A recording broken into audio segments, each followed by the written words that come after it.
writing on them, and also provide basic credit in the form of money lending, because the Jews had something of a monopoly for several centuries in the past. And so the Jews would literally go as an entire community to specific towns in Poland and Lithuania. They were typically granted magdeburg recht, which was kind of communal rights. If a nobleman who owned an entire town would own the huge land holdings, which are called latifundia, but also he would own the wine presses, the olive presses, the bridges, the Arjun, I knew somebody was going to fucking.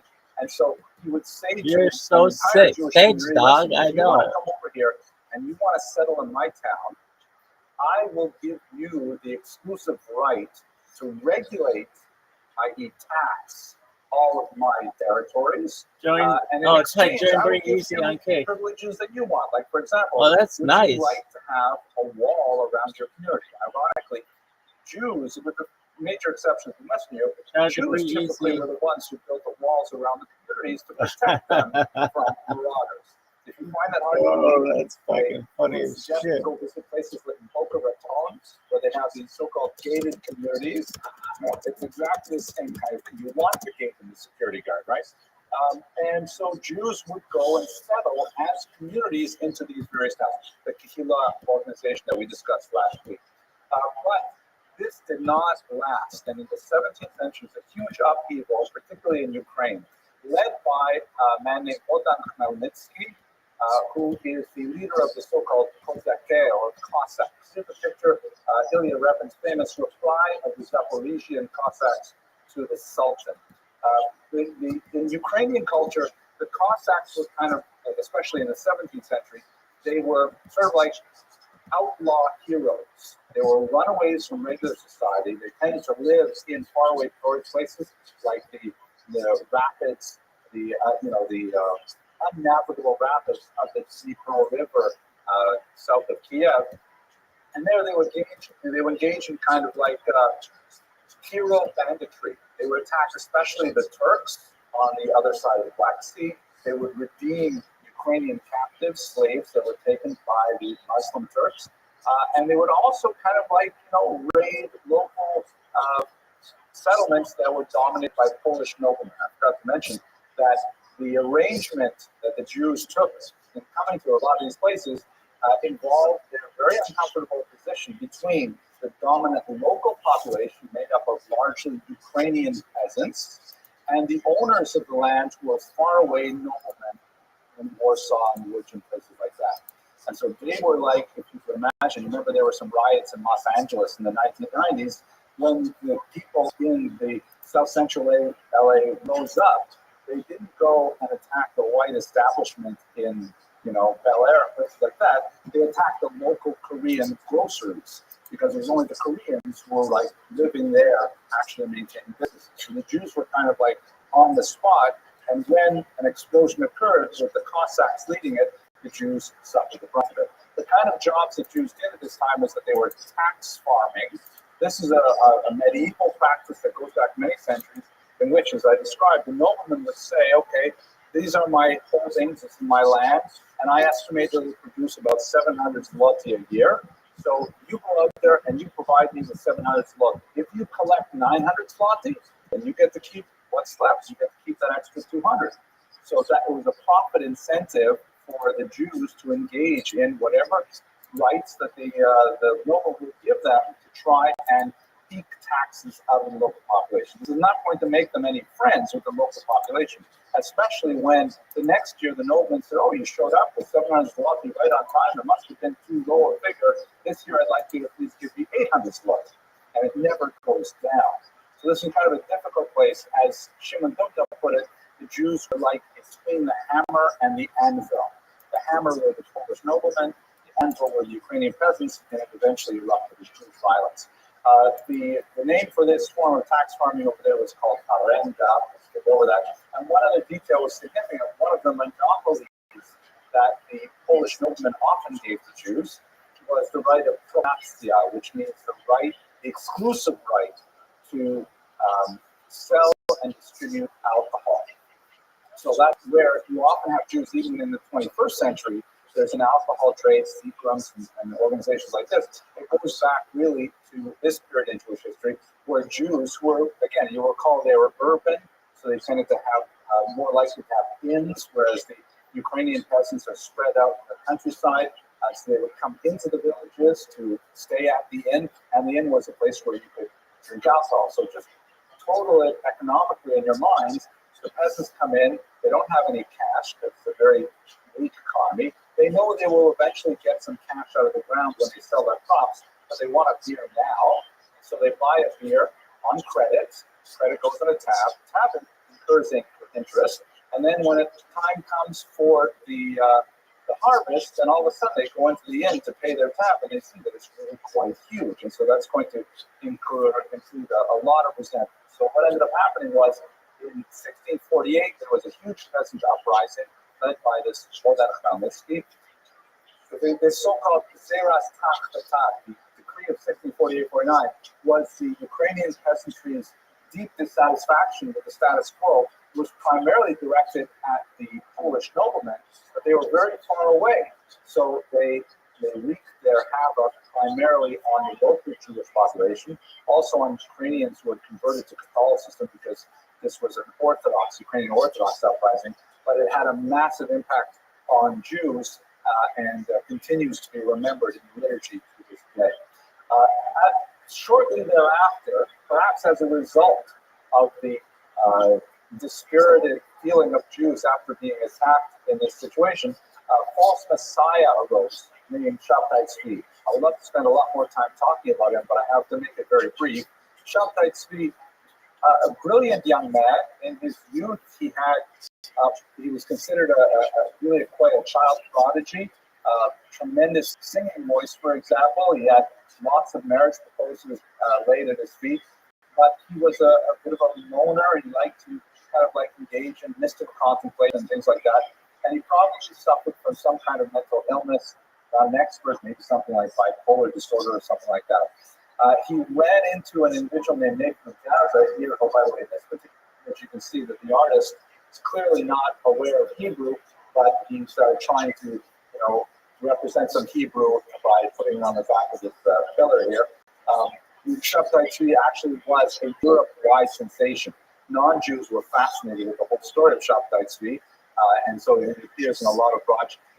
But he ran into an individual named Nathan of Gaza, shown here, leading tens of thousands of people to Jerusalem, who essentially mounted a global campaign, or at least a Europe-wide campaign, that in fact Shabtai Tzvi was the Jewish Redeemer, he was Mashiach, and that he was going to go to Jerusalem, take it back from the Ottomans, and initiate the Messianic period.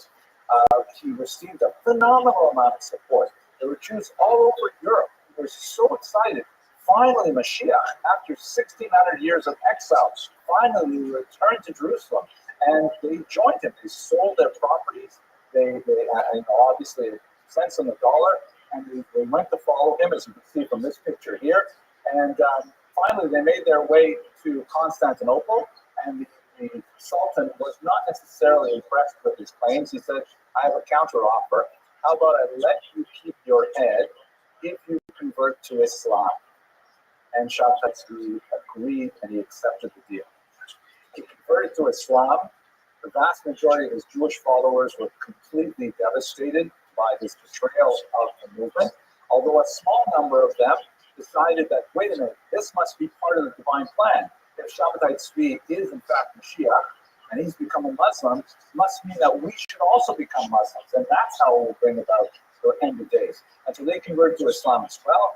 They were called the Sunnah, and there are significant pockets of them even today in Syria and Turkey, these former followers of Shabtai Tzvi.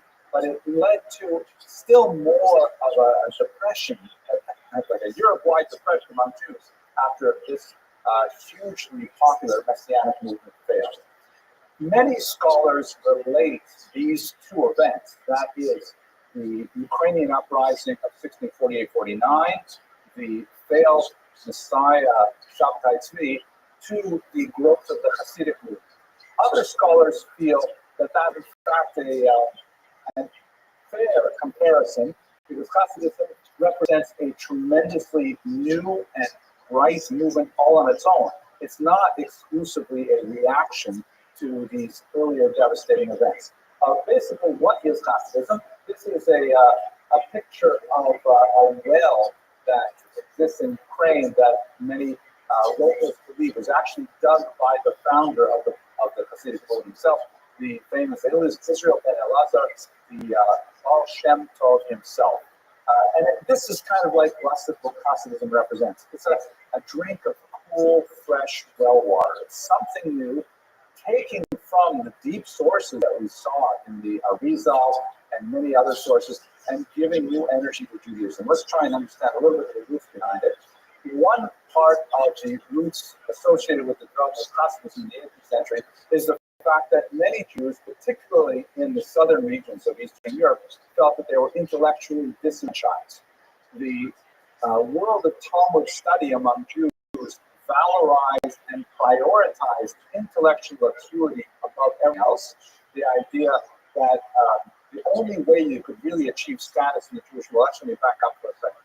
Historically, there are three ways to achieve status in the Jewish world, and this applies universally. The first is called yichus, which means family lineage. If you come from important people, if your father, your grandfather, your mother, your buddy, and so on, if they're important people, okay, so you're important because you have yichus. The second thing, and this is no longer important, but if you have some money, right? If you have money, you get status. We don't pay attention to money anymore. But the only democratic way to get status in Jewish society is learning. That's the only avenue to status that is traditionally available to everyone, right? If the Torah is lying in the street, anyone who wants it can pick it up. And the Lithuanians in particular, this is in Northern Europe, were the paradigm of the intellectual elite. The Lithuanians still have a strong influence in contemporary society. You can usually recognize a Litvak, a person from Lithuanian extraction, because they tend to be humorous, rather good looking, fine fashion sense. And that's where all the great minds were, the great writers, the great thinkers. They're all up in the north.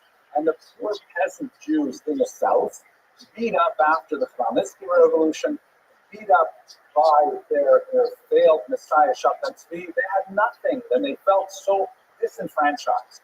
The Baal Shem Tov, active in Podolia and in southern Poland, really began to say, no, your spirituality in itself has tremendous value.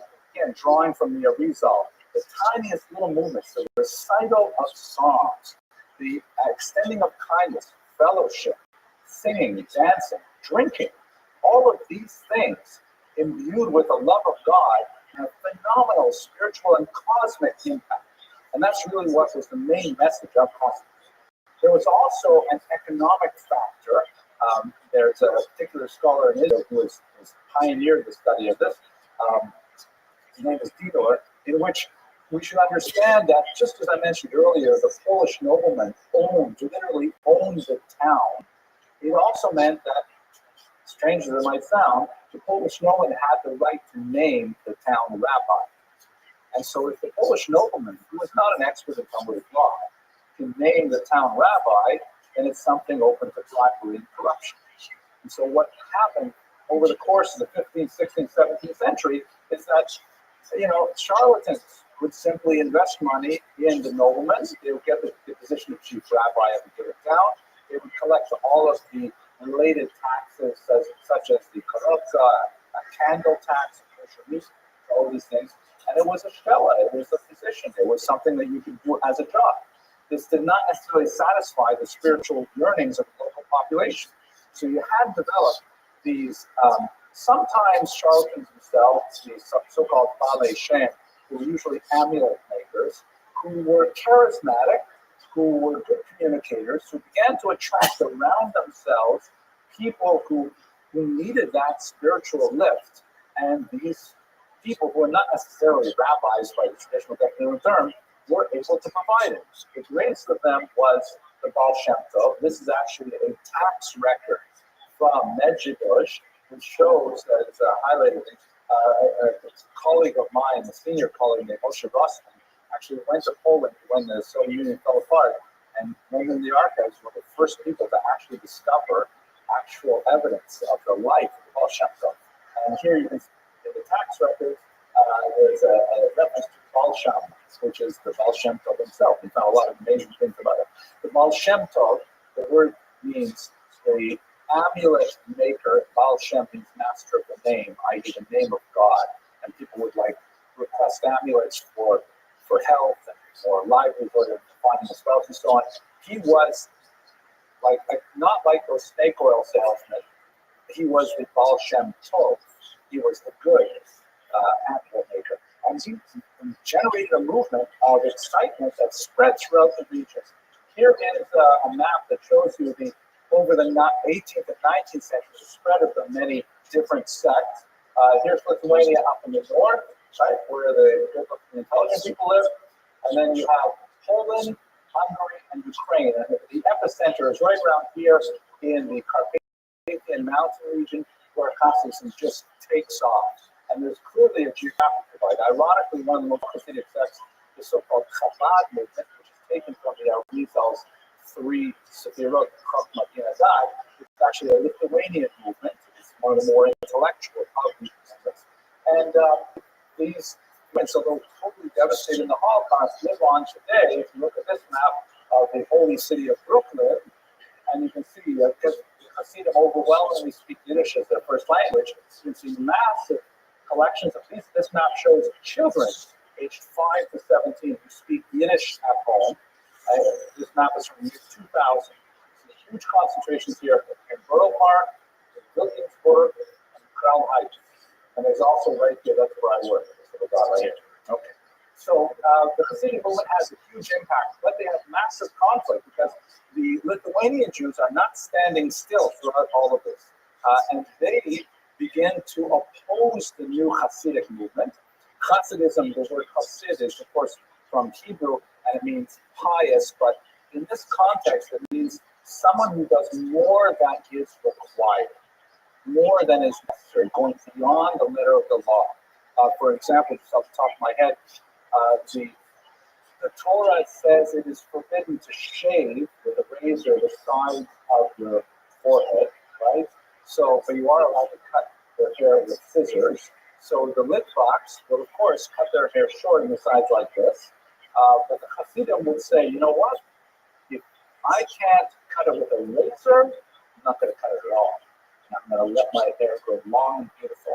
And that's why they get the payot. So the corners, because it's a way of saying I'm going to do more than what's required. I know I can cut my payot, but you know what? For me, I'm so proud of it, I'm just going to keep it like that. So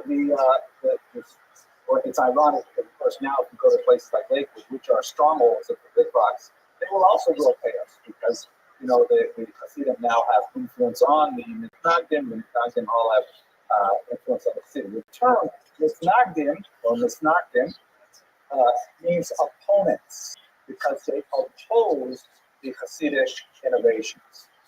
The derogatory form, by the way, and I have a lot of, I know it sounds funny, I have a lot of Hasidic, some of my best friends are Hasidic, but when the derogatory is snag, modern American usage, you know, someone's a snag, it means he's a misnagdim. He is one of those Lithuanians.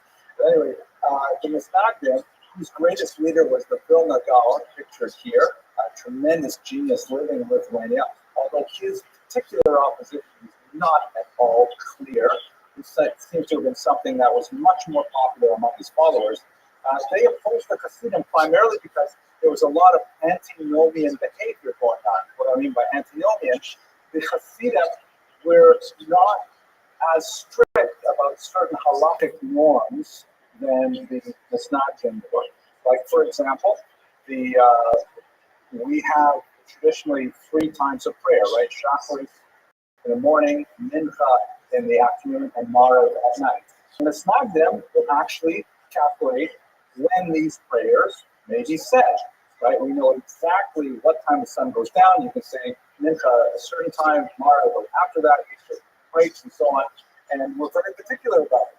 But the Hasidim would say, come on, seriously, does God want you to drag yourself out of bed when it's cold outside and you're hungry and you're not going to be motivated. God wants you to have a good night's sleep. He wants to be prepared, go to shul later, and daven like a mensch, daven properly. Similarly, the Mistakim will not eat before prayers. How can you feed your body when you have to show gratitude to God? And the students say, is that the way you're going to show gratitude? You're going to go to shul, and we know you're saying the words, but you're really thinking about kefir. You're really thinking about the herring. So no, eat a little bit before you go to shul. And so there are all these kind of like what the Mistakim regard as halachic compromises. The Hasidim say, no, this is a preparation. This is what you need to be able to pray properly. And both groups thought that the other were crazy. There are a lot of other elements going on here. Let us not forget the economic motives, because if you have the town rabbi with his shul, and they daven chakras at, let's say, 8 a.m., and then you have this charismatic group on the side that's a breakaway minion, and they're Hasidim, so they want to daven at 10 a.m., well, you know what? They're going to need another building eventually. They're going to need their own congregation. So there's economic stresses as well between this incipient youth group, which reminds me of a joke. I can't help but tell it to you. I'm sorry, I can't. I'll say it very fast. It's not an offensive joke. The first three clergymen in outer space. You heard this before? Okay, joke goes like this. The first three clergymen in outer space, they get on the space shuttle, they orbit the world a few times, and they come back down, and the journalists all come up to them, and they say to the Catholic priest, what do you think? He says, I thought of the immensity of God's creation. Then they go to the Protestant minister, and he says, I thought of how tiny humanity is. And they ask the rabbi, he says, who had time to think? Chakras can come out. Chakras can come out. Okay, so now, the conflict between the Hasidim and the Mistakim was really quite bitter at the end of the 18th century. It was like they were literally fist fighting with each other. They were literally denouncing each other to the Russian authorities, and the Russian authorities were generally fairly pleased to throw this or that Hasidic leader into prison. In fact, as I'm talking today, is Chai Elul, happens to be a very important date in the Hasidic calendar.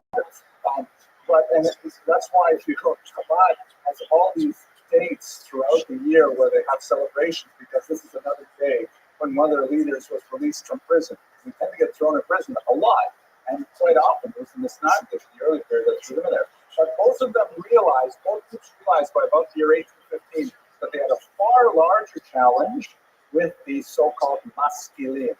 The Maskilim are the followers of the Jewish Enlightenment, which was called the Haskalah. And this was a movement that was spearheaded first by this man here in the red coat, Moses Mendelssohn, who said, you know what? It's time now for Jews to break out of their intellectual ghettos and join world society. There's no reason why Jews cannot participate in the broader cultural currents that surround us. And Jews should not regard themselves as being somehow foreigners living in this society, even though many countries literally consider Jews foreign residents, like Russia until 1917. You could be living in Russia for 1,000 years. Your passport would say, Zemnik, foreigner. It's time for Jews to regard themselves as part of the societies in which they live. Many of these early Maskilim said the only way we can do this is by jettisoning our Jewish practice. By jettisoning our, for example, why have Shabbos on Saturdays? Why have our Sabbath on Saturday when, after all, the rest of the world is on Sunday? Let's just move it to Sunday. And this was like unheard of. Like, all these foods that we can't eat, but that separates us from our surrounding society. We should give up on that. We should eat the same things everybody else eats, the national foods and so on. So the Hasidim and the Misnagdim kind of made a truce that is held pretty much until the present day. But they said we have a much larger fight with the Haskalah, with the Maskilim. To give an example, one of the biggest fights between the Maskilim and the Misnagdim and the Hasidim was over some tiny rules of how an animal is kosher slaughtered. That had to do with the sharpness of the knife. And they argued bitterly about it until they realized the Maskilim are saying, we don't have to keep kosher at all. So if the fight is over keeping kosher at all, then they've got to work out the differences about the Shrita method and move on. So that's ultimately, the Maskilim had a phenomenal impact in Western Europe in particular, but it was not able to penetrate the same way in Eastern Europe because the Hasidim and the Snagim closed ranks. Okay, so let's run to Western Europe now, and we have to go to the great story of emancipation, Jewish emancipation, which was a drama that occupied Western Europe for 200 years. The Jews were still living in a kind of medieval format. The Kehillah leadership is designed, as we discussed last week, designed for a medieval kind of feudal society in which people live in communities and they are defined by their community. They're not defined by their profession, by their geographic location, and so on. Certainly not defined by their profession.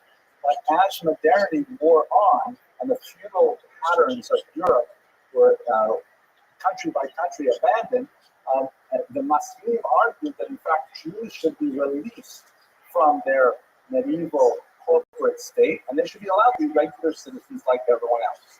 In France, this happened all of a sudden in 1791. With the French Revolution 2 years earlier, that proclaimed liberté, égalité, fraternité, right, liberty, equality, and siblinghood for all. I shouldn't say siblinghood. I should say brotherhood, because when they suggested there was a woman who suggested you mean women too, they said no, they're not talking about women. Only men are equal. Women are not. If the Jews said, well, when you say all people living in France are equal, that's us too. And the French thought about it. They were really not comfortable with it. But in 1790, they said, okay, we're going to accept those Sephardic Jews who live in Bordeaux and Bayonne because they tend to be more acculturated. They spoke French. They wore French clothes and so on. The Ashkenazim living in Alsace-Lorraine on the border with Germany was a little bit harder. But in 1791, they said, okay, you Jews, you can be French as well. This was a shock to society because, again, the Jews who were an intellectual powerhouse because they were overwhelmingly literate, overwhelmingly numerate, they had tremendous experience with financial services and so on. All of a sudden, they were released from whatever anti-Semitic restrictions were in place, and they were able to get into all aspects of not only the economy, but the culture at the same time. So many protested against this, and in the early 19th century, the Emperor Napoleon said, okay, you know what, we're going to solve this once and for all. Let's ask the Jews what they are all about. Is there an organization of Jews that we can ask as to what they want to do with their citizenship? And people said to Napoleon, well, they used to have a state, and they had a grand court of 71 judges called the Sanhedrin, but it hasn't sat in 1900 years. He says, that doesn't matter to me at all. I'm Napoleon. Reconvene the Sanhedrin. And so he sent out this message that shocked the entire Jewish world. The Sanhedrin, the great grand court of the Jews, would be amassed in Paris under the leadership of this rabbi, David Sinsheim, who was actually a very well-respected rabbi of the time. This was a special kind of celebratory hat that he wore to, as the head of the Sanhedrin. And Napoleon asked the Sanhedrin, okay, I have 12 questions that will determine your position in French society. And these were essentially questions that we have lived with those answers ever since. Because Napoleon said to them, do you consider yourself primarily French or primarily Jewish? And essentially they said, French, because they know who we're talking to. They're talking to Napoleon. If they said primarily Jewish, then he could have said, you know what, this is all a mistake. You guys should be out of here. And they flubbed a lot of answers like, is it permitted in your religion for a Jewish person to marry a non-Jew, which is not permitted? But they said, well, you know, technically, oh, look at the time already. And they kind of like flooded in that because he wanted to make sure that they would ultimately assimilate. And so in the end, Napoleon said, okay, fine. We're going to verify the emancipation that was granted years earlier. We're expecting no dual loyalty. So by the way, if you fight against Germany, where there are a lot of Jews there, how will you fight? And they said famously, jusqu'à la mort. We will fight to the death. You know, and when French Jews in general have been fairly patriotic to the country. The Jews were so grateful for this that they did things like mint this coin which shows on the left Napoleon, and on the right, here's Napoleon as literally the lawgiver, as so to speak, God, because this Moses here is clearly genuflecting and giving obeisance to Napoleon as he accepts the two tablets of the law. But this essentially charted the role of emancipation. In the Russian Empire, it didn't go this smoothly at all. The Russian Empire was, in the 19th century, determined to try and get rid of the Jewish people primarily by three methods. One third they anticipated would emigrate, another third would assimilate, another third would die. The idea was simply to get rid of the Jewish people, or a big undigestible mass living in Russia. And one of the most cruel aspects of this was Nicholas I imposed the so-called cantonist decree. He realized, he was a military man, he realized that one of the best ways to assimilate the Jews was to force them into the army. And he knew that the regular age of conscription of 18 was too late. And so he lowered the age of conscription to the age of 12. And these children would be taken at the age of 12. They would spend 6 years in a reform school called a canton, and then they would spend 25 years in the Russian army. It was like essentially taking them away from the Jewish community forever. And what was perhaps most diabolical, because the Russian government was really quite inept, they didn't have the bureaucracy in place to handle it. So he said to the Kahila, the leadership of each Jewish community, I would like you to choose the recruits. When we come through in October for the number of recruits that we demanded, we want you, Jewish leaders, to provide those children for us. And that meant that the Jewish Kahila leadership, the Federation leadership, if you will, the rabbis, had to decide which children would go away for 36 odd years. This was a tremendously devastating move that tore apart the Jewish community. In some cases, we have examples where the leadership actually employed professional kidnappers called chappers, who would go in the dead of night before the Russians came and would steal children from their beds to deliver them to the Russians. You can be assured that the children of the wealthy, children of the powerful, were not sent off to the cantons. Children of widows, children of impoverished individuals, and this created a huge rift within the Jewish community where a whole generation of Jews lost confidence in their leadership. And it would eventually play out, let's get through this here, in the Russian Revolution, when individuals like Leon Trotsky had no confidence whatsoever in the leadership and wanted the revolution. One of the lesser known reasons why Leon Trotsky fought against Russia so badly was because it was virtually impossible to get a decent haircut anywhere. Okay. Yeah, thank you. I tried a little harder with that one. Okay. In Germany, the emancipation, and by the way, emancipation would only come with the collapse of the Russian Empire in 1917, which we'll discuss next week. In Germany, unlike France, they went back and forth several times. Certain parts of Germany said yes, other parts said no. There's an internal revolution, then the revolution failed, and Jews were struggling for the entire century to try and get emancipation. For some, like Abraham Geiger, who was generally understood as the founder of the Reform movement, the idea was we have to prove to the Germans that we are also German. So that we should adopt more German manners. We should adopt the German language. We should reform our synagogue so it looks more like a church. We should try to do things that make us fit in with the Germans. So kind of a slavish, almost aping of German norms that was very characteristic of the period. Others, like Zacharias Frankel, who was associated with what we would call in America the conservative movement, said, you're going too far. Taking Hebrew out of the liturgy, that's a bridge too far. We're not going to do it. But Orthodox thinkers like Samson Raphael said, you know what? We are not going to push away modernity. Jews are going to do this whether we like it or not.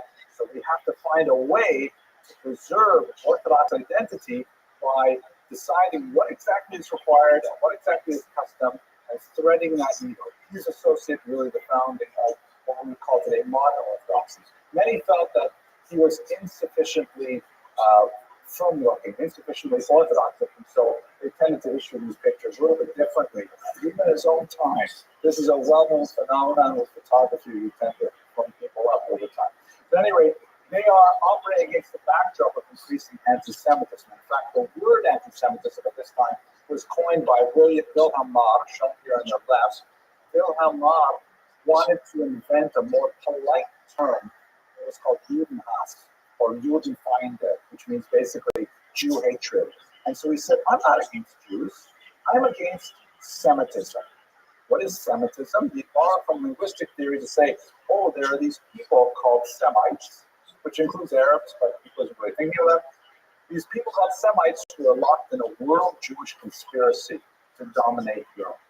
And I'm against that. Hence the term anti-Semitismus, which originally was used as kind of a badge of honor. You say you're anti-Semite proudly. Of course, with the Holocaust, that term lost its glamour temporarily.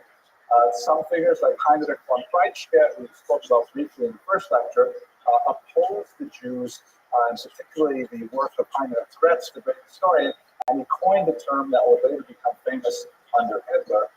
This term, moving forward, just see it should zoom in. The Juden sind unser Unglück. The Jews are our misfortune.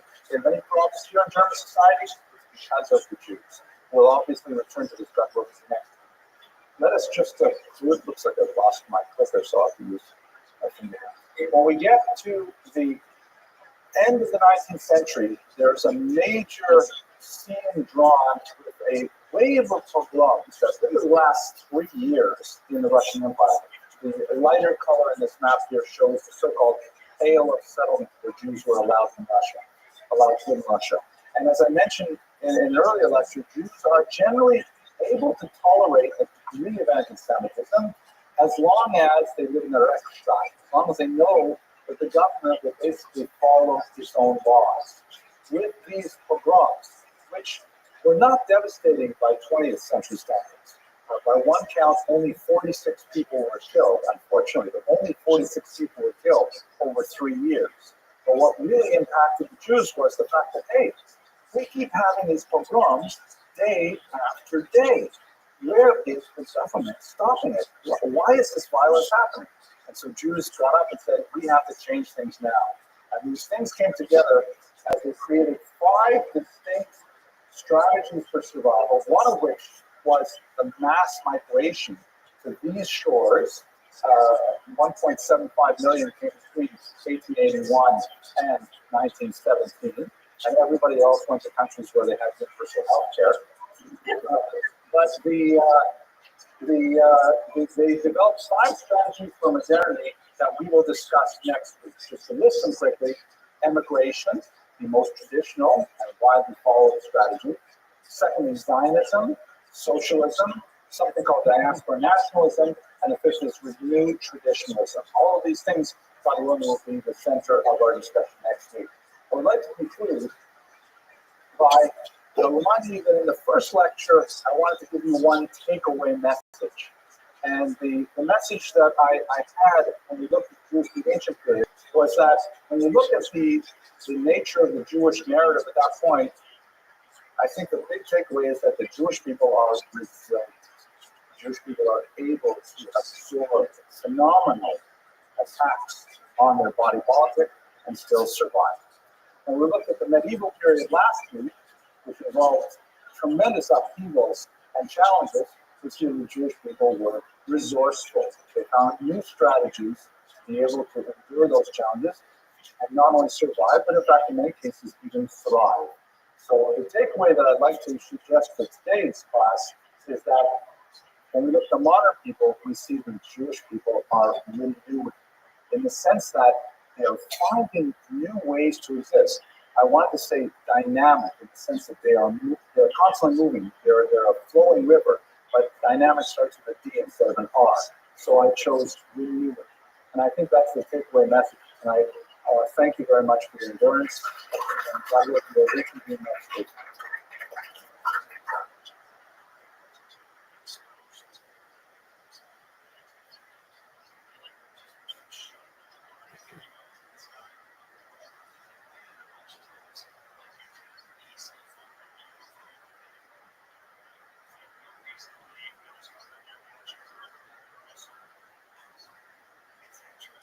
Okay,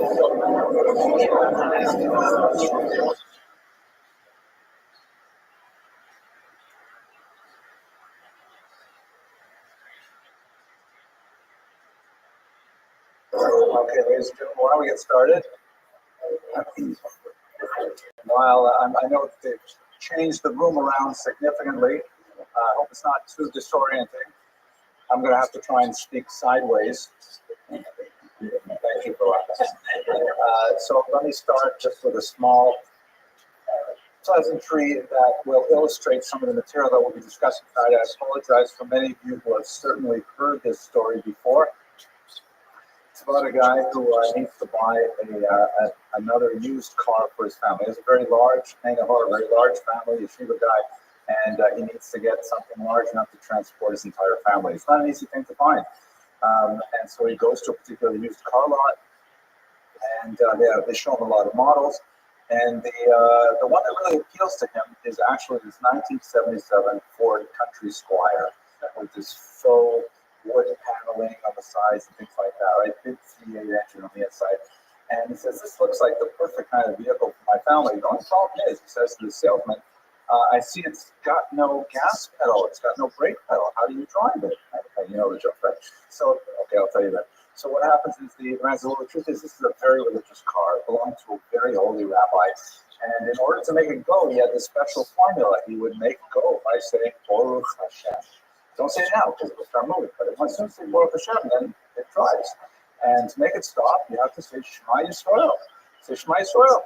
And it will stop. So he tries it out, takes it for a test drive, Baruch Hashem, decides he's going to take the car. And then he realizes he's driving, he forgot the phrase, but how to make it stop.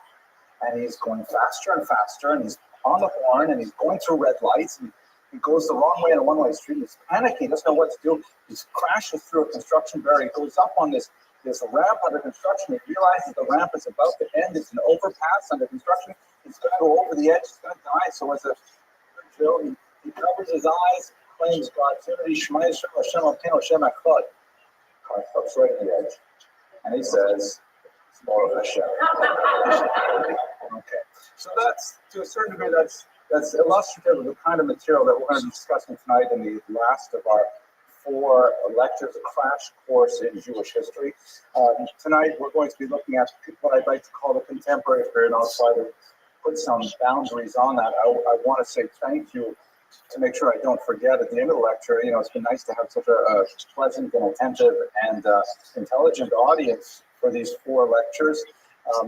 It's also been rather popular on the internet. I looked at the analytics today. It looks like about 30,000 people have watched this series since the beginning of the month, which is nice. Of course, 10,000 were my mother watching it over and over. I just think it was good. But it's nice to know that this material has an audience. Okay, so let us begin by defining what do I mean by the contemporary period. Historians like to use the term the long 19th century. And that's because, you know, centuries begin and end on a chronologically round number. That, you know, let's say 1900, they close at 2000. But history tends to have, you know, different bracket points. And the long 19th century generally begins with 1789 with the French Revolution. You might want to say 1776 with the American Revolution, extends throughout the 1800s, and then usually the other end of the bracket is 1914 with the beginning of World War I. So that's called the long 19th century in secular historians' worldview. The long 20th century, for our purposes, looking at Jewish history specifically, would really begin with the 1881-84 pogroms that we discussed briefly at the end of last year's class, and concludes with the disengagement from Gaza in the year 2005. Those 2 moments really bracket major change, demographic, philosophical, spiritual change that deeply impacted the Jewish psyche worldwide, and I hope to demonstrate why those are adequate brackets for our understanding of the contemporary period. So, picking up where we left off, we recall that in 1881, a pogrom wave began to sweep throughout the former Russian Empire, and a little bit like Feather on the Roof, believe it or not, the where the Nachalnik says to Tevye, there's going to be a pogrom, you should clear out in advance. There was a long-standing belief that was promoted by a lot of historians around the time that the Russian government had actually engineered the pogroms. That argument has largely been pushed aside with archival research that indicates the Russian government actually, although they weren't particularly pro-Jewish, they weren't philo-Semitic at all, and there were reasons why the pogroms were useful for them politically, they really didn't want to encourage anarchy because they knew that an anarchic movement like this could eventually spell revolution. The reality was the Russian government was simply inept and unable to stretch its resources far enough to be able to prevent this widespread violence. And when Jews, after a series of 3 years of sustained pogroms, in which hooligans would come into these little villages and they would, rape and pillage, and then they would go away, and then a couple of weeks later, usually in the springtime, they would come back again. There was nothing that could be done to stop them. Jews stopped believing that the Russian government was a Rechtsstaat, meaning a society governed by law, and they said, we have to come up with something else. So that's the moment of change that I'd like to discuss with you right now. By the way, this map shows you the huge migration of Jews from the Pale of Settlement between the period of 1881 and the period when the American government began to shut down a lot of the migration in the early 20s. The other period we're studying is the disengagement from Gaza, which we'll get to when we talk about Israel more specifically, a heart-wrenching moment in Israeli history when Israel began to sort of look backwards and move backwards from what had been imagined as a messianic step forward towards the ultimate redemption of the entire Jewish world. But I don't want to anticipate where we are. So there are 5 major strategies that the Jews of Eastern Europe, and we should recall that the Jews of Eastern Europe were the largest single block of Jewish population in the world at the time. They looked to 5 new ways to try and articulate their status and modernity. The first was migration or emigration, as we saw in that map, particularly to the New World, to America. This is a Rosh Hashanah postcard, very appropriate for our purposes. I believe the date on this is 1910, if I remember correctly. And you can see that on the right, you have the impoverished Russian peasants here, bedraggled and carrying all of their belongings and bags and things like that. You've got the steamers coming in, Ellis Island is suggested. And here, of course, are the American-born, usually from an earlier Germanic wave in the 1840s, the American-born Jews were happily greeting them and welcoming them. Even the American eagles, as it were, welcoming the Russian eagle. And this is certainly a very rosy picture of the way the Eastern European immigrants were received. But this is one option. The idea of simply leaving and starting over again. This is ironically the most traditional option that Jews have historically chosen when facing these kinds of challenges. Most of our ancestors, I anticipate, were part of this migration wave. There were some, of course, who came after World War II. There are radically different waves. These are immigrants. The ones after World War II are largely refugees with a very, very different mindsets. The emigres that think, okay, I'm going to start all over. I'm going to go to America, and I'm going to make myself into this new American Jew. I'm going to metaphorically, sometimes literally, throw my tefillin overboard as I approach these shores. I'm going to learn English. I'm going to abandon the Mamalashim. Whereas the Jews who came after World War II resented their displacement and said, no, I will not change for America. America will change for me. I will establish myself in the Lower East Side, in Brooklyn, in Muncie, in Lakewood, and I will make America into Eastern Europe. A very different kind of mindset, also a very powerful impact on American choice. Another option was the new Zionist movement. And we should recall that although Jews had been yearning for a return to Zion since time immemorial, really since the first exile in the 6th century before the Common Era that we talked about 4 weeks ago, Jews have always wanted to return to Zion. However, political movement we associate with Zionism really dates from the 1880s, when first a more religious group called Chovevei Zion, those who love Zion, and the active in the Black Sea region. Then later it acquired a more secular character, especially in Western Europe, led by people like Theodor Herzl. And this was a way of saying, you know what? We're going to move, we're going to leave Eastern Europe, but why should we just repeat the process over and over again? Eventually, the same thing is going to happen to the Jews in America as well, but eventually it's going to happen there too. So let's end history by moving to Israel. Let us bring this to a close where we'll probably return home rather than maintaining another way station. The Zionist movement, of course, as we shall see today, and of course we all know, was immensely successful. And we know, for example, in limited election results that we have from the period when Ukraine was independent and Jews were voting in a Jewish free parliament, the Zionists captured the largest single block of Jewish votes after the religious parties. So in other words, most Jews at this time in Eastern Europe were in favor of their traditional religious leaders and in favor of the movement to Israel. That's not including, of course, the Jews who we didn't capture their vote because they voted with their feet and made their way to the New World. Thirdly, socialism. In terms of organized parties, it was the one that was the strongest, with about 30,000 card-carrying members in 1917 on the eve of the 1917 revolution. Socialism basically said, you know what, moving to another country, you're just going to repeat the same thing. Moving to Israel, that's also crazy. Then you're going to have to deal with the malaria-infected swamps and indigenous population.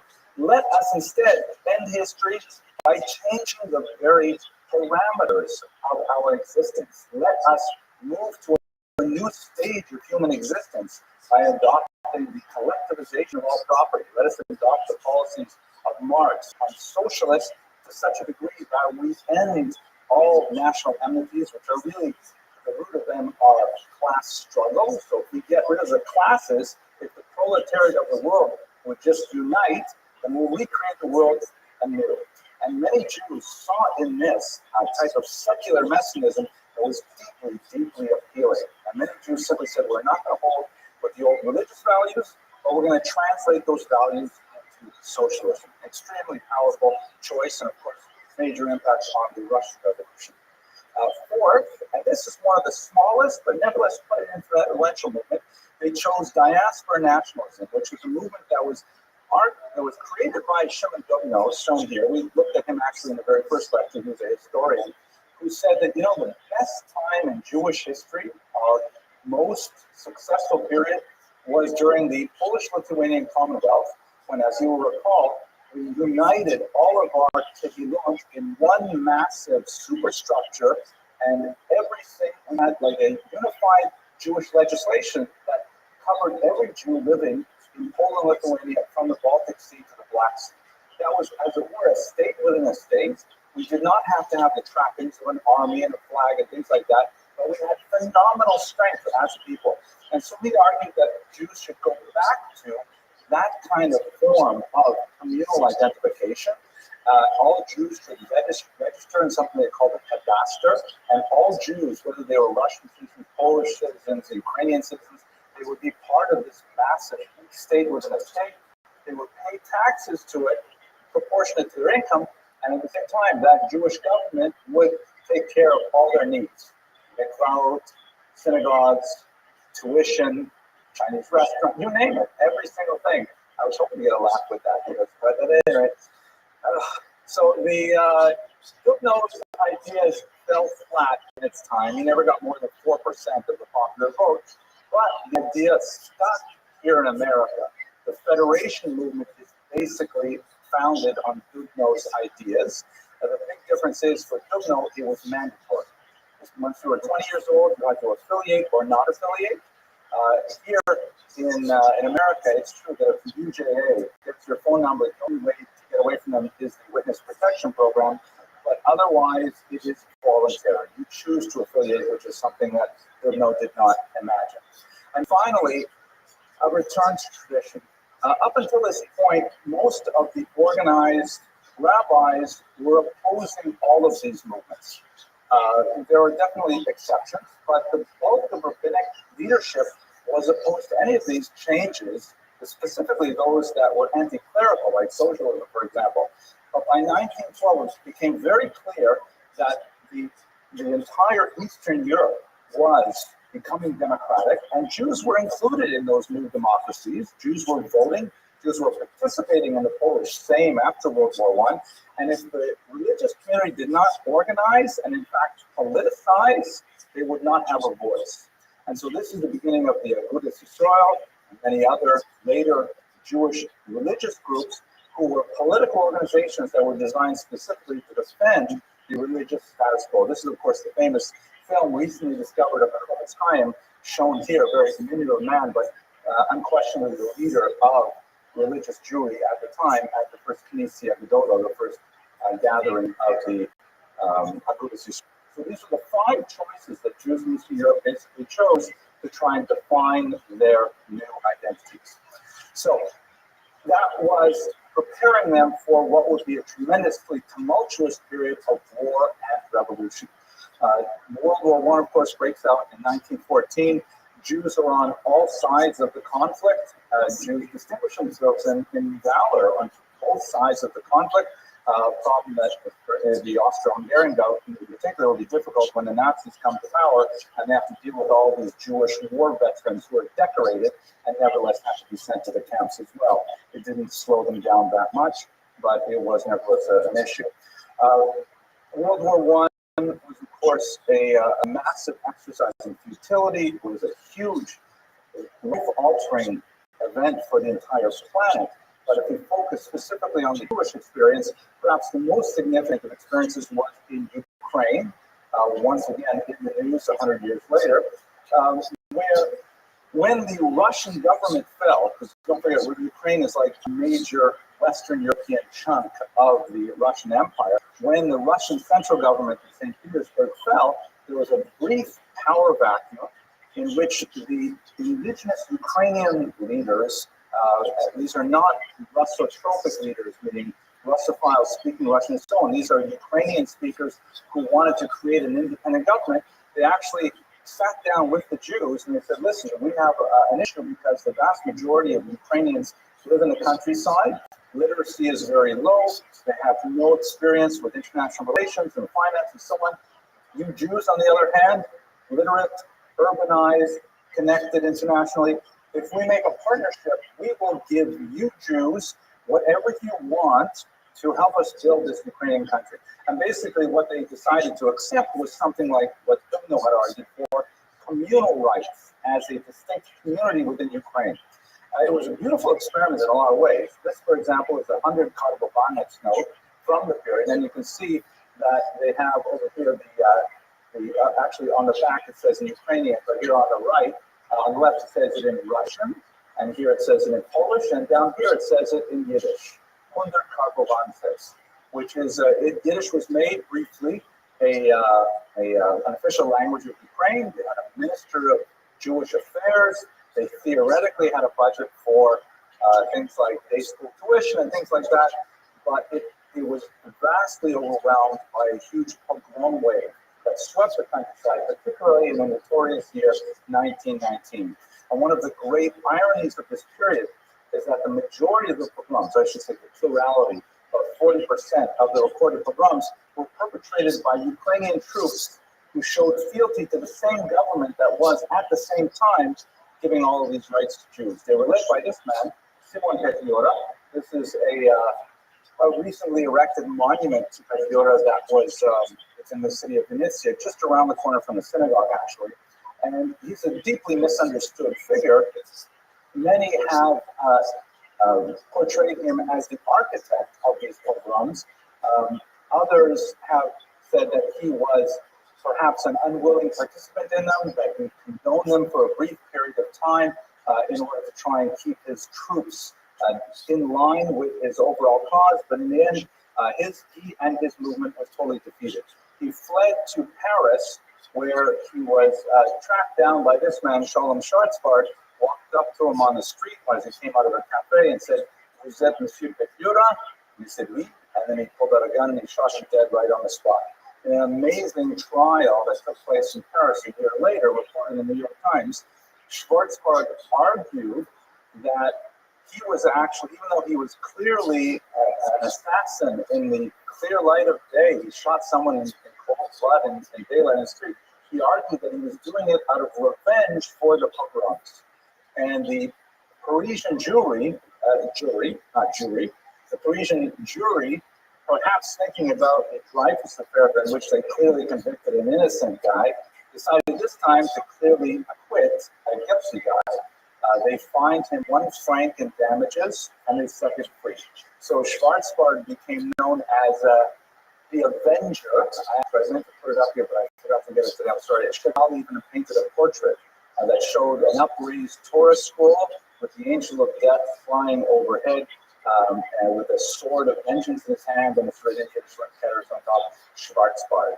So this was like a moment that was representative of a Jewish resurgence in the 1920s that will have a very big impact on Zionism later. But at the end of the war, Europe was nothing like what it was before. If you look prior to World War I, you see Europe is largely divided among 3 major empires: Germany, Austria-Hungary, and Russia. After World War I, these 3 empires are not at all the same. Russia is cut back as this major country. Poland appears after 200 years of submersion, and it is no longer the Russian Empire, it's now the Union of Soviet Socialist Republics. Germany loses its land bridge to East Prussia here, which is part of its territory, and these new Baltic states are created. Czechoslovakia is created. Austria-Hungary are tiny rump states that are only a tiny proportion of what they used to be, and it was just a massive mess. Americans were very much involved. Woodrow Wilson with 15 points, but it was a period of time in which local populations were given the option of self-determination. The difficulty was that someone had to decide which populations had the right to exercise their self-determination and which populations didn't make it. The Arabs in Israel, who would later take the name Palestinians, weren't even on the scene right then, but that was the same kind of thing. They missed this particular train, but other countries did make it. However, as my teacher likes to put it, the failure of the peace treaties after World War I made World War II inevitable. In other words, World War II was fought because the victors in World War I did not clean up loose ends appropriately. This tremendously complicated patchwork map left very few populations completely satisfied, and as a result, there was a huge revisionist movement wanting to change the map. The prominent of the movement, of course, was none other than Adolf Hitler.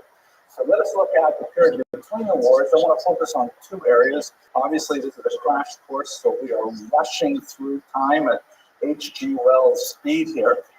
But let's look at what's happening in the Soviet Union, which is very fascinating on a Jewish perspective, and then, of course, we'll turn to Germany. The Soviet Union has basically 2 periods during the interwar period. There is the 1920s, which is a remarkable period of flourishing of indigenous Yiddish language culture. The Soviet Union policies involve something called Korenizatsiya, which is very difficult to translate. It comes from the root word Korean, which means root. It was rootification. Sometimes it's translated as indigenization, which means the Russians basically said, the Soviets basically said, look, if the culture actually comes from the people living there, if it's a natural folk culture, then we should encourage it. We should put the money into it. And so that meant that a huge amount of state resources went to promote Yiddish language culture. Yiddish, of course, is a Jewish language, but it's primarily medieval German with a lot of phlegm. Billy Crystal. I had to pause for a laugh that I've been coming to, but it's basically a German language with a significant amount of Hebrew mixed in, some Romance languages, Aramaic as well, but it's written in Hebrew characters. So the Soviets said, okay, let's do Yiddish plays, let's do Yiddish literature, let's do all kinds of Yiddish. There was actually a period of time during the 1920s, it looked so good that Yiddishists who had emigrated to America went back to the Soviet Union because they were going to create this like workers' paradise where you could express yourself so amazingly in this the phenomenal resurgent culture. And then the 1930s came. Stalin effectively wiped out his opponents, Bukharin and Trotsky, and when he was in power, he said enough of this Narishkeit. He used a Georgian word for that, but he said enough of this Narishkeit, and he essentially rolled back almost all of those things, and the Soviet Union just got totally crazy, descended eventually by the end of the 30s into a purge mentality that was very much like the Spanish Inquisition that we saw earlier. Some of the crazy things, for example, the idea was that Yiddish was good because it was a natural language of the people. Hebrew was bad because it was a language both of the rabbis and of the Zionists. They had two strikes against it. So then there was a period of time when the Russians made any Hebrew words in Yiddish illegal. You could not have Hebrew words in Yiddish, which is a really hard thing to do because there's maybe 15% Hebrew, but there are a lot of key words, like, for example, the word chaver, which means friend, or in Russian translation, tovarich, comrade, right? So how do you take comrade out of the Yiddish language? You have to keep it there, but you spell it in Yiddish phonetics. So in Soviet textbooks from the period, chaver, which in Hebrew is correctly spelled chet resh, is spelled chaf aleph vav vav ayin resh.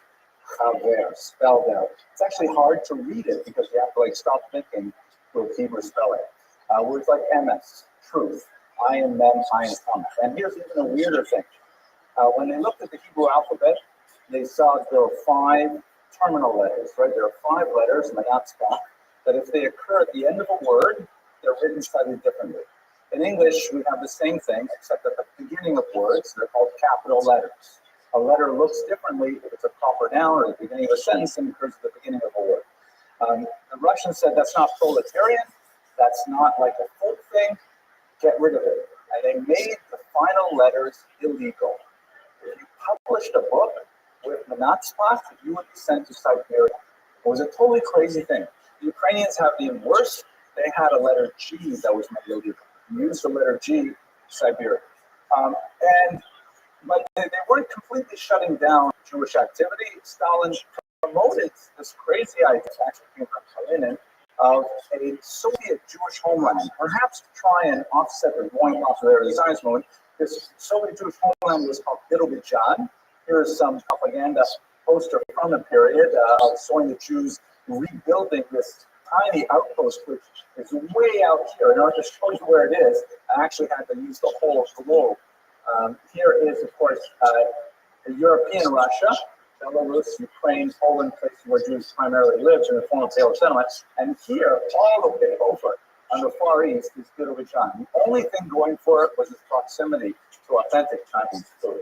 Otherwise, Birobidzhan was like a wasteland. And ironically, when the Jews really needed it during the Holocaust, Birobidzhan was closed to them.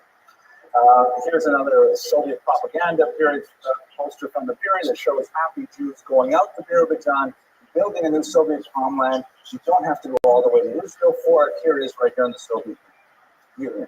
Of course, even these elements were truncated by the Holocaust, as we shall see. Now, Zionism is growing apace at this time. I wish I had more time than 1 hour to cover the entire 20th century, but Zionism is rapidly growing as a movement. There are many different varieties of Zionism that are engaging the minds of young Jews, and it is seen as a way of rebuilding the Jewish spirit. It is as a return to the land, which is something that many anti-Semites had been arguing since the 19th century, that Jews were ruthless cosmopolitans, that they were too urban, they were too involved with trades and money and finances, nothing real. They were not connected to the soil, right, which is a very important thing for these early focus thinkers, which would later morph into racism. The idea that you develop your character because you've dug your fingers into the Bavarian soil. If you did that for enough generations, you would really be German. But the Jews, even living in Munich for 1,000 years, because they're living inside their inns and inside their centers and places like that, they never had a chance to become German through their contact with the soil. The idea of Jews returning to the soil was seen as a way of naturalizing the Jews by the Jews themselves, as we shall see. And then, of course, in the 1930s, there is a massive turn to the right that affects the entire European population. You see fascist movements growing not only in the Axis powers, but also in England, or in America, in Canada. There are very popular and significant fascist movements going on. Hitler, shown here, is someone who was wounded in World War I. This is actually in Alexanderplatz in Munich when war was declared, and some astute photographer went to the magnifying glass and found, here he is, and you can see that he's clearly overjoyed with the possibility of going to war. He is wounded with chlorine gas, experience that traumatized him, and later he spoke about it in connection with what he would like to do to the Jews, and of course, eventually that came about. An incredibly effective speaker, could hold people spellbound for hours, tremendously, devious and nevertheless persuasive leader who managed to sway the minds of millions to a disastrous conflict with the West. He used kind of like new rock star style propaganda vehicles, such as these massive events like the Nuremberg rallies, to whip up incredible amounts of support. Obviously, we don't have time to go into it in great detail, but I would like to focus on a couple of key elements that, of course, take us into one of the darkest periods of Jewish history, the Holocaust. Again, at this moment, let's just pause for a second and reflect on the fact that we're going to spend 60 minutes talking about the entire 20th century, and the Holocaust can easily absorb us for years. We're not doing it justice, but we should certainly at least remark on that. The Holocaust goes through three basic stages, and historians differ on exactly how to characterize the entire movement. I'm going to give you two basic historiographic perspectives at the end of this presentation. But one basic way to understand it is, first, there's a period of ostracism. And in fact, at the Nuremberg rally that I showed you earlier, one of the things that the Nazis, pretty much at the last minute, they spent the entire night huddled around a dining room table, literally writing on napkins, trying to work out this chart. They realized that if they're actually going to persecute the Jews, the very first thing they have to do is define what they mean when they say Jew. Who exactly is a Jew?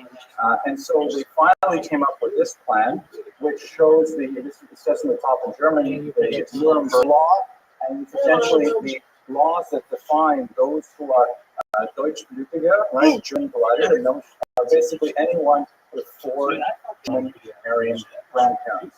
And then there is a Mischling of the Zweite Grade, a mixed race of the second degree, which means someone who has, someone who has one Jewish grandparent. That was ultimately sufficient enough for a person to be sent to the gas chambers. Obviously, it didn't matter to the Nazis whether it was a mother or father. They were slaves to a racial ideology, and just simply having one Jewish grandparent was sufficient.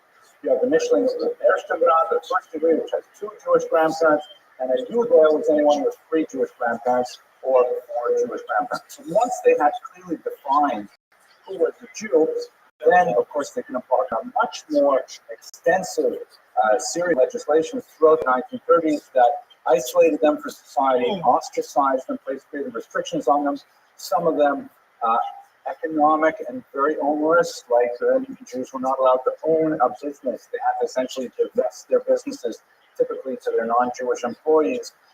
Jews were not allowed to employ non-Jewish household help. All kinds of things. They're not allowed to run up the German flag and so on.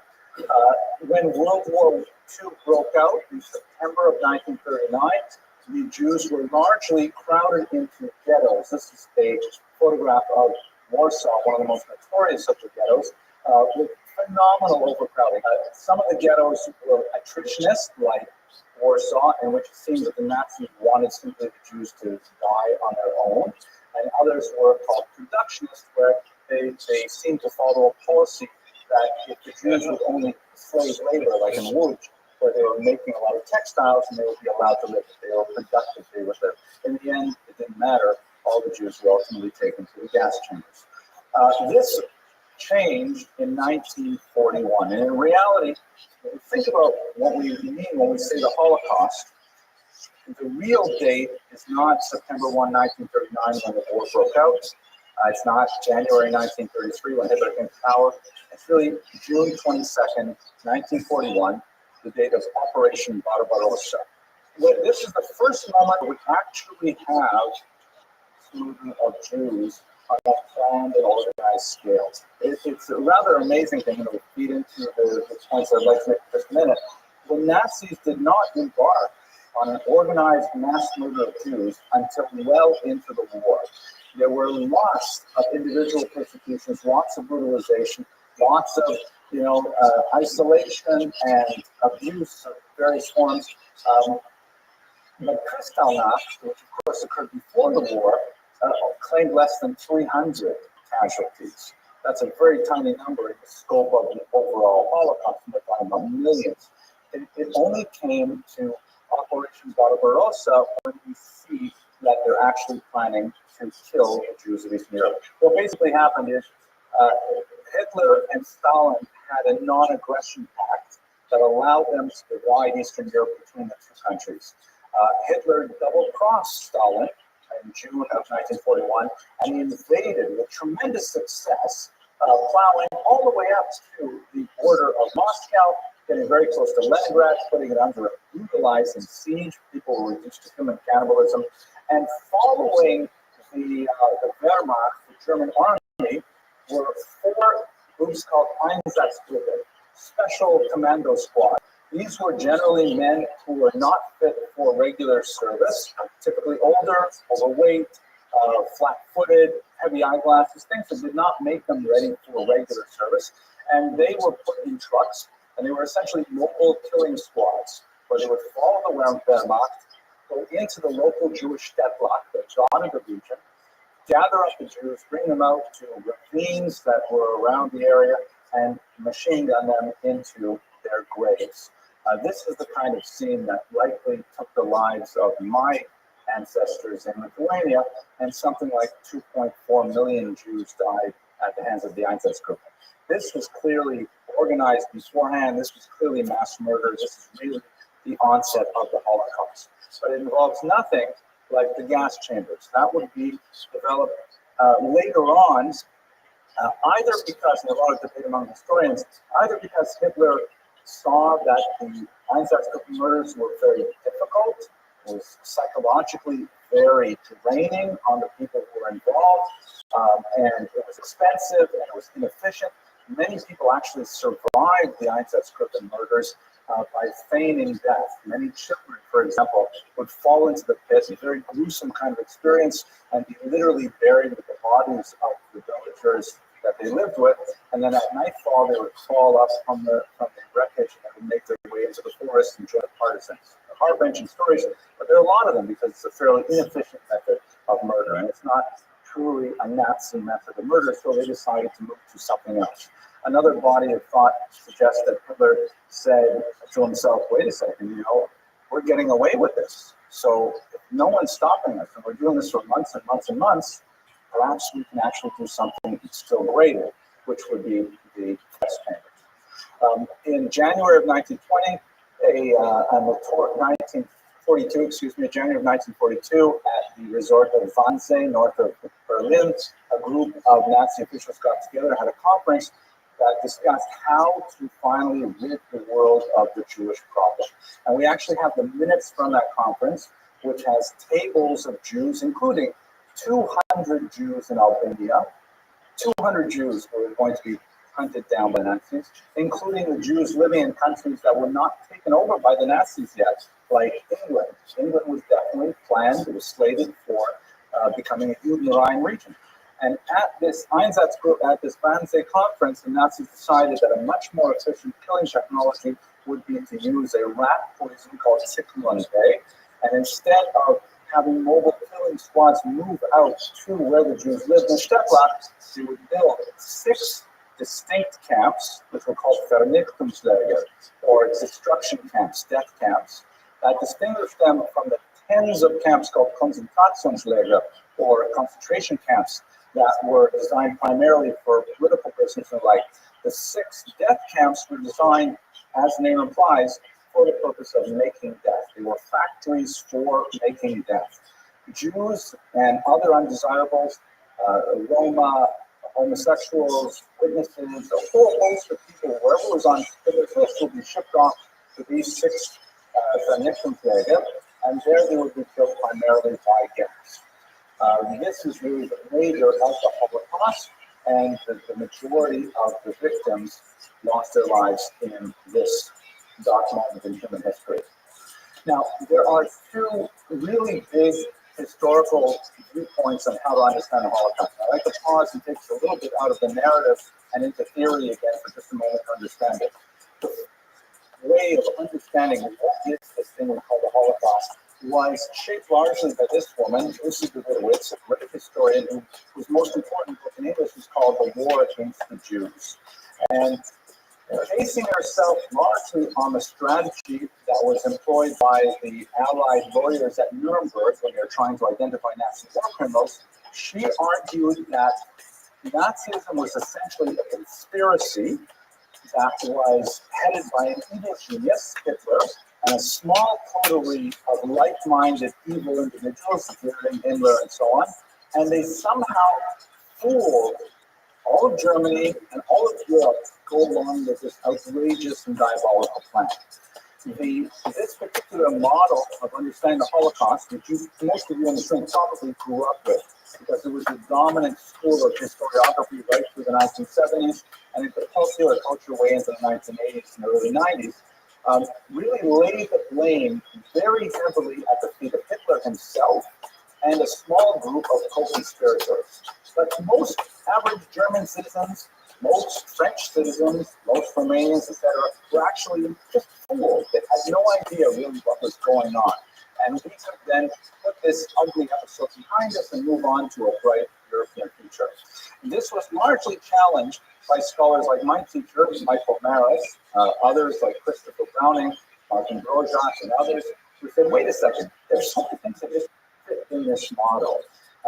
Like, for example, why is it that Hitler actually tried to set up reservations for Jews? So at one point, the Nazis explored the possibility of buying the island of Madagascar and shipping all the Jews down there, an island off the coast of Africa. Another opinion was, let's set up a reservation in New Zealand and we'll send all the Jews to live over there. Now, why is it the Nazis allowed Jews to leave? Right up until October 1940, if you had a place that would accept you, you could actually leave Nazi Europe. So it doesn't, and then why wait until June of 1941 to begin killing the Jews en masse if they really had this plan from the beginning? So this school of historians said, no, you know what? The Holocaust is probably more a function of the war. But as the war wore on, Hitler, who was undeniably an incredible anti-Semite, sort of began to think gradually about the idea of, you know what, all these things that have been rhetoric until now, we could actually do them. And trying small experiments here, small experiments there, seeing that they could get away with them. For example, the notorious experiment when they started killing children with Down syndrome. And it weren't for the fact that the church found out about it and the church began to protest, it would have gotten away with this tremendously awful, ugly deed. It reminds me very much of what John F. Kennedy said, that we can measure the value of a country by the way it treats its weakest members. Right? And this is exemplary of the kind of evil that is inherent in the Nazi enterprise. The functionalists began to experiment literally with psychological tools, the most significant of which is undoubtedly the work of Stanley Milgram, who is not a historian. He is a psychologist working at Yale and Stanford universities, in which he wanted to conduct experiments in obedience. He wanted to see what would it take for people to actually commit such vile acts. And I wish we had more time to actually go into the Milgram experiment, but it has become a classic. Basically, what he proved was that people off the street, in a rather complicated experiment, total strangers, complete Americans off the street, about 2/3 of them are completely ready to murder another human being. As long as someone in a white coat says the experiment requires you to continue, people will go on and will actually murder human beings, just straight off the street. It's an amazing and chilling experiment. It's been repeated several times in all kinds of different contexts. It's repeated in the 20th century, the early 21st century in England, that has been televised. If you're curious to see the darkness of the human heart, you definitely have to look at the Milgram experiment. But these kind of experiments tend to bolster the functionalist interpretation of the Holocaust that says that, that the heart of man is evil from his childhood, and all it takes is the right kind of circumstances, and we could have Holocaust anyway. It's a terrifying thing. It does not take away blame from Hitler and his central coterie of co-conspirators, but it it spreads the blame out much more widely.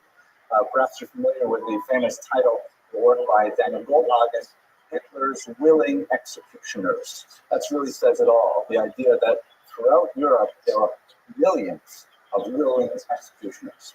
So we'll have to go on from there. Now, Israel, of course, again, we have the 20th century, and we only have about 5 minutes to talk about Israel, which is likely one of the greatest things that happened in 2 millennia of Jewish history, but, we're constrained by this crash course format. I think the best way to tell the story of Israel in this context is to tell it through maps. And I found in particular that younger people often are unaware of the tremendous change that happened in Israel as a result of these political changes. So let's quickly review it. Population builds in Israel. The Jews are flowing in throughout the interwar period, and after the Holocaust in particular, there is a tremendous demand, both real and demographic, and also moral and political, to open up Israel to the refugees from the Holocaust. The British, who are, of course, in charge of Israel at this point, are reluctant to do so, even though they have issued the Balfour Declaration in 1917, because they realized that the Jewish population is beginning to conflict with the indigenous Arab population, and there's some notorious riots in 1929 and so on. But basically, after a series of violent episodes that involved Jewish exacerbation of the situation as well as Arab, the British handed off to the new United Nations, the inheritor of the League of Nations, and they come up with this brilliantly bizarre and totally unworkable plan in 1947, saying, okay, we're going to divide the Jewish state, we're going to divide this region into 7 different parts. These blue parts will be Jewish, these sort of creamy parts will be Arab, and Jerusalem will be an international zone. Corpus separatum, a separate body. That was the plan, doomed to failure. The Jews, of course, delighted to have any kind of a state, even an unworkable one like this, accepted in 1948. And the Arab nations around refused to accept it, and Israel was born in war, the War of Independence. Amazingly, after a year and or so of conflict, the Jews actually managed to consolidate their territory, which is really quite a feat. This is what Israel looked like after the war had concluded in 1949. These are the armistice boundaries. This line here in particular is called the Green Line, will be very significant in later politics. That's basically the way Israel looked from 1949 until 1967. At that point, when you have I realize I'm talking to people who know this history very well, so I'll talk very fast, but for those of you who are on the internet, I'll let you have it quickly. Israel is faced with an imminent attack by Egypt in particular, aligned with Syria and several other Arab nations. It decides to launch a preemptive strike based on the Talmudic dictum: if someone is planning to kill you, wake up before him and kill him first, right? Which is a basic kind of idea. Amazingly, in an attack that shocked the world, my uncle Leon, who was about 20 and 30 years older than me, said that he was living in Montreal, and he and all his friends were like getting out of college because they were going to fly to Israel and they were going to volunteer to fight in the war. And 6 days later, the war was over. They didn't have a chance to get their tickets organized. So largely as a result of their superiority, not only did Israel keep its territory, it actually took over the entire Sinai Peninsula. This region here, Samaria and Judea, also known as the West Bank because it is west of the Jordan River, and the commanding Golan Heights up in the north. Most significant for Jews, they conquered the eastern part of Jerusalem, which contained the old Jewish quarter, huge spiritual, sentimental, historical value for the Jews. And basically, at that point, Israel said, great, we scored this massive victory. Almost everyone in Israel said, now we'll finally have peace, because the Arab nations will pick up the phone, they'll call us, and they'll say, okay, you won, you demonstrated superiority, let's talk about getting some of our territory back in order for peace. The phone call did not happen, and Israel was forced to control this large territory, which proved to be very difficult. They decided to do 2 things with it. And let us understand, on a philosophical level, on a political level, Israel has a very difficult sort of position because it wants to be two things that are often in conflict with one another. On the one hand, Israel wants to be a Jewish state. That is its raison d'etre. It exists for the Jews, the Jewish people. The idea is that all Jews should use it as a land of refuge. It's the ancient homeland of the Jews. They should use it to express themselves Jewishly, the land of the temple, and so on. And at the same time, it is influenced by democratic values. It wants to be a democratic state, more like, let's say, the United States. But these two things frequently come in conflict with one another. These two values conflict with each other when they deal with non-Jewish citizens or non-Jewish residents in the land of Israel, because you can't necessarily make them all citizens, because then they would vote. And if they all voted, they could conceivably vote that Israel should not be a Jewish state. So you have to sacrifice the democracy to keep the Jewishness, and sometimes you have to sacrifice the Jewishness to keep the democracy. It's a very difficult position for Israel to be in. What they decided to do regarding these territories is they annexed two of them. They annexed East Jerusalem, which of course is of incredible value to the Jews, but also to the Arabs living in the region. And they annexed the Golan Heights because of its very significant strategic value, at least in late 20th century technology. It could be, some would argue that the Golan Heights is not quite as important today with the kind of technologies, drones and things like that, but that's beyond my ken.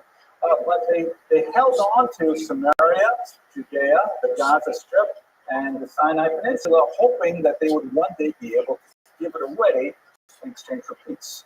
Not all Israelis felt that way. Many Israelis felt they should keep it forever. But the dominant mood was, okay, we have enough land, and give this away in exchange for peace. Ultimately, that phone call only came after the 1973 war, in which the Egyptians in particular, under Anwar Sadat, gave Israel a terrible bloody nose and very high casualties after catching them off guard on Yom Kippur. Then Anwar Sadat finally had the temerity to call Israel, which was led by Menachem Begin at the time, and say, listen, now we've had our final battle. I've proven the might of the Egyptian forces, and they made peace.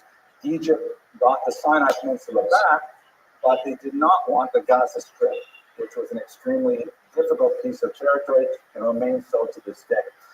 This process continued, of course, under Clinton in 1993, when Yitzhak Rabin, seeing that the now very significant Palestinian movement, I've avoided using this term, the Palestinian, because to use it in its proper political context at its time really dates from the 1960s. That's when a distinct Palestinian movement, as opposed to a pan-Arab movement, began to gain traction.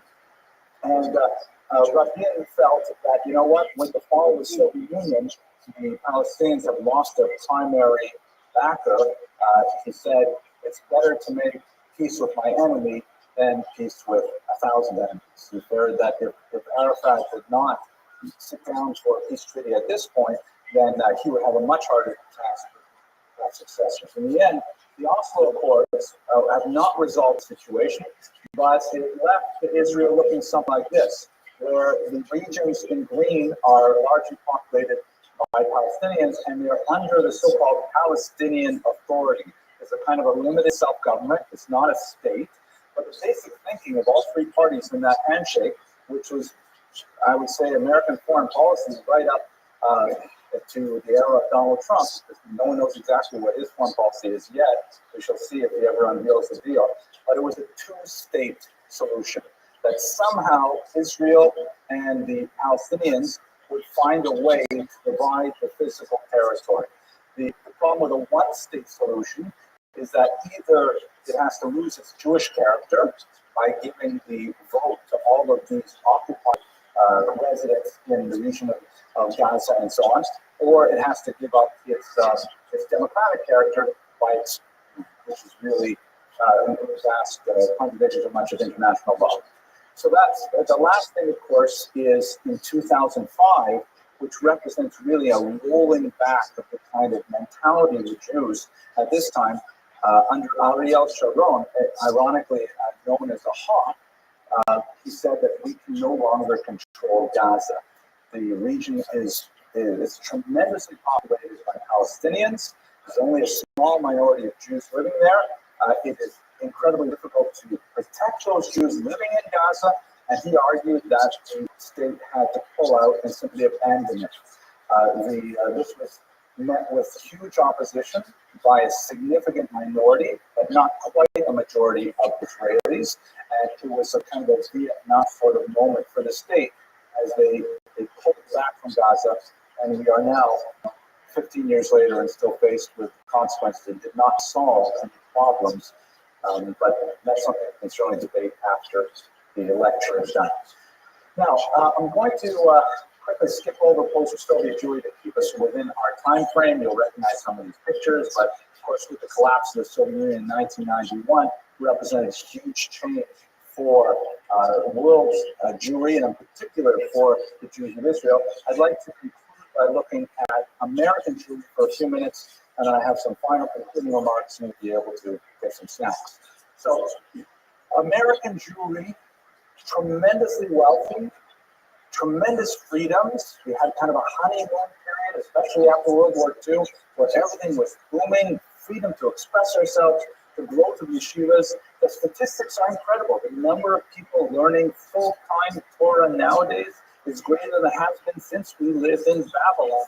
It's amazing what we have done. And at the same time, ironically, we are assimilating ourselves out of existence faster than even Hitler Yamashimo was able to do in the Holocaust. We are destroying ourselves at an incredibly rapid rate. And sociologists and historians are tearing their hair out. Right? Look at me. Thank you. That was funny. That was the first time I told that joke. Historians and sociologists are trying to figure out, what does this mean? Why is this happening to the Jewish people in this way?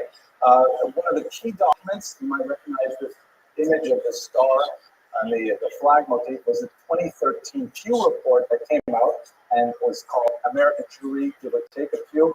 No, it wasn't. I made that up. But it basically proves that Jews have well past the 50% mark on intermarriage, that the about 3/4 of children of intermarriage do not identify as Jews, that Jewish ignorance was rampant, and the Pew report painted a pretty devastating picture of what's happening to American Jewry.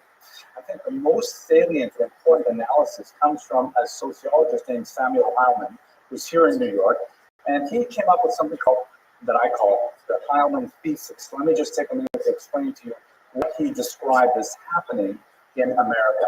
If we look at a chart like this, and we put on the y-axis Jews, like the number of Jews, and we put on the x-axis, I apologize, it's below here, but Jewish identification, meaning that a Jew over here in this quadrant highly identifies as a Jew.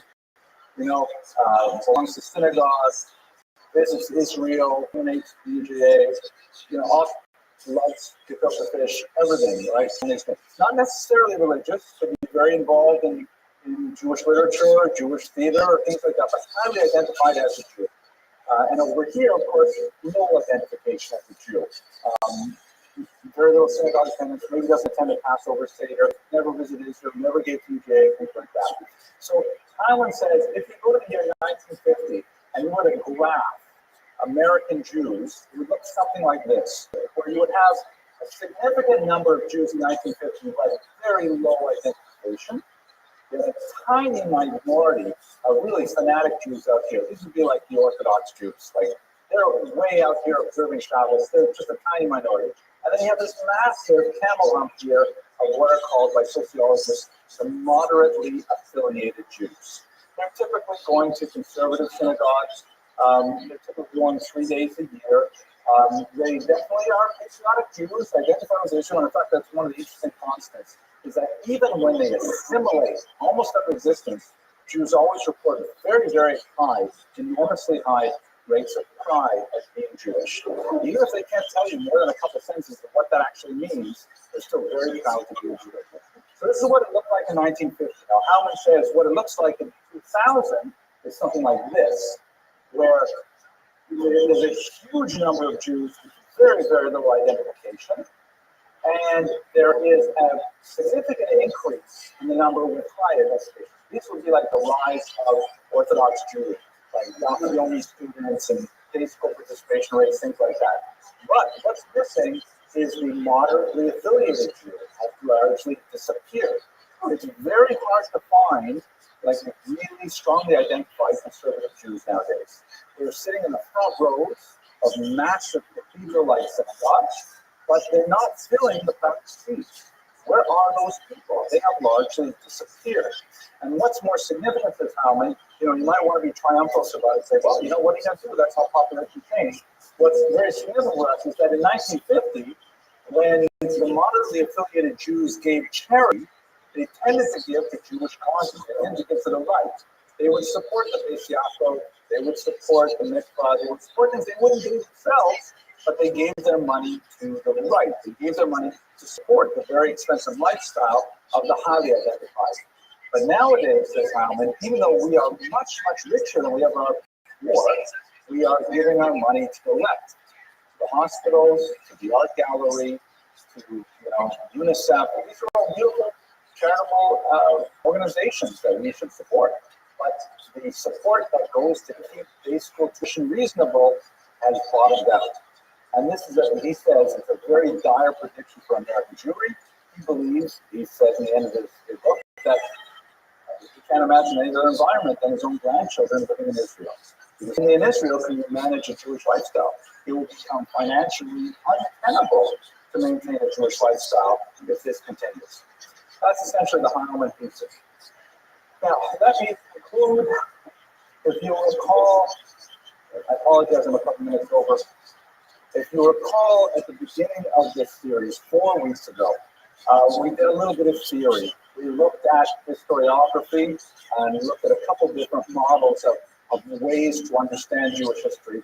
And I didn't give you any sense of my own other than looking at the work of the great Hannah Chenis, who wrote this amazing poem about living by starlight, about how the stars themselves, they're so far away, they could be dead now, but their light still continues to illuminate our universe. And that's kind of the narrative that I bring to the study of Jewish history for myself personally. When I study Jewish history, particularly Jewish biography, because when you get down to the actual granular details of how individual Jews dealt with the challenge of the Jewish condition, there's tremendous amount of a reservoir of inspiration. I'm inspired, for example, by the intercession of Rabbi, the famous H. Kodesh, who continued to teach in the depths of the Warsaw Ghetto. I am deeply inspired by Yitzhak Alper, who was at a key point in his political career, was sent into exile, and he actually, that was the most creative period of his life, where he produced so many fantastic telling works of Torah scholarship.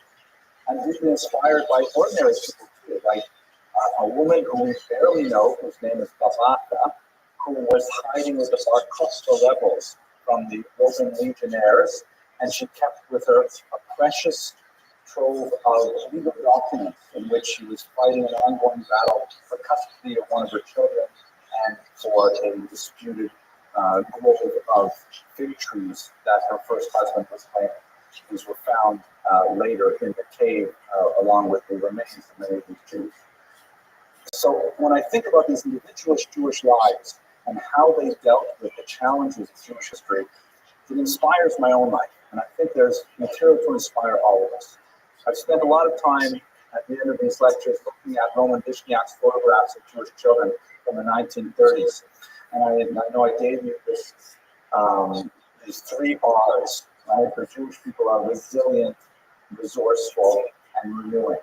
So I think if I were to give you one last takeaway after looking at contemporary periods, I'm reminded of this very powerful passage, of course, in the book of Genesis, which we'll be reading together in just a few weeks, when Joseph reveals his identity. He's not actually this Egyptian stranger. He is, in fact, the long-lost brother, and he says to his brethren, and Joseph said to his brothers, I am Joseph, does my father yet live? Right? Does my father yet live? And when we sing in response, we'll be singing in this very room, of course, it's the Torah, Od Avinu Chai, Am Yisrael Chai.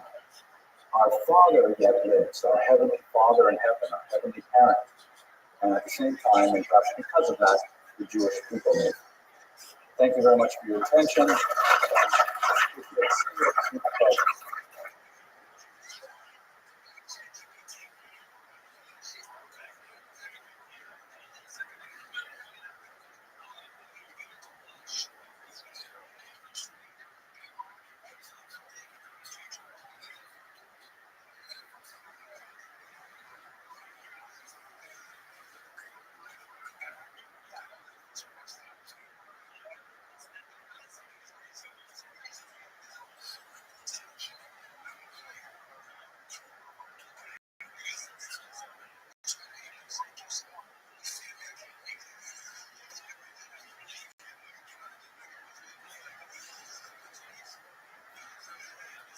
Hello. I'm sure you're all familiar with the shortest version of Jewish history, which goes like this. They tried to kill us, we survived, let's eat. That's very recited around the festive table whenever we have a Jewish holiday. I would like to just discuss very briefly a slightly expanded version, a little more sophisticated, but still keeping it under 18 minutes. Let's do all of Jewish history. So let's start first of all with the question, who are the Jews? Well, it's easier to say who they are not than to say who they are, actually. There are about 15 million Jews living around the world today, primarily in the land of Israel and in the United States, but also in many, many other countries, virtually every other country in the world. Yeah. What's good? Can you hear me? Yo, dog. Alex, can you hear me? How are you? Dog, I see that you're on mic. Can you hear me? Can you hear me? Do you want to talk or do you want to watch Jewish history like yourself? Can you hear me? Alex. Alex, can you hear me? Alex. Dog. Alex. Alex, can you hear me? Alex. Alex. Yo, dog, can you hear me? Do you speak English? Alex. Can you hear me, big dog? Oh, dude, I can hear you. What'd you say, big man? You know English? Oh, that's why. Alex, I love you. You're amazing. What language do you speak? I just can't translate you. They are not a race. If you go to modern Israel, you see Jews of many different racial backgrounds, whatever that means exactly. And they're not even a religion because, according to Jewish thought, even when a Jew decides to adopt another religion, they still retain Jewish identity. Well, there's a lot more to say about that, but this is not really 18 minutes. They don't have a common language. I'm speaking to you in English, for example, and they don't have a common geography because, of course, Jews are scattered around the world. However, they do have a historical common language, which is, of course, Hebrew, and a historical common land, which is Israel, but we'll return to that shortly. So then what is the Jewish people? I think the easiest way to define them is really what the great 10th century philosopher Saadia Gaon called the unity of the Jewish people is in the Torah. It is their connection to the Torah that keeps the Jewish people together. Now, it's also true that many Jews struggle against the Torah, and that is also endemic to the entire Jewish condition, as the very name Israel, if you have a look in the book of Genesis, the very name Israel means one who struggles with God. Okay, lots more to say about this, but we are going to rush through 18 minutes. So let's look at the historical origins of the Jewish people. Our best source for ancient Jewish history is, without a doubt, the Bible. It is also the most difficult source to work with, as archaeologists will tell you. It's very difficult to line up the kinds of things that they are slowly discovering about the ancient Middle East with the text of the Bible. But then again, we're sticking to 18 minutes here, so that will not detain us. There are a few scraps of information from the ancient period, like, for example, this amazing stele from Merneptah, a pharaoh from the 13th century, who famously wrote, "Israel is wasted, its seed is no more." Now, if you had a look at Merneptah's mummy, you'll see that he's not doing so great himself. But nevertheless, there are only a few scraps of information about the Jews in the ancient world, and much of their distant origins are lost in the mist of history, except for the Bible, which gives a very detailed account, however problematic it is for historians. According to the Bible, the Jews first emerged from Mesopotamia. The patriarch Abraham and Sarah lived in the region of what would be today Iraq, and they follow the Fertile Crescent up into what would be today Syria, and then they descend into Israel proper. They make some temporary sojourns in Egypt, but it is only under their grandson Jacob, with his large family, that the Jews actually move there en masse and are eventually enslaved. I'm sure you're familiar with, of course, the famous story of the Exodus, which is the second book of the Bible, and that talks about how the Jews enslaved cry out to their God, who sends a redeemer, Moses, and then brings them out of Egyptian servitude, having them wander in the desert for a while until they finally cross over into the land of Israel. Archaeologists posit several other models for how the Jews may have actually settled the land of Israel, but there's no question that by the time you get to about the year 1000 BCE, there's a significant Jewish presence in the region of Israel. They've established a major religious site in Jerusalem where the temple is located, and they go through, as described in the Bible, a series of kings, some civil wars that ultimately end in the 8th century before the Common Era with a major invasion from the north that takes away the 10 northern tribes, essentially. They're the lost tribes of Israel. And then in the 6th century before the Common Era, then there's another invasion that takes away the southern region. Now, neither of these exiles, by the way, are total. There are still Jews that are living in the land of Israel, but the Jewish Commonwealth is destroyed. There's no more Jewish political entity at that point. The Babylonian exile only lasts for a few decades, however, and under Ezra, as described once again in the Bible, the Jews return to Israel.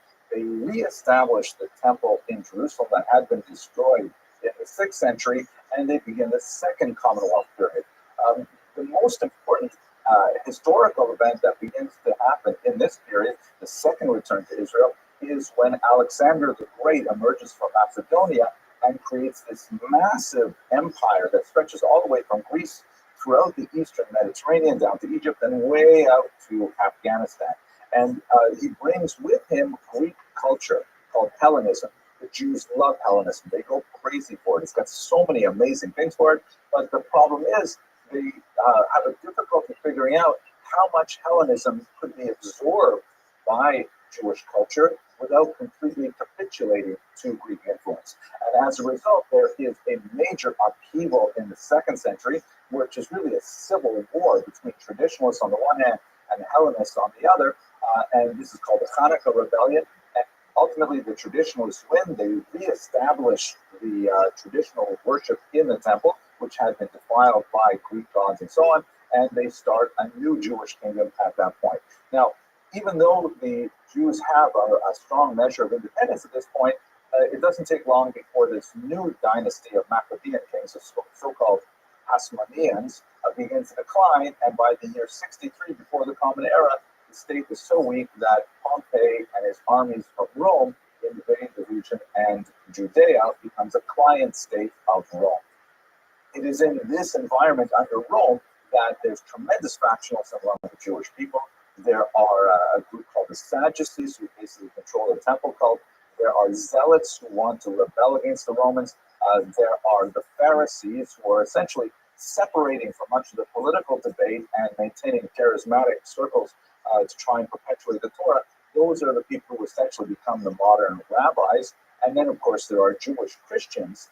At this point, Christianity is born. It's entirely a Jewish movement at first, and only after the first couple of centuries did it really acquire a strong non-Jewish character ethnically. And there's a lot more to say about that, but you don't know everything. It's okay. So the Jews rebel against Rome. They lose a major war and in the year 70, the temple is destroyed once again. They try to rebel again in the 2nd century under a man named Bar Kokhba, even more devastation. And the Romans take great pains to exile even more of the Jews. The Roman exile, which begins formally in the 1st century and extends through the 2nd century, becomes even more important and long-lasting than the earlier Babylonian exile. It is at this time, however, that the Jews decide to incorporate many of their oral teachings, which had been handed down for centuries, into a core document called the Mishnah, which eventually becomes the center of a major document called the Talmud, which we'll talk about in just a second. The Jews who are living in Babylonia, they start to flourish as Israel begins to decline under the Romans. And it is here that the Talmud is created. What is the Talmud? There's so much to say about this document, but again, 18 minutes. The Talmud is essentially a long commentary. It's a massive document of 20 volumes, and it is essentially a commentary on the Mishnah, which is in itself sort of like an extended, primarily legal document commenting on the Torah. More to say about this, but you have to go look at the other videos, I guess. So this community begins to flourish, and it has a high point, really from the 3rd through the 6th centuries. In the 7th century, Islam comes into the region, and initially the Jews actually do very well under Islam. There's a lot of cultural similarities between the ancient Jews and Muslim culture. This will ultimately decline when we get to the modern period, however.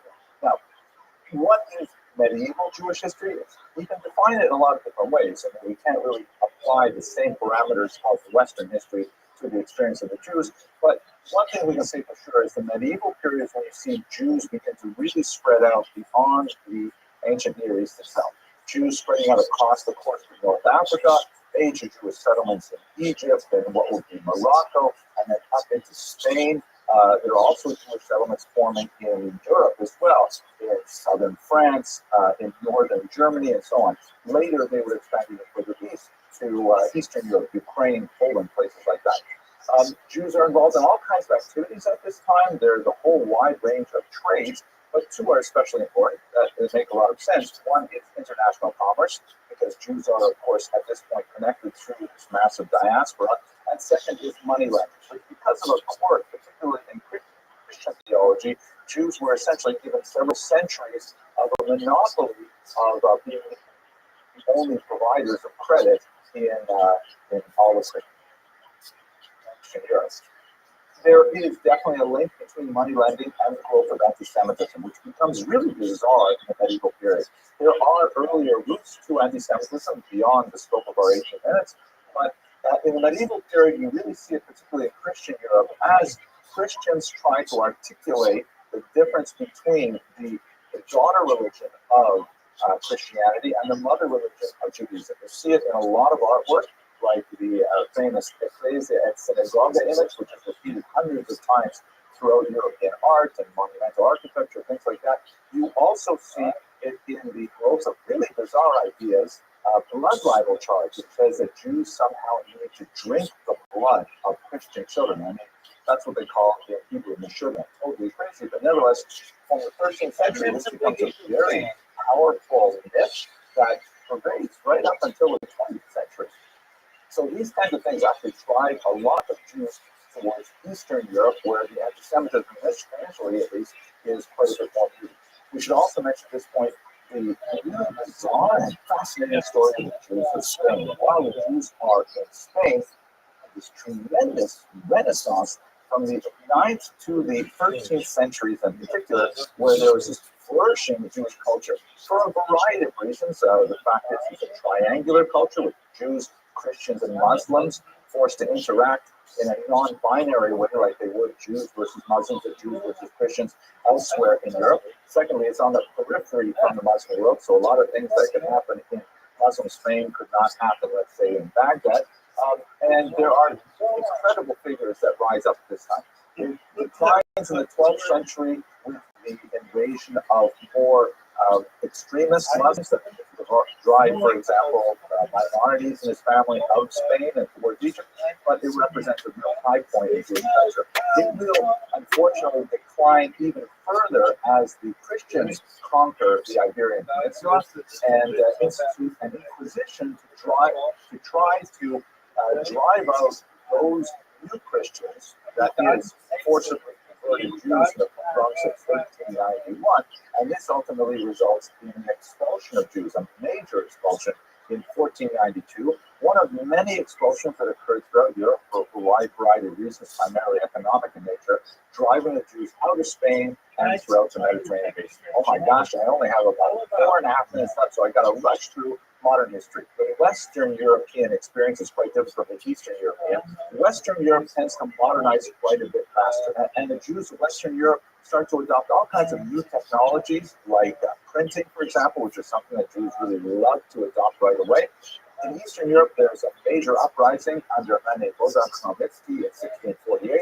This is followed by a mass movement to follow a false messiah named Shabbatai Tzvi in the 1660s. And then about a century later, the rise of a populist movement called Hasidism really made a huge impact on the experience of Jews in Eastern Europe.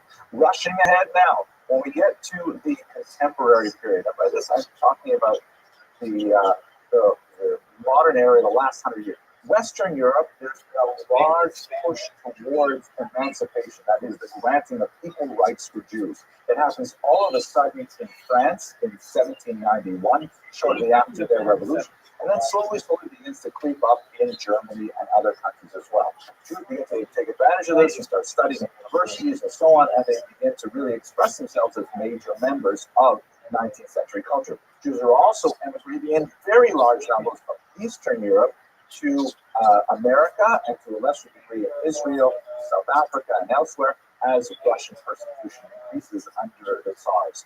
You begin to see the development of many Jewish political movements, including that of Zionism and so on.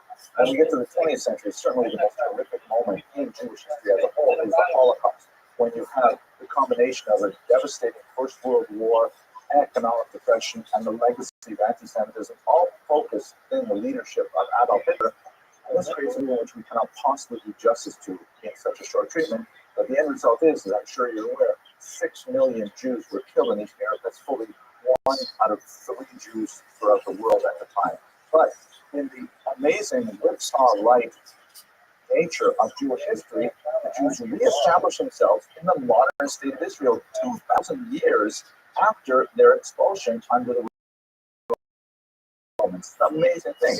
Israel goes through difficult birth. Israel goes through a lot of difficult changes. They fight in 1948 with independence, in 1967 the famous Six-Day War, 1973, and they have ongoing conflict with the indigenous Arab population, the Palestinians, and that is far from solved, although major steps were made with the 1993 peace accords in Oslo and with the withdrawal from Gaza, which is also a very problematic event in the year 2005. And that basically brings us up to the present day. Jews still have a tremendous amount of challenges to contend with. It is not an easy history. Nothing happens automatically. But I managed to squeeze this under 18 minutes. You may be wondering, why 18 minutes? Why not 20 or why not 10? Well, 18 minutes is two things. First of all, it is an Easter number because that's the amount of time it takes for unleavened bread to become leavened, not kosher for Passover. But more importantly, the number 18 is written as a word in Hebrew. The word is chai, life. So, as the saying goes, Am Yisrael Chai, the Jewish people live. I hope you found this very brief overview of Jewish history useful. And if you want to learn more, I got lots of videos on all kinds of theories of Jewish history. Thanks very much for watching.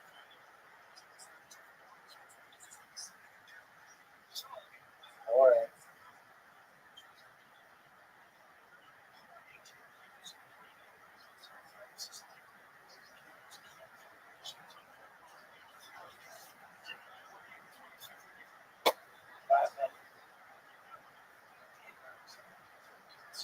Hello, my name is Rabbi. I'm a historian at Rothschild College, and I would like to take a few short videos just to explain to you what exactly the history of the Talmud is. We're going to begin with its origins today, and we're going to extend all the way up to the 21st century because it is one of those documents that actually has such a phenomenal impact on the Jewish intellectual and spiritual tradition. It is intrinsically tied up with the Jewish communities around the world and across the centuries. And understanding some basics about the Talmud is essential to really understanding anything about Judaism or the Jewish people. Now, let us first begin with a very simple question.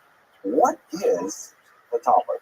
So it's a complicated and long answer, but here's the short answer. The first thing I like to say is the Talmud, also known as the Gemara, those terms are synonymous, is a massive ancient commentary on a document called the Mishnah. And when I say massive, I'm talking about over 5,000 pages, although they're typically numbered in folios, that is, both sides of one page, and there are 2,711 of those folios. Now, you might wonder what exactly is the Mishnah. We'll talk more about it in the next lecture, but for now, let's go on with what exactly the Talmud or Gemara is.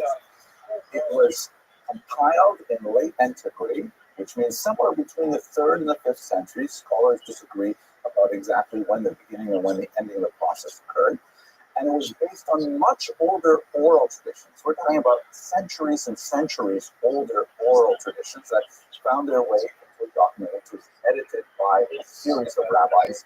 And this editing process occurred in two basic places. One is in the land of Israel, particularly in the north, and secondly in the land of Babylonia, the Mesopotamian region between the Tigris and Euphrates rivers. As we'll discuss later, that's why there are actually two different texts called the Talmud. There is the so-called Jerusalem Talmud, which is the one that was composed in the land of Israel earlier, and then a later one, which was composed in the land of Babylonia, called, of course, the Babylonian Talmud. Third thing I'd like to say about what it is, what are we talking about?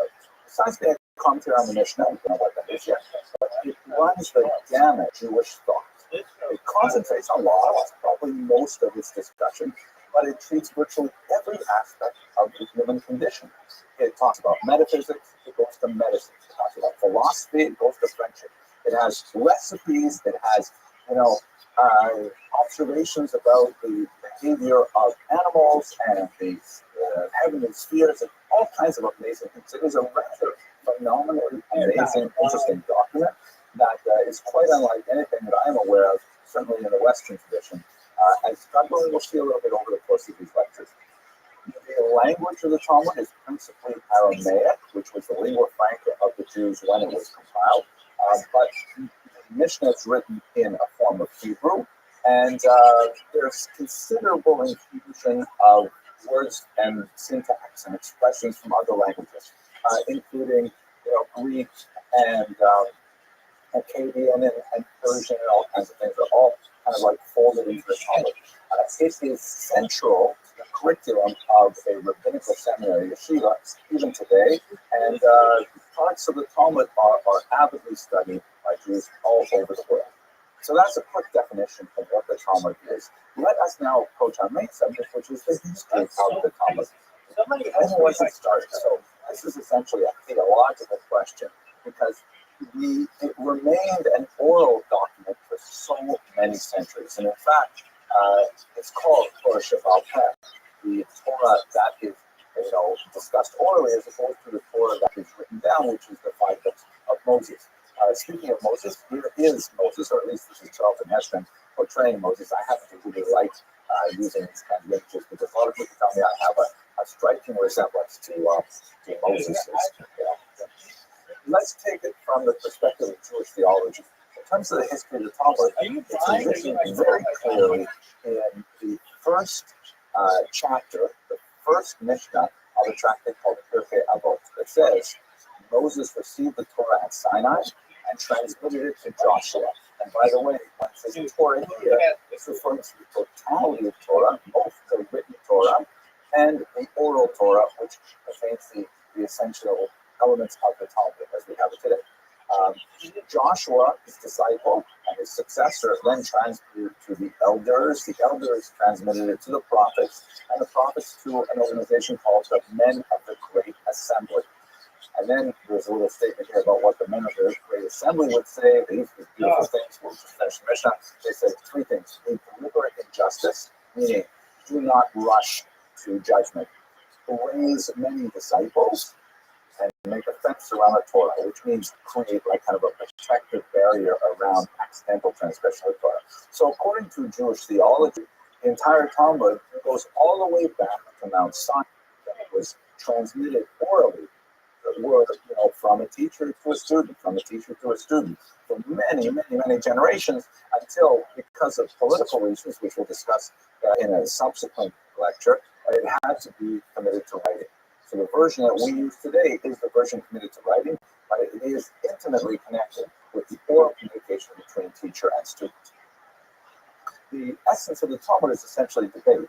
You know, we have an expression, two Jews, three opinions, and so this is not a document which is kind of like a list of rules. It is a give and take. It is a discussion. It is a stream of consciousness conversation, a transcript of a massive debate that encompasses hundreds, actually thousands of rabbis taking place over many centuries in many different civilizations. So let's go first to the biblical period. So the biblical period, which refers to what's going on in what Jews call Tanakh. They do not call it the Old Testament because, of course, Jews do not recognize a New Testament. The Old Testament is working just fine, thank you, and there's no reason to upgrade it to a new version of the software. Tanakh is the Hebrew term which refers to the three sections as Jews recognize the Bible: the Torah, which is the first 5 books, the Nevi'im, the prophets, and the Ketuvim, which are the writings, which include things like Psalms and Proverbs and things like that.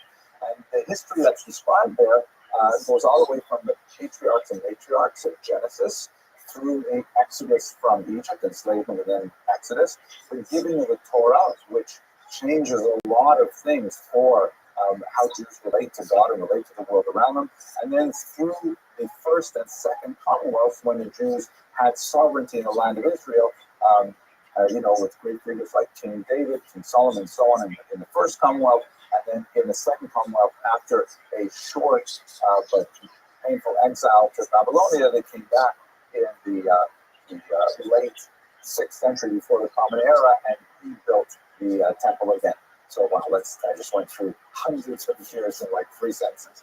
The second period, which is really important, because now we begin to see a lot of the text of the Talmud being very closely associated with the cultures in which Jews live, has to do with the conquest of Alexander the Great. If you have a look at this map, you'll see that Alexander marched out of northern Greece, Macedonia. He is known as Alexander the Macedonian in Talmudic texts. And he conquers an amazing amount of territory in a very short period of time before he dies at a young age. He does not destroy Jerusalem, for which Jews are eternally grateful, so much so that they even name their children after him. My own grandfather, Shalom, is named Alexander, and I named one of my sons Alexander as well. Not for Alexander the Great, but for Alexander, my great-grandfather. My grandfather, who was great, was my grandfather, not my great-grandfather, but he was great. During this time, the Jews are exposed to Hellenism. Hellenism is essentially the Greek way of looking at the world, which encompasses Greek science, Greek rhetoric, Greek drama, Greek art, Greek literature, Greek aesthetics, Greek math. I mean, it just goes on and on. The Greeks had such a fascinating and different way of looking at the world than the Jews did, that they were overwhelmed by this. And in fact, one of the great problems that the Jews had to deal with at this time was trying to figure out, okay, how do we use this fascinating body of information that the Greeks have given to this region without diluting our Jewish traditions? It was such a difficult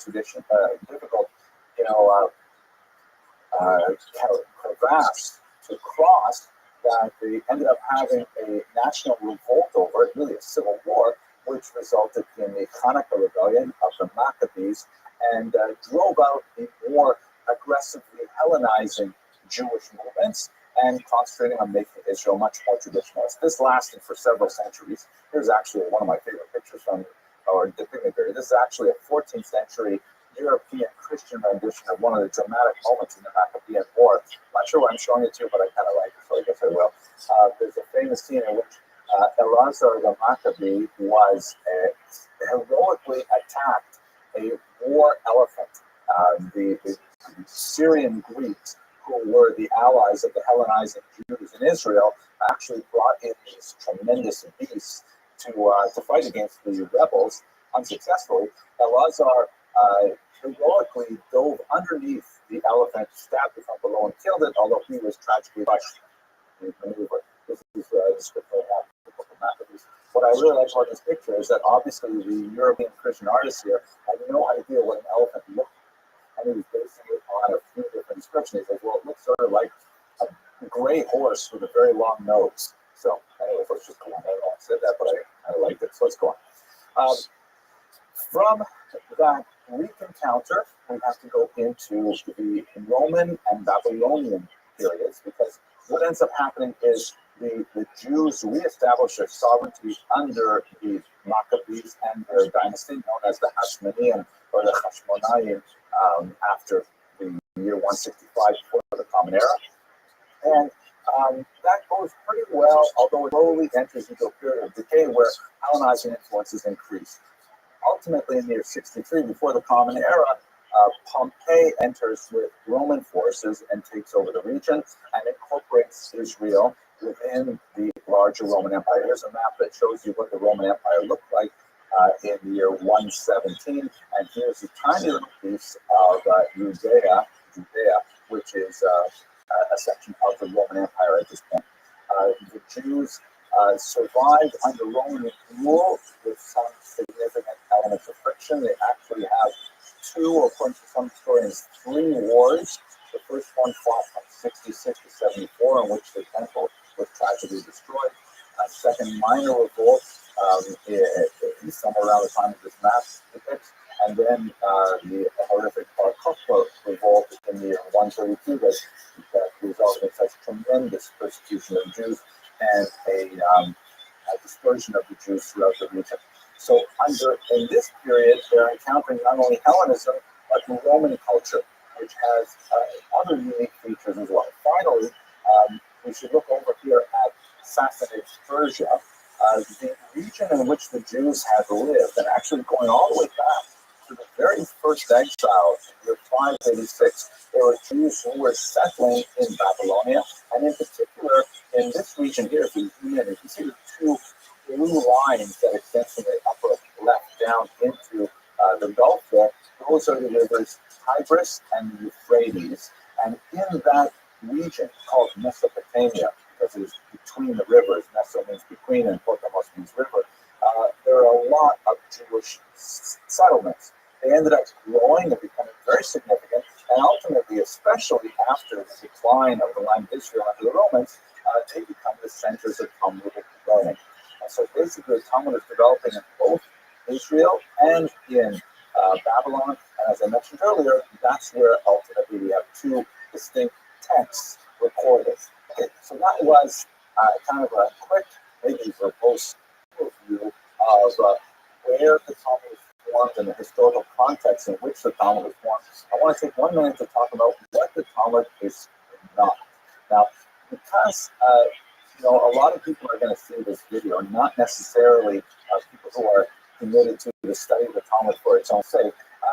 I've shut off all comments because there are a lot of people who have a crazy idea that the Talmud is some kind of like secret document that is the whole rules for the secret world Jewish conspiracy, which does exist, by the way, and that somehow it's this nefarious document. A lot of this anti-Semitic thought springs from the twisted mind of an individual named Johann Andreas Eisenmenger, who in the late 1600s portrayed himself as a potential convert to Judaism in order to study the Talmud primarily.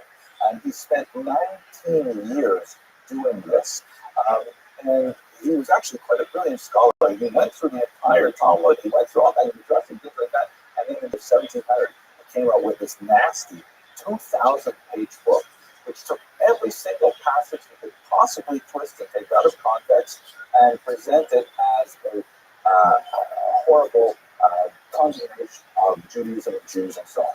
Now, he was not the first person to do this. They're a really bizarre, obsessive kind of ritual. We have people doing this for a few centuries prior, but in reality, that's not what the Talmud is all about. If you don't believe me, there are lots of places where you can see Talmud the way Jews see the Talmud. I do not recommend you go to anti-Semitic websites because they will essentially just repeat Eisenmenger over and over again. Go see how Jews deal with the Talmud, and you'll be assured that it's basically just this. Well, it's not basically anything. It is a fascinating discussion of how Jews encounter the universe and try to get closer to God in the process. Okay, that's it for this quick video. The next video we'll be looking at the Mishnah, which is the core document of the Talmud. We'll try to understand how and why that was formed in the historical context of its compilation, and then we'll get a better understanding of what exactly a Talmud is and how it was composed in its historical context. Thank you very much for watching.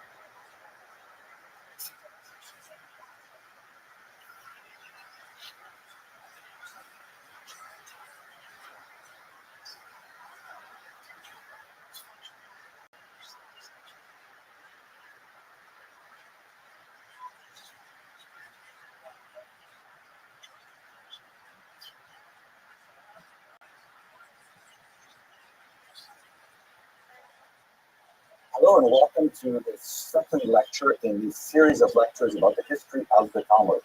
We're actually not going to get to the Talmud per se until the third lecture. So we have two sort of prolegomena, but they are essential to understanding what the Talmud is about. Today we're going to talk about the Mishnah, which forms the backbone of the Talmud. It is the core text around which the Talmud is built.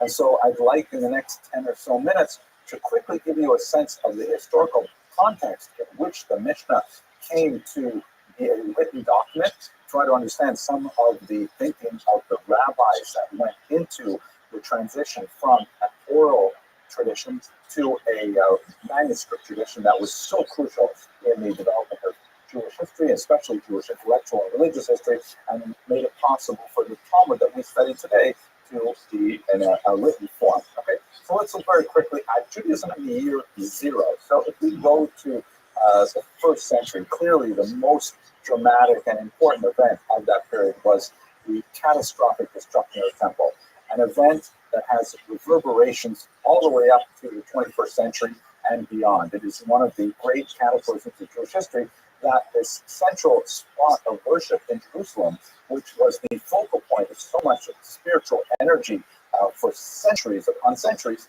would be destroyed. And this really created a crisis in which, what would happen to Judaism if they did not have the temple rituals to follow? That's really an important starting point for us, but we have to go back just a little bit to understand the context of that first century, because it is in that context and the events of that first century that really set the stage for the transition of the oral tradition into the written document that we call the Mishnah. So going back a couple hundred years before that, really 400 years before that, we talked about the conquest of the region by Alexander, and this introduced into ancient Israel the philosophy which eventually called Hellenism. Really, I shouldn't say philosophy, it's a Weltanschauung, it's a worldview that encompasses not only philosophy, but also aesthetics and literature and science and mathematics and so many of the Greek ways of thinking that had a tremendous impact on the Jew period. So much so that the Jews tended to go overboard, and many Jews simply advocated completely abandoning the Jewish tradition and wholly assimilating to Greek norms. So a lot more to say about that, but for our purposes, this resulted in a backlash in about the year 165 before the Common Era, led by a group called the Maccabees. It was a popular rural uprising against many of the assimilationist urban elites.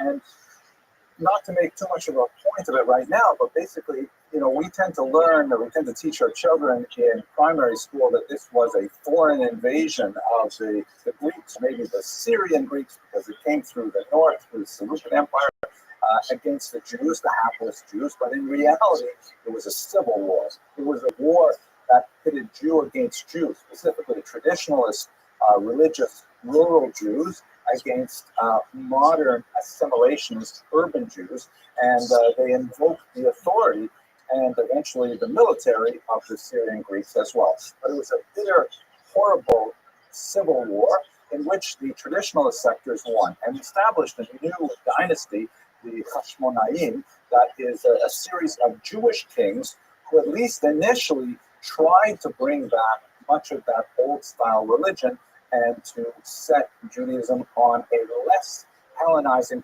path than the prior generations had taken it to. So this was like kind of a pendulum reset, bringing the Jews back away from the influence of Alexander into the traditional influence of the sages and so on. It did not last very long. Hellenism was such a powerful, overwhelming influence that Hellenizing trends increased, And in fact, the Hashmonite dynasty began to decline on its own until eventually you have the last major king of the period, King Herod, shown here, who, or, to be to say something positive about Herod, he was a tremendous public works builder. He renovated the temple, very important thing, built lots of amphitheaters and roads and aqueducts and all kinds of harbors, things like that. But he was also an incredibly cruel tyrant, murdering his own spouses and children and all kinds of things like that. Definitely not a person you'd want to invite to your Shabbos table so quickly. He ruled from the year 37 before the Common Era until the year 4 of the Common Era. After his rule, there was a significant step down in the authority of the local kings that would go even further when the Romans ultimately destroyed the temple. But let's just go a little bit further into the relationship specifically with Rome. Many people also have this understanding that just like in the period of the Hashmonaim, people tend to have this misconception that the Greeks or the Syrian Greeks invaded and the Jews pushed them back out. Not exactly what happened. Same thing with the Romans. The Romans actually were in Israel from 63 before the Common Era. They were there for over a century before they actually destroyed the temple. They came in with Pompey, and the reason for this had to do with the inherent weakness of the Hashmonaim kings and the tremendous strength of the Roman Empire. But this in itself was not so terrible because the way that Rome preferred to rule its far-flung empire was a rule called divide et impera, divide and rule. They identified the ruling classes in a particular region, said, listen, we're going to give you lots of extra privileges, citizenship in the Roman Republic, all kinds of great things. All you have to do is pay us taxes, tribute, and do things our way. This was a very effective ruling strategy, and it lasted for several hundred years. So Israel essentially became a vassal state under the Romans. They had their own kings, they had their own government, and things were not so terrible until the first century, when the relations between Rome and Jews just descended so rapidly as a result of several factors which are beyond our scope today. But please have a look if you want on my website. I've got lectures on this, like you wouldn't believe. Okay. Let us focus now internally within the Jewish community. There were four basic orientations of Jews towards the Romans in particular, but also had a relationship to Hellenism, which of course continued apace under the Romans at the same time. There were the so-called Sadducees or Sadducees. These were Jews who believed in following the same kind of Hellenizing, in this case Romanizing trends of their early predecessors, who argued that Roman power was here to stay and that the Jews would do well by simply capitulating to the Romans, and in return they could rely on their beneficence, they could rely on their support, patronage, and so on.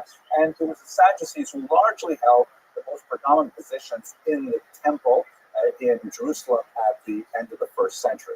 Secondly, there were the Zealots, who were in favor of the opposite, saying, no, even though the Roman Empire is so much larger than us, so much more powerful than us, they have these massive standing armies, let us instead fight them and let's drive them out of our land. The Zealots, in particular, a group called the Sicarii, which were named for these curved knives that they used to use when they assassinated their political opponents, were actually feared not only by Romans, but also by Jews who dared to speak against them.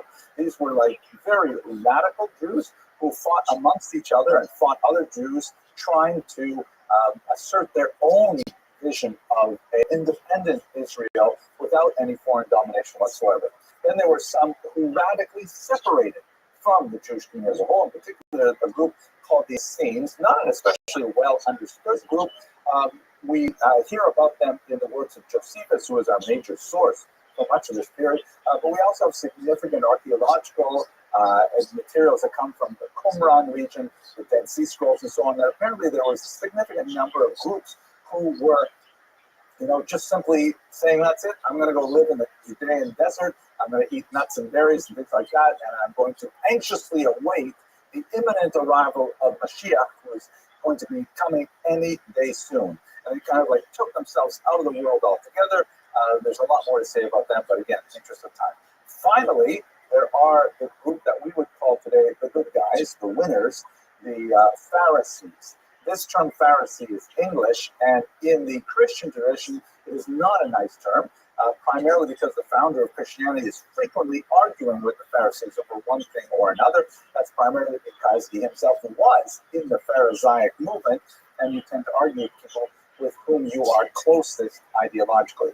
In Hebrew, the term Pharisee means Perushim, or the separated, those who separate from the political trends of society. They didn't separate as radically as the Essenes, who wanted to live outside of society as a whole. The Pharisees were like charismatic leaders of small disciple groups.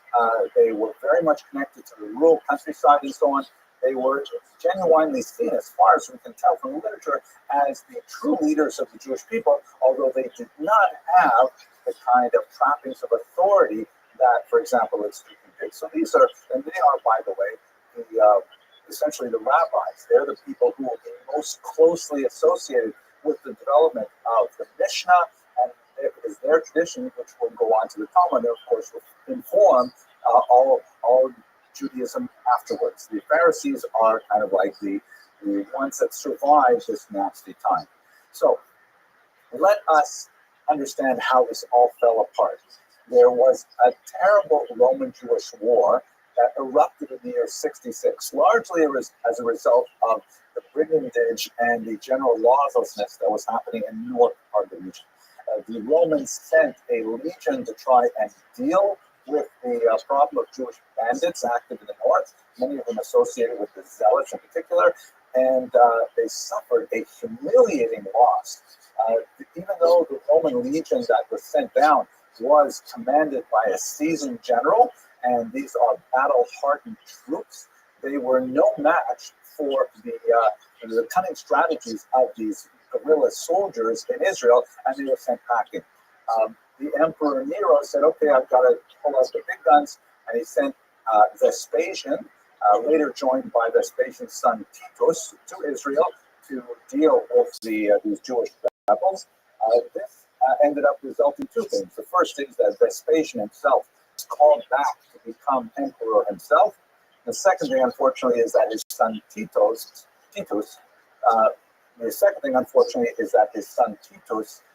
taking his time over several years, went and surrounded Jerusalem and ultimately destroyed the temple in the year 7. There was kind of a long drawn-out mop-up operation for the Romans because many of the zealots retreated to Masada, a distant mountaintop in the Dead Sea region, and there they mounted their last stand that culminated in a mass suicide, and that was ultimately the end of any kind of Jewish sovereignty in Israel at that point. The Romans cracked down very hard, and over the course of the next few decades, the Jewish sovereignty and Jewish abilities were horribly impugned by the Romans. Huge amounts of populations were exiled or were refugees. Many were sold into slavery. Tens of thousands brought back to Rome to serve as builders, the Colosseum and other structures at this time, and many other horrible things, which of course I can discuss in a much longer lecture.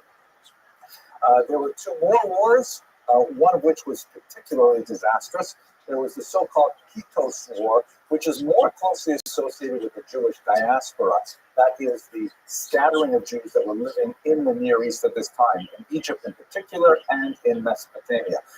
This is probably associated with some kind of tax rebellion. It's not a war that's well understood. Many don't even call it a war, but there was significant anti-Jewish violence that occurred in the year 117.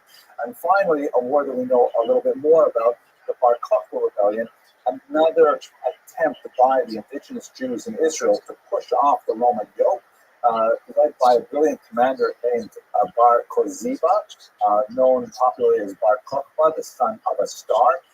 Many people felt that he, in fact, would herald the coming of the Messiah, Rabbi Akiva in particular.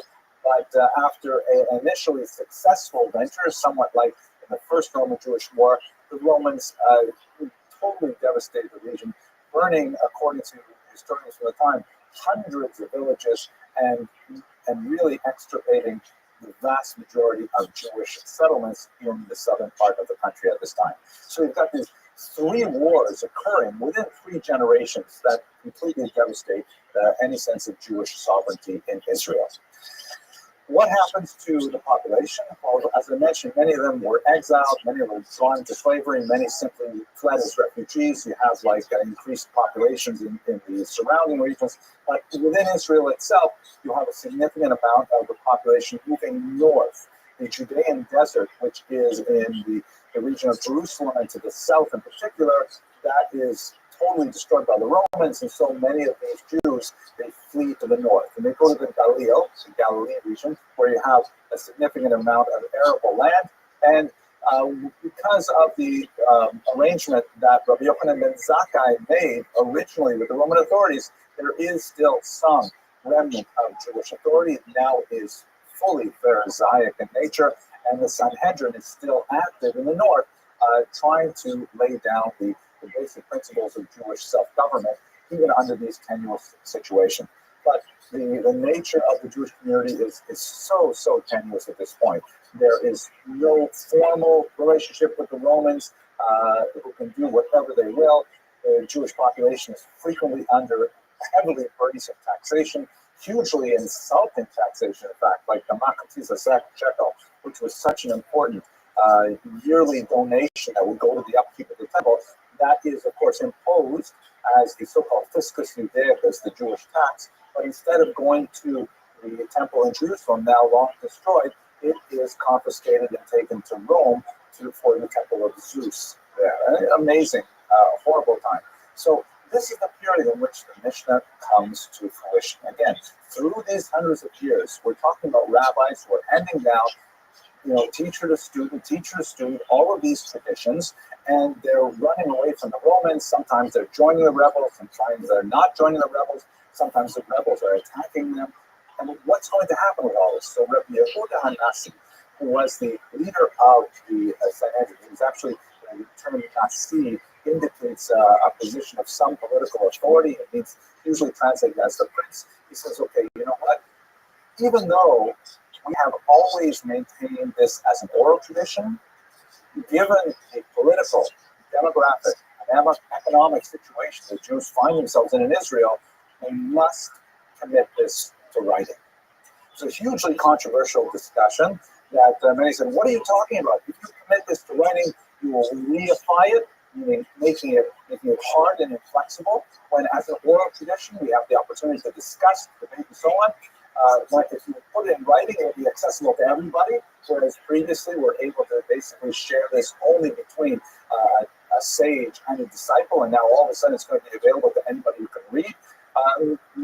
And of course, we have this long-standing tradition that God gave us this text, right? Remember, let's go back to the last lecture, that according to their first mission in Pirkei Avot, God gave this entire text, meaning the written text of the 5 books of Moses, and the oral text, which would become the core document of the Mishnah, that was all given orally. And if God wanted to give it in text, he could have given it in text back then. So therefore, you're like completely upending so many centuries, millennia almost, of Jewish tradition. How can you do this from Yehuda?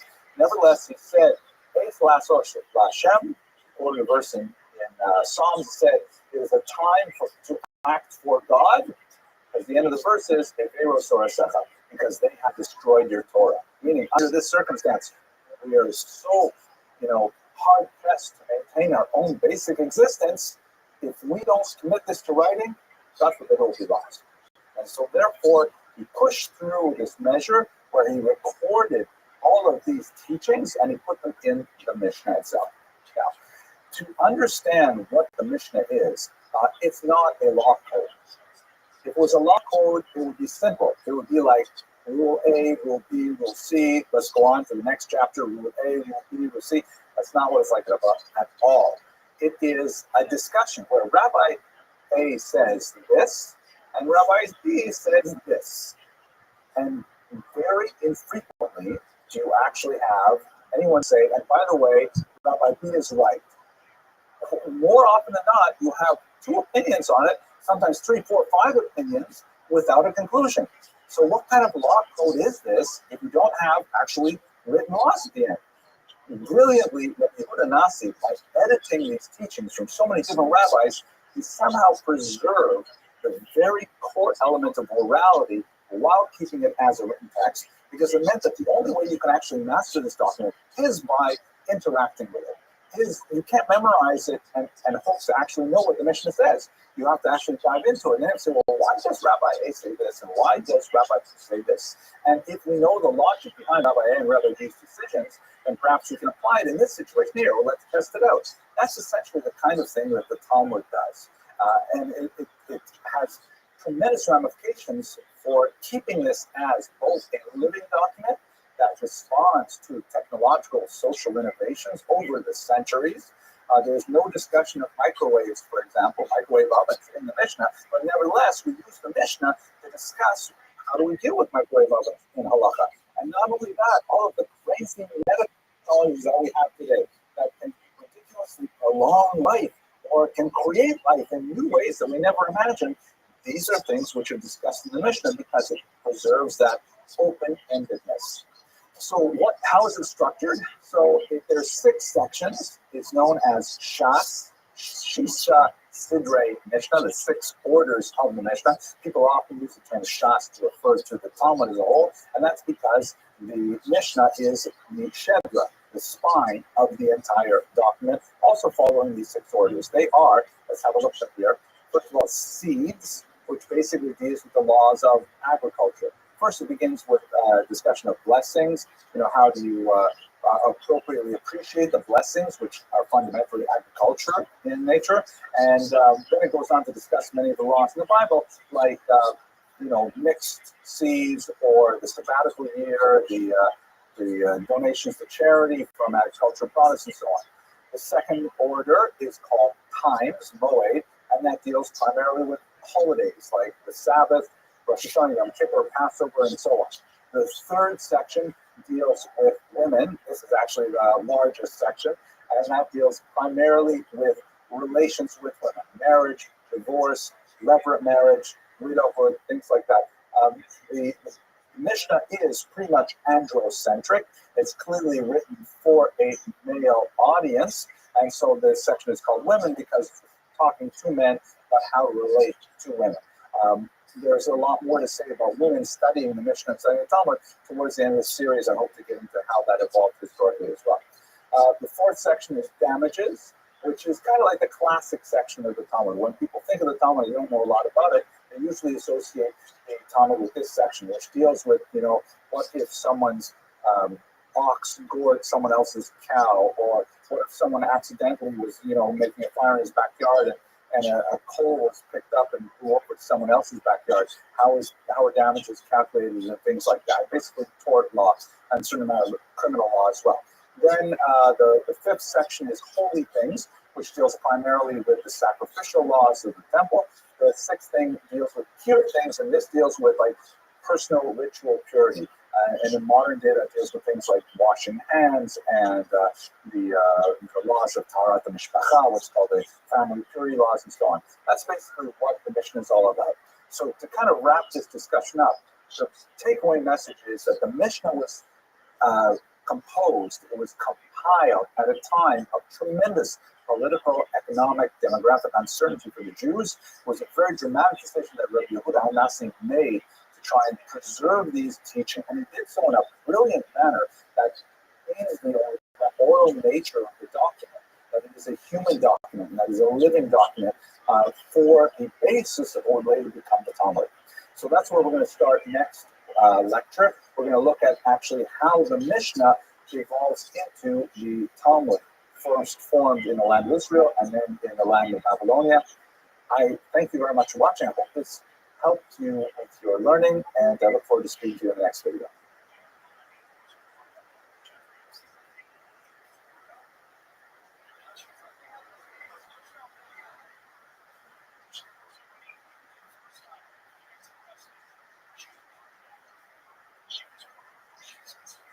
Hello, I hope you had a fantastic holiday season, and I am so grateful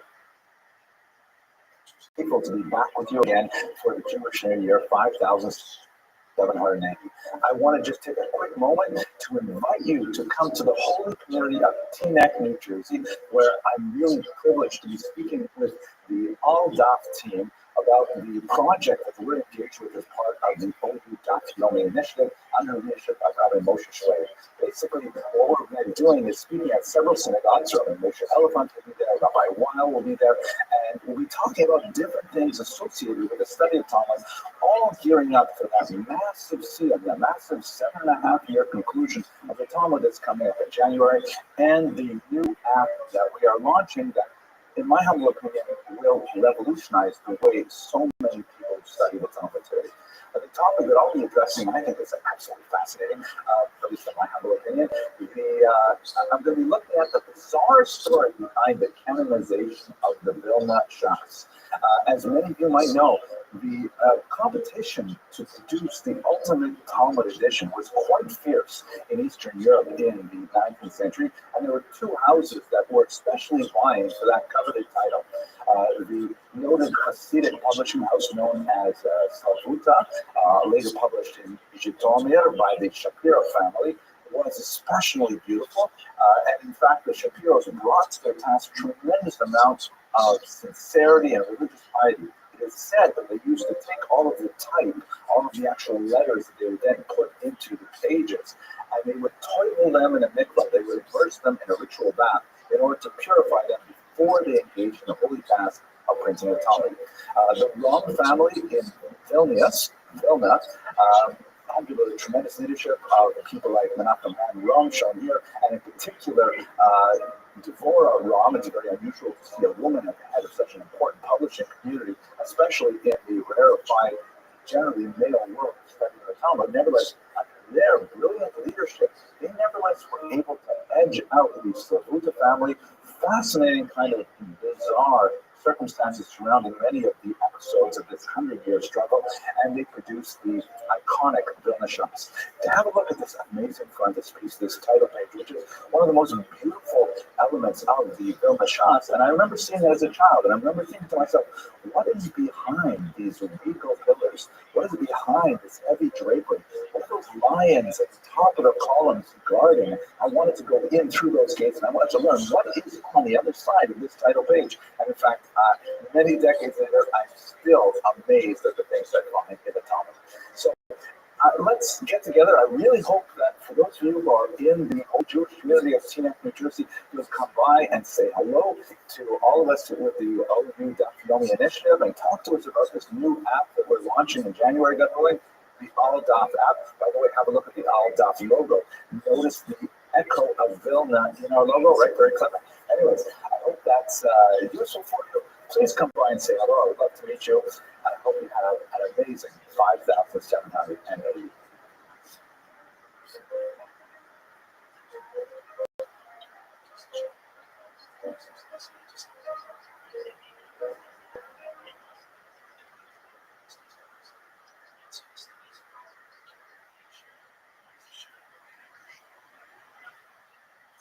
I am a little bit flustered myself because the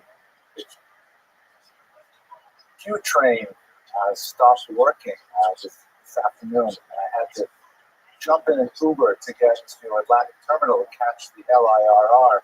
And I didn't realize that there's rush hour in New York City, and that slowed down the Uber, and I missed my train, and I just walked in here the last few minutes. So if you don't mind, I'd like to tell you a funny story that will relax me, hopefully as much as it relaxes you. And this is a true story. I was trying to think of a joke that deals with the Talmud, which is going to be the topic of our discussion today and for 2 more classes. And this is a true story. It's not even really a joke. It's actually an anecdote. When I was my early 30s, I had a postdoctoral fellowship with the National Endowment for Humanities at Oxford University.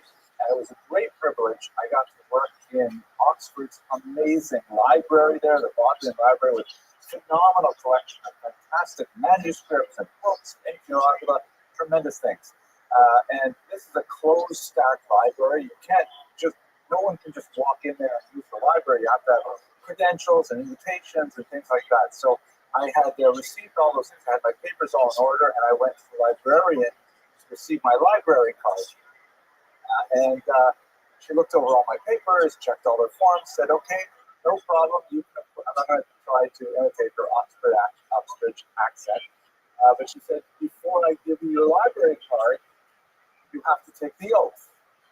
And I said, what oath? And I'm thinking about in my head, oh my gosh, I'm an observant Jew. And what kind of oath and how do I take an oath? It's not appropriate for Orthodox Jews to take oaths, but, I said, what oath? She said, oh, it's a very funny thing, but, several hundred years ago, we had this problem with undergraduate students burning books in the library. It's a really big library, and there's no natural heating, and those Oxford benches can be very damp, and so they would say, what do we need another copy of Aristotle's Nicomachean Ethics? Come on, we've already got 7. This one's only from the 1700s. We can burn this one. And they would burn the books to keep themselves warm. So ever since then, the librarians require that every patron of the library, duly credentialed, nevertheless takes the oath that promises, among other things, not to burn the books in the library. I didn't know what to do. I traveled away to get to the library. I really wanted to see the books. How am I supposed to take notes? And then, Shoda Lakel, Hashem gave me a little bit of insight, and it really worked out very well. I asked her, do you have the oath in other languages? And she said, of course. And she pulled out this big, thick white binder with all these laminated pages in Amharic, Hindi, and Urdu, and all kinds of languages. And I said, could you show me the oath in Hebrew? And she flipped open to the Hebrew, and there it is. And instead of saying, I swear not to burn the books in the library, it says something like, Hare ani kabel alai ha'acharai shalashikriya. I take responsibility on myself for any books that I might burn in the library. And so I was allowed to do so. Okay. So that's kind of like a bookish introduction, true story from my adventures. As Rabbi Trump correctly noted, spending a lot of my time thinking about the Talmud lately. And primarily because of this new project that I'd like to tell you a little bit more in the context of my remarks tonight. But my approach to the Talmud is kind of a little quirky. I remember being in yeshiva and I just asked some kind of question. I don't remember what it was, some kind of extraneous question. And the Maggid Shir looked at me and he said, you might as well be asking what were the color of Rashi's socks. And apparently this is some kind of joke because everyone else in the Shir laughed at my expense. And I thought to myself, I wonder what color socks Rashi wore. I mean, where did he get his wool? Were they linen or what? Who made those socks? What did they look like? How did they stay up and so on? So I'm very interested in all of kind of extra things around the Talmud, and that's essentially what I'm spending a lot of time on in this particular app. If you're familiar with the Steinsaltz Gemara, I'm the kind of guy who always reads the stuff around the sides before actually reading it itself. My inclination. So the discussions that we're going to be having today are primarily looking at those kind of quirky, sideways approaches to the Gemara. And I'd like to look at 3 specific episodes that relate to one dominant theme. The first is going to be today on Daniel Baumberg, the non-Jew who literally put the daf in Daf Yomi, because he pioneered, among other things, the use of page numbers in the Talmud, as we shall see. So although we have tens, perhaps hundreds of thousands of Jews currently studying Daf Yomi, and we anticipate a doubling of that number with the new Siyam Hashas in January, the Daf Yomi structure could not have been adopted without this particular individual who has a fascinating life history for our purposes. The second lecture next week, we're going to look at the exceptional women who made the Talmud possible. Particularly interesting because, generally speaking, the Talmud is a book written by men, for men.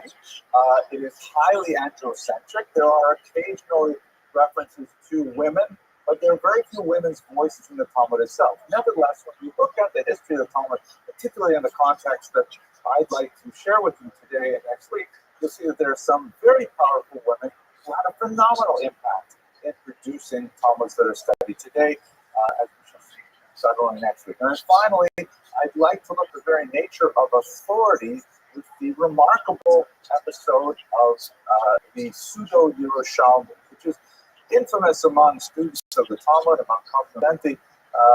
There were at the turn of the 20th century, a man posing as a Sephardi Tahor presented a series of manuscripts that he claimed were actually, well, actually not, he didn't present the manuscripts, he presented some books that he claimed were actually based on the lost tractates of the Jerusalem Talmud. And it turned out that not only were they fake, but he himself was not a Sephardi Tahor. He was a Belarusian fish merchant who had literally written several tractates in Talmud. And just the amount of genius it takes to actually write a tractate of Talmud, if he had used his powers for good, he would have been a phenomenal individual. Who knows? We will explore that going in the third and final week of this stage. We are going to, the thread that brings all of these topics together, and in a sense makes them less Talmudic, is of course the famous quote from Marshall McLuhan, my compatriot who was also at the university I studied at, whose perhaps most famous comment is the idea of the medium is the message.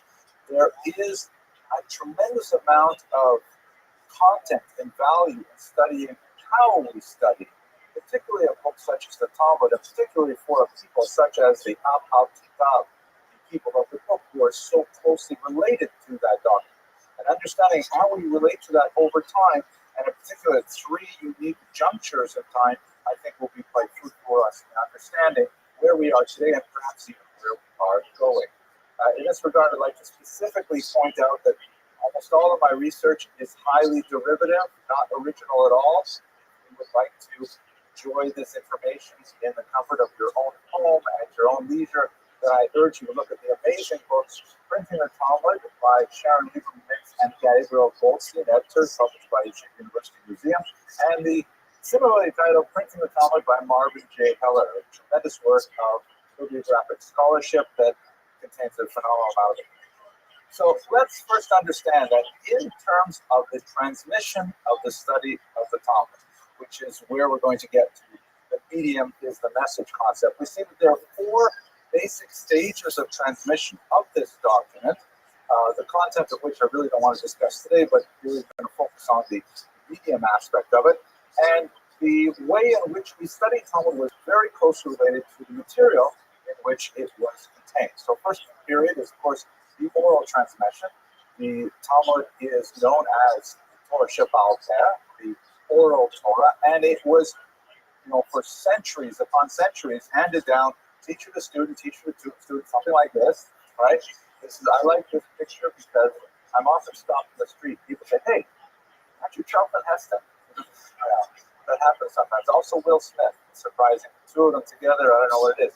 But, no text, just the mind, just the memory, just the interaction of ideas, completely oral. A-U-R-A-L as well as O-R-A-L. That's the way the Talmud is traditionally handed down. And in fact, it's considered in yeshiva a very high marker of not only scholarly integrity, but also piety to memorize Talmudic text. The second period of Talmud transmission is when it becomes a manuscript. And for those of you who study the Talmud, you know that there's a massive discussion, particularly in the period of Rabbi Yehuda Hanasi, as to whether or not this actually represented a transgression of God's will, that he would take this oral body of information and somehow trap it into the written word on page, on parchment or vellum or what have you. This is, it has some tremendous advantages in that you do not have to rely on memory so heavily. It also has a tremendous disadvantage in that you do not have to rely on memory so heavily. It's kind of like if you lose your phone and all of your loved ones are on speed dial, you have no way to reach them because we don't memorize telephone numbers anymore. So this is what the manuscript represents, all of this body of information that is somehow like locked into a place where as long as we can access it, we're fine. But as soon as we lack access to the text, we have nothing at our disposal. The third period, of course, is that of print transmission, which is what we're going to talk about today. This represents a huge advance in that the highly expensive and idiosyncratic and often unregulated manuscript copies are made much more cheap, they're cheaply available. I'm going to take that out of the internet. They are much less expensive, much easier for people to access them, It represents a democratization of knowledge because you no longer have to have a relationship with a teacher the same way you did when it was in the written form, and certainly not in the oral form. If you have the text, you have everything, and the text is suddenly so much more accessible because you can just go to a store and buy it. As the saying goes, the chassid says, "What do I need a sefer for? I have a Rabbi. What do I need a book for? I have a teacher." And the litvak, for those of you who are new to this institution, there are a lot of litvaks in this building. You can always recognize them by their erudition, their superior fashion sense, and many other. Right. So litvaks say, "What do I need a Rabbi for? I have a sefer. I don't need that human contact because I can work with this object that I can buy anyway." Finally, the period that we are in right now is very exciting, very difficult to understand. Where exactly are we heading with this? Is digital transmission. By suddenly taking the data and freeing it from the page, literally putting it into the cloud, suddenly we have a new way to access the information that has lots of implications that I definitely hope to study over the next couple classes with you. This you may remember from the last Siyama Shas in 2012. The most exciting thing, the Shas pod, that said all of Shas in your pocket. You can have an iPod, which is like a really primitive kind of iPhone. And the idea that it could all be there, it was, revolutionary at the time.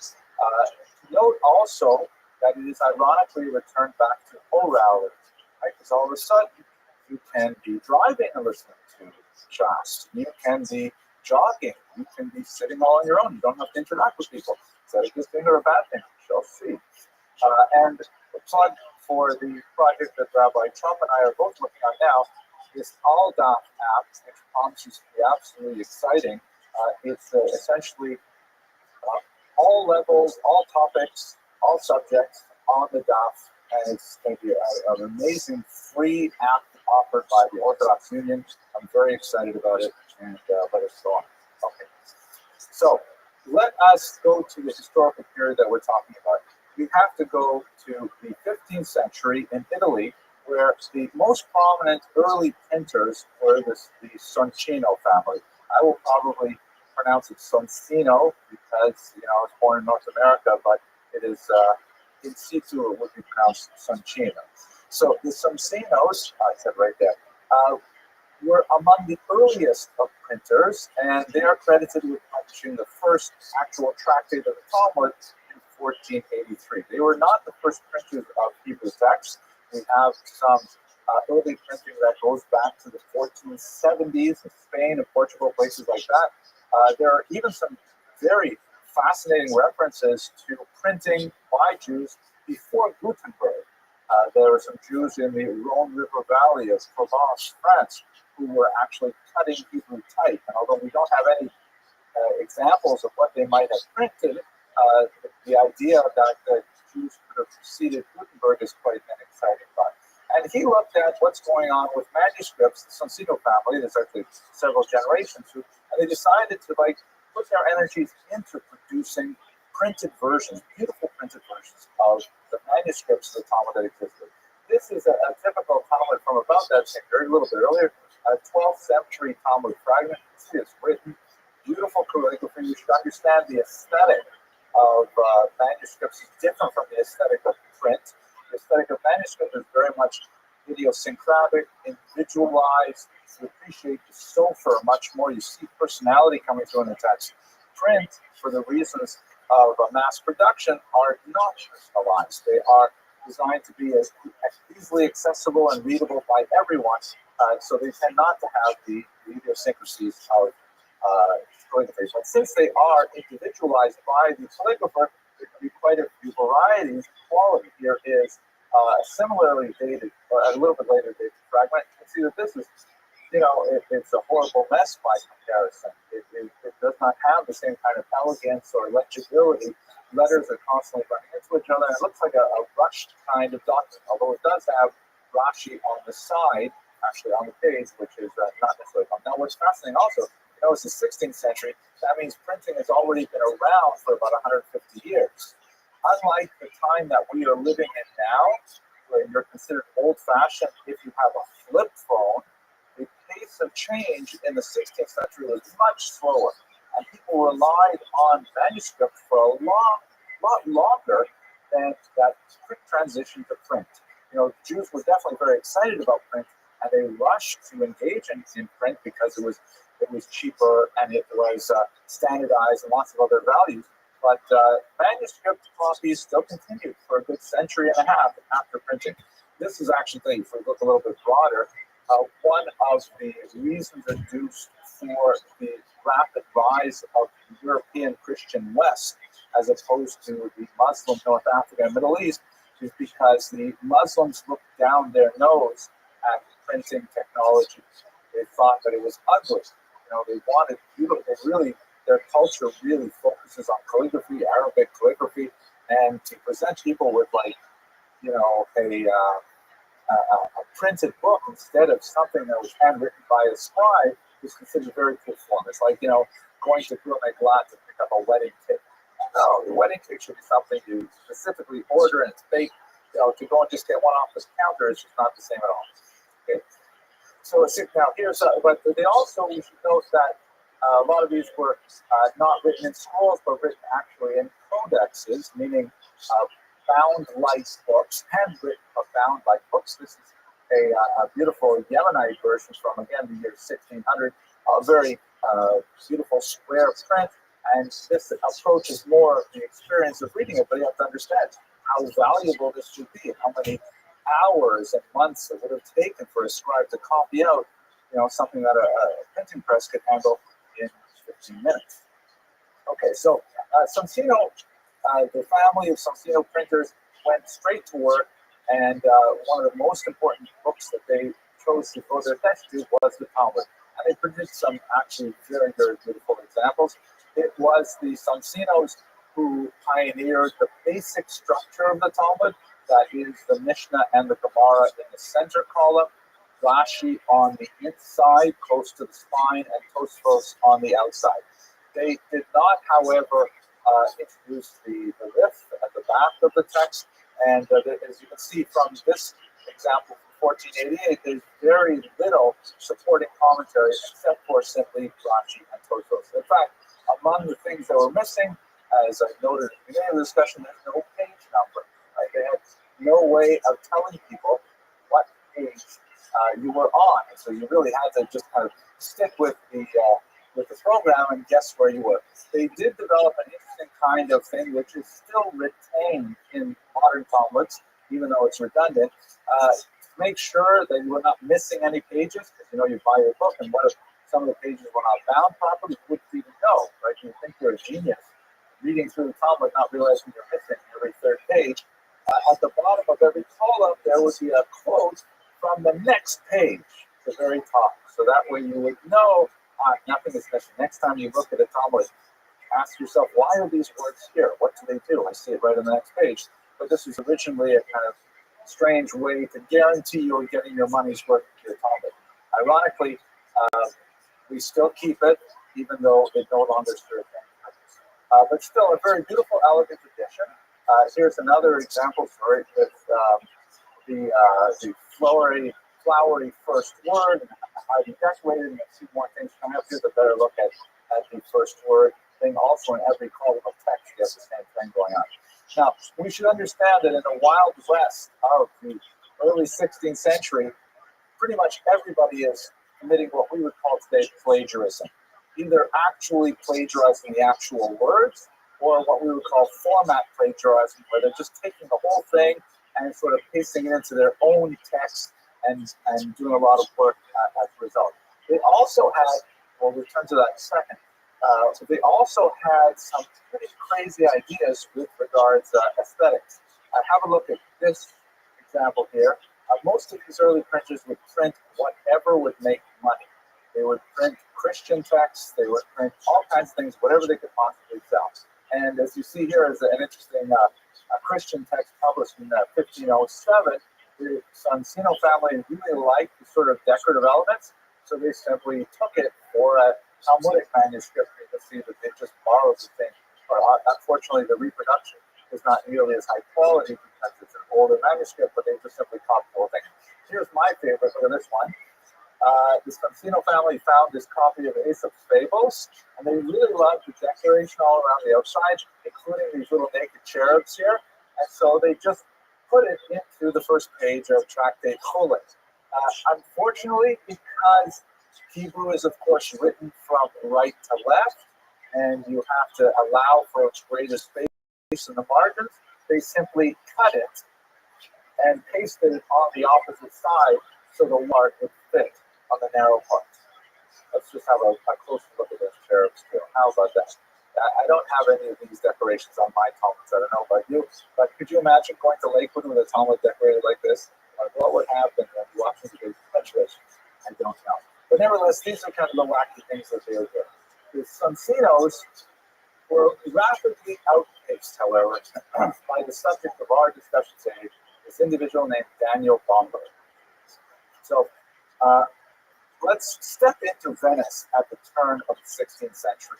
Venice at the turn of the 16th century was a hotbed of activity for printing. It's an unusual kind of place because they had an unusual relationship with the Pope, and the Senate in Venice had significant authority in granting printing licenses.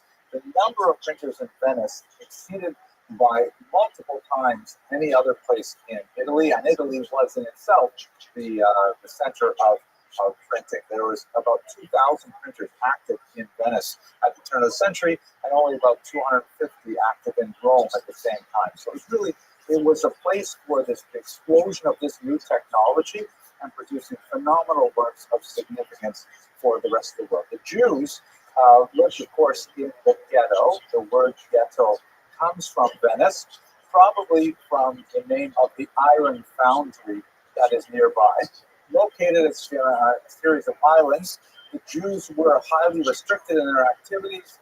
They were even losing monopoly on some activities like money lending because the church was getting much more involved at that point. And it was into this environment that a young man named Daniel Bomberg came onto the scene. He was born probably in 1483. We're not exactly sure of either his birth or his death dates. His parents were Cornelius and Agnes Vranex. I don't know if that's really important, but I like to say Agnes Vranex. That just seems like a kind of compelling name. They were liberal-minded individuals who gave their son a fairly broad liberal arts education, languages, and history and culture, including, of course, Hebrew. And he had some experience with typesetting in Antwerp, but when he came to Venice and he saw that this was the dominant activity, this was the exciting new technology, he got very possessed with the idea of entering into the field. A crucial individual for him was this individual, Felice da Prato. That's actually not a picture of him, but it's a picture of an Augustinian friar, of whom Felice da Prato was. This is a Jew who had converted to this monastic order and was very excited about publishing his translations of Hebrew literature. He began with songs, and he ultimately convinced Daniel Bomberg that there was a market for Hebrew books, not just Hebrew books for Christians. That is, Christian bibliophiles who are especially interested in Hebrew works that relate to Christianity, but actually a market for Jews themselves, books that appeal to Jews, with lots of learned rabbinic commentaries and so on. Daniel Bomberg, being a Christian gentleman with this kind of broad-minded capacity, he took Felice da Prato at his word, and he approached the Pope for permission to print Hebrew works. He downplayed his initial goals. He appears to have been kind of like hesitant about seeing whether this venture would work, and he came back and he worked on Felice da Prato's first translation and found that it had some commercial success. He engaged in much more enthusiastic printing of works, and when his initial copyright period, his permission to publish, was coming to an end, he approached the Venetian Senate, and when they saw that he was making good business and that in fact he was a reputable Christian person, they in fact granted him a longer right to publish because they did not want to lose his business acumen to Rome or Milan or one of the other centers. And so he began to engage in earnest in the printing of Hebrew books. And it's interesting to sort of contemplate what exactly was his motivation. It seems clear that he had a strong philo-Semitic tendency, that he actually liked Jews and things Jewish. There are some scholars who point to the fact that some of his closest Jewish collaborators ultimately converted to Christianity, to argue that Bomberg himself was acting out of missionary impulses, but it's a hard argument to sustain. It is true that some of his closest Jewish co-workers did ultimately convert, but the sheer scope of service that Daniel Bomberg rendered to the Jewish people by producing these books at a tremendous personal expense. He certainly got rich off it, but he continued to invest for the rest of his life in heavy Jewish printing. Tends to argue against the missionary impulse. Also, the nature of the books that he published, there was one book that was included in his corpus that was written by a convert to Christianity that was openly missionary in nature. And some biographers of Bomberg have pointed to that to say, you see, he's actually trying to convert the Jews. But the reality is, if you use the same yardstick, the whole Sonsino family would also be guilty of the same thing because they were also publishing things that had very similar nature. So it's hard to really pin it down. I tend to lean, on the basis of my limited reading, to a more charitable view of von Bomberg. He himself never converted to Judaism or anything like that. We know only very little about his family. Just recently learned that he had a son named David who seemed to have succeeded him in the printing business. Another recently discovered source indicated that he actually had married a woman in Antwerp and had 9 children with her, but we know nothing about the names of his children otherwise. We also don't know, as I mentioned, the specific date of his death, but he was buried in Antwerp, probably sometime around 1550. So his engagement in the text was very significant. He had his first editio princeps, meaning the first edition of the Talmud, was printed between 1519 and 1523. It was a phenomenal success. It was considered a work of art that was widely purchased, including copies by Westminster Abbey in England, by prelates as far away as Crimea, and of course by the Jewish community.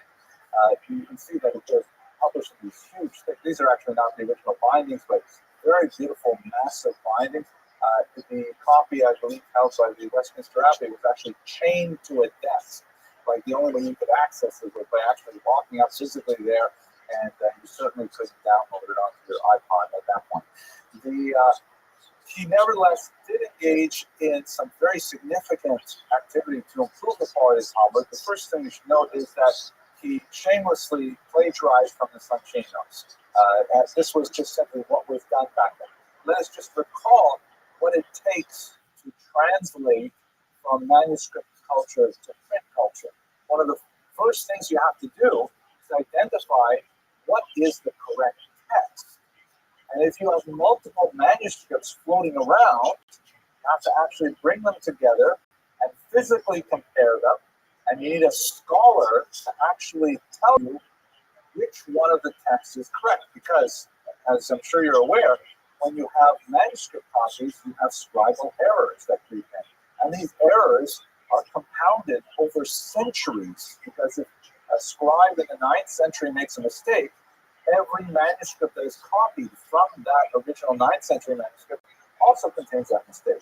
So you could literally have dozens of variant readings of every page of Talmud based on the quality of the sophist. So the first thing they have to do is actually physically go out there, examine every manuscript, read them literally word by word compared to another one, and then try to determine what is the correct gifts of the correct text. So this involves a huge layout of money, which the Sanchinos did with tremendous care and scholarly caution to produce really high-quality manuscripts, which Bomberg immediately stole and just copied straight from the Soncino edition. Like, why should he do the same work over if Sonsino has already done it. You can see that the mistakes that did creep in, typographical errors that crept into the Sonsino editions were largely copied straight over into Bomber.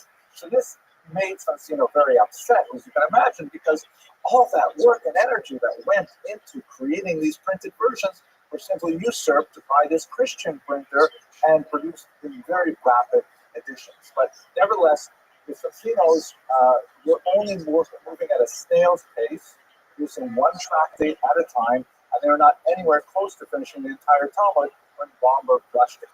He definitely invested very heavily in the same process, but he was able to leapfrog technologically over the tractates that had already been completed by working on those manuscripts. He also had, as a Christian, access to secular power, which Jews did not.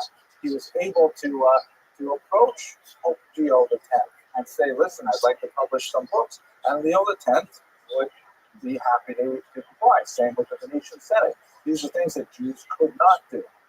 And also, although he began heavily reliant on Jewish apostates to Christianity, because they had a much greater understanding of Hebrew than he did in rabbinic culture, that kind of undercut his market, because the Jewish purchasers of Sfarim were not enthusiastic about seeing that these texts were prepared by apostates to Christianity. In one particular edition, which was prepared by the Augustinian friar I showed you earlier, von Bomberg realized this really early, and he removed his colleague's name from the title page, and he also removed this pesky little dedication to the Pope that was on the verso of the title page. And with that small change, suddenly it had huge Jewish readership.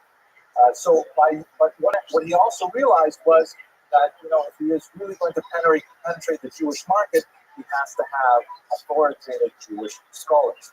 And so, using his authority, he actually received special permissions for some 200 Jewish employees to be allowed to leave the ghetto and to work outside in Venice.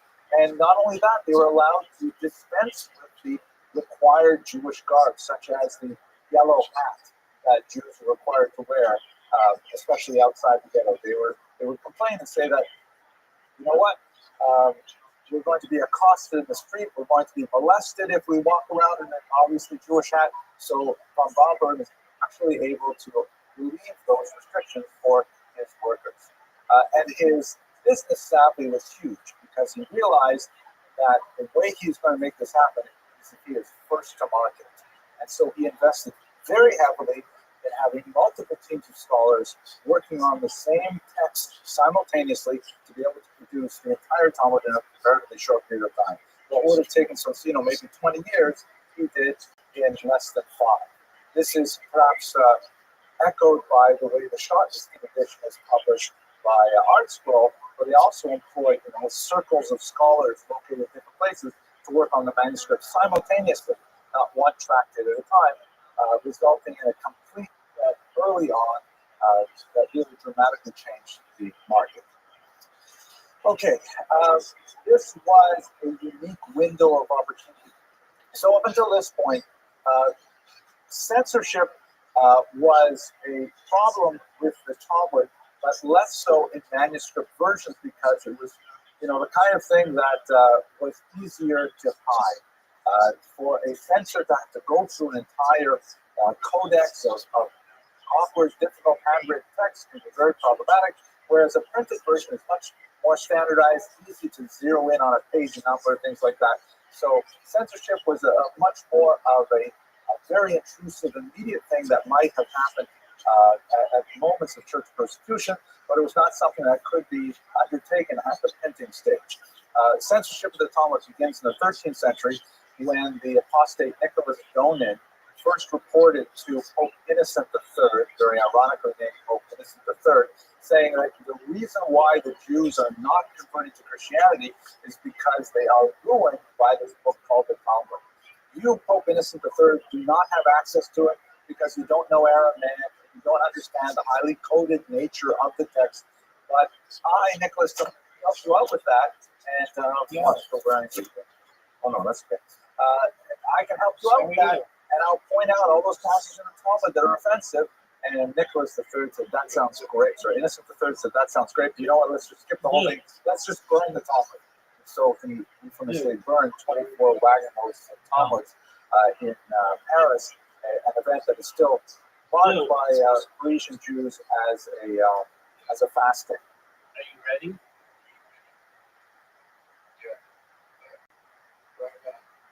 You.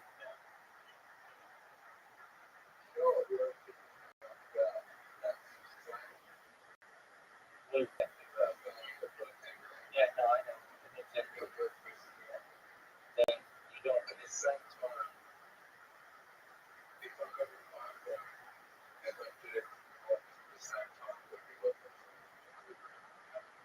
There you go.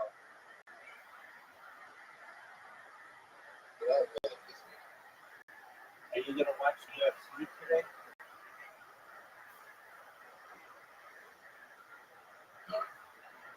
Why not?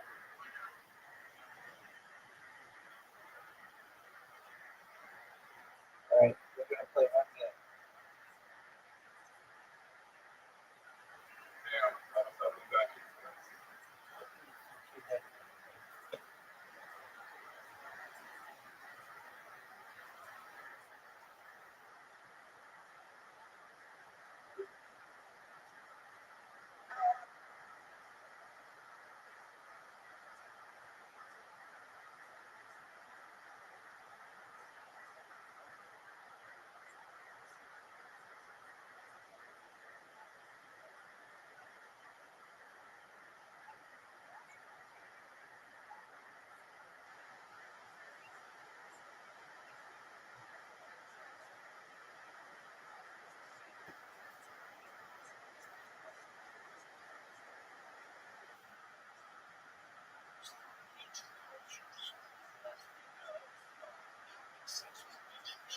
So from that point on in the 13th century, the church was very interested in what was going on in the Talmud, but they rarely had the energy or the wherewithal to hunt down all the manuscripts and to examine them properly. With the advent of printing, however, that becomes a much more viable option because you have to have some kind of infrastructure to produce the printed books. And so they during this brief window of opportunity where Socino and then later Bomberg were able to produce fairly clean copies of the Talmud with minimal self-censorship, the church gets much more upset about this practice and demands changes to the way the Talmud is produced. The same concerns that have been raised in the 13th century are still viable in the 16th century, and so they demand that all kinds of passages be removed from the Talmud because they feel they are derogatory towards Christianity. In most cases, they're completely off base. For example, the word Edom can mean Rome, the city, and that's the way it's usually used in the Babylonian Talmud, or as the culture of Rome. They understood it to refer to Roman Catholics, to the church, and so anytime the word Edom came up, the church got very upset and tended to very heavy-handedly remove a lot of passages. The Talmudic edition known as the Basel edition is perhaps the most notorious. This is an edition of the Talmud which met the requirements of the church censor, but means it's almost completely unusable because there's simply so much removed from the text itself that in all kinds of very important sugyas, it's very difficult to figure out what exactly is going on. It naturally did not sell very well at all, and some supporting editions had to be produced to try to say these are the things that are missing in the Basel Talmud, usually published outside of Christian areas. But what's perhaps more significant for our purposes is once the church gets involved in censorship of printed editions, Jews began to engage in self-censorship. And the printers began to say, listen, we want to make sure that we recoup our expenses and we make a profit. We are going to remove those passages ourselves so that the censor will not be offended by them. And there are dozens of such passages, even in the Talmud that is widely used today, because Jews self-censor them.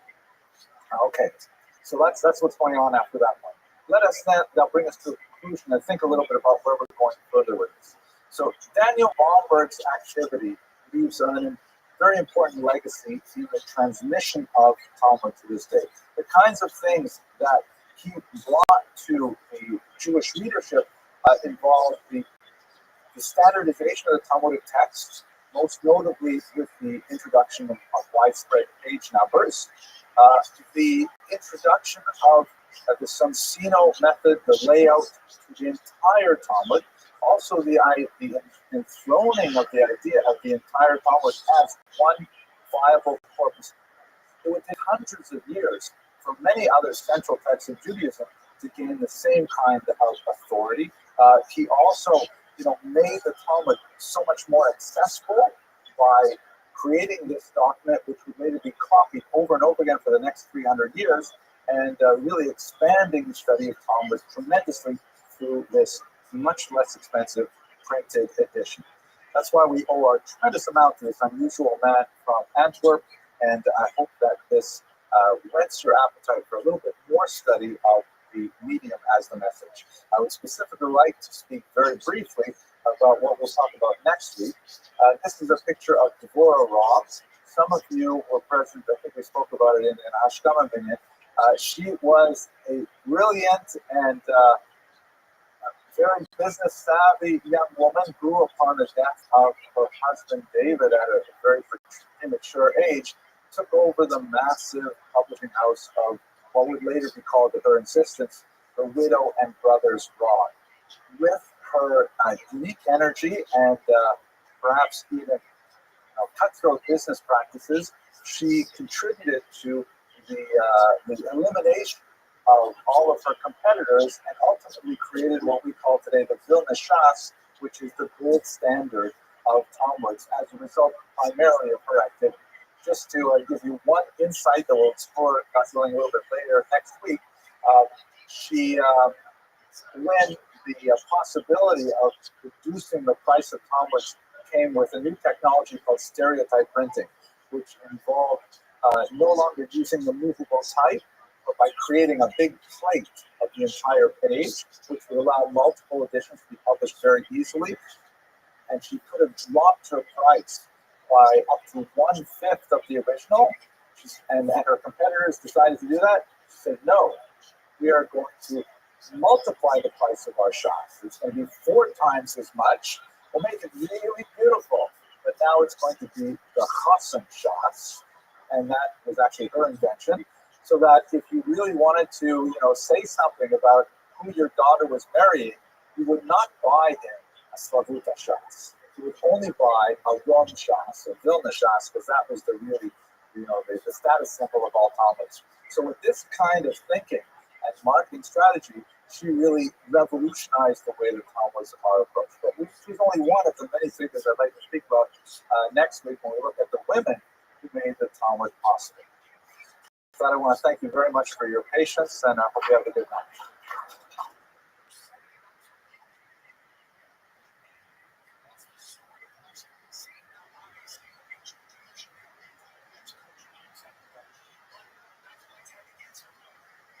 I'm very excited about tonight's lecture because it's a little bit cutting-edge research from India. We're going to go into a few areas which are just a little bit more sensitive than I normally touch upon, but they're deeply exciting to me. And I want to just emphasize one element, and what the rabbi said, that we don't recognize it because we are living in medias res. We're in the middle of all this happening.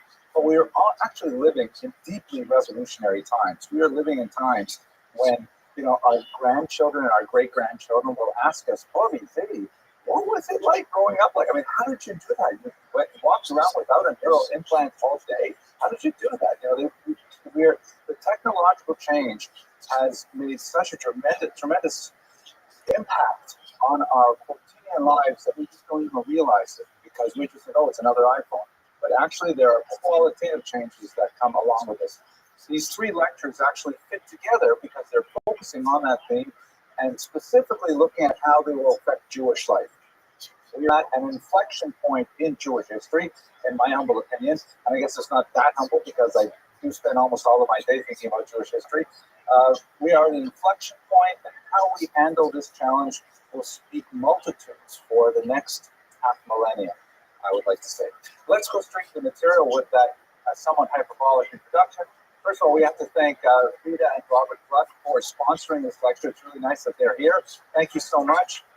So what I'd like to talk about today is focusing on the theme that we picked up last week, and that is the idea of the medium as the message. You'll recall we spoke about Marshall McLuhan very briefly, and specifically I tied him into this very complex and sophisticated idea that the way in which we study a given subject, the medium, whether it's a text, whether it is a live class, whether it is recorded class, whether it's video, audio, whatever it is, it has an impact on the subject itself.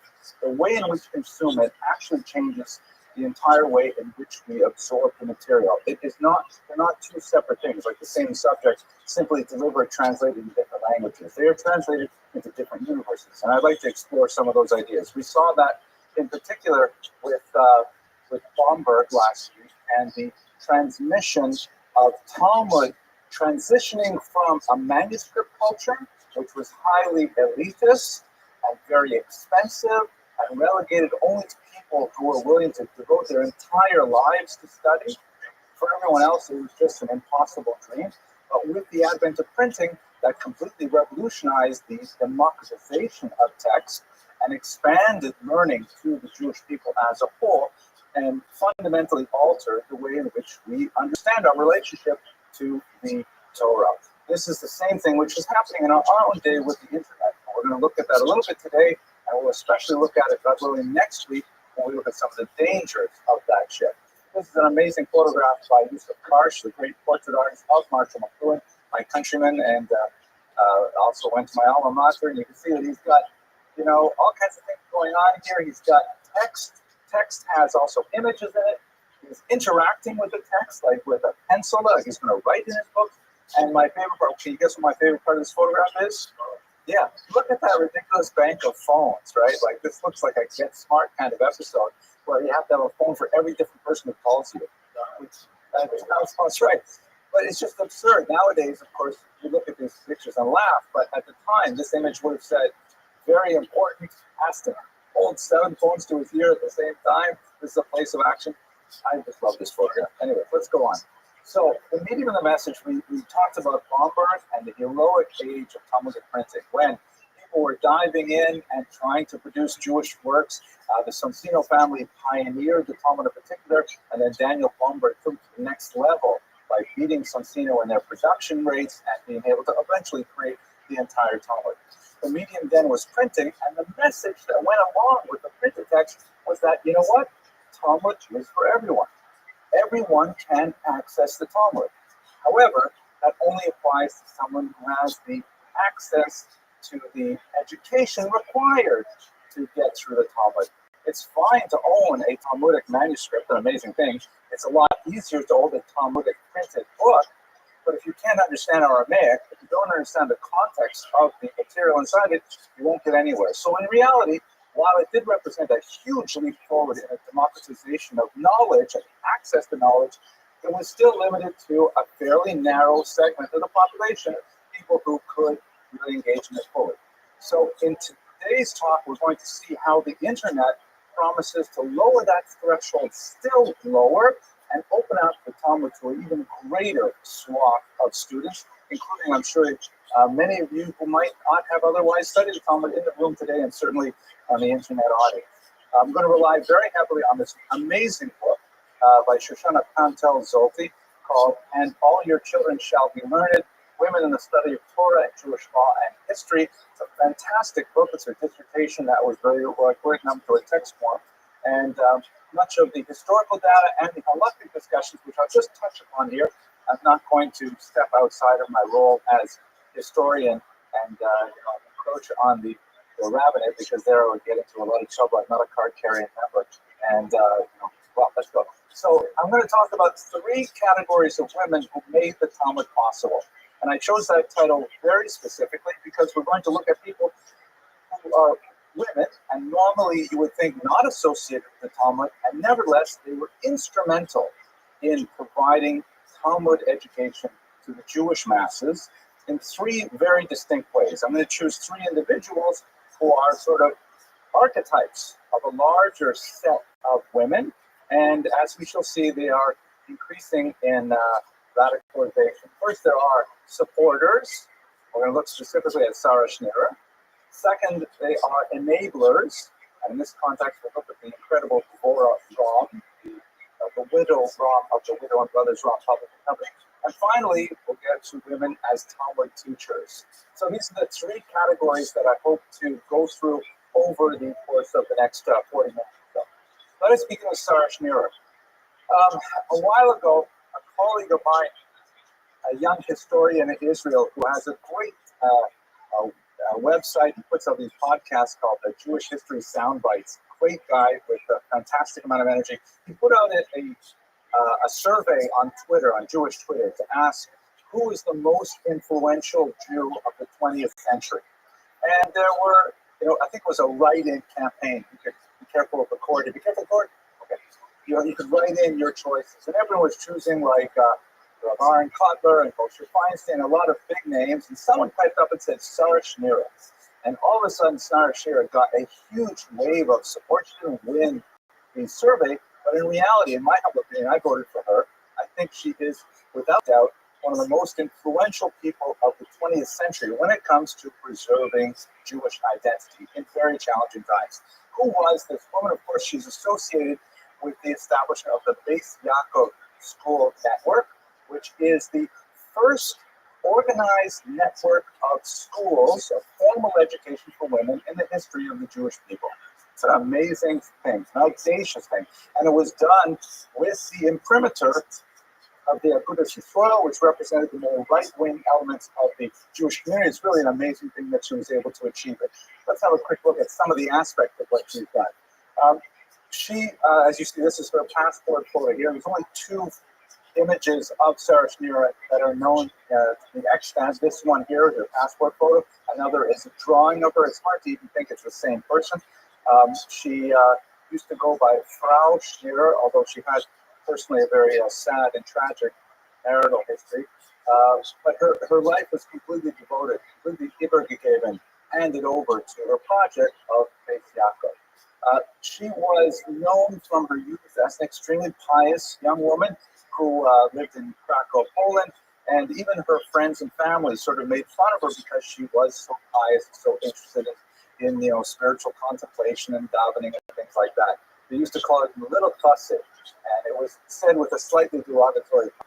During World War I, her family had to flee to the west, and I believe it was in, actually I forget what town it was in, but she was exposed to the thought of Rabbi Samson Raphael Hirsch, shown here.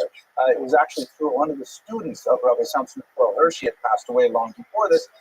He was active in central Germany at a time when he was buffeted by the winds of change coming from masculine in the West and outright assimilationists who wished to, move Shabbos to Sunday and wanted to completely abrogate the laws of Kashrut in an attempt to rather simian fashion imitate the desires of the non-Jewish majority to gain political emancipation. And on the other hand, just to the east of him, he was facing the hard wall of Haredi Judaism, or what would become the Haredi movement. Sam Sof, for example, who said literally, and it's a pun, Chadash Asur Min Torah, which he meant to say anything new is ipso facto forbidden by the Torah. Right? That's the way you fight assimilation. That's the way you fight change, by drawing a line in the sand and nothing can cross. So Rabbi Samson Raphael Hirsch threaded the needle between the outright assimilationists and the extreme, isolationists to find essentially what is accredited to be ultimately what they call modern orthodoxy. There are a lot of problems with the terminology. It was called neo-orthodoxy at the time. But at any rate, he's the individual that Sarah Schneer encountered. He was very controversial in his day. Lots more to say about him. But many people felt he was a little bit too radical. So towards the east, you see that most of the representation of him looked more like this, where they just filled out his beard a little bit. So let's go back. This is in the west, and this is at the east. Right? You feel a little happier with him with a big board like that. As my grandmother, Allah Shalom, used to say, "Besser a Rebbe on a board, the abort on a Rebbe." which I can translate.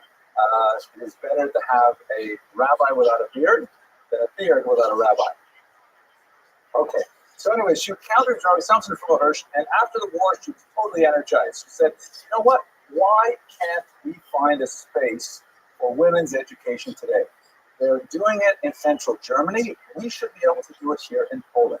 And the reason why it was so important is because Polish Jewry was facing what was called the scissors crisis at that time. Scissors crisis meaning that the graph is in opposite directions. Specifically, men's educational opportunities for Jewish men at the turn of the century, the 20th century, were burgeoning. There were all kinds of yeshivas, all kinds of opportunities. After World War I, when suddenly many of the countries had more freedom, there was all kinds of ways in which institutions could be built up. They didn't have the same kind of repression as they did under the Tsarist Empire. And so men had lots of opportunities for higher education. Women, on the other hand, if they wanted higher education, the only way they could get it was in a secular format. Women's education basically stopped at 4th grade. Women went to Cheder, they learned the Hebrew alphabet, they could usually daven, and then they could probably be literate, of course, in Yiddish and to a certain degree in Hebrew, but only at a very limited level. Their religious education would stop at Senared. And this was true of the vast majority of Jewish women. And what Sarah Schneer pointed to was that who's going to marry whom in 10, 20 years? It's going to happen if you have this very highly educated, very pious, very well-trained Jewish male population, and the women have such an elemental education. Furthermore, what makes this even worse is that secular opportunities for higher education for women were opening up. Women were slowly pursuing university studies, and so they were having much more access to the state of the art in education in other fields, whereas their Jewish education was locked in at the primary school level. And so she said this scissors crisis is ultimately going to ruin the Jewish people on a demographic level.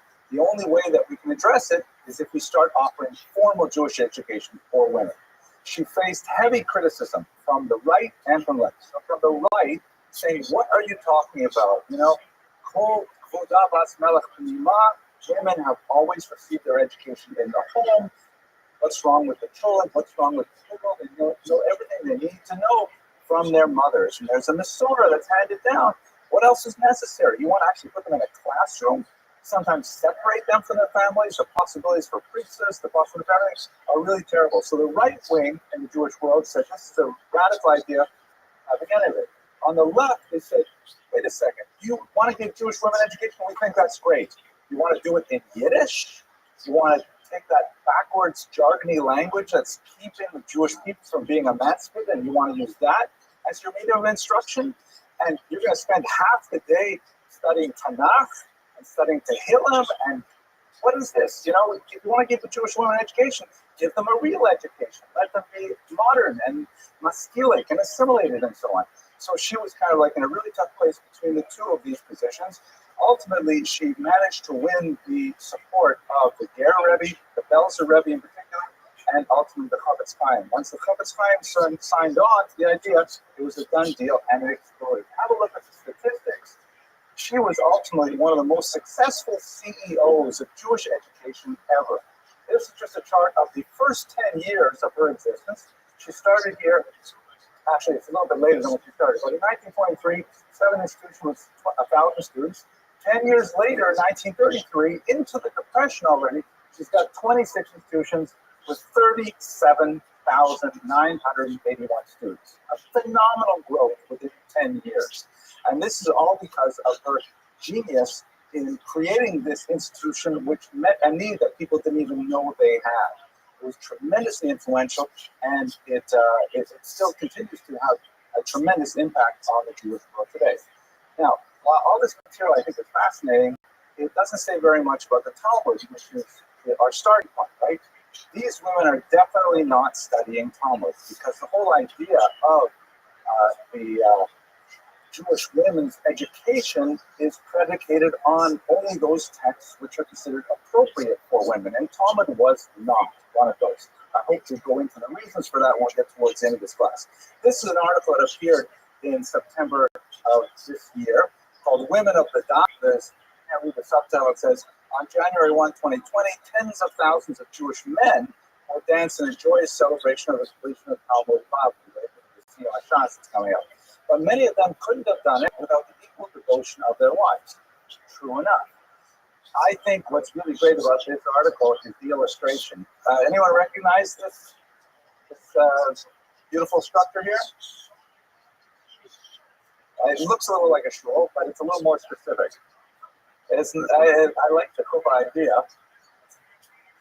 This is the Shar blot. This is the title page of the Vilna Shas. Right? However, it has been denuded of all text.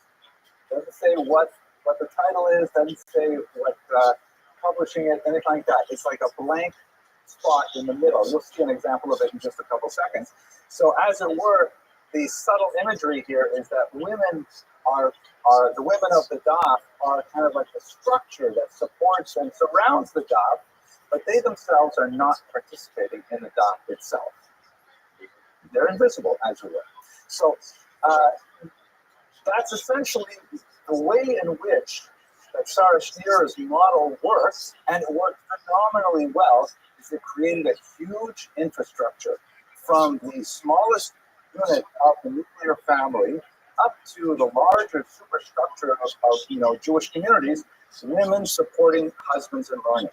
And women supporting men in learning, which is highly traditional. If you look to the Talmud, it says explicitly that this is a massive massive reward for women is when they allow their menfolk and they support their menfolk in their learning. It's a highly traditional role. And Sarah Schneer really made, could you imagine what would happen in Lakewood if all of the women there, God forbid, decided to stop supporting their husbands in learning? You know, it would be a crisis of multiple proportions. It would be an economic crisis as well. It could not happen. And this is largely due to the impact of Sarah Schneer and how she made the Talmud possible. But if we look to our idea of like, well, okay, so that is fantastic and really important, but what about the place of women in the Talmud itself? When you go to Beis Yaakov's today, and I myself, for many, many years, for like something like 15 years, I taught in Beis Yaakov's, also in yeshivas as a barter deal to help pay for my kids' tuition. And it's fascinating because I was often at some years I was teaching 12th grade in a yeshiva, not to be named, and 12th grade in a Beis Yaakov, not to be named, and I would see the men and women at the same age with the same level of education, and invariably the women were way better. Women actually were far more textually adept and intellectually creative, but only the men could study the Gemaras inside the books. It appears that, by and large, the accepted position is you have these highly trained, textually adept women. You can give them Gemaras to discuss, but they have to be like photocopies or digital copies that are not in the same Surat HaDaf. They can't actually approach the Daf in the same medium. It has to be an altered medium. It's a strange kind of thing, but it is preserved. And furthermore, women are not studied in the Chevruta style, which so closely identifies with the way Talmud is studied in more traditional Beis Yaakov institutions, whereas women will study pieces of the Talmud in order to understand the halakha, in order to understand a concept and so on. It will be broken up and anthologized, and it will not be studied like with two young women facing each other over a table arguing over the text. It's a different medium of learning. They're still learning Talmud, though, but in a different medium than the yeshiva. I'm not exactly sure how they got to this compromise, but that's sort of the way that it fits. So this is essentially the role of Sarah Schneer, and she has not only made a great inroads into producing a system that supports Talmud learning. She has made the Talmud possible. She has also, in a small way, but significant way, given the great scope of women who are in the institutions, actually made it possible for women to learn Talmud as well. I just want to say one small thought that jumped into my head that before we go on to the next stage. When I was one of the reasons why men generally don't learn Talmud with women, I'm speaking from experience, is because they just think so differently. And when I was first in yeshiva, and I came to yeshiva late, I would learn in yeshiva, and I would go home to my wife, and my wife would say, okay, what did you learn in yeshiva today? And I'd tell her what we learned in Bava Metzia or whatever it was. And then my wife would say, well, that's all wrong. This is how you read it. And she would say it totally upside down from the way we were saying it in Shir. So the next day I would go back to Shir, and I would tell the rabbi, I would say, I talked to my wife about this Gemara, and she learned it this way. And that distracted the whole Shir for at least 45 minutes. The rabbi couldn't stand it. And ultimately, he used to, at the beginning of Shir, he used to say to me, so Hillel, what does the late Acharon, your wife, say about this Gemara, right? But that was just it. So it definitely is. There's more to say about this, not for us today, though. So let us move on a little bit to another category. The first category we talked about, I used the term supporters. She is Sarah Schneer, and those who follow in her intellectual path are definitely supporters of the Talmud. Now we have another class, which I would like to call enablers. I don't mean it in a negative sense. I mean that these are people who are instrumental in actually putting Talmud in people's hands. And in that regard, I think we should look at people like Bora Raw, fascinating individual who lived at the end of the 19th century. She passed away in 1903. She married into the famous Rom family of printers who had been working in the publishing industry for over 100 years. When her husband David died at a very young age, 36, she found herself at the helm of this massive publishing house, and she had to make some very difficult decisions about how to get it through the challenges of the Tsarist Empire at the end of its existence. She proved to be a masterful strategist, and she ultimately created a model of the Talmud which has persisted to this day. Let's just have a look at some of the controversies that she was embroiled in. The first is the Rom publishing house was not the only publishing house in Eastern Europe. They were preceded by the great Slavuta house, which was regarded far and wide as the finest purveyors of Talmudic printing at the beginning of the century. This is the title page from the Slavuta edition of Tractate Brachos. It's published. It was originally published in Slavuta. Later, it was published in the city or town of Zhytomyr. That's where this one comes from, Zhytomyr. And the reason for that is because of a mysterious suicide that some argued was actually a murder that occurred in 1835. Just to back up a little bit, it is a fascinating story. I don't want to get too far down this rabbit hole, but basically, Slavuta had received a 25-year haskama, a copyright from Hasidic leaders that they had the exclusive right to print the Talmud. And the idea of these copyrights was to allow a publishing house to recoup its initial investment in the very difficult, laborious, and expensive process of printing.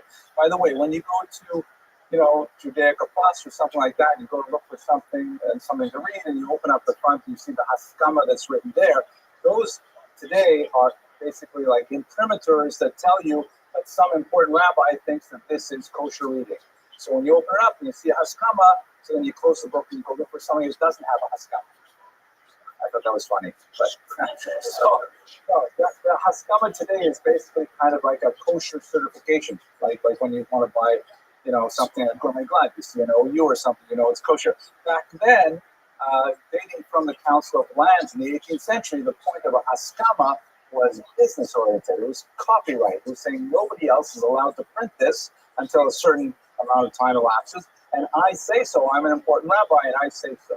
So the Slavuta firm had a 25-year copyright when Dvorah Rom's publishing house, this is before she was born, but Dvorah Rom's publishing house broke the copyright and began publishing a rival Talmud, which you might recognize. Right, here's the same sharp lot that we saw earlier, the Choros, and threatened to undercut the Slavuta house. It went to Beis Din. Of course, it was like a nasty fight that took quite a while to sort out. The argument of the Rom house was, the Slavuta house is just not meeting the demand. Jews want to learn Talmud, and they're being really slow about producing the volumes. We can do them faster. We think it should be done. We should be allowed on. There are rabbis who lined up on either side of this argument, but then what put it down was in 1835, in the town of Slavuta, when they opened up a particular shul for mincha, they found an employee of the Slavuta house hanging from the rafters. and there were some unsavory elements in town who argued to the Tsarist government that this was actually some kind of murder that was perpetrated because this particular individual was threatening to inform on the publishing house to the Tsarist authorities. At that point, all bets were off. A big trial ensued. It's patently clear from the documentation that exists, and my good friend Dr. Petrovsky Stern of Northwestern has gone through the archival material. It definitely was, unfortunately, a suicide. He suffered from depressive habits, and he was. There's a lot to say about why he life, but ultimately it was not a murder. Nevertheless, the Tsarist authorities were concerned about all of the allegations, and what they decided to do was to shut down all Jewish publishing houses. They only opened up 2 licenses, which were, of course, both bought up immediately, one by Rom and one by Slavuta. The Shapiro family that was running the Slavuta place was punished with corporal punishment and exiled for 20 years, and nearly shut down the organization. And also I should mention that there was a scene between Rom and Slavuta that was very significant because Slavuta was a Hasidic publishing house supported by the Alter Rebbe, the author of the Tanya, and Rom was the ultimate Litvish printing house. He was Lithuanian. So the Hasidic Misnagdic fight was also reflected in this particular struggle. Have a look, though, at the art of these 2 covers. I think that the Rom house really had a far more sophisticated graphic sense, right? This one here, this page sort of looks like, an aerial view of a blueprint or something. It's sort of mathematical, sort of fractal, and it doesn't really look inviting. Like, I don't feel like I really want to find out what's going on behind this page. But if you look at the Vilna shots, oh my gosh, it's got these pillars with these heavy drapery, reminds Olivia of a chuppah, and it's got this lions guarding this gated entrance. And I just want to know what's behind this gate. What is in this book? It's a very inviting kind of cover. And this characterizes the Rom publishing as a whole, house as a whole. They were really very sensitive graphically. They realized that trying to cut type that was based on calligraphy, like manuscripts, was not nearly as effective as making a brand new type for printing, and that's how we have the so-called Vilna font. That is basically every single sitter you ever looked at, except for Koren, is almost always published in the Vilna font. So Devorah Rom's role comes towards the end of the century, and I want to illustrate one specific thing that she did that especially illustrates her role as a brilliant business person and as an enabler of Torah study. The Slavuta Rom competition was dying down, and Rom was definitely getting the lead towards the end of the 19th century when a new technology appeared called stereotype printing. And stereotype printing, unlike the earlier typesetting, meant that rather than laboriously putting each little letter in a box and then creating a page thinking of that, you could make one big lead plate and you could impress it, and then you could stick it on a shelf, and if you ever needed to do a second edition, you just pulled the plate off the shelf and it was ready to go. And it promised to drop the price of printing dramatically. So all the other publishers, they said, okay, we're going to race to the bottom here, and they dropped their prices to 20% of the original. So something that would cost $200, they were producing for $50. A huge, change in the way people looked at text. Again, expanding the access to documentation, access to Torah, and so on. But Devorah Rom said, no. What we are going to do is we are going to take our Shas, we are going to make it as best we can, and then we will quadruple the price. So that our Shas, which we could produce for $200, we're going to produce a $2,000 Shas. And that's how we got the idea from Devorah Rom of the Chassan Shas. That when your daughter got engaged, then you bought your Chassan a proper Shas. And if you gave your Chassan a Slavuta Shas, what is this? What kind of a family am I marrying into? You wanted to demonstrate to everyone that you got the best guy in yeshiva, you're giving him a Vilna Shas. And just the idea of the Vilna Shas, which Dvorah Ram came up with, is cemented the idea of this kind of, it's the king of all books. It is the best of all publishers is Vilna, and this marketing device was effective forever. But I do want to end this discussion of Dvorah Ram for a moment as a supreme enabler of Talmud with kind of an interesting coda to all of this. So as I mentioned earlier, a lot of this conflict between Slavuta and Ram was an expression of the Hasidic Misnagdic conflict. And the Hasidim, really took a beating in publishing as a result of this. We should also recall that the Shapiro family that were associated with the Slavuta press, they were known for their incredible piety. And it may be legendary, we don't know if it's actually true, but it was widely believed that before they published any text, they actually took all of their type and immersed it in a mikvah. They were toivel all of their type, so it came to the press absolutely clean. They would publish no heretical materials. They would only publish real, tried and true Jewish materials.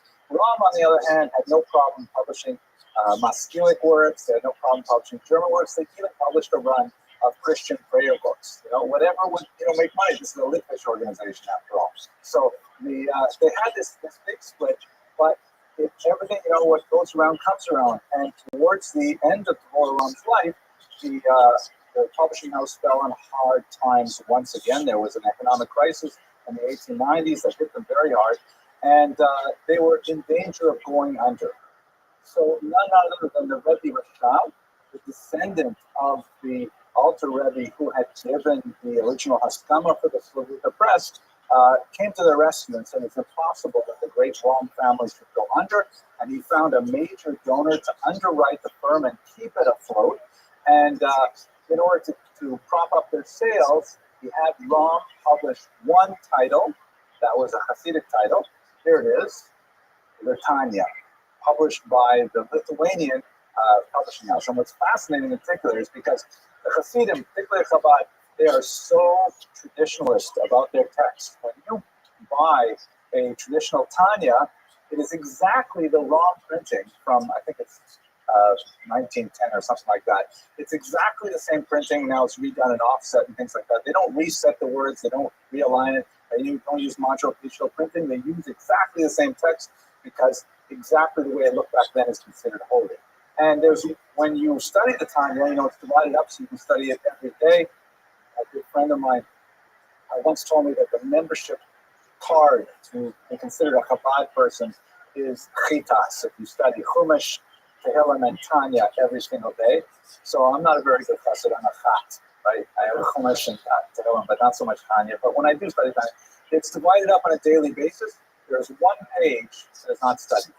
And it's this page right here, which is a letter of acknowledgement written by the Ram family house, publishing house, saying, thank you for supporting us. Thank you for getting us this contract to publish the Tanya. And they say, we promise never to break the copyright. And underneath it's signed, the widow and their strong. The brothers, by the way, were the brothers of her late husband, who were much younger than she. And that's the way all the texts, is a little bit too thick to read, but the Vilna Shams always says, published by the house of the widow Almana Ba'akim Ram. And this is at her insistence that she specifically should be named in the publishing house. So to conclude with the Dvorah Ram, we see with her someone who has gone to a dramatic new step in propagating Talmudic information, whereas Sarah Schneer was primarily a supporter, developing the infrastructure, developing the family structure that will allow men to study. Dvorah Ram is actively involved in producing the physical text itself, the medium itself for study.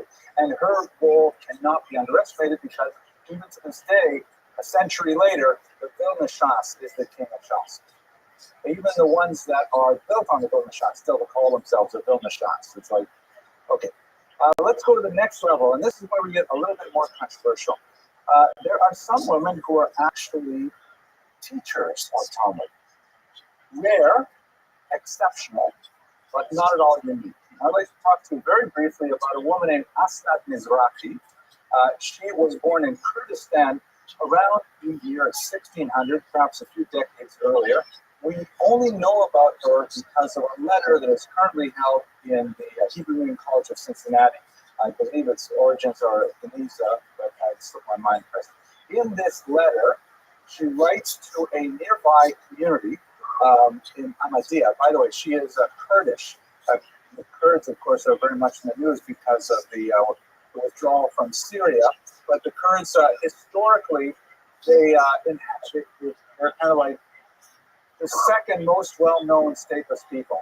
Right? We're the best-known stateless people, but now we have a state, so now we're the bad guys. But back then, the Kurds had the unfortunate situation of having their population divided among 4 major countries. And after World War I, they did not find themselves sufficiently concentrated within any one of those countries to mount a successful bid for political independence. And they are, to a certain degree, persecuted in each one of these 4 countries that they currently live in: Iraq, Iran, Turkey, and Syria. So, but nevertheless, a very long-standing old ethnic group, long-standing positive relations with Jews as well, and they actually speak Aramaic.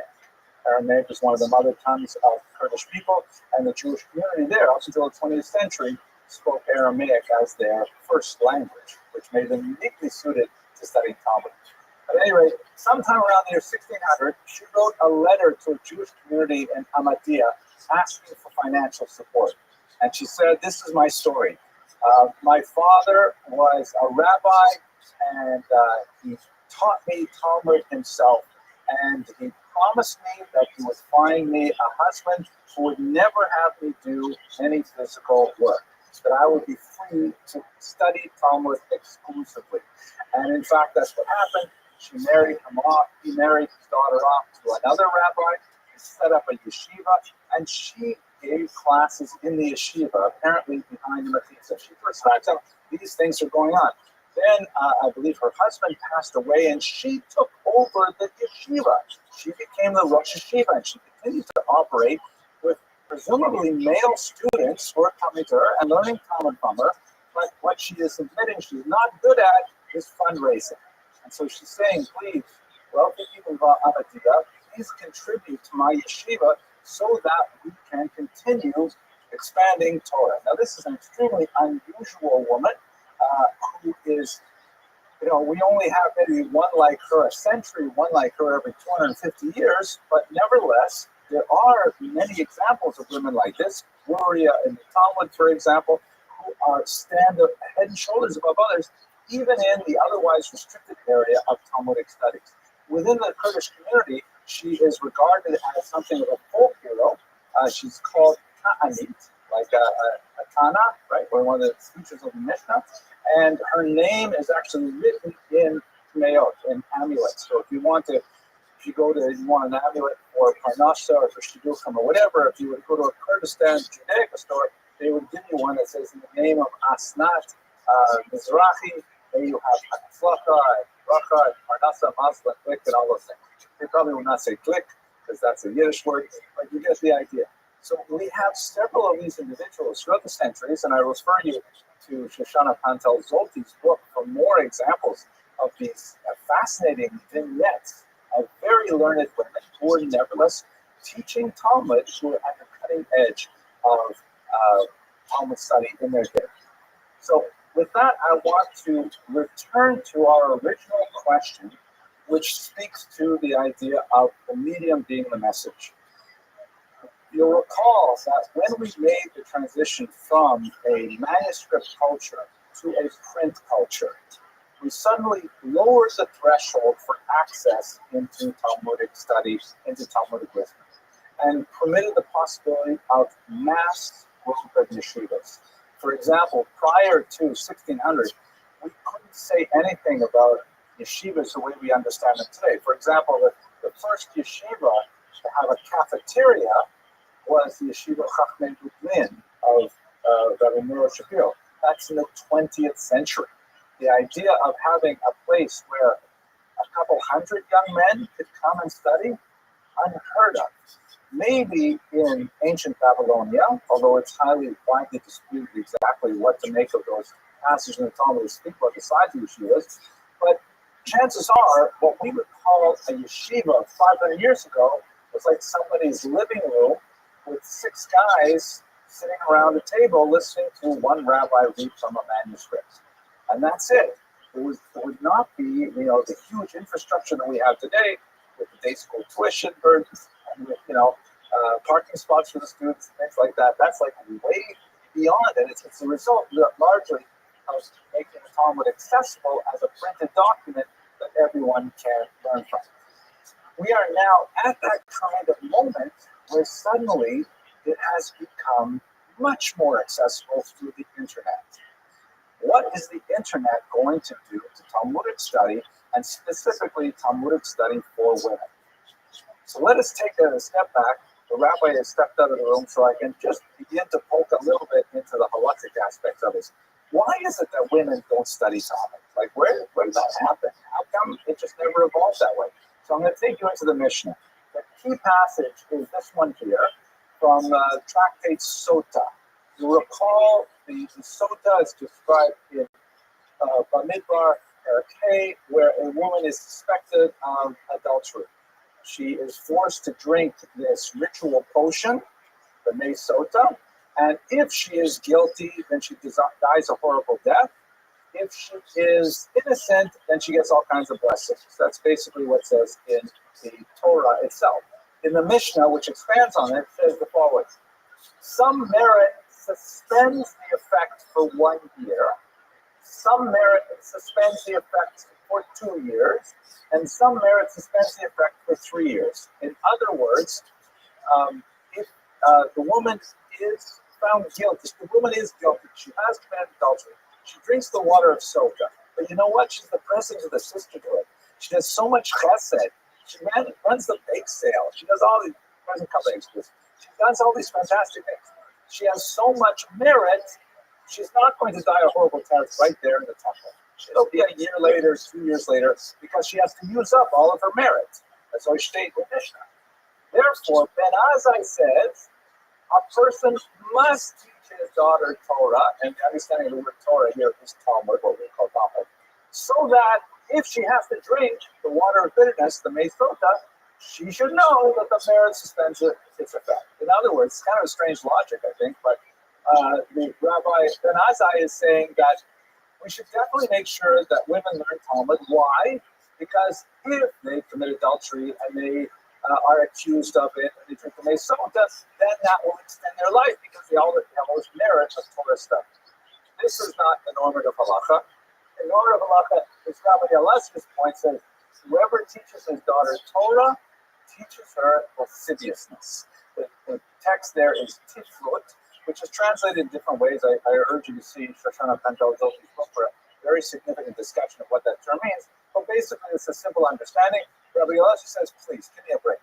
If you are teaching your daughters Torah so that they can get a break if they get caught of suspected adultery, that's not a good reason to be teaching them Torah. That's not exactly something you want to put on the letterhead of your yeshiva for women. Come study Talmud with us. No problem with adultery. It's not going to go.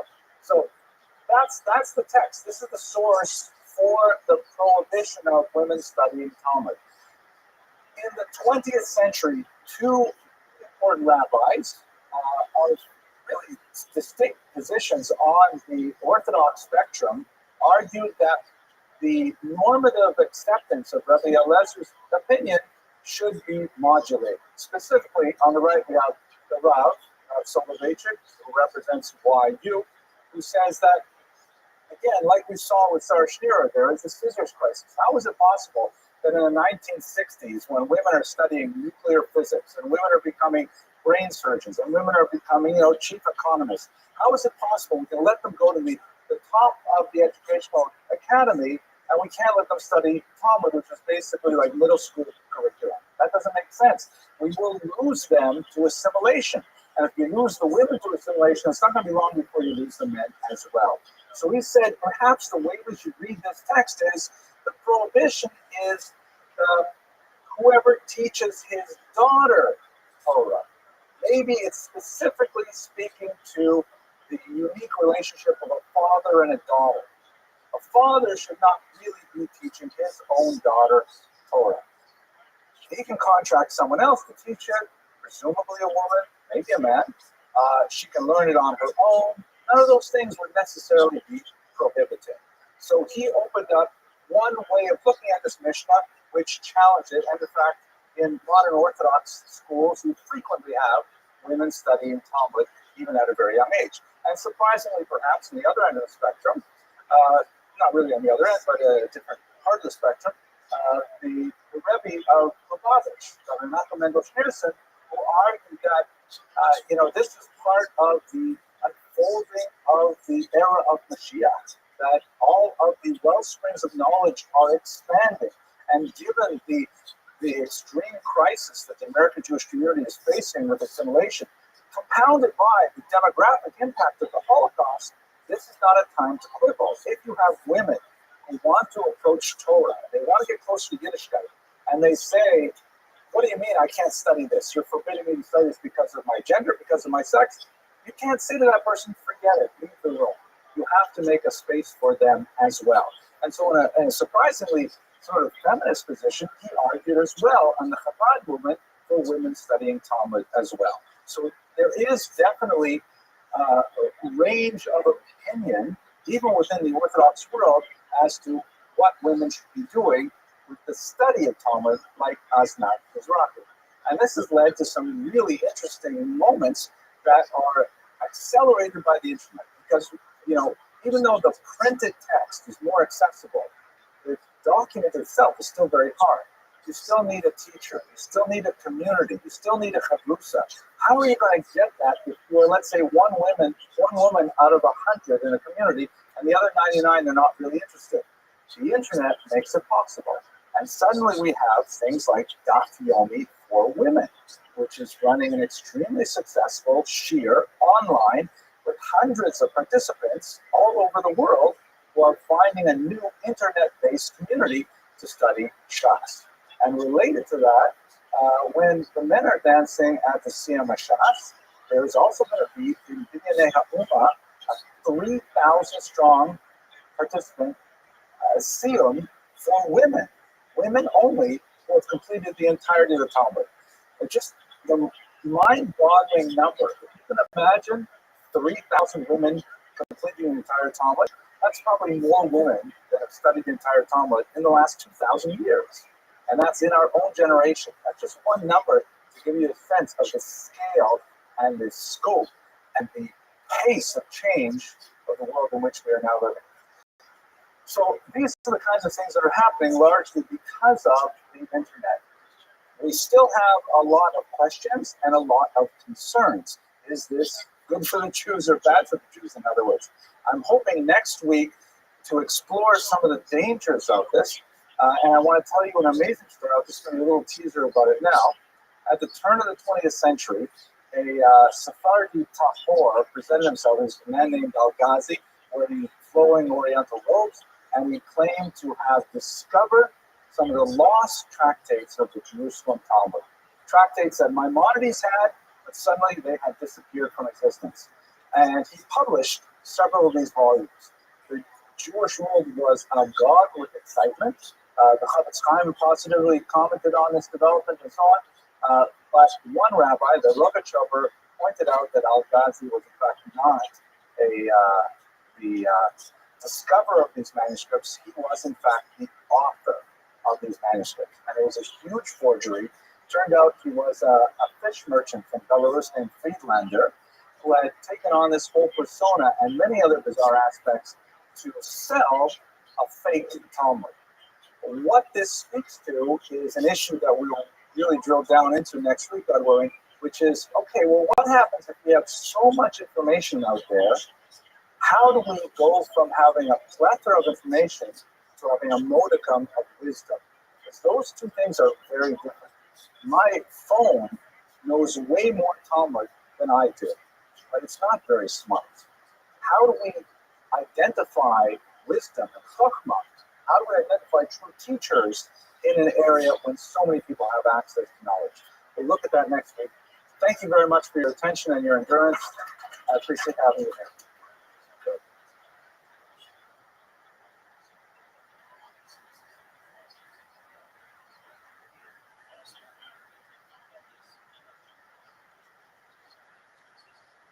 we're in the third of three lectures on Talmudic history, and I hope that these would be somewhat cumulative. They are standalone, so you can appreciate them on your own, but on their own. But I really was hoping that the three of them would fit together. In the first lecture, we talked a little bit about the tremendous changes that were wrought upon the Jewish world with the advent of printing. And I'll do a very quick recap of that in the second slide.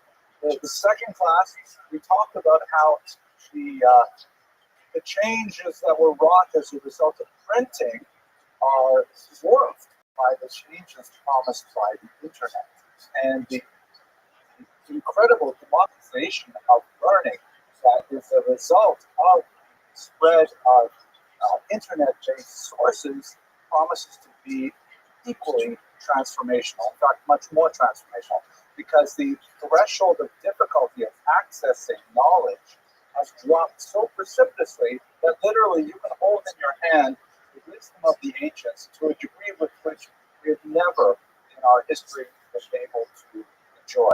So we're talking about periods of phenomenal change that we haven't really thought about because it's happening all around us. We only see it in incremental steps. Today, I would like to bring us to a little bit of a word of caution, because I'm just starting to think about, well, what are the dangers intellectually, socially, when we have such an explosion of information? If we compare this, let's say, to the church, and we look at what printing did to the Catholic Church. Of course, it broke it up. The Protestant Reformation, access to information through vernacular translations of the Bible and so on, really splintered the church into little bits. You have the one Catholic Church, and then you have dozens of Protestant churches. God forbid something like that should happen to the Jewish world.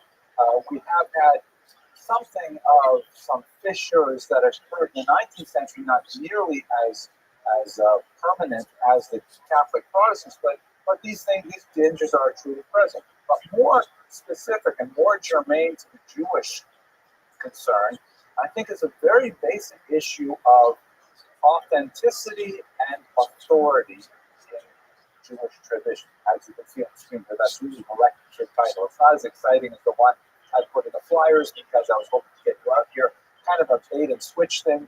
But in reality, what I want to say is that with the cheapening of information, meaning it's so easy to get it, now we begin to worry about when is the information authentic, is it real, and when is it authoritative? When should we rely upon it? These are very, very difficult questions to answer, and I'm hoping in the course of the next 45 minutes or so, I can introduce you to two cautionary tales from modern era that I think are harbingers of the kind of problems that we would likely face in coming generations. And perhaps, we can start thinking about solutions and a way to avoid some of these dangerous incidents. Let me begin, first of all, by thanking our sponsor. We do have a sponsor tonight, which is nice. Where is my, here I got turned on. Right. Ms. Elise Schwartz, thank you very much for sponsoring the lecture. It's nice that the synagogue gets the support, and they give us this wonderful space to learn in, and they set up the food and things like that. So it's wonderful to have that kind of support. We're all grateful. Let's go straight to the material. And let me just do a very quick recap, looking at the risky business of recording Talmud. Before I just touch on this risky business, I want to tell you that when I was preparing the lecture, I was reminded of something I saw when I was studying in the Soviet Union. Actually, it was the former Soviet Union in 1991. It had just collapsed, and it was just in the initial months of its resurrection as independent states. I was in Ukraine and Kiev at the time, and I saw a movie poster advertisement, and in Ukrainian, the word was "Ne bezpečne biznes." And I was trying to figure out, what does that mean? So business is, of course, business. Ne bezpečne is the word for risky, but literally translated, it means not without risk business. Ne bezpečne, not without risk. Just the idea, the term, not without risk business. That's what we're going to be talking about today. It's very exciting to see what we're doing with the explosion of democratization of knowledge, but it is not without risk. Okay, so let us do the quick recap to remember how we got here. First of all, there are four basic stages of transmission in Talmudic knowledge. And that's also, of course, referring to really all Jewish wisdom because it follows on it. First, we have the period of oral transmission, which is the distant past, certainly before the Hellenistic era, which would go about, a few centuries before the Common Era. Moses stands up there and tells Joshua, I like this picture, and Joshua tells the prophets tells the elders. Basically, the first mission of the first chapter of Pirkei Avot is this oral tradition. And there's a lot of debate as to how long that continues in an exclusive realm. I actually had an interesting discussion with one of my students in Toronto who alerted me some really interesting research that said that the next stage, which is the manuscript stage, didn't necessarily start with the Mishnah itself. A lot of interesting research to indicate that my thinking may be quite wrong. My thinking was always that the Mishnah was actually put down on paper, and then everyone busily copied it, and then people had manuscript copies of the Mishnah. It may not have circulated nearly as widely, and in fact, a lot of memorization is still utilized. Maybe there are limited copies of Mishnayos put in very special preserved places, and as Saul Lieberman, historian of this period, puts it, that was called publishing. But at any rate, there's a big transition that goes from oral exclusivity to a written form. And that represented a very traumatic event in Jewish history as well. Here's an example of the incredibly difficult process of writing a sacred Torah, which of course, involved a tremendous investment of energy and resources and time and expertise. So not everyone can write a sacred Torah themselves and have the resources to hire someone else to do it and so on. Then we get to the print transmission, which is what we talked about at great length 2 weeks ago, which cheapened the price of these manuscripts tremendously and allowed ultimately the institutional development of places like yeshivot, seminaries, eventually day schools, and so on. Popular programs like Daf Yomi would be impossible without the widely available texts that are printed in a cheap enough version that people can put it in their hand. And finally, where we are right now, of course, digital transmission, where as long as you have a device and bandwidth, you can access all of this immediately anywhere you are. I mean, it's mind-boggling about what it means. The section that I've repeatedly sold you on over the last while is the All Daf app, which both Rabbi Trump and I are working on. Here's the 2 ads that just recently came out. Mine on the left refers to my small part of this new All Daf app, which will focus on 3 Jewish history videos that go on every single Daf of shots of the entire Babylonian Talmud. And Rabbi Trump on the right, slightly smaller, but I think that's just because he's taller in real life. They wanted to kind of, equalize those things. But he is going to be doing an amazing thing with the Sukkim on the Daf, because in every page of Talmud, almost every page, there's a reference to some biblical passage. He will be providing a much greater insight as to what's the context of that biblical passage. For those of you who are not necessarily familiar with Talmudic study, this is especially important because Talmud has this sometimes irritating habit of assuming that you have memorized the entire Bible. And it will just say the first 2 or 3 words of a verse, assuming, of course, you know the rest of it, and it's the last part that's really important for the argument in the Talmud. So if you haven't memorized that particular verse, you'll be completely lost. What are we talking about? The only way you can understand it is if you go back to the Bible, look up the passage, understand it in context, and you come back and see what they're talking about. So Rabbi Trump will be doing that work, and that's going to be a huge, I think, contribution to the study of Talmud worldwide. And these things, of course, are all completely free, which means to drop the price of access to 0. The only thing you have to have is bandwidth. There is still a digital divide in many countries, and a device. You have to possess at least some kind of Wi-Fi enabled device. But that's really a low threshold to cross, and it's going to be cheaper and cheaper as we move on through time.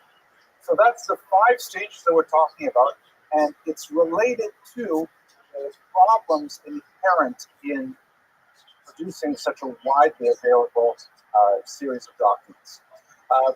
And it's related to what we discussed in the first two classes, the famous teachings of Marshall McLuhan, one of the first media scholars of the modern age, who repeatedly hammered home the same idea that the medium is the message, that the way in which we receive information itself colors the information and how we process it. If someone were, for example, to write out all of Hamlet on, paper napkins, and I would receive Hamlet in a big serviette like this, and then read it through, my experience of Shakespeare would be radically different than reading in a book or certainly seeing it performed live. There's a whole different experience in the medium to which that is delivered. Reading it on napkins, I have to figure out the words, and I have to stop, and I have to process it in a different way and make sure I understand it. And even reading in a book, I have to imagine in my head all of the characters. But seeing it live, then I'm already exposed to the artistry of the individual actors, the directors, the set design, all of these things. That's just one kind of simple example, but it relates very much to what we talked about today. Because with the democratization of learning, all of a sudden, the medium changes who is learning it and how they're learning it, including, for example, exposing 52% of the population. All of a sudden, as we discussed last week, women could be learning Talmud in much greater numbers than we have ever seen before. And this promises, if the trend continues, this promises to, really upend a lot of traditional Jewish society. And who knows what that is going to be. Certainly, it will be different things in different places, in different communities, but there's no question that the kinds of things we talk about today and the assumptions we make today, we will not be able to make for our great-grandchildren's generation, and so on. That's one of the big changes we talked about last week. But let us focus on the concept that Clay Shirky, who is a media guru at NYU, he coined this phrase, more is different, which is really, really important.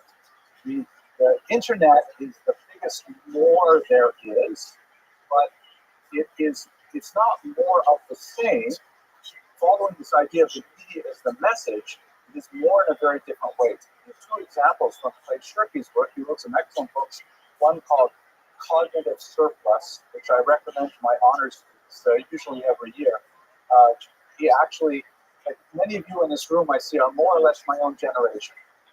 If you calculated how many hours you spent watching Gilligan's Island, just Gilligan's Island alone, okay? Forget about Partridge Family and all the other shows from the 60s and the 70s and the 80s. Just those hours alone would probably fill up a good master's dissertation or a doctoral dissertation. And he says that the amount of availability of cognitive space, meaning the amount of time we have now at our fingertips, because of the speed of transmission of data with the internet, we theoretically could do phenomenal things. Like, for example, Wikipedia. Wikipedia is a phenomenal thing. Yes, it has problems with it and so on, but nevertheless, it is a pretty useful go-to resource, and it is there because it is tapping into the cognitive surplus that is available to us with this new medium. And with that as a kind of a caution, we're going to look now at the two stories that are relevant today that illustrate the dangers of this huge expansion of information in authenticity and authority. Okay, rather long preface, I apologize, but it's the third and final lecture, so I think we get on. Let's go to the story of the pseudo-Yerushalmi for the first story. So, I'm sure you're familiar that there are two Talmuds. That is basically two large commentaries on the pure text called the Mishnah. One of them was composed in the land of Israel. It is somewhat erroneously called the Jerusalem Talmud or the Yerushalmi, it was not composed in Jerusalem. It was largely written at a time when the Jews were not allowed to live in Jerusalem because of the Hadrianic persecutions. It was composed most likely in Tiberias, and Caesarea. But nevertheless, we call it the Jerusalem Talmud. The other name that's very popular for it is the Palestinian Talmud. That brings up other problems. When you say it's the Palestinian Talmud, people get more confused. So let's just stick with the term Jerusalem Talmud, even though it's inaccurate. This one was composed. Yes, but wait, I'm going to tell you something about this. It's not actually a Talmud Yerushalmi, as we shall see. The other Talmud, it was composed probably sometime in the 3rd century. But then there's a larger Talmud that was composed in the Mesopotamian region between the Tigris and Euphrates rivers, coming down into the Persian Gulf. That would be known as Babylonia, and then you have the Babylonian Talmud. It was written later, probably 4th or 5th century, and it considers much of what was discussed in the Jerusalem Talmud, so therefore it is considered more authoritative because it, as it were, includes the Jerusalem Talmud. There are some significant differences in terms of dialect between the two of them. The Jerusalem Talmud has an Aramaic that is much more widely used in Israel. The Babylonian, of course, the one that's used in Mesopotamia. The Babylonian Talmud is much more concerned with life in the diaspora and does not treat things like the agricultural laws that are very relevant if you're living in Israel, and there are several other differences. The Jerusalem Talmud was largely ignored once the Babylonian Talmud appeared. It was hardly studied. Very few commentaries are written on it, really until about the 12th century.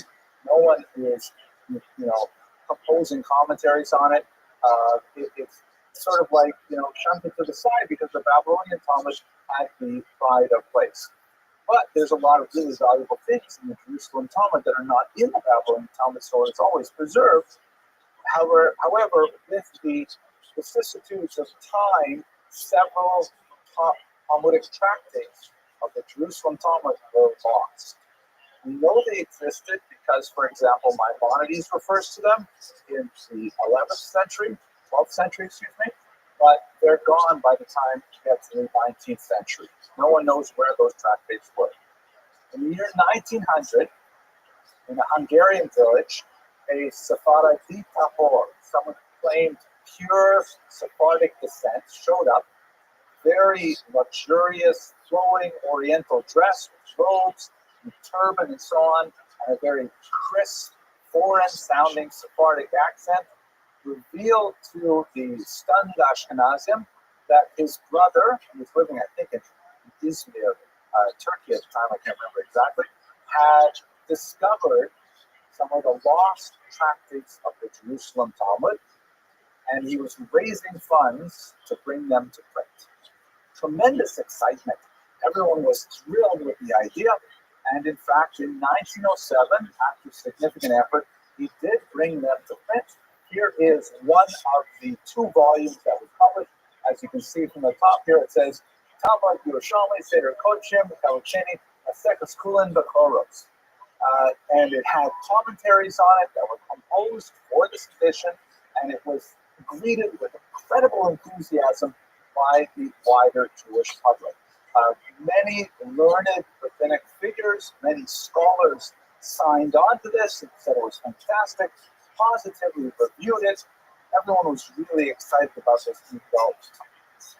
But there were some lingering critics who said, wait a second, it doesn't quite seem right. It doesn't read exactly like a Jerusalem Talmud. There's this problem, there's that problem.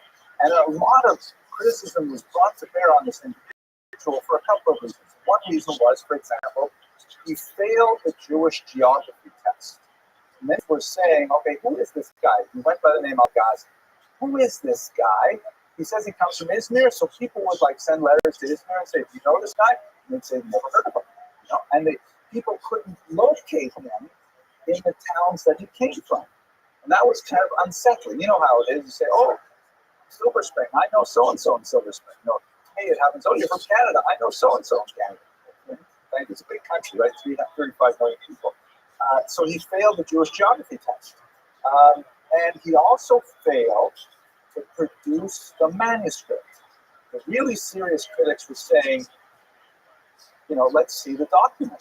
You see the printed version that you produced, there's the original. And he kept on stalling them and saying that his brother holds the manuscripts, is not revealing them, and all kinds of things.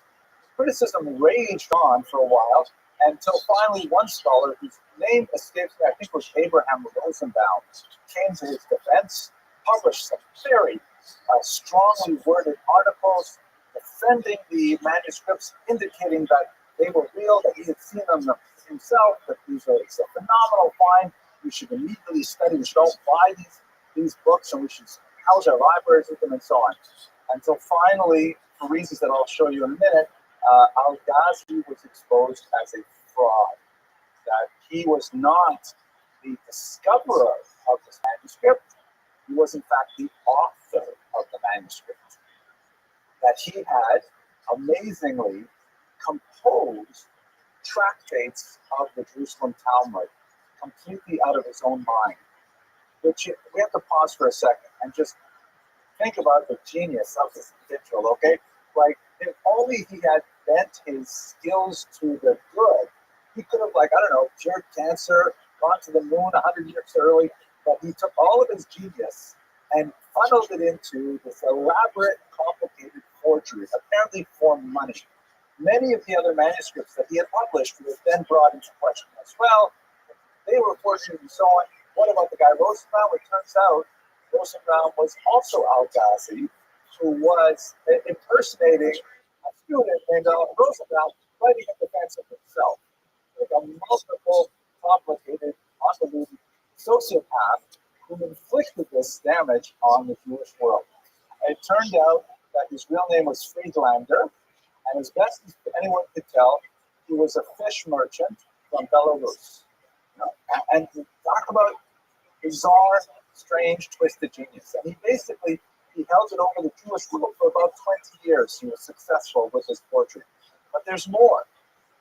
It's fascinating that he knew his audience very well. He published this Yerushalmi in 2 different editions simultaneously. Here's the other volume that came out in 1907, Zvachim, and he understood there were 2 principal audiences for these lost tractates. One audience were the traditional yeshiva-educated enthusiasts of Talmud in Georgian and in Lithuania and places like that. And for those people, he wrote a very learned rabbinic introduction. He has rabbinic commentaries and things like that, all in Hebrew and so on.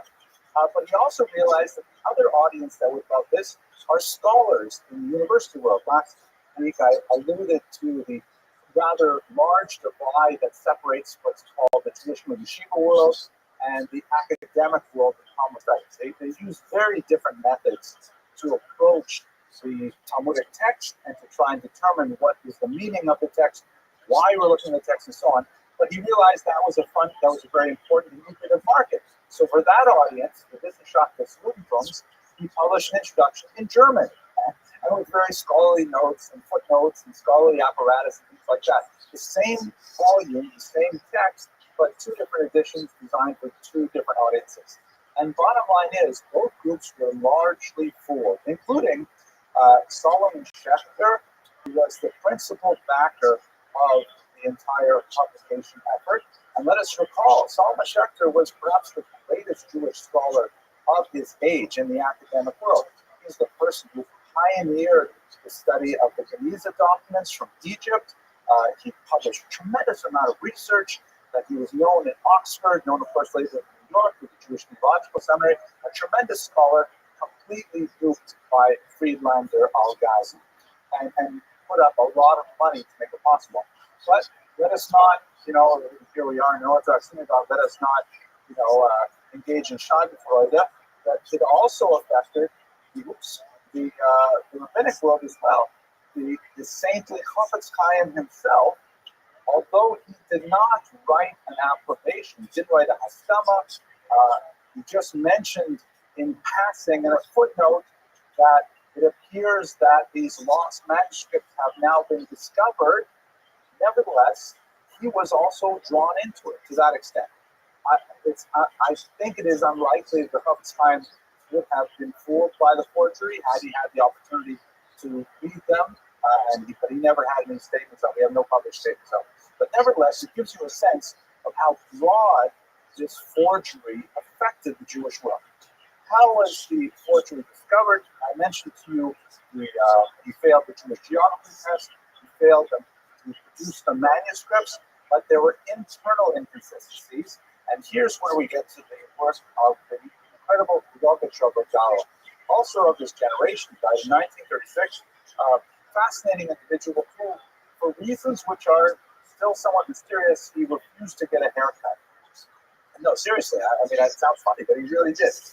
There's a legend that says that he refused to get a haircut because he did not want to spend any time bareheaded, like in the barber's chair. That would presumably, prevent him from thinking about Torah.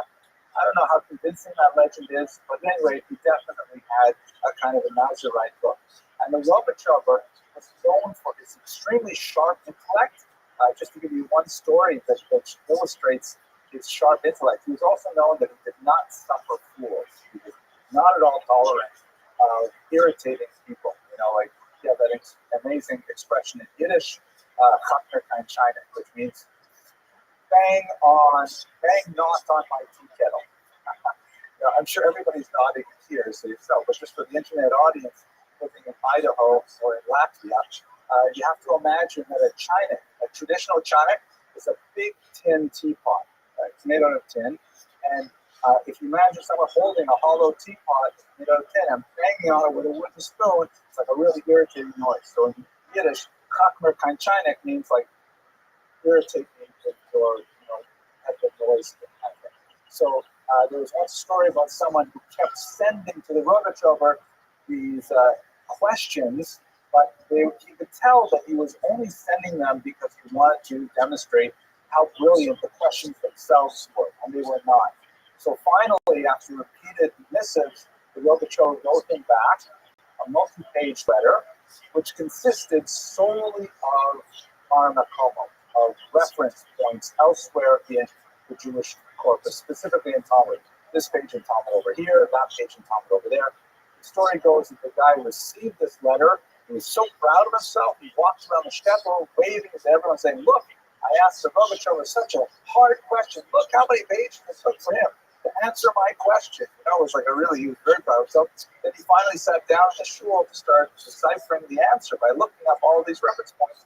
And every single reference point was a page that contained the word ignoramus, Am Haaretz, right? So this is like the personality that Rothschild is on. Anyway, how did the Rothschild expose Al-Ghazi Friedlander as a fraud? He said an amazing thing. He said that in every tractate of the Yerushalmi Talmud, there is always the name of one author that does not appear anywhere else in the Talmud. There's always a unique, what do they call it, a hypax legomenon or something like that. It's like one rabbi who's in this tractate who's never mentioned elsewhere in Shas. And in the text of the pseudo-Yerushalmi, as it is now called, there were in fact no such figures whatsoever. Every single rabbi mentioned in the false text were duplicated elsewhere in Shas. So it's an amazing statement, but when you think about what that means, the Rothschild must have had basically an eidetic memory. He must have had like an immediate recall memory of the entire Talmud to be able to make such an assertion and to be able to test such an assertion. And again, this is before you had encyclopedias of Talmudic figures. I think the first one was written years later. This before you had any kind of computerized access to do word analysis. You just knew it from reading it once. This can't be real, and so on. And that speaks to the idea of authenticity. The Rothschild, with his superior intellect, could determine authenticity. But the average person, even people with great minds and scholarship, like Solomon Schechter, and presumably perhaps even the Chofetz Chaim, might not have been able to. Again, I have to put a asterisk on the name Chofetz Chaim, but there are many other rabbis who were signed on to the project and were true believers. So that's one story that's a caution of authenticity. I want to return to it after we talk about the second story, which is even more chilling than this rather bizarre episode of the pseudo-Yerushalmi. By the way, when I did the research on this, there are lots and lots of libraries in Europe that have copies of this Talmud, and they appear to think that it really is the Talmud. They've cataloged it like it's just another volume of the Talmud. Like, what's the difference, right? Okay. In the 17th century, there was an especially threatening moment for the Jews of Europe. There was a man named Johannes Eisenmenger who, in the 1670s, living in Amsterdam, had drawn close to a local Jewish community, and he chose to throw in his lot with the Jewish people as a ger tzedek, as a convert. He converted, married, had children, studied the Talmud diligently for 19 years. An incredibly dedicated individual, absorbed into the community. Among his teachers were the chief rabbi of Amsterdam. Definitely, someone that the community felt very good about. And then, in the year 1700, he came out with a massive anti-Semitic screed, 2,000 pages in length, called Judaism Unmasked. Judentum's Entdecktes, excuse me. And this is basically a complete survey of the entire Talmud, right? This is a person who learned the entire Talmud. If he was on a Daf Yomi schedule, he would have done it multiple times. And every time there was anything negative in the Talmud that could be interpreted badly as, or interpreted in a negative way towards the Jews, the Jewish people, Judaism, he diligently wrote it down, translated it into German, and wrote a commentary on it. A highly tendentious commentary. But basically, think about this madman for a minute. He spent 19 years living undercover as an Orthodox Jew, with a family, so raising children within Judaism, all for the purpose of producing this scurrilous document. And it was a bombshell.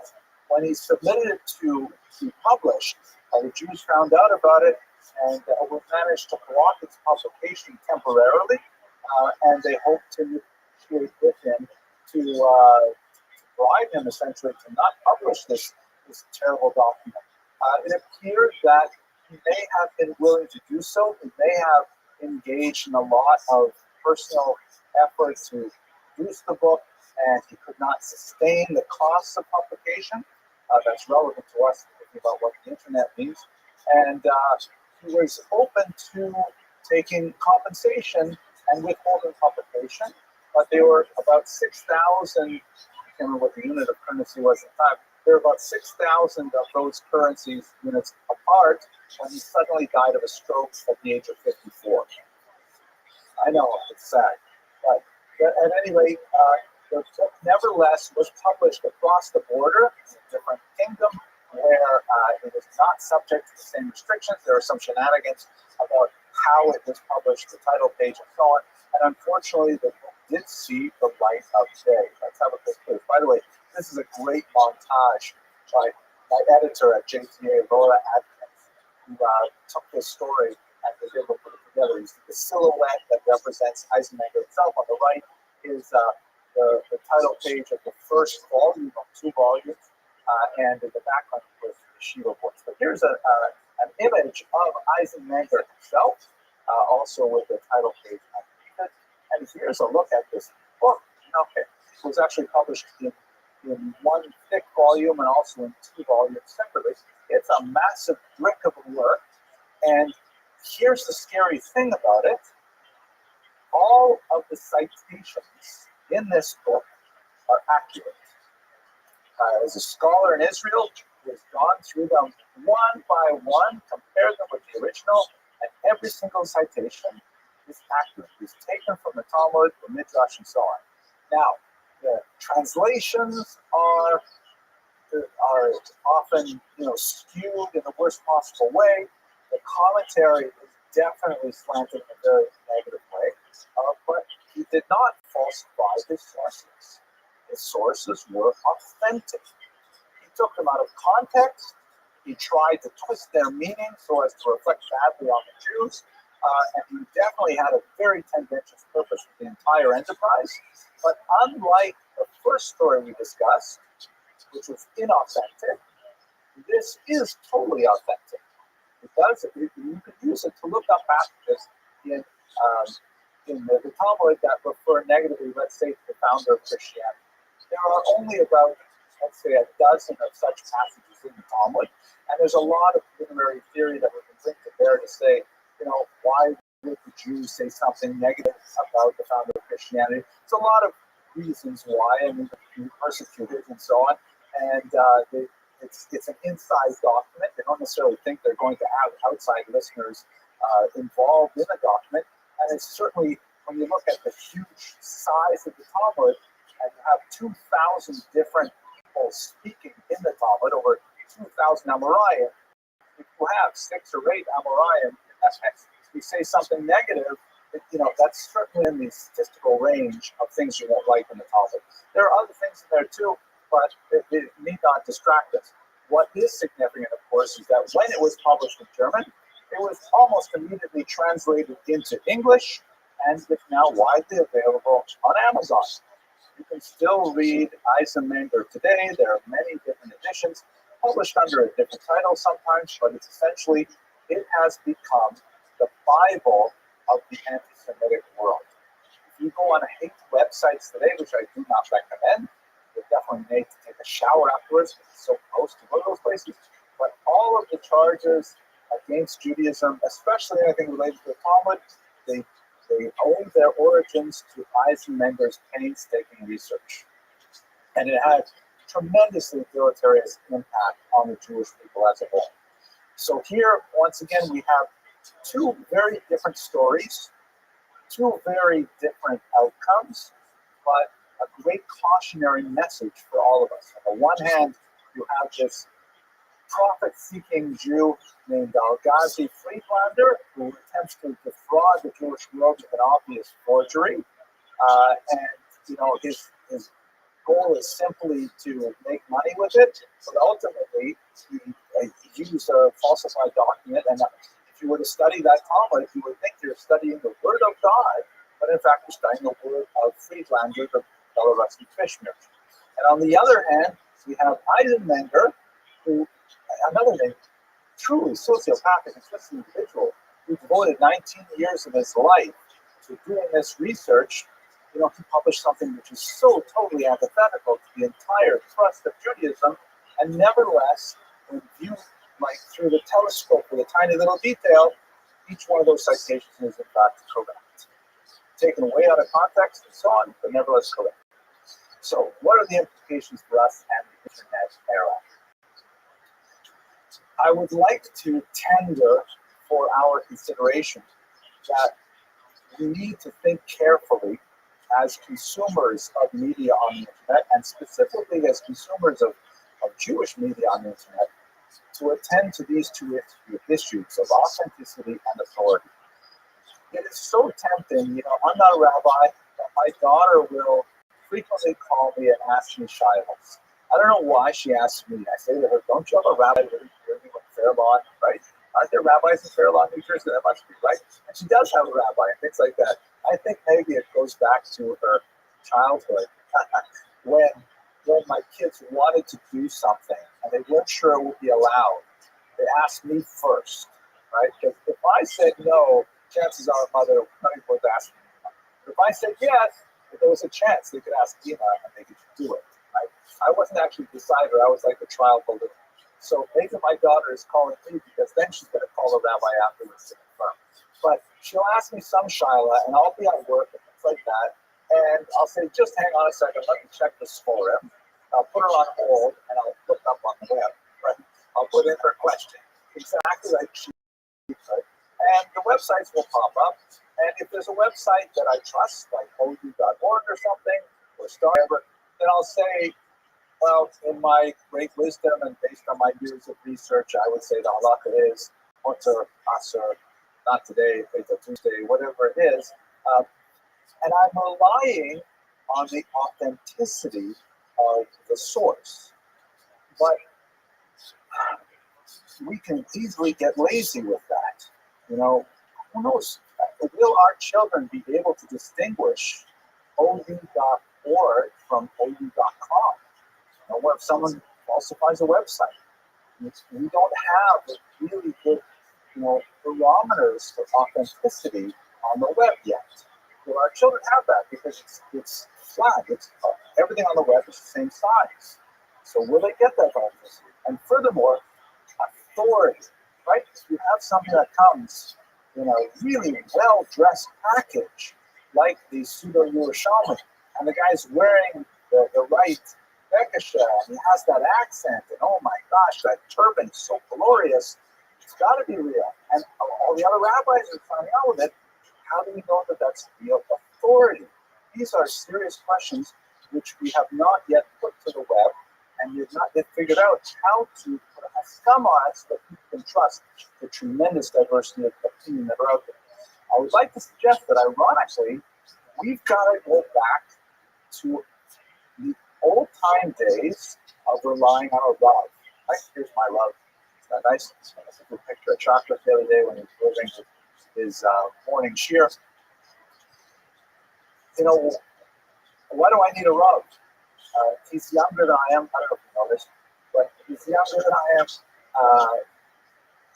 He's a really smart guy, but I'm not so stupid either. I've studied a lot of Gemara and stuff like that. But, when I have a question, I'm no gay of the double. I know how I'd like to answer myself. I need someone who I trust, who will make an independent decision. And so far, that's been great. Whenever my wife and I have issues, my kids have issues, he's been able to sort of see through the whole thing and give us an answer that we feel has the ring of authenticity. Furthermore, I think that the kind of elements that we get with a Rav today are when a Rav knows who you are, not just knows the Torah, but knows who you are, knows what kind of answer you can handle, and is able to make a judgment call based on the relationship that you have on a human level. That's something you will not find on the internet. You can't go to the internet and say, well, this is who I am. Tell me what I need to know. It won't happen. Although I will tell you a funny thing. I was in a very long meeting at my work the other day on career service. Sorry for this interview, but I thought it was funny. My wife laughed. We were looking at, how to try and improve career options for our students, that when they come to Touro College, we're thinking about different models for them to try and figure out, what they want to do in life. And one of the tools that they put on the screen was this battery of questions produced by the Department of Labor, I think, U.S. government. And I said, okay, this is kind of a boring meeting. I'm going to fill it out myself. And while I had my computer there, I answered all the questions.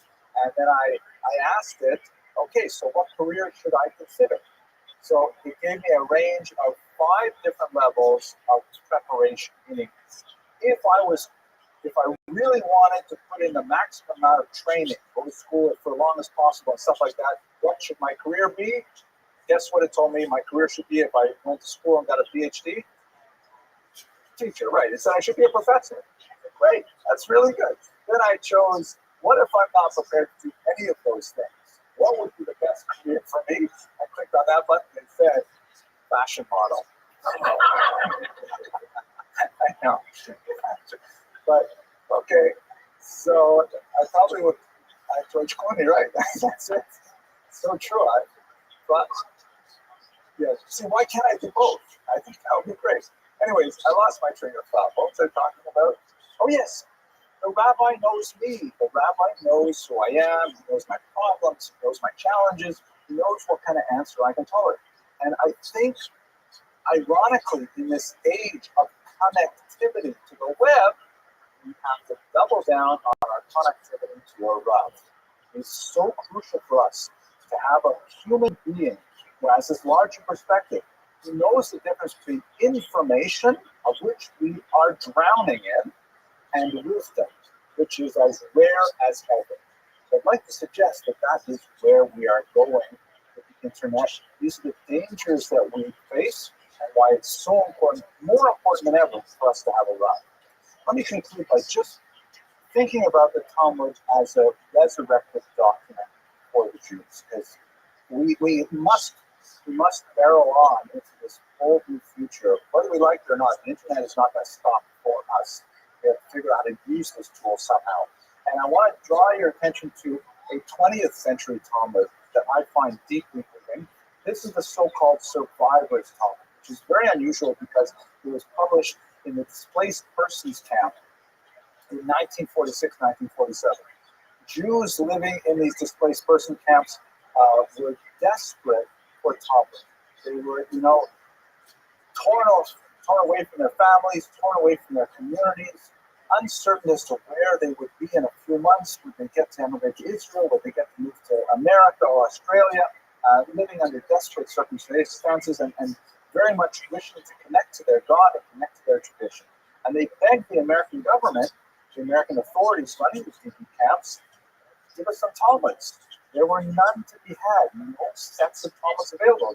The Nazis were engaging in heavy book burnings. They collected a few for their Museum of Jewish Civilization in Czechoslovakia, but they didn't have these things. What they did have, however, were the old stereotype plates used. We talked about them with Torah Up.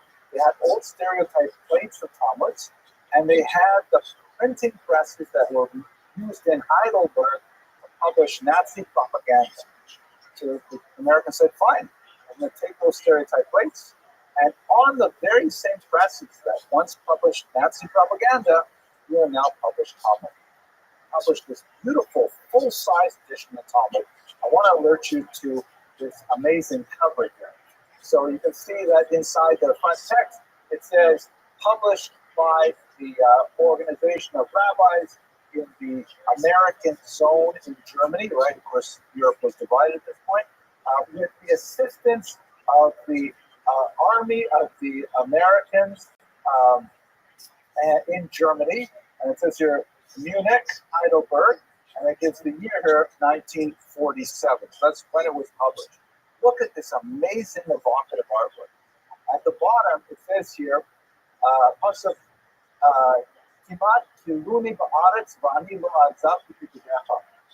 it's as if I was almost destroyed, but I never abandoned your commandments. And the caption underneath says, a labor camp in Germany in the days of, and the artwork shows something like, it looks sort of like an Auschwitz kind of scene with Jews apparently picking up what appear to be corpses and loading them onto a wagon. Some of the most horrible sights of the typhus epidemics that raged through Warsaw and places like that. And on the sides, this barbed wire kind of theme. Everything at the bottom of the page is so dark and a direct reference to what these Talmud students had endured just a few months before this was produced. But then as you move up the page, you can see that there's these winding streams that lead the eye upward. And you see suddenly the palm trees, you see the balsam, you see this architecture that is very reminiscent of the Middle East. And then finally, at the top of the page, you see this glorious sunrise over domed synagogues, Moorish-style Israeli synagogues. And it says in the text here, Yeshiva Rebuda Me'afela Be'or Gadol. From servitude to redemption, from darkness to great light. And I think this is really the message of the Talmud for our purpose in our days. It is a fundamentally redemptive and regenerative document.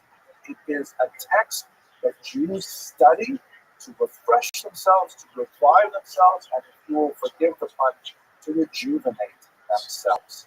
This is a document that we will constantly return to as we have for millennia.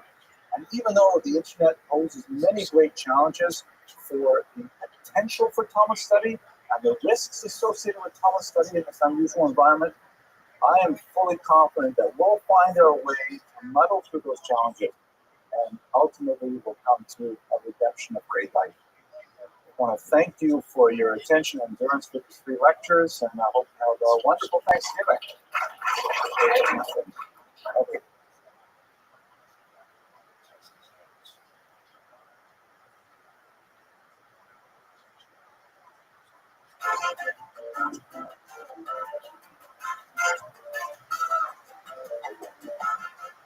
Hello, everyone. I hope you're doing well. So I wrote this small book back in 2012 for the occasion of the Siyam Hashas, the 7.5-year completion of the cycle of the daily Talmud study routine that has been practiced worldwide since 1923. And now it's 2019. We're approaching the new cycle, and I thought, you know what, this book needs a refresh. So I went back and I changed a few things, especially those things that made me look really stupid and ignorant. And I released it again in a revised edition. And, I actually kind of like this book. But since it is a reissue, I thought it would be fun to kind of talk a little bit about the negative reviews that I received. So I'm going to read you a few negative reviews that appeared on Amazon. These are completely, just completely out of the way. So here's one here. Here's a negative one that was written in 2016 on the first edition by Francis the Sales. I am a fan of Rabbi Abramson's work on YouTube, and that's why I bought this book. By the way, not a rabbi, just a regular guy. His passion for the Talmud and entertaining style came out very clearly in this little book. That's good. So far, it doesn't sound like a negative review. Alas, using Rabbi Abramson's metaphor, you're not even close to the seashore by reading this book. The experience is more like reading some billboards and promotional pamphlets while getting ready to visit the seashore. Ouch. But you know what? This is true. In reality, I have to agree with what you just said. That is, in fact, what the book is. I've subtitled it A Brief and Personal Introduction. So basically what it's all about is it's really a very superficial, first-time introduction to what the Talmud is, who wrote it, how big is it, what does it deal with, how has it been transmitted over the ages, things like that. But at the same time, it's really like a German Bildungsroman, which means like a story of coming of age. It's all about how, I was first introduced to the Talmud as a young adult, and my first experiences in yeshiva, which I think are pretty wild. Some amazing teachers that I've had, and some amazing study partners I've had, and how I became interested in it. Eventually, ended up finally becoming a small teacher of Talmud as well. So it is very much a brief and personal introduction. And I alternate between the historical, literary, and theological on one hand, kind of like in a dry academic sense, and on the other hand, I talk about my own personal story, which has all kinds of, I think, funny episodes in it. Let me read you another negative one over here. Here we go. Kindle customer writes, too brief, too personal. That's the heading. That's pretty good. Too brief and perhaps even too personal, like an overshare. Probably true.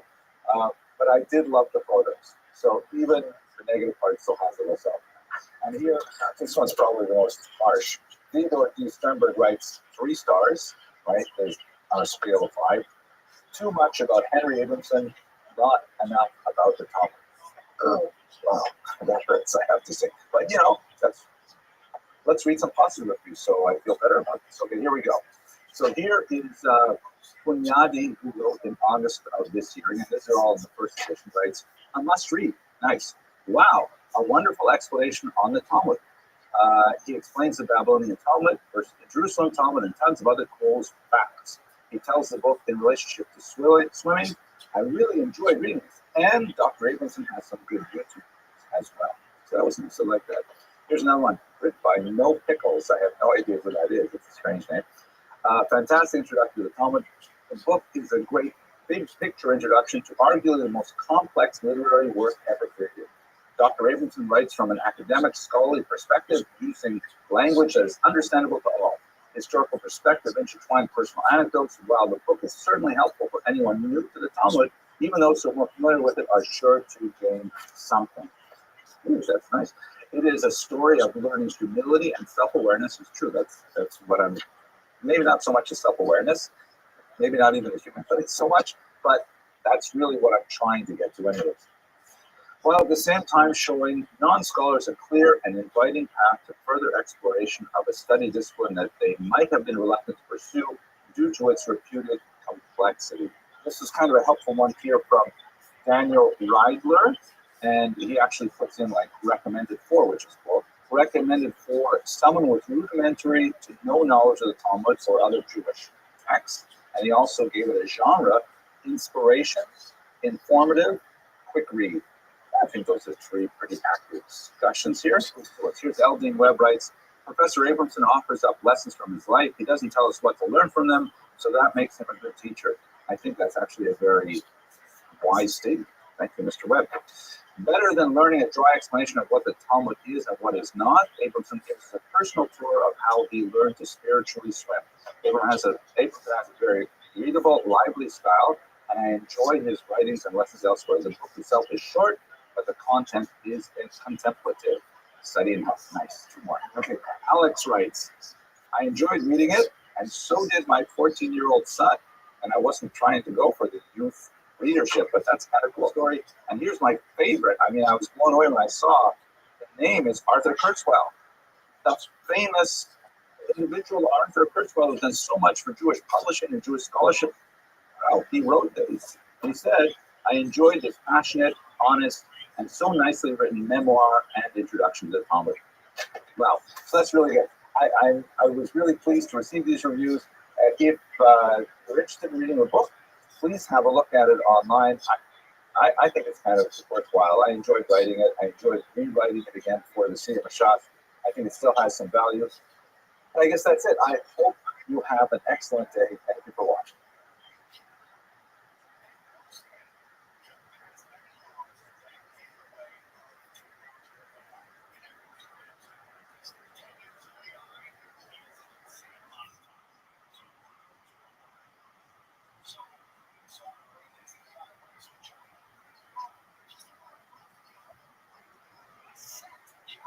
Very soon, Dr. Jones cycles are going to three most difficult chapters in the entire Talmud. They're known by the name They are Eruvin, Yevamos, and Vajari. These tractates are among the most brain-teasing of the entire Talmud, and I have to say, the reputation is certainly true. Eruvin can be extremely difficult. Not, I think, as difficult as Yevamos, but nevertheless quite difficult. However, with all that, we're going to get you through the tremendous resources to help you understand even this huge challenge of practice. My goal today is to give you a very short overview of the history of Eruvin, specifically how Eruvin and their construction affected Jewish history in just a few minutes to kind of give you a little bit of excitement about this amazing tractate that we're about to begin. For those of you who may be totally new to this, an Eruvin is basically a kind of a border that is created around the Jewish community that allows the residents within that border to carry objects outside of their home on the Sabbath. This is something which is restricted heavily if you can't walk from a private domain to a public domain. You can carry things within the public domain over a certain amount of space and so on. And all of these rules are mitigated by the creation of one of these legal boundaries that makes it possible, for example, for women with baby strollers in the street to stroll and things like that. And it's really a very, very important thing in many modern communities. But the one thing that's definitely historically true about Eruvin is that they are associated with art like this. They're associated with controversy. You see this amazing picture by Karl Schreiber, and a strike fought the house a difficult question, an argument question within the time. The discussions that go on in Eruvin are extremely intense, and I'm sure you're going to have an amazing time with this reading. In this brief presentation, we're going to rely heavily on the research of Rabbi Adam Mintz, who literally wrote the book on the history of Eruvin, and I urge you to try to look at it. It's fascinating. Anyway, the focus over Eruvin goes back to the very beginnings of the social life. So the body discussion is a Mishnah, part of this study. But it's fascinating that even outside of the communities, outside of various communities, such as in the Dead Sea Scrolls community, you find a really great attachment to the principles that are throughout the Eruvin, and they're very strong about them. A lot of the documents that were found in the Dead Sea Scrolls reinforce the importance of the halachos of Eruvin for the communities, even within the Judean desert. But when we get to the medieval period, although the machlokas does not die down entirely, one of the features of medieval life of Jews is that quite often they were living within city walls, sometimes within ghetto walls, and construction of a wall around the entire community for Jews was actually something that helped quite a bit with the construction of Arab. And so there was actually a little bit less much focus during the Middle Ages. When you get to the modern period, however, things change. When I say modern, I'm referring really to the period after the Pope, when he famously broke down the ghetto walls, literally and figuratively, allowing Jews to interact as citizens in the larger boundaries of France. And it is at this time that we see a really strong correlation between the expansion of Arab boundaries and conflict among Jewish populations. Quite a bit within the Russian Empire, for example, in the 19th century, the early 20th century, there are conflicts over exactly where the Jews are putting up their work because many Christians felt that Jews were encroaching on their neighborhood, so to speak. Very much tied directly to the idea of Jewish civil rights, but my focus goes on to the first century. One of the things that mitigated this focus as well, however, was the invention of the telegraph in Marconi, which resulted in the necessity of creating wires that ran all around major cities and that tends to be what you and so the telegraph poles is kind of like the before the knockout, the healing before the disease. These wires around the city actually facilitated an easier construction of airmen in such a way that they were less ostentatious. In North America, we begin to see the construction of airmen fairly late. And in fact, up until the middle of the 20th century, only 4 communities in North America had airmen. The first airman was actually constructed in St. Louis by Rabbi Rothschild, and it was almost immediately opposed by Rothschild. Of course, this thing over there. One of the issues that went on was, could you count the Mississippi River as a border?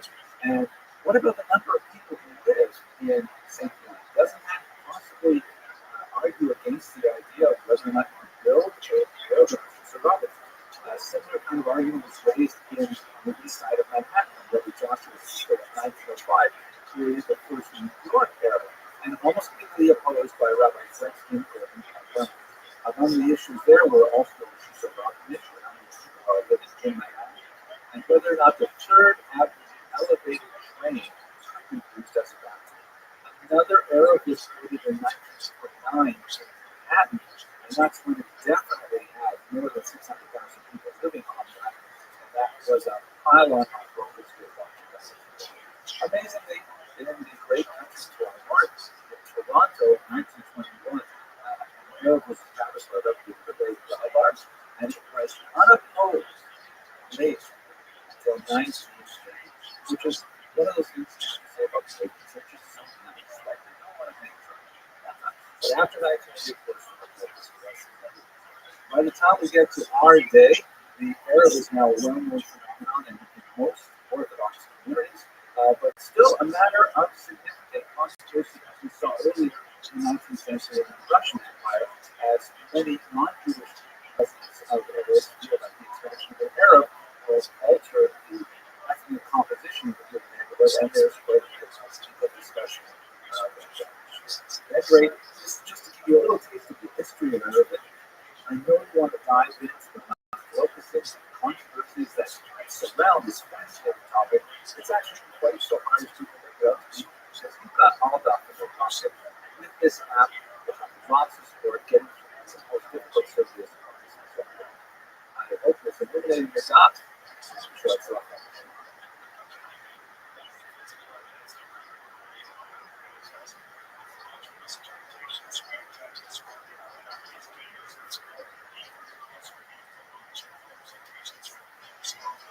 Muy buenas noches.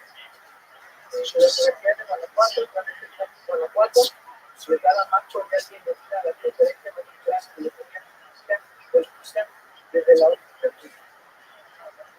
Para efectos de sumar esta de la manera más adecuada y de permitimiento a los ponentes y a los presentes que el momento de la participación de nuestras autoridades y del ponente sean tan amables de mantener sus micrófonos apagados. Gracias.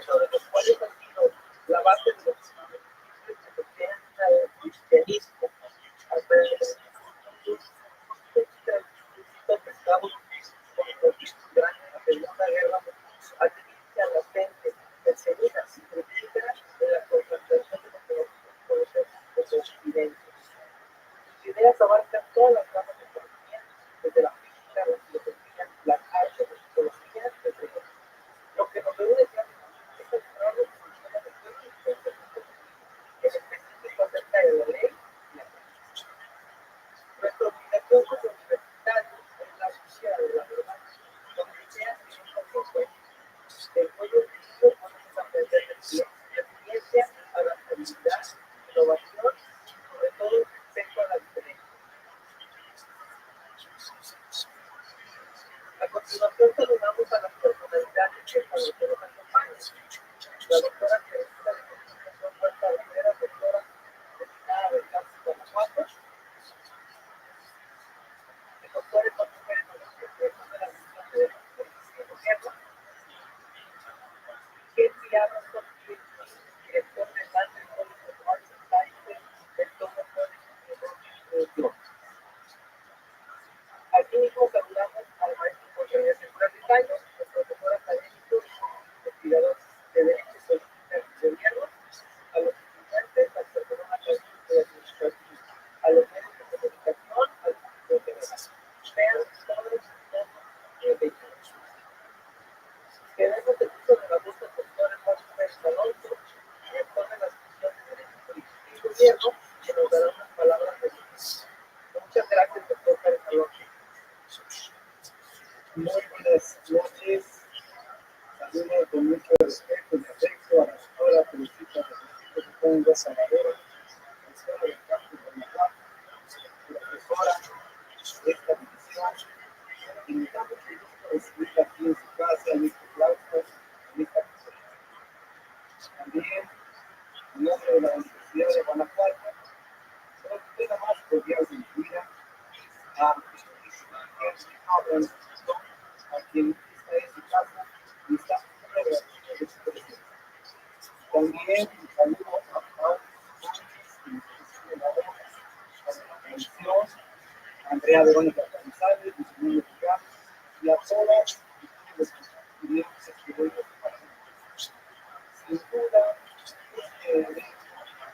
este gran trascendencia para la formación jurídica de nuestros el derecho como un elemento normativo de la sociedad abre un debate muy importante para entender la historia, el progreso y la identidad histórica.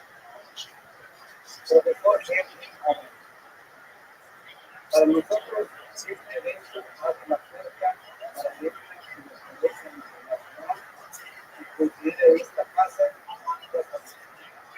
nuevamente de manera virtual. Muchas gracias.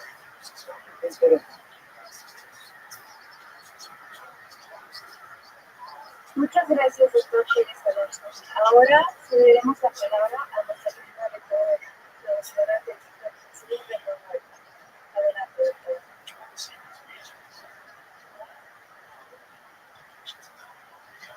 Muchas gracias, muy buenas noches. Saludo al doctor Eduardo Pérez Alonso, director de la División de Derecho Político y Gobierno, al doctor Henry Aronson, al maestro José Luis Carlos, y a todos los queridos queridas estudiantes que están ingresados en esta conferencia. La formación jurídica integral confirma la importancia de mantener el sentido de los derechos que no solo es una competencia relevante, sino un desafío de motivación para organizar valores humanistas, la dignidad del hombre, la igualdad y la justicia. No puede conseguirse la transformación de los valores humanistas centrada solamente en aspectos de la tecnología. Se requiere de un fundamento específico de investigación, con disciplina y profundidad. No es posible sostener una educación política basada en la simple exégesis, en un pesimismo discriminatorio, en una visión restrictiva distorsionada en una organización de mercado, de elaboración de promociones, con el predominio del discurso superficial de la vida mercantilista. Se requiere la construcción de nuevas ideas que no estoy absolutamente segura de lo harán ustedes, lo harán muy bien. Quiero felicitarlas y felicitar de ellos por su permanencia en cultura de planeador de sanidades. Gracias a Andrea, mi novia, a mis amigos, por mi sentido de clave para el proyecto de organizar esta entonces conferencia. Me da mucha alegría poder acompañarlos en esta noche en la presentación del doctor Pedro Ana sobre filosofía y de su labor. Quien agradezco profundamente su disposición para compartir su vida con esos estudiantes. Muchísimas gracias.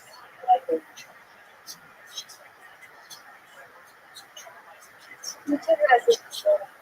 Bueno, es momento de comenzar con la conferencia magistral de filosofía política y política desde la filosofía impartida por el PhD de Avanza. Para esto voy a hacer mención de un pequeño resumen de su trayectoria. El doctor Henry Avanza es director de John College en Nueva York, nativo del norte de Ontario, Canadá, y ha sido becado en la Universidad de Toronto, por la cual obtuvo un doctorado en historia con la tesis Los judíos de Ucrania, que sería publicada posteriormente por la Universidad de Harvard. Ha sido también profesor visitante en la Universidad de Cornell, Oxford, Harvard y la Universidad de Pennsylvania. Sus investigaciones han sido reconocidas por la Fundación Nacional de Humanidades del Gobierno de los Estados Unidos, así como el Museo del Holocausto de Estados Unidos, y también por el Consejo de Investigación de Ciencias Sociales y Humanidades del Gobierno de Canadá. Es autor de 8 libros y abundantes artículos de investigación sobre la historia del mundo judío y su crecimiento. Ha sido distinguido por el Premio de Excelencia de la Asociación Nacional de Educación de Estados Unidos. Dentro de sus proyectos actuales se incluye un libro acerca de la historia del mundo judío que será publicado en la versión de Rothschild. También, para terminar, tiene un exitoso canal de YouTube en el cual sus conferencias tienen referentes todos los científicos al día.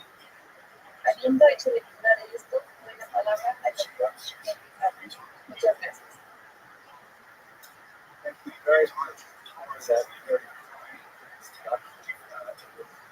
Great honor to speak to you at Northern Western University. Very grateful for you. Realmente es un privilegio estar aquí, tener la oportunidad de hablar con todos ustedes, con los estudiantes. Es un honor estar en esta universidad y yo estoy bien contento para empezar. Each figure speaks of Victor Frankl. I speak an excellent accent, hardly any Spanish. Como you guys got some dice Víctor Franco, tiene un acento excelente, pero bien poco en español. So I'm grateful to my son-in-law, Mr. Moses Sanchez, graciously to translate that. Y para todos ustedes que están viendo este video, Audio Sánchez, de casarme con la tercera hija del señor. Es un gusto mío estar aquí con ustedes para traducir. I teach basic English, and Mr. Sanchez translate quite simple. I can distribute because I have a lot of them. Él va a hablar de traducir a la línea que dice y esperemos que esta información para ustedes es bien interesante porque tiene muchas cosas que les tiene que enseñar. Very good. Let's get started. My academic biography will be versatile. Relevant for us today is the fact that I am not a rabbi in this way of story.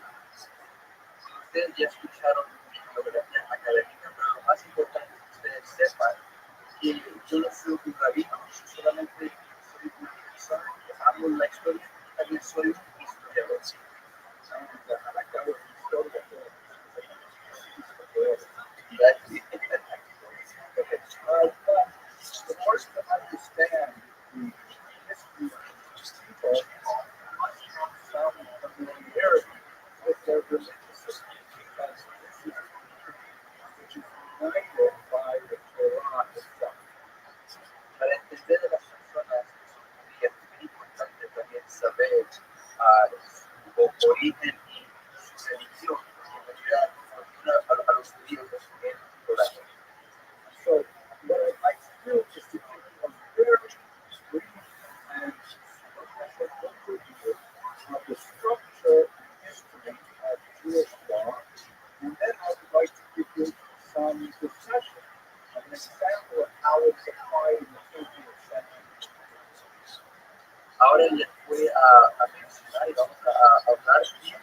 especialmente la cultura, somos las 10 días, especialmente durante los tiempos, vamos a poner unas situaciones interesantes que nos va a hacer a observar. ¿No? Porque maybe some things are you are very okay, so let us begin this. So, most important thing first is how you advance into Christian and Muslim culture and building introduction. That's because this is something essential to all the countries of the nation. You have to be revelation. Una de las cosas más importantes es saber las relaciones hay especialmente cuando se habla sobre el punto de vista bien cristiano. But one must understand that the approach that event is radically different in many important ways from how Christians and Muslims read it and understood it. Es importante también saber el sentido bastante diferente de la perspectiva. For example, you see this image of Moses by the great sculptor Michelangelo, you will note that he has horns through his mother's head. Si vemos aquí en esta foto, aquí se está, desde aquí es Moisés, entonces Michelangelo, el trabajo de Michelangelo, also the weddings.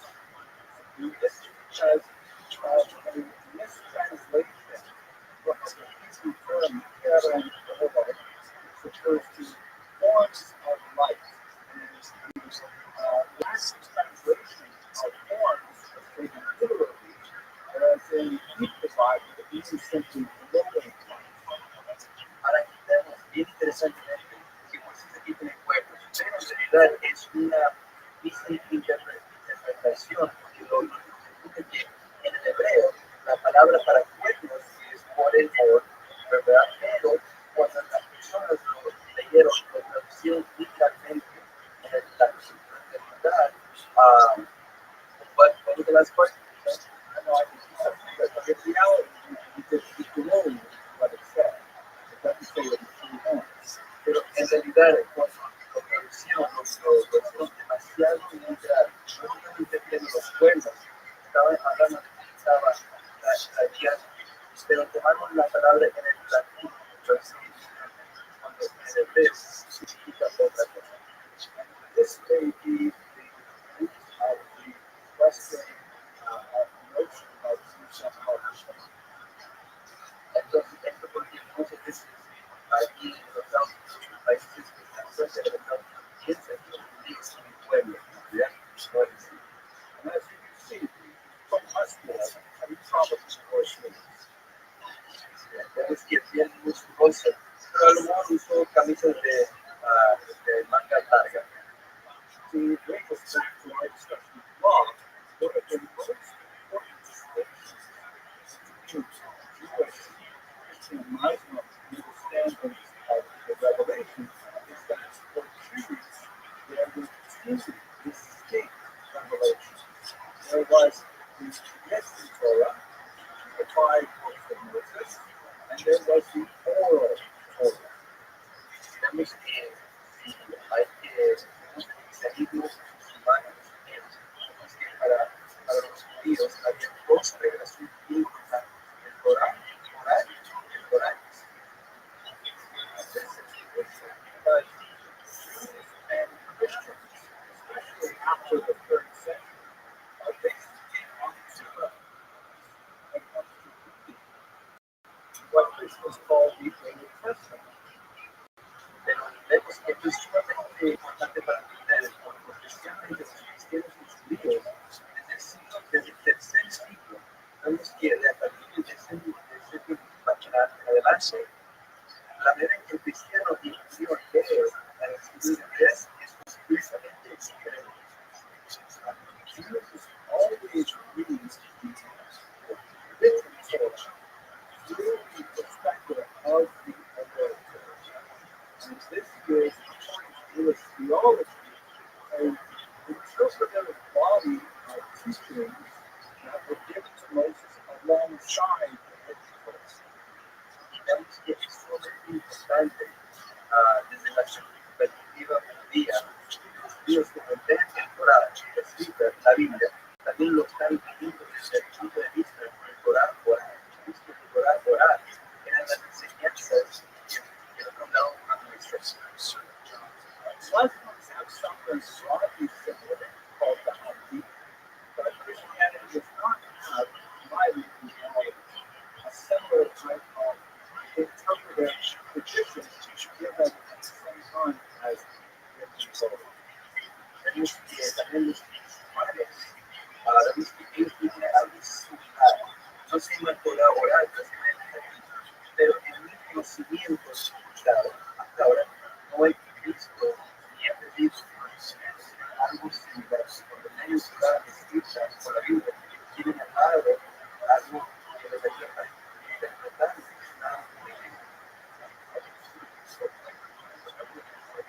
I'm really trying. Allow me to give you an example of the oral Torah, the Talmud. Bueno, aquí les voy a dar un ejemplo de Torah oral que se llama el Talmud. Talmud is basically like the wine of Torah because it distills both the written and the oral into a massive document about 10 volumes long. So it's several sections to write, and quite literally thousands of passages.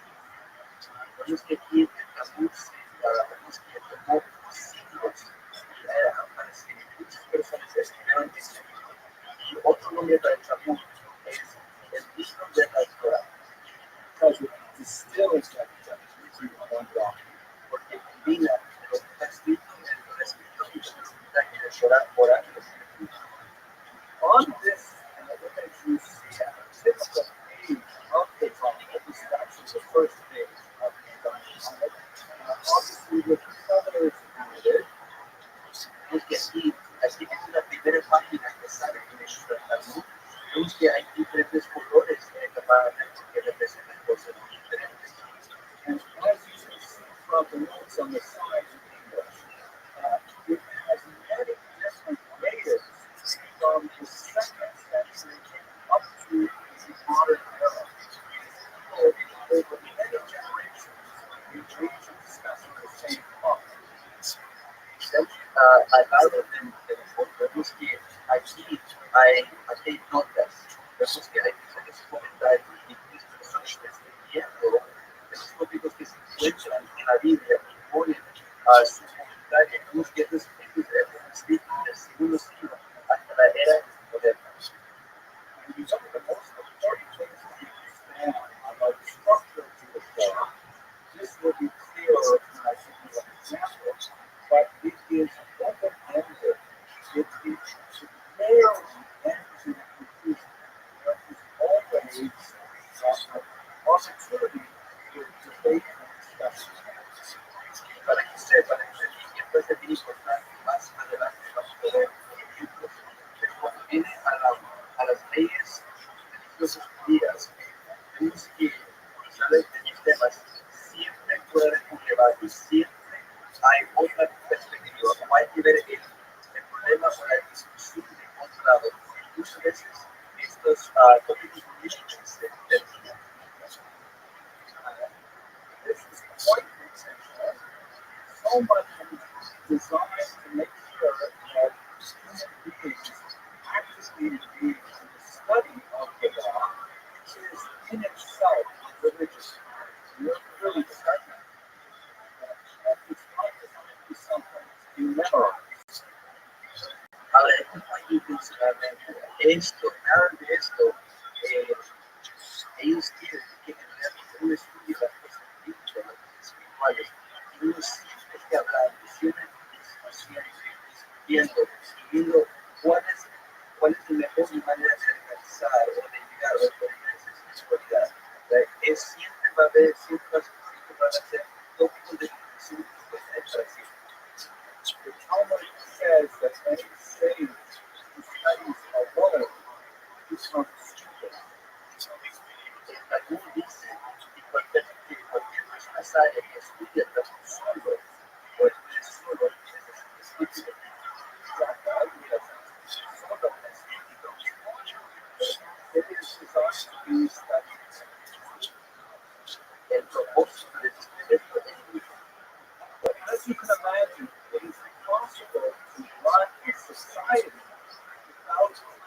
fine rules. What cannot debate whether a red light means stop or a red light means go. We have to have decisions. Ahora, por supuesto, es imposible tratar de controlar una sociedad sin tener reglas. Es que el contacto con ellos es importante. Okay, so there were long people like Moses Maimonides in the 12th century wrote the first code of Islam. And by code, I mean a list of rules that would look familiar to anyone studying law in the Western context.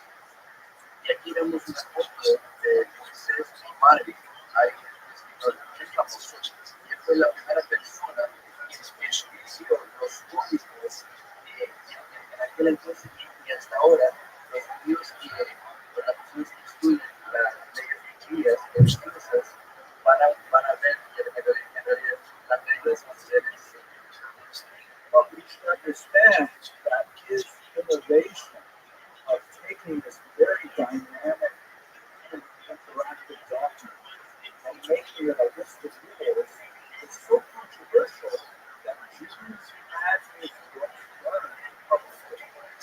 pero vemos que cuando él empezó a hacer todo esto, era bien controversial, que hasta los propios judíos de aquel entonces tomaron su libro y empezaron a quemar. There was a hidden blessing because once we had law codes like Maimonides work, then we had something new to argue about. Pero eso fue una bendición para todo el mundo. ¿Pero por qué? Ya cuando él escribió su libro de los códigos, ahora había otro libro, había más discusiones que tú no tenías que tener ahora. As the saying goes, Jews, three opinions. Como es la expresión, dos judíos, tres opiniones. So after the code, we began to have a very large expression of something called responsa religion. Después, más adelante, empezamos a tener algo llamado literatura llena de respuestas. And basically what we have is a novel situation provides something that is occurring because of the social development, economic development, technological development, and it would not be clear answers in the context or in the focus. Ahora vemos que esta literatura es importante, porque vamos a decir una situación nueva aparece, una situación económica, tecnológica, cultural, que realmente la Biblia o el Talmud no contestaba. Ahora estos libros, las leyes precedentes, vienen a poder contestar estas preguntas. A person or a preacher would direct a question, sometimes a mixed question, to a rabbi, and if the rabbi was not able to answer it, would pass it on to a more senior rabbi, until finally the latest rabbi generation would seek to answer that question by going back to the Talmud, back to the text, and try to determine how to respond to these situations. Y lo que las personas hacían se sentaban, escribían cartas a los rabinos, y vamos a decir, por ejemplo, el rabino realmente no supo cómo contestar esta pregunta, se lo daba a otro rabino que tenía más conocimientos, y ellos sabían, se lo daba a otro, y así seguía hasta que por fin pudiéramos conseguir la respuesta en la Biblia, en el Talmud o en otros tipos de literatura. And there was no official organized body who would say this rabbi is right, that rabbi is wrong, but it would simply be determined through consensus and what the public would accept. Pero vemos que nunca apareció un sitio diciendo que este rabino tiene razón y este rabino está equivocado. No, lo que pasaba es que el público y también otras formas de votación tenían para ver en qué dirección o cuál respuesta para todo el mundo era mejor. And after a century or 2 centuries, we would have to write a new code of law. The purpose of these decisions fallecido 200 años, ya todas esas cartas, todas las nuevas decisiones tienen que ponerse en un nuevo nivel ahora. So the dynamic tension is present in the root checks of the oral traditions, like the Bible, persists very much through the writing of poems and responsibilities up to the present day. Pero vemos la visión dinámica de cómo uno se debe comportar ante los ojos de Dios. Siempre ese tono siempre está todo desde el principio del Talmud hasta los últimos, hasta la literatura de las cosas. So now let us look a little bit at the philosophy of Jewish law. What is it for? Ahora vamos a examinar la filosofía de la teología. ¿Para qué es? And the answer is, it depends on the word you ask. La respuesta es depende de quién le esté. Because the Bible itself rarely gives us any reasons for doing anything. It just says, this is what you're supposed to do, and rarely offers any insight into why God wants us to do these things. Porque si enseñamos la Biblia, la Biblia da muchos mandamientos para hacer esto, hacer esto, hacer esto. Pero en realidad, veces no nos dice por qué hay que hacer eso. It's important to note that the law does not exist in ancient Hebrew. The word that's used to describe it is the way, halakha. Vemos en el hebreo para la palabra ley, esa palabra consiste. Hay otra palabra llamada halakha que significa el camino. El camino, la manera y así como la idea.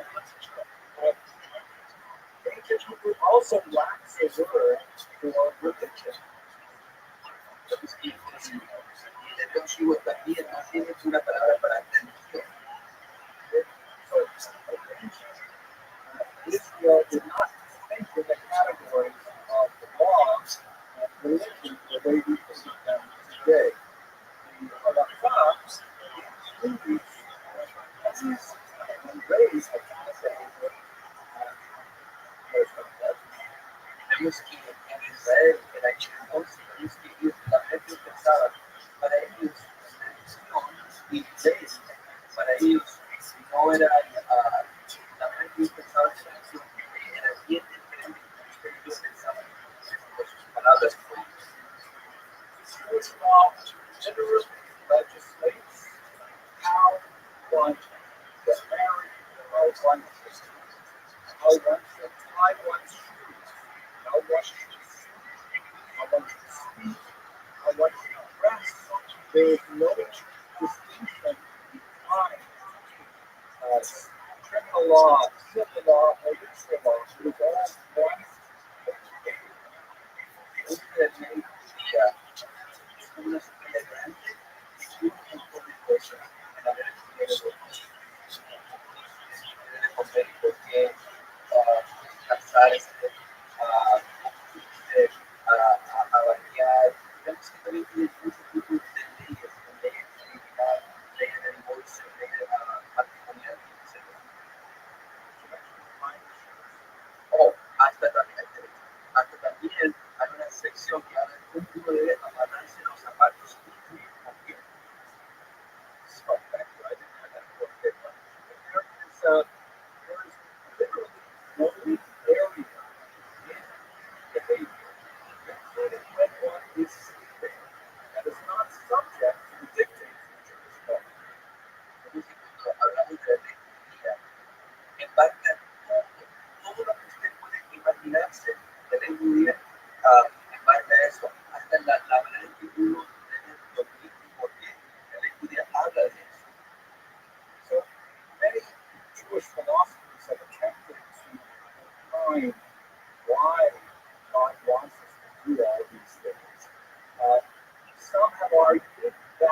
de todo esto, cuál es el propósito. Y algunos filósofos judíos han llegado a la conclusión que es para tratar de tener un orden social correcto, como nosotros en los tiempos modernos pensamos. But it's hard to really understand, for example, why the Bible forbids the Jews from wearing clothing made out of wool and linen, and how that somehow supports social order. Pero también a veces es un poquito difícil para entender porque justo en la ley judía, por ejemplo, prohíbe que los judíos usen y mezclan ciertos tipos de materiales en su ropa. Y no sabemos por qué. Y no sabemos por qué eso ayuda a la orden social. Others, in more mystical fashion, have argued that there are deep metaphysical concepts behind all of these mysterious laws, and that somehow, by conforming to God's will in these inscrutable ways, we can literally affect the doctrine, the repairing of the world. Otros filósofos tienen otras maneras de pensar, de ponerse en todo esto, porque en cierta manera esto nos conecta a Dios. Y encima de eso estamos llamados o la preparando al mundo. And still others argue that the purpose of Jewish law is for human perfection, human perfections. That by obeying these dictates in their tiny, tiny details, we will somehow develop a discipline that allows us to become closer to God in our auto perfection. Y otras opiniones es que en realidad tenemos que seguir nuestras leyes hasta las necesidades más pequeñitos, porque nos ayuda poco a poco a disciplinarnos, a poco a poco llegar a una perfección y llegar a un mejor corazón de Dios. So that's a very quick overview of some philosophical approaches to Jewish law. Let me take you to an example that is very much what we use here in America today, and I'm sure it's something that is controversial in Mexico as well. Let me speak about therapeutic abortion. Entonces es algo bien superficial, bien superficial en hablar de las leyes judías, pero ahora vamos a dar un ejemplo de un tema que es bien controversial, especialmente en los adultos y también a lo mejor en So it's clear that traditional Judaism, and I'm speaking now about what we would call Orthodox Judaism. There's no other kind of Judaism really until the 19th century. Does not approve of what we call in English abortion on demand. That is, abortion simply because the mother wants to have an abortion. ahora vamos a hablar de la judaísmo ortodoxo, porque vemos que miles de años el único tipo de judaísmo era ortodoxo, hasta recién, recién, hace unos 200 años han empezado recién otros tipos de judaísmo. Vamos a hablar sobre el tópico del aborto terapéutico, que es en realidad, si hay que entenderlo, es un aborto cuando quiere ahora. So let me clarify and say that traditional Judaism does not approve of abortion simply upon request, but there is a distinction for a therapeutic abortion. Entonces, en el judaísmo tradicional se prohíbe el aborto si dice, bueno, yo quiero un aborto ahora. Eso no se hace, eso no se hace completamente. Pero hay una diferencia entre uno dice, quiero un aborto ahora, porque lo quiero, pero también hay otro tipo de aborto terapéutico que vamos a hablar de eso ahora. And what the term therapeutic abortion means is that it is an abortion that is necessary for the health of the mother. Un aborto terapéutico se entiende a mujeres que tienen que tener el aborto por su salud, porque si no lo tienen, pueden morir. So if we look at the Bible itself in Exodus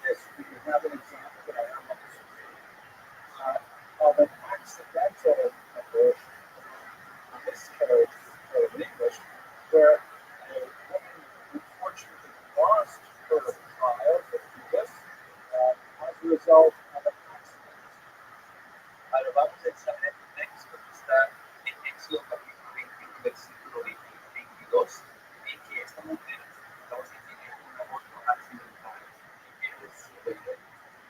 So this is an unfortunate situation. And it tells us that such an action is a criminal act like assault, not like murder. But it does not tell us anything about an intentional abortion. They adopt a forward abortion even for the help of the mother. From this passage, we do not know. Pero ahora no habla, el texto no habla de qué pasa si un doctor quiere hacer el aborto a propósito. So this is all we have from the written Torah. In oral Torah, however, in the passage in the document called the Mishnah, we have a very clear case of an intentional abortion. The Mishnah, which is a second century document, says that Rashi translates from the Tenemos que ahí de esto está aquí otra vez sobre un aborto accidental, pero no es un aborto a propósito, pero en el Mishnah, en parte de Torah oral, en esta sección se describe una situación hablando sobre un aborto a propósito, de que uno no quiere tener un aborto y ahora qué va a pasar. So in this oral Torah document, the Mishnah says that if a woman is trying to give birth and she cannot, obviously the baby is too big, she's not able to deliver it, and C-section is not possible, then the fetus should be aborted to save the life of the mother. If, however, the fetus is partially born, is partially emerged, then the doctors are not allowed to intervene. En este documento de Torah oral se da una situación. ¿Qué pasa si a la madre le va a dar el luz? Pero es que por cualquier razón no puede dar la vista muy grande y si el niño nace y puede morir. Entonces en ese momento ella puede tener una oportunidad. Pero si el bebé ya está a mitad y ya casi de que está saliendo, los doctores no pueden hacer el aborto. No pueden. So we have now a case of therapeutic abortion, which is clearly permitted and even mandatory. The doctors must save the mother's life before they save the fetus. Y vemos que aquí en esta situación, vemos que este es el aborto terapéutico, vemos que es importante y hasta mandatorio en una situación así, porque en esos momentos es importante salvar a la vida de la madre. So the question is, why is a therapeutic abortion permitted? And we have two very different answers why. The first answer comes from a commentator called Rashi, who lived in the 11th century. Ahora vemos que a lo mejor ustedes están preguntando, pero ¿por qué se puede permitir este tipo de aborto? Bueno, hay dos tipos de respuestas para esta pregunta. El primero lo contestó Rothschild, alguien bien importante en el judaísmo del siglo XI. Rashi argues that at the end of the day, the fetus is a person, but not as much of a person as a mother is a person. And the mother's personhood is stronger than the fetus's personhood. One of them has to die, it has to be the fetus, because Rashi says the fetus is not as much of a person as the mother is. Rothschild del siglo XI dice que el feto es una persona viva, pero la madre, ¿verdad?, tiene más grande. Entonces, si hay que comparar la vida del feto y de la madre, vemos que la madre tiene más trascendencia y tiene más importancia. Y una situación así, ella tiene el derecho de vivir. Excellent. The other opinion that's very important is of Maimonides, who thought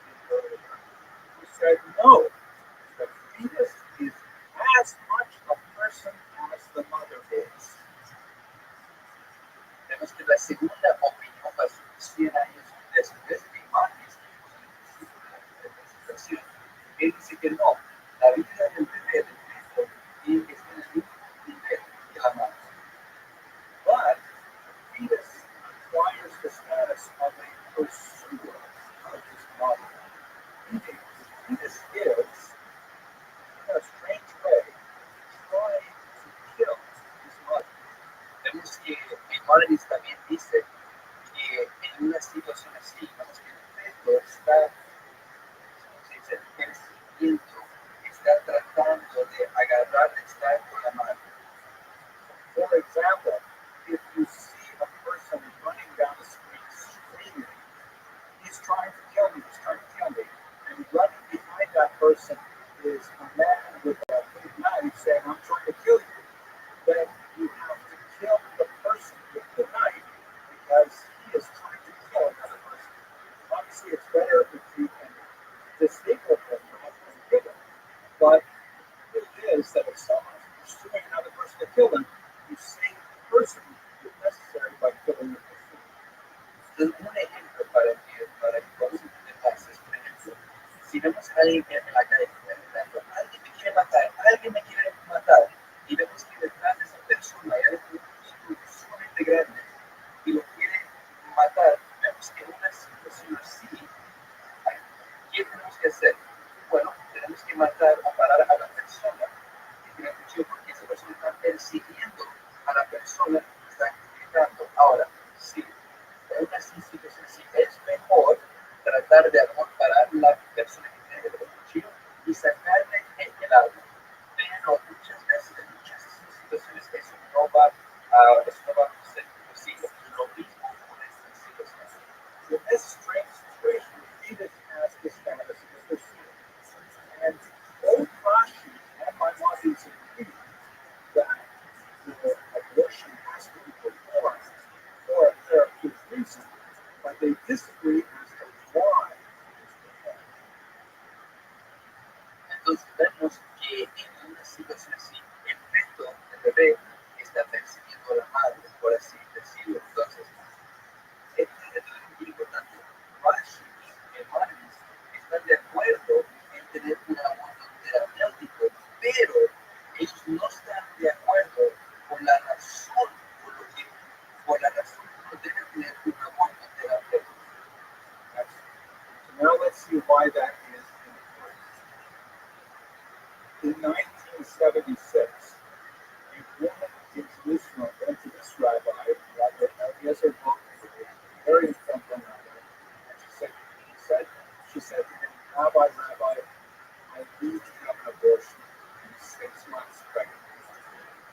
Vemos que en el año 1976 en Jerusalén, una mujer se le hace el David tiene que tener una aborción y estoy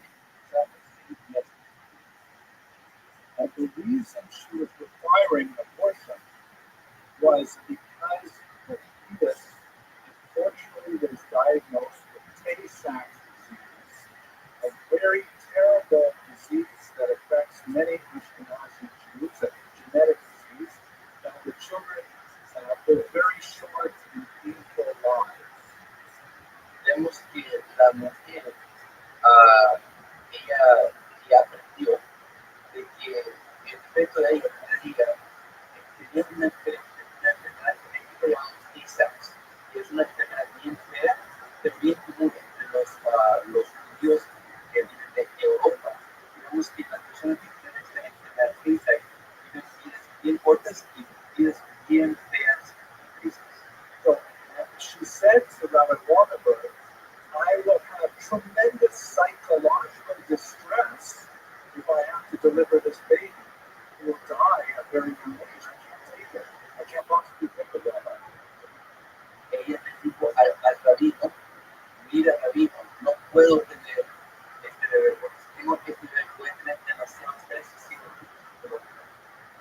and Rabbi Waldenberg, he said, well, Rashi says the baby does not have the same status as you do, and so therefore I permit to have a therapeutic abortion. El rabino le dijo a ella, mira, Rashi en el siglo XI dice que el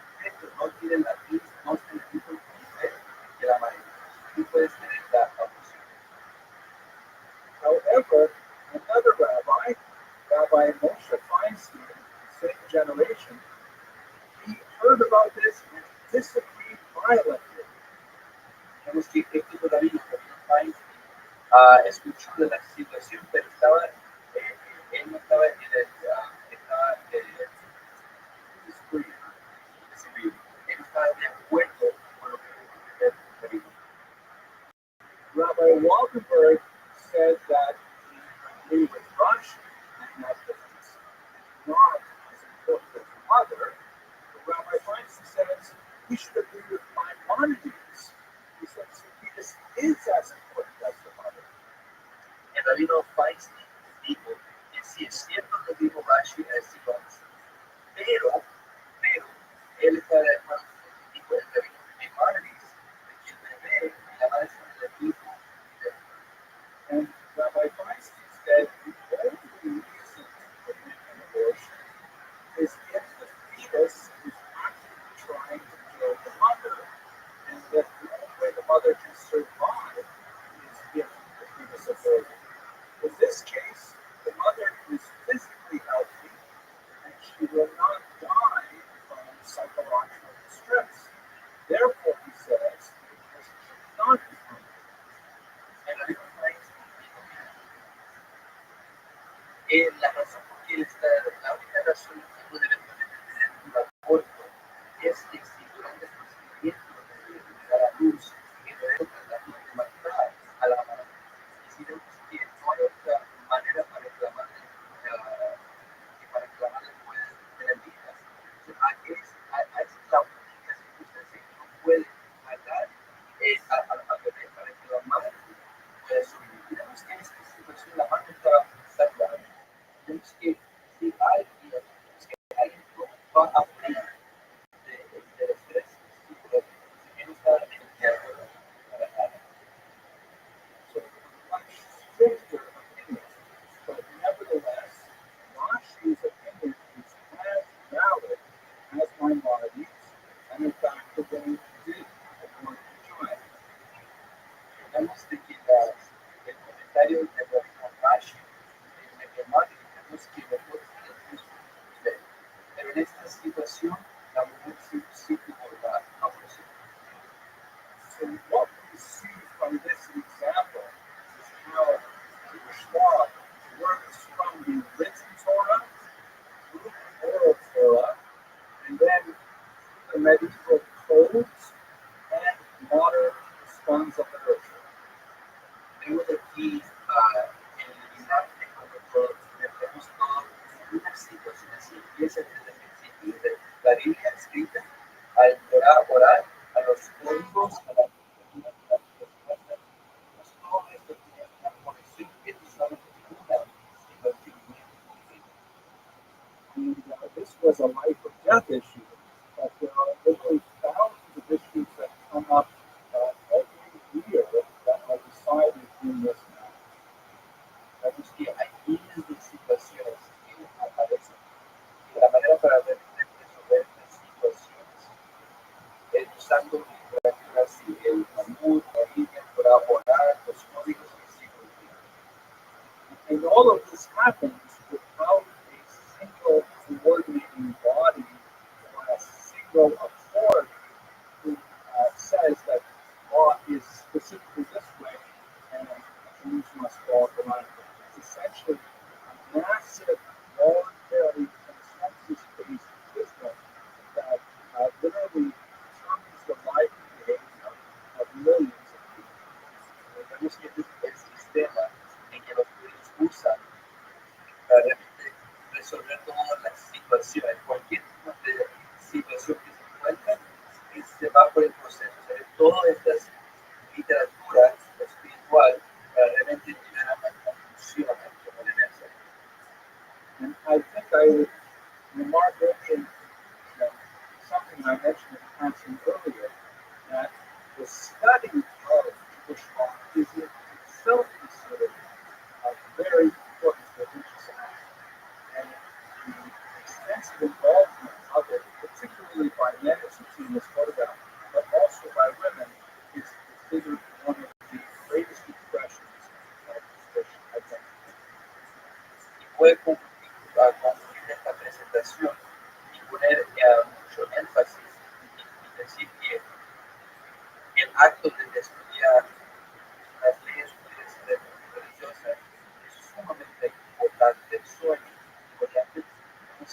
hombres y las mujeres judías hacen esto, porque es una manera muy importante para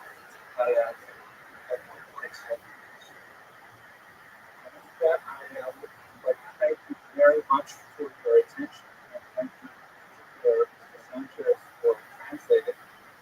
There is a question and answer button. We have some time to go discussion question. Thank you very much for your attention. Muchas gracias, realmente se aprecia y ahora es el momento de enviar sus preguntas y también puedo contestar sus preguntas.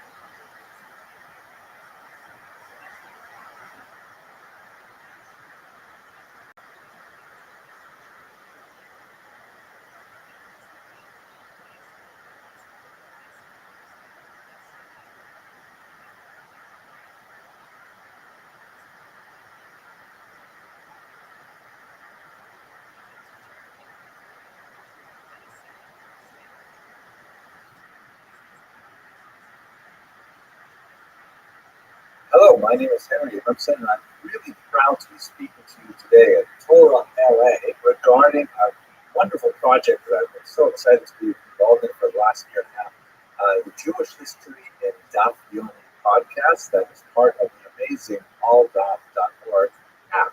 And this is something that has really changed my life in such a fantastic way. And I'm really grateful to Torah LA for asking me to spend a little bit of time telling you about this, because I think it's just transformational and it is just so much fun. So let me start with the basics of what is AllDaf. So if you're not one of the tens of thousands of people who have already subscribed and downloaded AllDaf, why not? Because it's free and it is amazing, and it will expose you to a wealth of wisdom and fascinating information that is related specifically to the Talmud.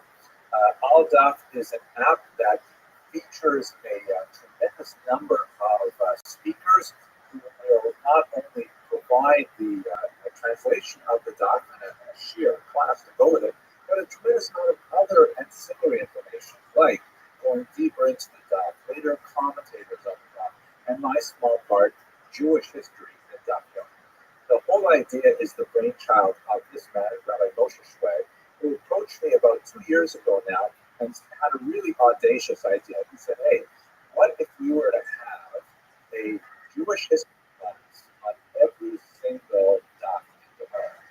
2,711 short video classes that explain something historical on every page of the Talmud. Phenomenal. I thought it was so over the top amazing, and I really had a lot of doubts about whether it could be done. But the more I thought about it, the more I was tickled with the idea. And now we're like a year and a half into this project, and it's going great, thank God. So, why would I think that this is maybe not such a great idea? Well, first of all, we should recall the Talmud is not a history book.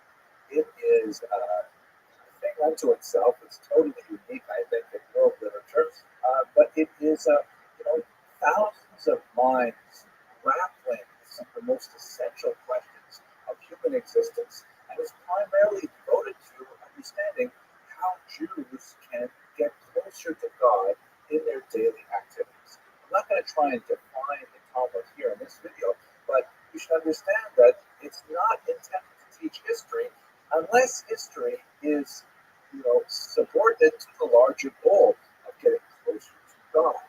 And so there's lots of amazing historical information in the text, but it is not presented in a spiritual fashion because it's not important. The Talmud itself is far broader in scope, and in many ways far deeper in focus than a recounting of chronological events, things like that. But at the same time, the Talmud was written over the course of several centuries in a particular place, in a particular political environment, social environment, economic environment, and a lot of that material is definitely relevant to the actual text that you're studying. And in many ways, as I hope to show you in this brief video, it's really impossible to understand the Gemara properly without having at least some grounding in the historical background. And the final reason why I was so hesitant to move forward with this at first was I was thinking, am I the guy to do this? I mean, sure, I really am interested in Talmud, and I've been studying Talmud and I am a historian, but this is like in a period that I've not explored very deeply myself. I only know some of the language that's required to really know it properly, but Rabbi Shred has a very good way, and I ended up going along with it, especially because my Rabbi Yaakov Trump decided to go along with it too. So, okay, I'm all in. And now I'm so excited that I have done this. Now, one thing that definitely does make me qualified to do this is that I was always fascinated with the tangents in Talmud. I remember once when I was in yeshiva, I was scolded by my Rebbe. This is an adult yeshiva, I went to there. I was scolded by my Rebbe because I was asking too many kind of like tangential questions. And at one point he said to me, you might as well ask what color socks Rashi was wearing. And that shut me up. But I realized I was thinking to myself, what color socks did Rashi wear? What color socks did they have in 10th, 11th century France? And, it got me thinking of all kinds of things. So in many ways, I think that this particular project was specifically devoted to my special skills or lack thereof. Let's talk about the minutiae of history, the small things in history that are sometimes essential to the study of Gemara, that they are always relevant to the study of Gemara, and sometimes they're just so interesting. Let's look at the essential minutiae first. So, for example, just this morning I was reading a daf from Sakim that had a discussion of where do you put the mezuzahs on the gates to a city, and a long discussion of that. And if you don't have a sense of the gates of a city, what it looked like, or how big they were, you won't really understand the specific context of that very unusual Gemara in the first paragraph. Here's an example of a ruins of a palace, the Tak Kasra, which was a palace in the city of Ctesiphon, which was right across the river from Methosa. If you lived in Methosa, which is an important town in the Babylonian era when the Talmud was written, and many Jews lived there, you would have been able to, just walk to the edge of your city, look across the river, and see this amazing palace. And look at those phenomenal gates. Here's a reconstruction of what they must have looked like when they were fully constructed with the building. And that all of a sudden, when you know the Gemara I'm talking about, it makes much more sense that you could have a problem if you were trying to check your mezuzah on these gates at a particular time, of course. Another example, and particular context, but another example of how often understanding the historical community is so essential to understanding the Gemara. We should recall that one of the most important figures in the Talmud is none other than Rabbi Shimon ben Lakish, also known as Reish Lakish, who went through a very formative period in his youth where he was forced to be a gladiator, that he actually had to fight for his life in the Roman gladiatorial games. As you can see in this ancient piece of art, gladiators fighting against wild animals for the entertainment of the many spectators who would come. There's another example of an ancient mosaic that shows Roman gladiators on the left, especially at the bottom. You can see one's a net fighter, heavily armed, and then the other on the right, most likely originally a slave who was thrown in as an attempt to fight him with a spear. The top frame shows after the battle when Calenzio, the slave, hands forward his dagger in surrender, but you can see this little zero with a line scratched out through it, which indicates that after he surrendered, he was, of course, put to death. Now, it's hard to imagine these kind of traumatic experiences not having a tremendous impact on the mind of Reish Lakish, and there are many Gemaras to point to where his experience was signal in deciding how he would rule on a particular situation. So there are many, many examples where you can't understand the Gemara without at least having some rudimentary elements of the history. Far more common are passages of the Talmud which are best understood when you have the relevant context. So, for example, when you see Gemaras related to Bar Kokhba and great support that Rabbi Akiva gave to Bar Kokhba, a rebel of the 2nd century, you see an example of the coins that he created. This was actually a silver tetradrachm, a Roman coin that Bar Kokhba's forces heated up and then re-stamped with Jewish images. On the left, you see an image of the Beis HaMikdash, the temple, and on the right, you see what appears to be a lulav, another obviously religious symbol. And here you get a sense with the Paleo Hebrew script on these coins, that Bar Kokhba was truly attempting to reenact some kind of religious revival, and that helps us understand he was backing of this rebel, even though other rabbis did not. Similarly, the terrible destruction of Israel some 60 years earlier with the destruction of the temple by Vespasian, shown in this coin. On the left is Vespasian, on the right you see the slogan of the Romans that was literally printed into dozens of coins at the time, dozens of different impressions of coins. Judea capta, the Jewish state is captured.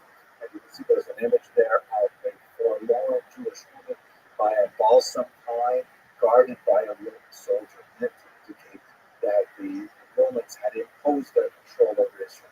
Very difficult to understand many Gemaras after the year 70 if you can't put it into context, the political environment. Also, what about that passage in the Gemara when Shmuel has to flee Nahardo? What is that all about? It doesn't even say why he had to flee, but the study of history indicates that not only this individual, Septimus Odenatus, had invaded from neighboring Palmyra. Here you can see a map that shows you where Palmyra was and Nahardo just to the east of it.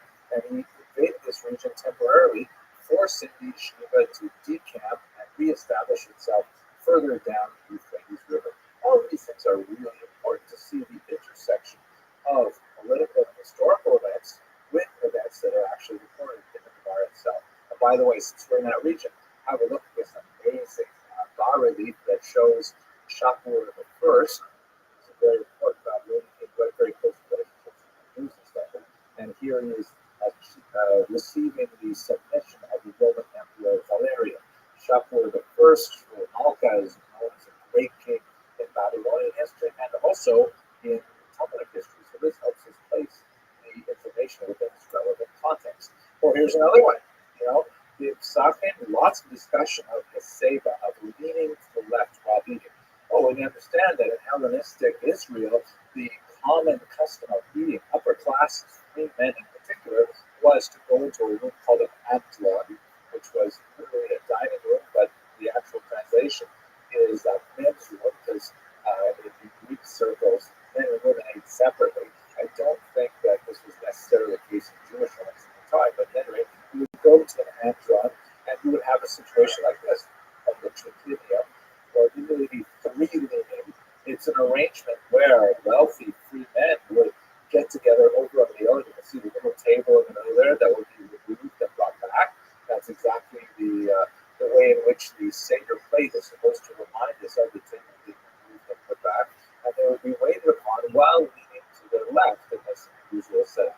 So you can't understand the Gemara quite often unless you can actually picture what was the historical reality. And that's what I really love doing in Jewish history and documenting. Finally, there's lots of tremendously entertaining insight that you can in fact understand the Gemara perfectly well without knowing this stuff, but it's just so cool, you just want to see. So for example, discussions of the crypts and how Jews would go through burial rituals led me to have a look at some of the ancient crypts that were discovered in Beit Shan and in Italy as well, and the amazing drawings and paintings that Jews would place on their crypts in ancient times. Or, for example, since right now we're holding the Hanukkah, I spent a lot of time looking at my Hanukkah and a lot of the interesting Gemaras about that, and that led me to the book of Maccabees, which describes the heroic death of Elazar, the brother of Yehuda Maccabee, who died when he tried to kill a war elephant that was carrying some soldiers that he thought erroneously, even Antiochus, the king himself. He courageously dove under the elephant and stabbed it from below, but unfortunately the elephant fell on him and crushed him. Now this was incidentally a fascinating thing for many Christian artists in the Middle Ages. Jews were not that familiar with this story because the book of Maccabees was excluded from the Tanakh for discussion. It's beyond us from there. But the Christian artists making illuminated manuscripts of this in the 12th, 13th, 14th century had never seen an elephant. So there is depiction for this really important scene in the book of Maccabees is often shown with an artist trying to figure out what an elephant might look like. on the left, you can see one example where he's imagining some kind of tiger, and he said they had a long nose, right? So, okay, with a really long nose on a tiger. And on the right, he couldn't imagine it in any other way except a horse with a very long nose. And this one looks a little bit to me like Dr. Seuss to it. But this is like fascinating stuff. I love this stuff, don't you? I mean, Jewish history, definitely, it's amazing. There's even like scatological information on the topic because, Torah, even a little more than they saw it. This is Torah, we need to study it. So that took me to study, well, what did an ancient toilet actually look like? Here's an ancient toilet, talked about in the biblical period. And I'm just telling you, there's just so much fascinating history in that level. It's a tremendous privilege to be able to produce these videos. We're now up over 700 of them, about 2,000 to go. Please visit Aldoc, download it, and use it on your smartphone, or visit it online at www.alldoc.org. Enjoy the amazing shiur by fantastic Mikey Shear, and I'm hoping you'll have a look at the Jewish history documentary. Thank you very much for watching. Thank you for inviting me to tell people about this amazing new online resource, and I hope you'll have a great time.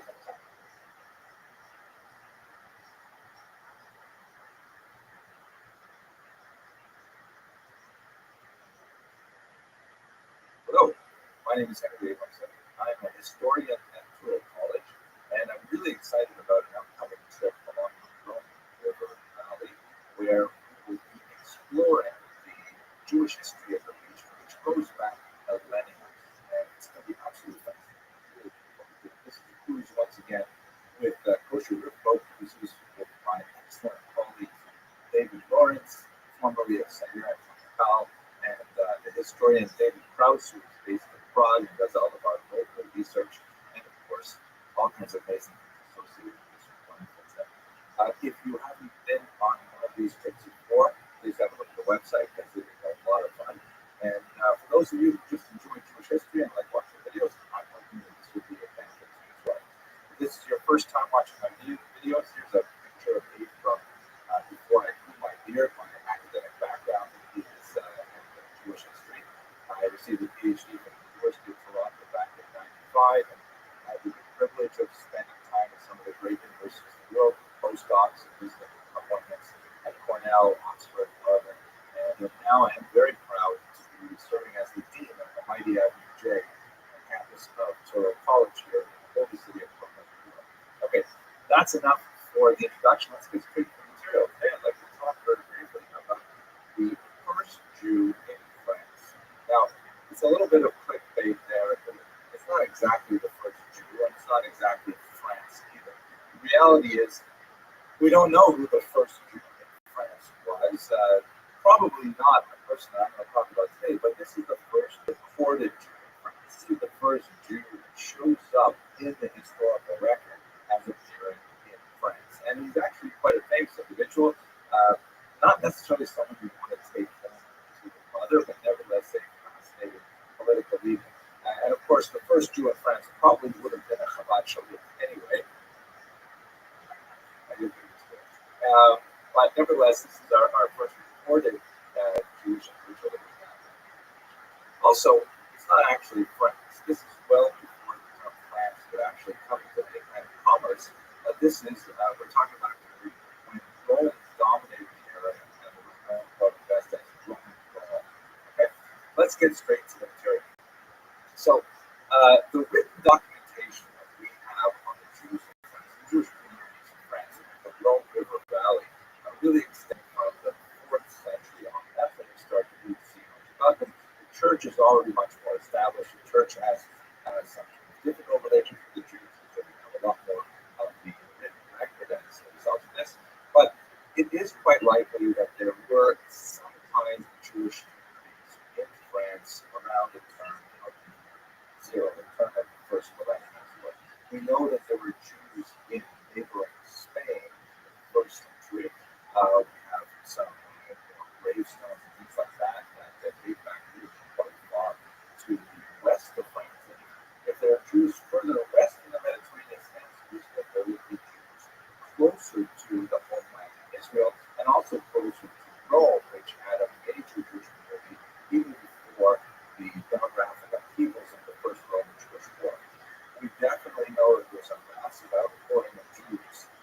willingly and also by willing migration as a result of the First Roman Jewish War with the destruction of the Temple in the year 70. The Jewish population of Rome is significantly increased by Jewish slaves who are exported there. And we likely have Jewish communities dotting the Mediterranean basin, engaging in various forms of trade as they escape the political turmoil that happened in Israel. The character that we're going to look at today, however, predates that destruction of the temple in 70 and actually made his way to France in the very first decade of the First Millennium. We're talking about Archelaus, who was one of the sons of Herod the Great. He was actually sort of a quasi-king of Israel under the Romans. He actually did hold the title of ethnarch, and we know a fair bit about him from two main sources, the most important of which is the Greek historian Josephus. I say great, but in reality, he's a very problematic character as well. And Josephus was a Galilean Jew who originally fought on the side of the Jews in the revolt against Rome, but ultimately decided to switch sides. He ended up becoming the court historian under Vespasian and Antipas, and he recorded a very significant historical works describing that first Roman Jewish War, title of one of his most important works, and later a massive promotion of antiquities. And both of these sources tell us something about Herod Archelaus.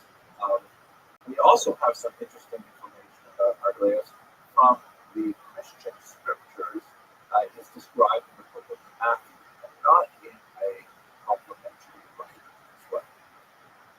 We also have some archaeological evidence, such as coins that were produced at this time and so on. But let's go straight to his biography, and then we'll understand how he ended up in France. So he was born in the year 23 before the Common Era. He was the son of Herod the Great, who had married, among his many wives, Maltase, the Samaritan. He ended up coming to power when his father Herod died the year 4 before the Common Era, and his father's fourth and final will actually made him king of Judea and Samaria. Really impressive thing, but he was really quite easy to get. However, his kingship, because at this point the region of Israel was under Roman domination, he required ratification by the Roman emperor. So Archelaus, immediately after his father's death, prepared to depart for Rome, where he would receive official sanction of the war. But it happened that the immediate period after the death of Herod the Great was one of great tumult. Herod had brutally put down a major uprising, or I should say a significant uprising, when Herod had placed a Roman eagle at the gates to the temple. It was considered a very offensive thing to put a state emblem and also a graven image of a living creature right on the site of the Temple of Jerusalem. And so this Roman eagle was forcibly torn down by two scholars. Herod was quite upset by this and put those two scholars to death, along with about 40 of their students. That's where the passage in Matthew is connected. Joseph is afraid of heading up to Jerusalem because of the connection with Herod's activity at that time, and that's why he ends up going to Nazareth, and of course, the story goes on. At any rate, Herod then dies, and his son, Archelaus, our protagonist, is appointed to the throne. And initially, Archelaus tries to appease the population, saying he's going to address this horrible wrong of his father. He says he will replace the current governmental and priest. He will remove some of the offensive Greek officials who are involved in temple activities, and even lower taxes. It happened also, we should realize, there's a huge concentration of people in Jerusalem at this time, because all of this happened just before Passover. And he says, don't worry, I'm going to take care of all of these things. Just let me go to Rome and meet with Caesar, and then I'll make everything right. The population, however, is unconvinced by his promises. There's also some questions about how he was actually observing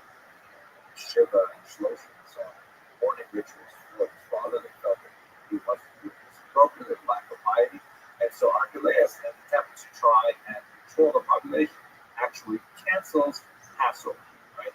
Sounds like a kind of rich-like activity, but that's in fact what he did.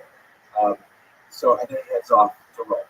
However, he is preceded in Rome by a delegation of his rival family members, a delegation of Jews who had left from Israel to go and try and lobby against him as king. And the emperor hears all of these complaints about Archelaus. Says, you know what? Maybe this is not such a good idea. He says, I'm going to abolish the Jewish monarchy, no more king of Judea. And instead, he says, I'm going to appoint Archelaus as an ethnarch, like a ruler of a people, which is a lower level of authority. And he's going to name two of Archelaus' brothers as co-rulers. And the three of them are called tetrarchs. Here's a map where you can see how the region was divided. Archelaus received the most important central areas of Judea and Samaria, but he did not get the title of king. So Archelaus returns to Israel at this point, and he is in many ways a worthy inheritor of his father's reputation, on both positive and the negative. On the positive level, he's bigger into public buildings, like Herod built so many palaces, so many major structures, renovated the temple, and Masada, of course, the palace there, Herod and so on.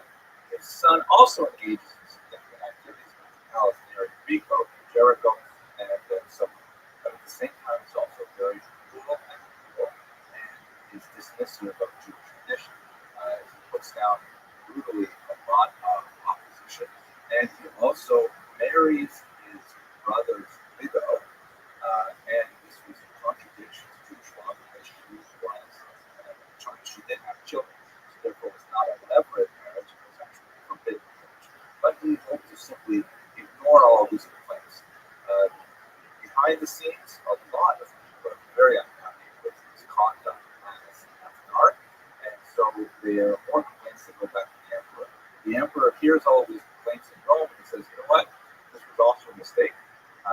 He demotes Archelaus, he confiscates his property, and he banishes him to France. Right? That's how we get the first Jew in France.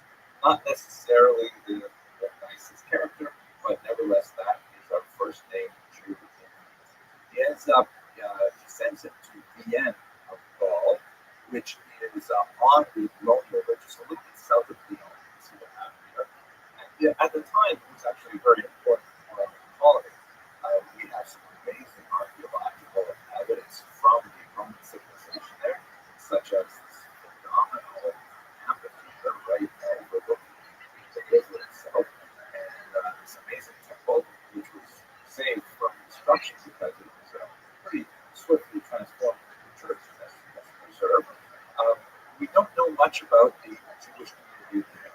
We don't know if there was any community there. After all, Archelaus was sent there as a punishment. Caesar would have cared if there was a butcher Chinese restaurant in town. We do know that it was an important Roman administrative center, and on the Rhone River it would have had significant commercial implications. As a result, some Jews certainly would have been attracted to it. And certainly, as the next few centuries go on, we begin to get a trickle of evidence of Jews settling in Vienna and all up and down. That's something that we're going to be discussing much more in the course of this video series, and of course on the Jewish side. So I hope you found this brief lecture interesting, and look forward to speaking with you.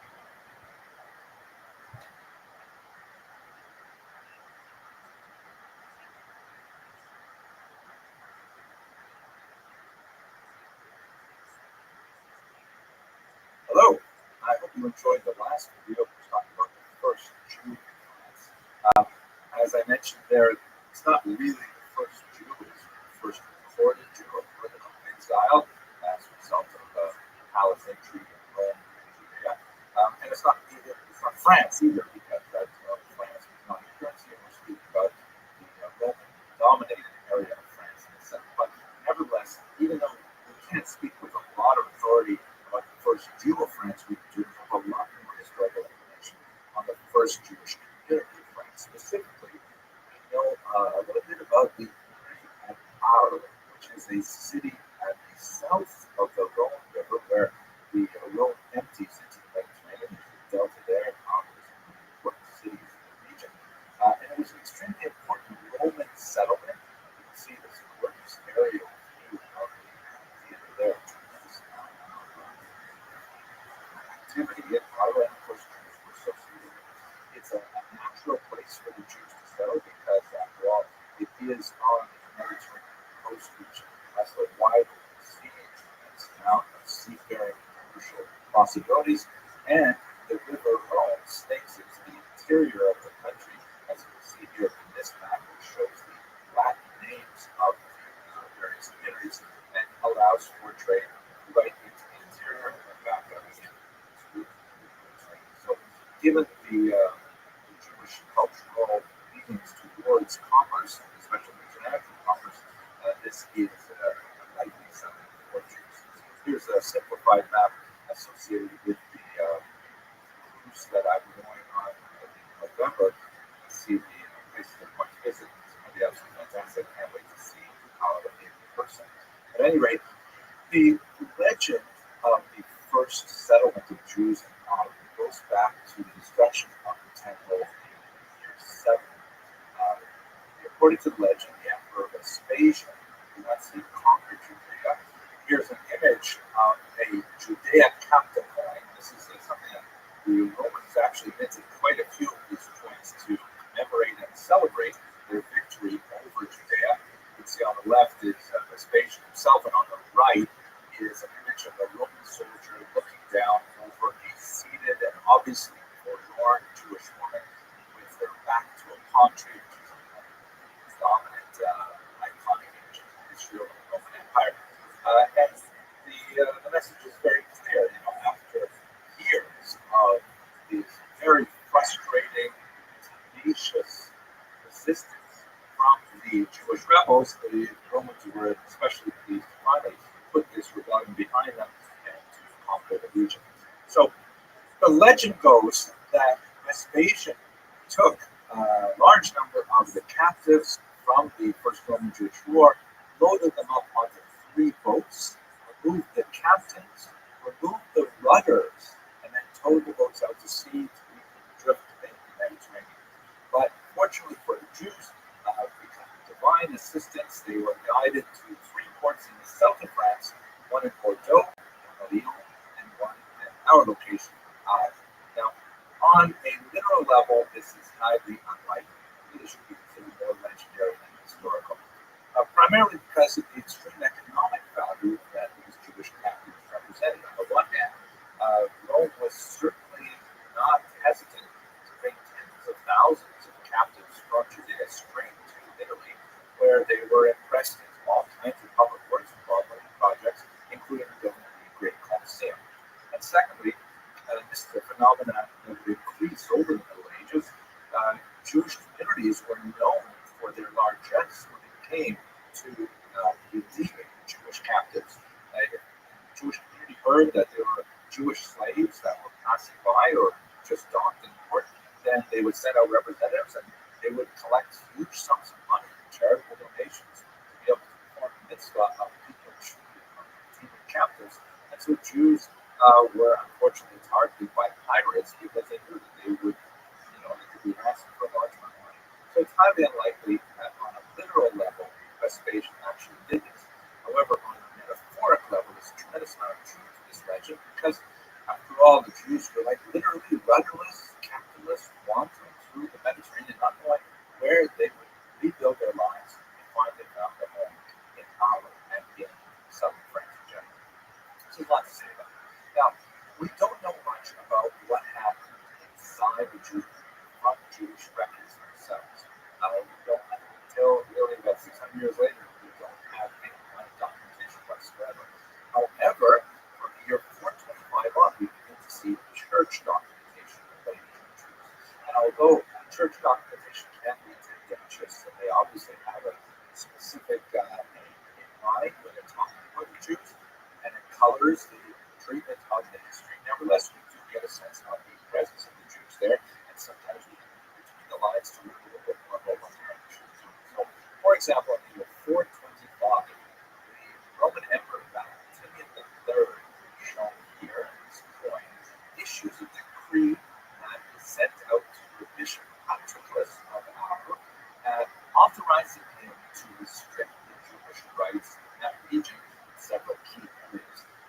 Most likely, he was responding to a request from Patroclus, the local bishop, but nevertheless, it's interesting to look at the specifics of what was denied to the Jews, or what was to be denied to the Jews. Three basic things. First, the Jews were not allowed to own Christian slaves. This is kind of like something you see frequently in a lot of the church documentation. It's not clear what the extent to which Jews did own Christian slaves. Slavery, of course, was perfectly legal at this time and was not even considered moral. But it could be that this is simply a theological statement saying it is offensive to the church that Christians should be held as slaves by Jews. There's a religious conflict there, and they could be just making a rhetorical point. On the other hand, owning slaves is considered a very high mark of status. It required a tremendous amount of wealth to own a slave, especially domestic slaves, and particularly for Jews who have to abide by the rules set down in the Talmud for how a trade must be stated, and particularly for Jews who have to live by the rules set down in the Talmud for how slaves are to be treated, it would have been a very expensive endeavor. So we don't know the extent of Jewish slave ownership, but that would have indicated that there were Jews who were at a really high socioeconomic level. The second restriction was Jews could not act as soldiers. That's fascinating because it's not typically a Jewish profession, at least not outside the land of Israel, but we see that Jews were actually involved in the defense of the city. We don't have to rely only on the documentation of Valentinian. I'm only going to tell you about an incident in which Jews were involved in that. And thirdly, Jews were not to be involved in the local legal system. They were not to be appointed as magistrates. In other words, no Jewish lawyers, which must have sent hundreds, maybe thousands of Jewish mothers into chaos because, oh my gosh, what's my son going to do? He's not going to become a Jewish lawyer. Well, I guess he'll become a doctor. And that's actually very ironic because there is a ridiculous overabundance of Jewish doctors in Provence over the next few hundred years. I don't want to attribute that to Valentinian's decree. There are a lot of other reasons why Jews would go into the medical profession. At any rate, one of Patroclus' successors is Saint Hilary the Great. Here's the image. Sorry, wrong image. And here is an image of Hilary of Arles, who was actually beatified as Saint Hilary.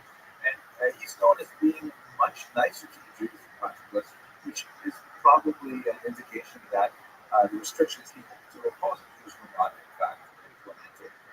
According to church records, when Hilary died in the year 449, the Jews were really very deeply engaged in mourning for his passing. The church records indicate that they followed his funeral procession, weeping profusely, and even reading psalms or singing psalms as they went to make the impression on the observers at the time. One other small side point, I find it fascinating that Hilary is the way we refer to his ecclesiastical figure in English, but his Latin name was Hilarious, literally Hilarious. That's what happened. Anyways, the Arles goes through some political upheaval. In the year 476, the Visigoths emerged from Spain and conquered the southern region of France, including just past the city of Arles, which is wrapped into the Visigothic Empire for a brief period of time. This was actually good for the Jews because at this time the Visigoths, although Christians, they were not Catholics. They were actually Arians, as Arians spelled I, not with a Y. And one of the distinction features of Arian Christianity was a different view of the divine status of the founder of the Christian faith. And this, for whatever reason, was conjoined with a much more tolerant attitude towards the presence of Jews in their society. So initially, Jews actually did fairly well within the Visigothic Empire until the conversion of Recollet in 589. We'll return to that in a second. But while Ireland is under the Visigoths, Jews are apparently such patriotic and enthusiastic defenders of the realm that they fought on behalf of the city against the invaders, the Franks and the Burgundians. Unfortunately for the Visigoths, Ireland fell to the invaders, and then there was a dispute that ensued between, once again, the local bishop, whose name was Caesarius at this time, and the Jewish community. The Jews asserted that Caesarius had actually betrayed the city to the Franks, for whatever reason, and the bishop argued precisely the opposite, that it was the Jews, and specifically a Jewish soldier. Once again, here we have another reference to Jews being actually involved in military defense of the city. Caesarius accused a Jewish soldier of sending a letter over the city walls to the invaders and indicating where the defenses were weakest, allowing them to access the city. Fascinating dispute for what it says about Jews' engagement in the fight against external invaders. But in the end, you can't fight City Hall. The bishop won. The Jews lost that debate. Unfortunately, that one Jewish soldier was actually put to death. Another bishop, shortly thereafter, named Virgilius, towards the end of the 500s, he is involved in another interesting controversy which shed light on the nature of the Jewish population. We know of his activity because of a letter that Pope Gregory the Great sent to him at the turn of the 7th century. Here's a picture of Gregory the Great, like red, and you see that he's looking up to the sky. I guess that's a thing for these kind of ecclesiastical portraits. But anyway, in Jewish history, Gregory the Great actually is the Great because in many ways he reinforces the traditional church law that comes from St. Augustine to basically leave the Jews alone.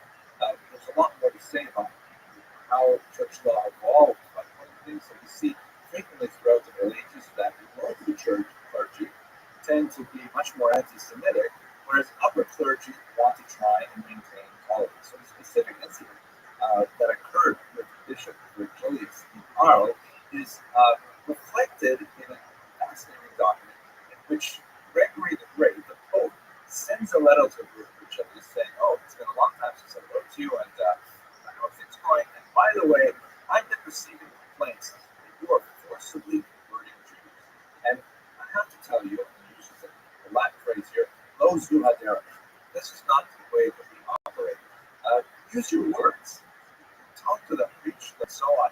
And in fact, this negative side, because later on, the Jews of Provence and elsewhere in Europe will be exposed to forced conversions where they will have to show up and listen to Christian proselyte or Christian ministry, sometimes converted Jews preaching to them, trying to become Christians. But anyway, he says to them, should not be converting them by force. This is something that happens throughout the region, especially after the Catholic conversion of Recollet that we discussed earlier. Nevertheless, despite Gregory the Great's efforts, as they say again in Latin, Rothschild, the Jews were still exposed to a considerable amount of tension with the local clergy that would ebb and flow over the next few centuries.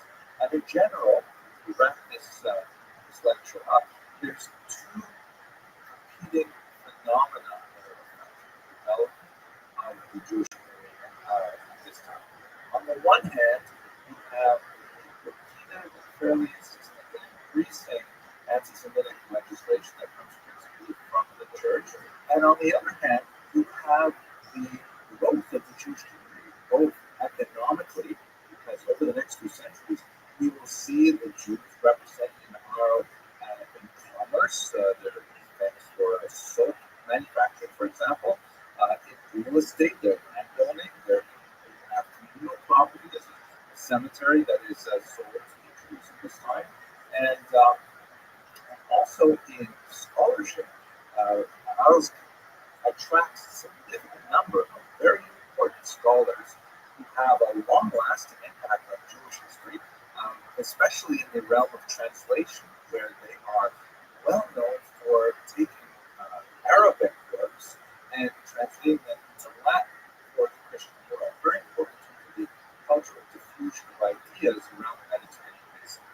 I'd like to devote a separate lecture to the growth of the scholarship of Jews in Provence. But for the time being, just bear in mind that there are those two factors going on. In the end, it is the negative factors that win out. In the year 1494, the Jews are finally expelled from Ireland, and they are not to return formally, really, until the French Revolution in the late 18th century, some 300 years distant. Jewish travelers who want to take advantage of this very important mercantile route, it is called at the mouth of the Rhone River, is the central point communicating the interior of the country to the Mediterranean. If Jews want to travel through there on business or whatever purpose, they have to pay a special tax for being Jewish. And they are only allowed to remain in the city for 8 days and then have to be gone. So it was definitely a negative experience for those last 200 years. And we'll discuss the revival of the community in a later lecture.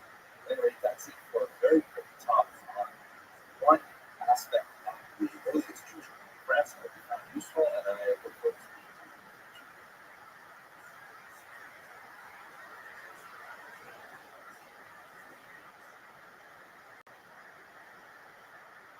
Hello.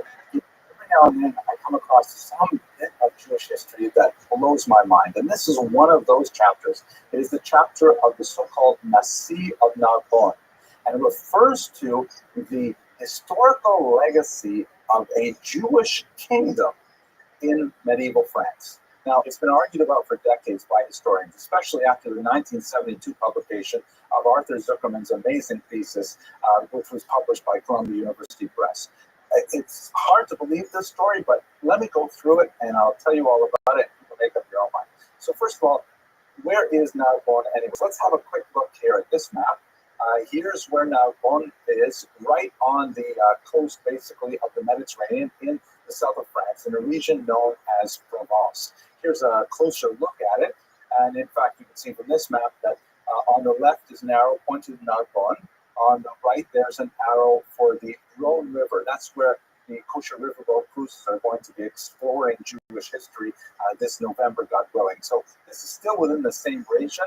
To Jewish history, it's known as the home of the Chachmei Provincia, the sages of Provence, because there was a tremendous flourishing of Jewish scholarly and creative activity in this region in the medieval period, which may have a lot to do with the actual story of the Nasi of Narbonne. So in order to understand the context of this story, we have to go back a little bit. You can see from this map that the Visigoths controlled a significant portion of the Iberian Peninsula and extended themselves northward into Gaulish France, and they controlled this territory for many centuries. That changed, however, in the 8th century, as we shall see, but before that, we should note that there were Jews living in the Visigothic Empire right from the very beginnings. We actually have Jews in the Iberian Peninsula from the 1st century. There's some fascinating epigraphic evidence of Jews living there, gravestones and things like that. We basically did fairly well in Visigothic Spain. The Visigoths actually followed a much more tolerant form of Christianity called Christianity. That's Arian with an I as opposed to with a Y. And it differed from the dominant forms of Christianity at the time, largely in their more human approach to the status of the founder of Christianity. This changed, however, significantly with the conversion of King Recared to Catholicism. Here's an amazing painting by Degas that shows the conversion of Recared. Here you can zoom in, look at his face there. Wow, he looks like really religiously motivated here. And unfortunately, with the conversion of Recared in the year 589, that meant that the Visigoths suddenly discovered anti-Semitism. And it was a way of kind of communicating their bona fides to the Catholic world at large by persecuting the Jews, unfortunately. And they instituted a 122-year reign of terror on the Jews with absolutely incredible, unusually intrusive persecutions that really you wouldn't see for hundreds of years, except in the Iberian Peninsula. Things like, Jews had to report in when they traveled, and there were all kinds of horrible punishments like amputations and scalpings, things like that. It was a horrible period of time for Jews. That ended in the year 711, which is, of course, celebrated by the local corner stores. No, just kidding. That was just my strange sense of humor. When the Muslims conquered the Iberian Peninsula from the south and actually penetrated with some degree of success into southern France, the region where we're speaking of. The coming in of the Muslims actually shifted the position of the Jews in a very positive way, because the Iberian Peninsula really involved a triangular culture. Christians, Jews, and Muslims had to coexist within this region, and Jews were able to exist in this kind of triangular relationship in many ways much more successfully than they could in the binary relationships they had with Christians alone as a tiny Jewish minority in a Christian-dominated Europe, or as a Muslim-dominated minority in North Africa and the Near East. But that's going to take us a little further afield from where we are. Narbonne was, at least briefly, enclosed within the new Spanish Empire. And that's what takes us to the story of Mahir, the first Nasi of Narbonne, as the story goes. Now, as you know, Narbonne is, of course, within France, contemporary France. That term is anachronistic for the period we're talking about. And France is, of course, a Christian nation. That is extremely relevant for our situation because the Visigoths lost to the Muslims, and then the Muslims were able to take over some of that southern French territory. The French, the Franks, as it were, wanted to, and the Burgundians and other peoples wanted to reclaim that territory, and as a result, the Jewish influence was quite significant. Under Pepin the Bref, here's a picture of him. His name means Pepin the Short.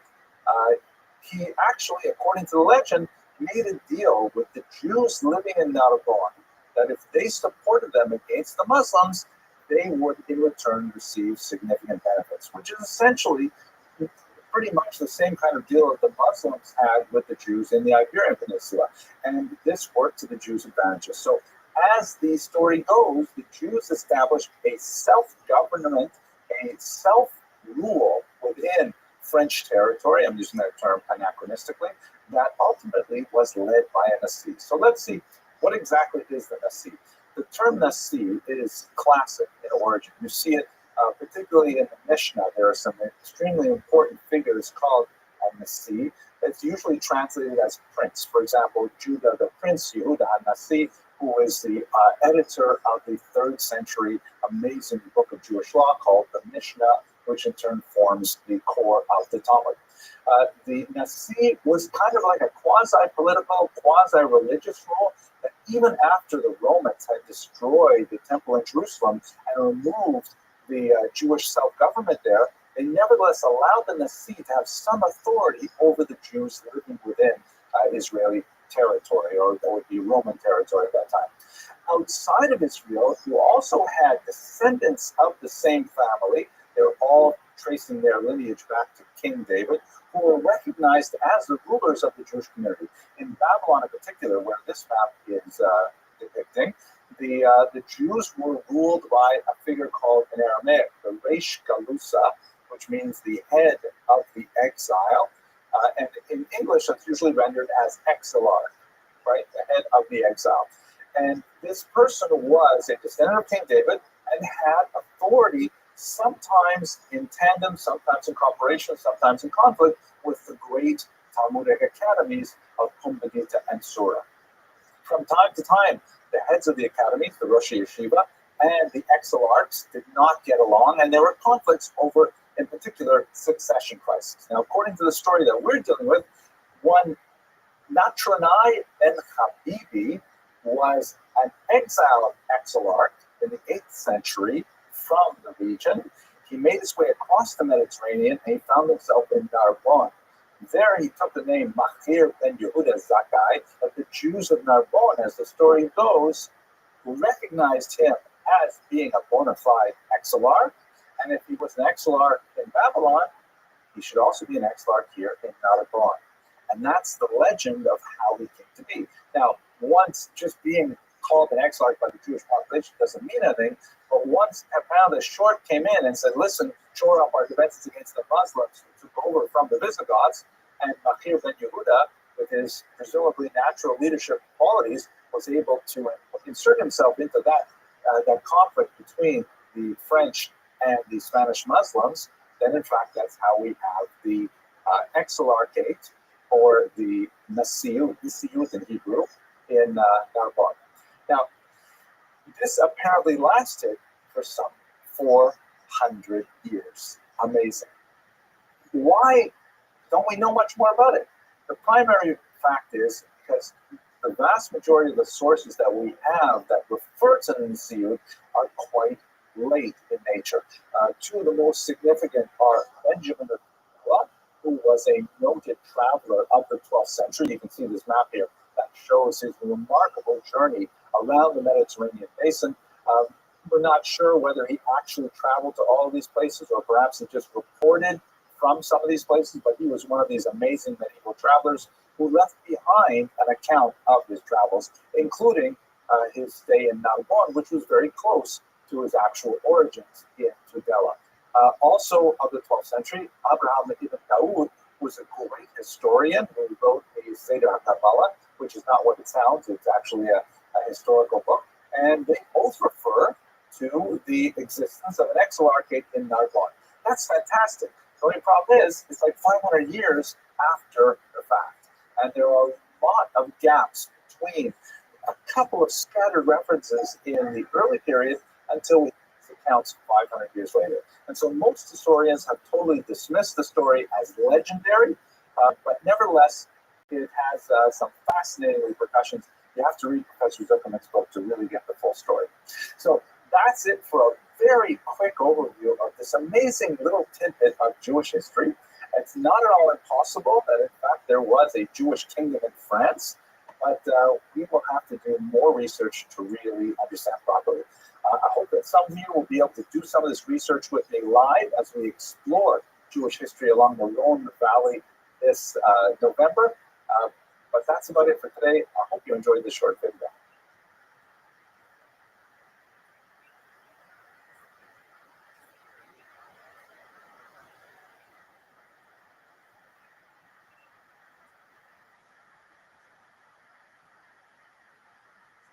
We're going to continue now with our discussion of the Jews of the Rhone. This is part 4, where I'd like to spend a little bit of time talking about the famous sages of Provence, the Chochmei Provincia, who play such a tremendous role in the development of medieval thought among Jews in Europe at this time.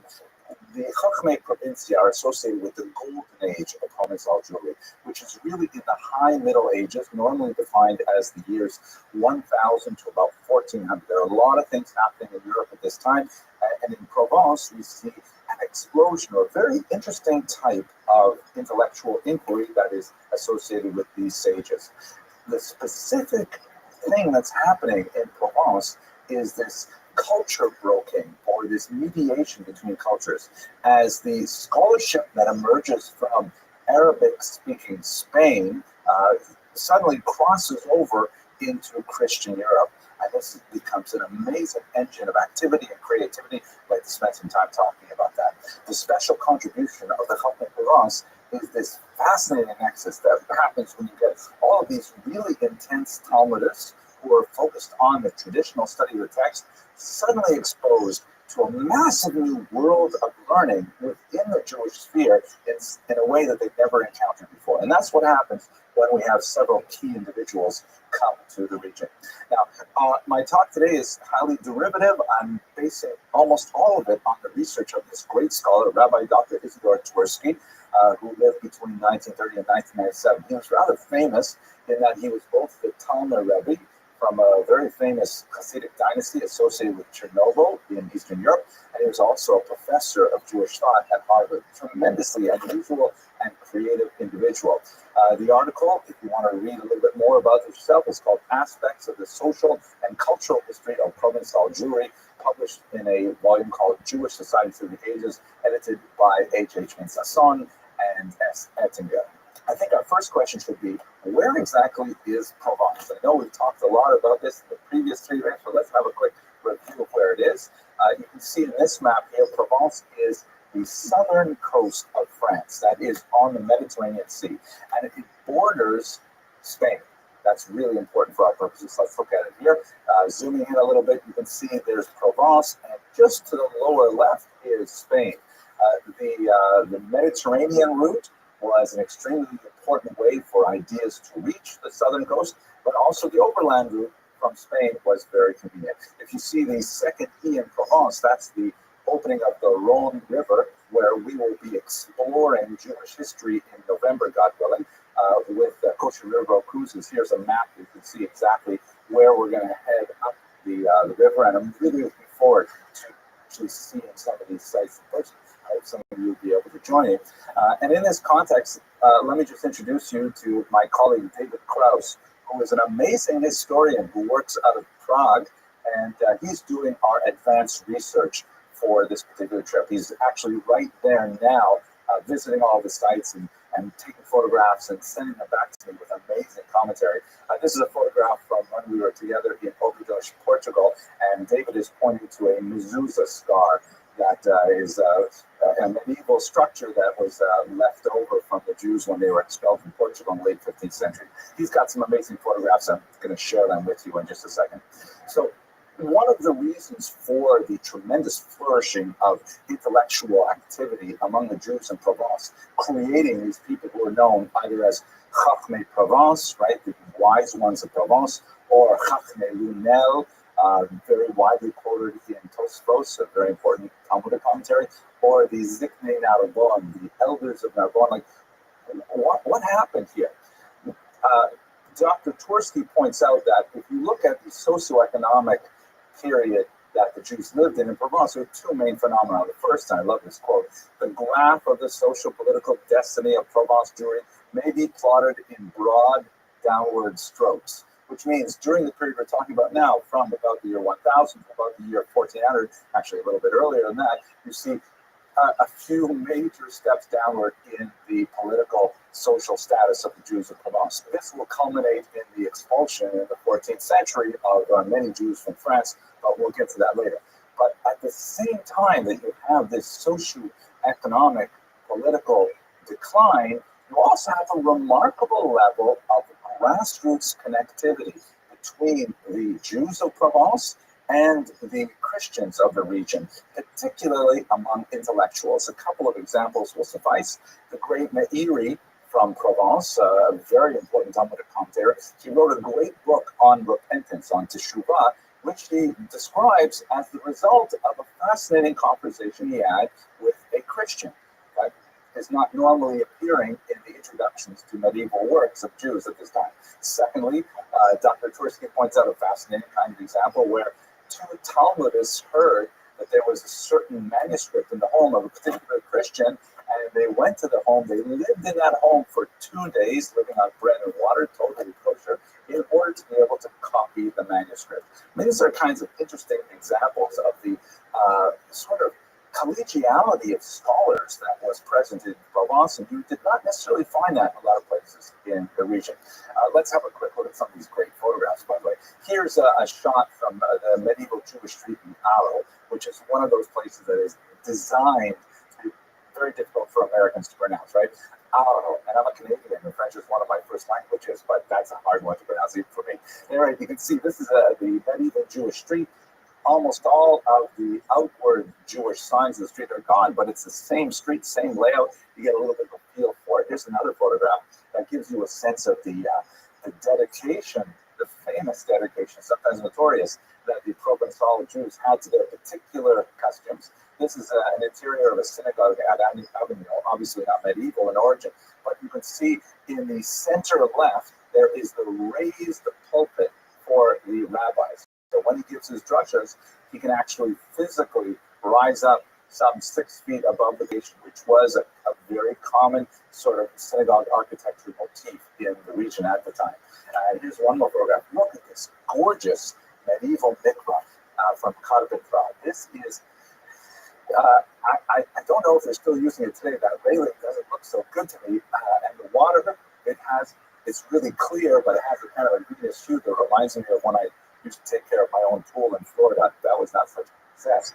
But it's amazing to imagine that this is the actual mikvah that so many of the Chachmei Provence and their wives would have used for ritual immersion. Wow, I can't wait to see it in person. Anyways, let's go back to our discussion here. So you have these two things. You have a socio-political economic decline. The Jewish status is reducing significantly. Unlike in medieval Spain and parts of Northern Europe, there really doesn't develop in Provence a court Jew, like a Shtadlan, someone who is an intercessor between the community and the powers that be. And that certainly did not serve them well in this particular situation. But at the same time, there's amazing grassroots connections, particularly among knowledge workers, among priests, rabbis, scholars of all stripes. The focus of the Jews, however, in the 10th century, up to the 10th century in Provence, was overwhelmingly exclusively on Talmud. So much so that when Shmuel ibn Tibbon, we'll discuss him in a moment, arrived in Provence from Spain, he was blown away that he could not find an appropriate tutor for his son in secular subjects. And he actually had to import a tutor to the region in order to teach him basic science and math and so on. That shows how kind of isolated the Jews of Provence were, focused exclusively on their Talmud. There were some very important figures who were creative in this period. Moshe Hadarshan, for example, was extremely influential. But until the arrival of a few key individuals, it was basically focused entirely on the Talmud without any interest in what's going on outside that world. That changes very dramatically, however, with the arrival of two Spaniards in particular. One of them is the great Abraham ibn Ezra, who has a fascinating story. I talked about it in another video, that he was an impoverished intellectual worker, and he was driven out of Spain by his colleague Abraham Barchia, who also arrived in the middle of the 12th century. They were driven out of Spain by the Almohad invasion, which was a time when Spain temporarily became much more radicalized in its Islamic belief. This is actually the same movement, related to the Almoravids as well, that drove Maimonides' family out of Spain at the same time. And Abraham ibn Ezra and Abraham Barchia came to this region. They said, what is going on? I mean, we love this community. Everyone's so friendly, and there's lots of kosher stores. But don't you guys know anything about science or even Hebrew grammar? What about algebra? And don't even ask me about philosophy. You guys don't know any of this stuff. So they started speaking about the tremendous wisdom that was, second nature to Spanish Jewry, and the Jews of Provence were blown away. And it took them 2 centuries to fully integrate all of the things that Abraham ibn Ezra and Abraham Barchia brought to the region. The next stage in the development was, once they had heard about what was going on in Spain in particular, also in regions like Baghdad, Santiago, and they said, well, we just have to read this stuff. Where do we get it? And they said, well, you have to learn Arabic. They said, oh my gosh, learn Arabic. And they said, okay, look, we can get you some translators. And what ended up happening is 2 rival families of translators came. The famous Ibn Tibbon family and the Kimchi family. They came to the region of Provence, and they began immediately plowing through major translations of the phenomenal reservoir of wisdom in Arabic Jewish thought. They had a very important patron in the city of Lunel, Rabbi, who just totally loved all of this stuff. He provided hospitality, he provided funding for these translators, and he used to enjoy, for example, asking for oral translations first. Tell me and he actually, one of the translations of Chovos Halevavos was actually translated orally, the first chapter, and he said, and Meshulam said, oh my gosh, that's it. I need the whole thing in writing as soon as possible. So people like Yehuda ibn Timmon and Yosef Kimchi began translating tremendous amounts of material. Their sons go on. Shmuel ibn Timmon continues translating.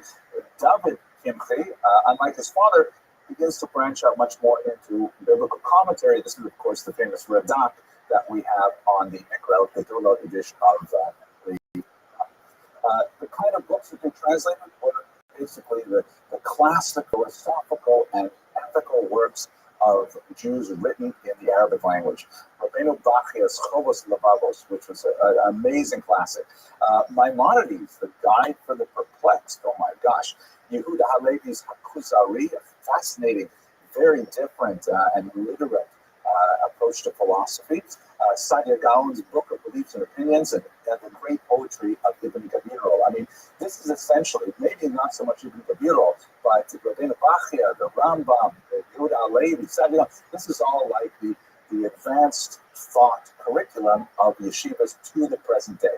You can go to any great yeshiva in the world and you find copies of these books, many of them in the editions first translated in Provence by these sages that are still in use and studied widely today. Let us focus specifically on Maimonides for 1 minute. Maimonides, of course, the great eagle, has such a phenomenal impact on medieval Jewish thought. I've spoken about him on several other videos, and I would love you to go watch those because there's just so much to say about the Rambam. But there were 2 specific books that were incredibly important to the Chachamei Provence. The first is his massive Mishnah Torah, which is essentially a restatement of all Jewish law from the Torah straight through to the end of the Talmud, that basically in a straightforward, simple, easy to access version of medieval Hebrew, Maimonides lays out the complexity of Jewish practice, and it's very easy to look up chapter and verse and find out what you're supposed to do in any given day. It was subject to a tremendous amount of controversy for lots of reasons, but in our particular purposes, the most important person to consider is, without doubt, the Ravad, Rabbi Abraham ibn Daud of Posquier, who was one of the many commentators in the Mishnah Torah from the region of Provence, and he argues vociferously with the Rambam and takes him to task with often very sharp language that you wouldn't see, let's say, outside of a typical 21st century Jewish marriage. Sorry I said that. But, he's like so sharp with the Rambam, so critical, that when he is silent, people assume that he must be in agreement with him because he never lets anything go. And what's beautiful about Jewish thought today is that the Rivad's commentary is always printed on the same page as the Rambam's original thought as well. So you can read Rambam, and you can also read the Ravad who disagrees with him. Fascinating. Relevant to this as well is the Guide to the Perplexed, which received a lot of attention in Provence, and in fact, the Rambam Maimonides corresponded with the sages of Provence on some of the more difficult aspects of the guide. It was roundly criticized, and of course, in the 13th century, it would even be burned in Paris, motivated by Jews who disagreed with a lot of the Rambam's philosophical leanings. But nevertheless, you do get a sense of how important Provence was to the Rambam, and in fact, his career in Europe was largely launched through Provence because the sages who studied his books so assiduously. After this 13th century period of tremendous activity, of primarily acting as a culture broker, then the Chachamei Provence begin to move into a creative stage. This is how Dr. Tversky puts it: France passes hurriedly from the receptive to the creative stage. And when we say creative, what this means is not necessarily like the composition of new books that have the same kind of standing as, let's say, Sadia Gaon's book of Beliefs and Opinions or Maimonides' Guide for the Perplexed. But what was very important is they were essentially absorbing this Arabic language material, transmitting it, and brokering it so that it could be understood by a very different audience of Jews in Europe. This was an extremely valuable endeavor, and I think if we step back and pause for a second, this is essentially what organizations like Art Scroll are doing today, and Feldheim, and the OU, all kinds of organizations are sort of taking this tremendous wisdom, realizing that, for example, the Anglo public, the Anglo-Jewish public, needs to have some kind of mediation, and they are translating and they're processing and they're producing videos and all kinds of things like that to make this wisdom accessible to hundreds of thousands of Jews around the world. And that's essentially what is the level of creativity that's happening in Provence at this time. There are some major exceptions. There are a few like incredibly bright stars who are genuinely creative in their own right. Perhaps the most famous is Levi ben Gershon, also known as Gersonides, or the Ralbag, who takes a very unique view on so many ideas in Jewish thought. But that's basically a quick roundup of who were the Chachamei Provence, what they did, what their contribution to Jewish thought was. It ends rather abruptly in the 14th century with some dramatic French expulsions and other decrees, but we're going to have to get to that story in another video. For the time being, I hope you found this useful. Thank you so much for watching this video. I hope you found it interesting.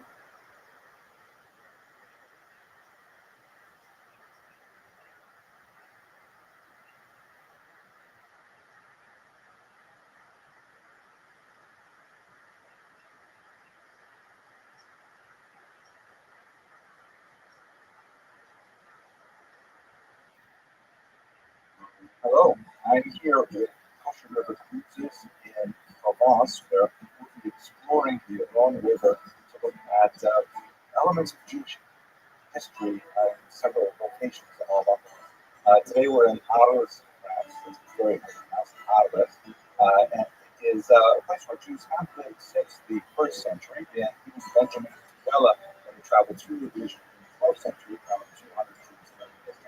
Has some great examples of medieval architecture, particularly a lot of 18th century representations of the center of town. And perhaps the highlight of a visit to Arles is definitely the amazing Roman amphitheater, which is beautifully preserved. It is a UNESCO site and gives you a sense of what it must have been like to be, for example, the Reish Lakish, who was a former gladiator himself. Okay, we'll get a gladiator showing it too. I think it's a matinee today. Here's Russell Crowe. Having a chance to visit the amphitheater is wonderful. Nowadays, it's used for bullfighting. The region of Provence is quite proximate to Spain, so that particular practice continues in this location. There is, however, in the center of town, a church with a rather impressive facade that features on the left-hand side the righteous going to heaven. On the right, a series of people who are really bound and follow each other, perhaps blindfolded, have hands on each other's shoulders, and they're being led on to hell. And they're being driven there by a figure clearly wearing the which is a distinctive Jewish hat that Jews were forced to wear after the Fourth Vatican Council in 1214. It's kind of an interesting retailing thing. To actually get to the street, which was the old Jewish Cavaliere, that is the former Jewish ghetto before the Jews were finally exiled from Paris. It's you get things like home right now, and there's no trace of any of the buildings that were split before they were expelled in the 15th century. But if you did Paris, you have to take the car ride, the bus ride, about 30 miles away to get to the amazing cathedral, which is very fantastic piece of Roman architecture. It is a phenomenal aqueduct. And what I think is most fascinating about this is that it was basically a 30-mile stretch, about 50-kilometer stretch from the spring to the city limits.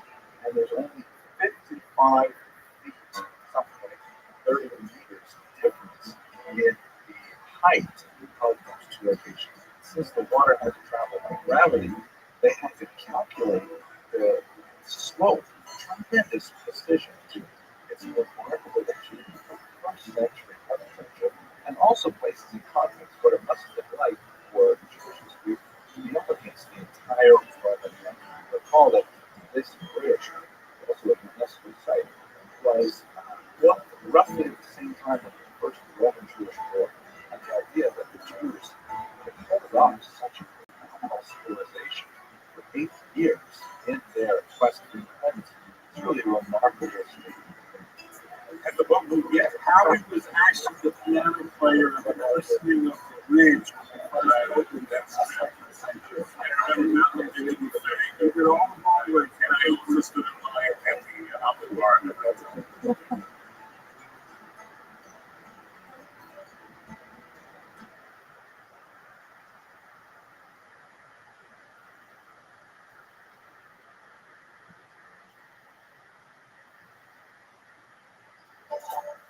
So this morning, I had the privilege of waking up just before dawn and going out of the deputy ship to watch our approach to Avignon. We are going to be journeying over land to Carpentras, which is one of the oldest Jewish communities in Provence.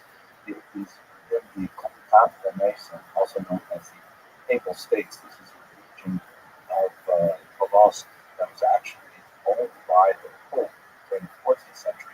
And this had tremendous benefits for the Jews as they were being expelled from many other locations in France, they were able to seek refuge in this region. We'll talk more about that when we get to Avignon. We had our prayers in the book, which is always great. Rabbi Stuart Weiss provided a little sharp Torah to give us a start to our day. A quick halacha for the day. We talked yesterday about Tefillah Tadera. Today, say a word about Birkat HaGomer. Karpentra is famous in particular for this remarkable 14th century synagogue built in 1367, perhaps on the foundations of an earlier synagogue, and it is absolutely stunning. I'm going to break this video up into little pieces because there's so much amazing stuff. So for today, let's just have a quick look at the entrance, and we'll just have a quick walk into the 18th century renovation. The synagogue is located in Carrière, or the Jewish street. One might call it a ghetto, particularly for later times when it was actually sealed. At one point, as many as 2,000 people, something like 15% of the town's population, lived in this tiny space. When applying for badly needed renovations in the 18th century, there was quite a tussle with the local bishop. The bishop insisted that there be two windows, horizontal windows, added to the left and the right of the two vertical windows, such that when Jews actually entered the synagogue, they would be walking directly under the shape of a cross. This would resonate with much of the activity that was going on with forced sermons and conversionary activity at the time. So an interesting feature when you finish climbing the steps to go into the synagogue proper, there is one tile which is out of on the floor, which according to the local tradition is a sign that the world is not yet perfect. Humans have a role in perfecting the world, and it's just one indication of the job needs to be filled. Right now we are in the second oldest synagogue. Somewhere in Eastern Europe, I think it's 5 minutes or something like that. And this beautiful Baroque interior, quite in contrast with the low profile facade on the outside. And yeah, this is the oldest synagogue in France, and the second oldest.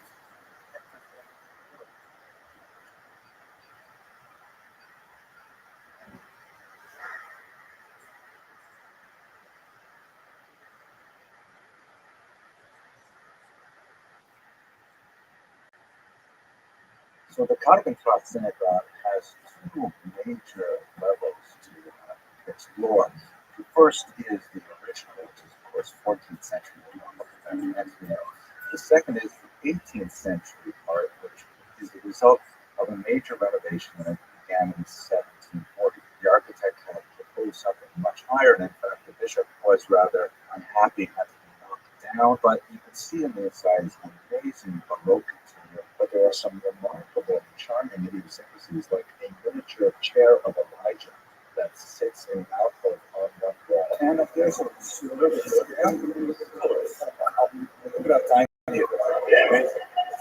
another interesting feature of this 18th century Baroque style, the Torah would have been read on the opposite side of the room, and on the second floor. You actually have to go up some stairs to see the original Shulchan. The women's section, originally it was in the basement, and then later it was on the ground floor behind some red curtains. Also on the second floor, a single row of seats, presumably for very important women. The synagogue administration was so welcoming to us here at Karpentracht.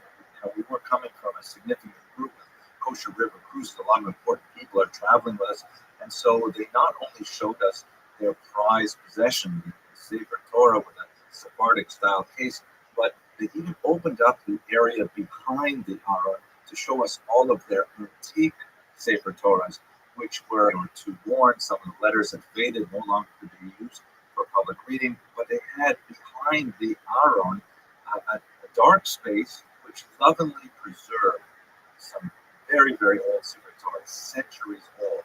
And they allowed me to go in back. This is incredible.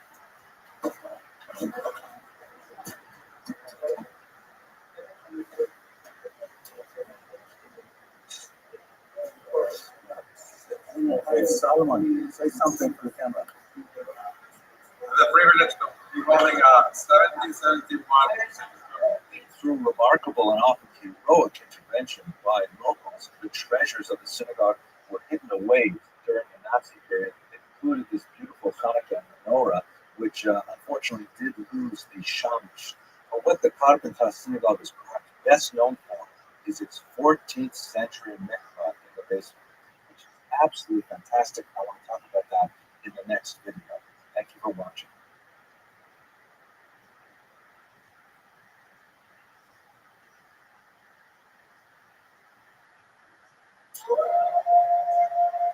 The basement of the Carpenter Synagogue houses the original women's section, where women gathered for services, which they would listen to through a vent in the roof.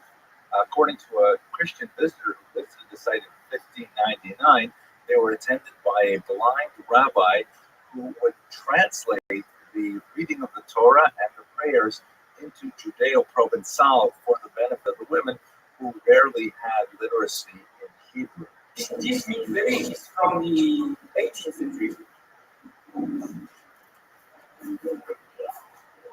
Okay, and the mikveh used in the 18th century and onward was more similar to modern day mikvah, which would be heated and filtered and using water in a separate container, which we'll see shortly, that was actually conformed to the requirements of Jewish law, whereas the place where people would immerse was primarily a more comfortable place with heated and clean water. Okay, so this was the 18th century, the water from the mikveh. So you put some wood under, and you make it heat, and then the water goes. In the basement of the 14th century Carpenter Synagogue is the community mikveh, a ritual bath. You can see that the water is still quite clear. It's from an artesian well. The light dusting on the top of the water is from the flecks that come off the limestone walls. Originally, of course, would have descended here in candlelight, which must have really heightened the mood of solemnity associated with the ritual immersion, since no natural light can descend into the space.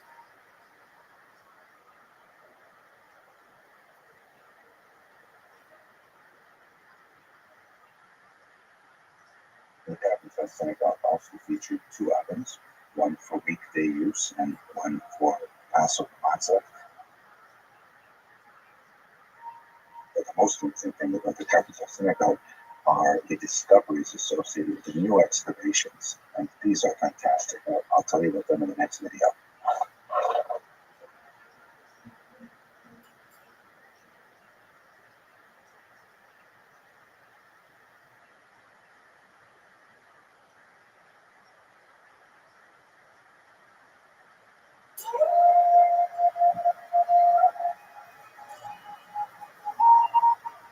It's amazing to wake up every morning as we cruise along the Long River and to anticipate the adventures of our head. One of the most fantastic moments was when the president of the Catholic Synagogue invited me to have a look at the ongoing excavations under their 14th century synagogue. It's absolutely amazing. It's phenomenal discoveries. There you can see host and host of the actually gone have a long take my bus to get to Cathedral about 30 minutes away. First established in the late 14th century, and the Jews had been here for about 150 years. 64 families were forced to flee. When they returned to Kentucky, successfully petitioned for the right to rebuild their synagogue. The conditions that were laid down was that it could not be any larger than the first synagogue under the first itself. And it's quite possible that this is the actual location of that first synagogue earlier in the century. So please take the shows. Qu'est-ce que tu veux dire aux États-Unis? Je le dis en français. Oui. Non, super. Cette synagogue est la plus vieille de France. Elle est exceptionnelle parce que sur les mêmes lieux, nous avons la synagogue et le lieu de vie. Et c'est unique dans le monde et qui quand même date de 1367. Et vraiment, si vous pouvez venir le voir, vous serez superbement accueillis parce qu'il mérite vraiment cette visite. Et shalom à tous. Ok, qu'est-ce qu'il y a ici? Voilà ce que je voulais vous dire. Kenza, okay. C'est une division du document. Il y a des documents éléments.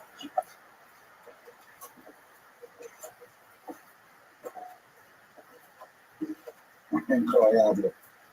Vraiment incroyable. Non, c'est la première fois. Je suis ravi. Alors ça, qu'est-ce que c'est ça? Ça, c'est des couloirs qui rejoignent les habitations. Les couloirs ici, il y a toutes les maisons. Il y avait des couloirs partout. On rejoignait les habitations des immeubles.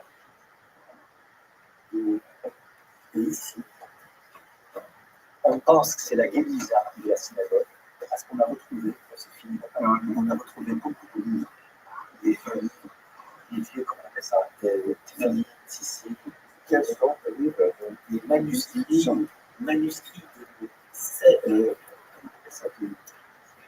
c'est 1540, oui, wow, 1540, donc 50 ans après Gutenberg.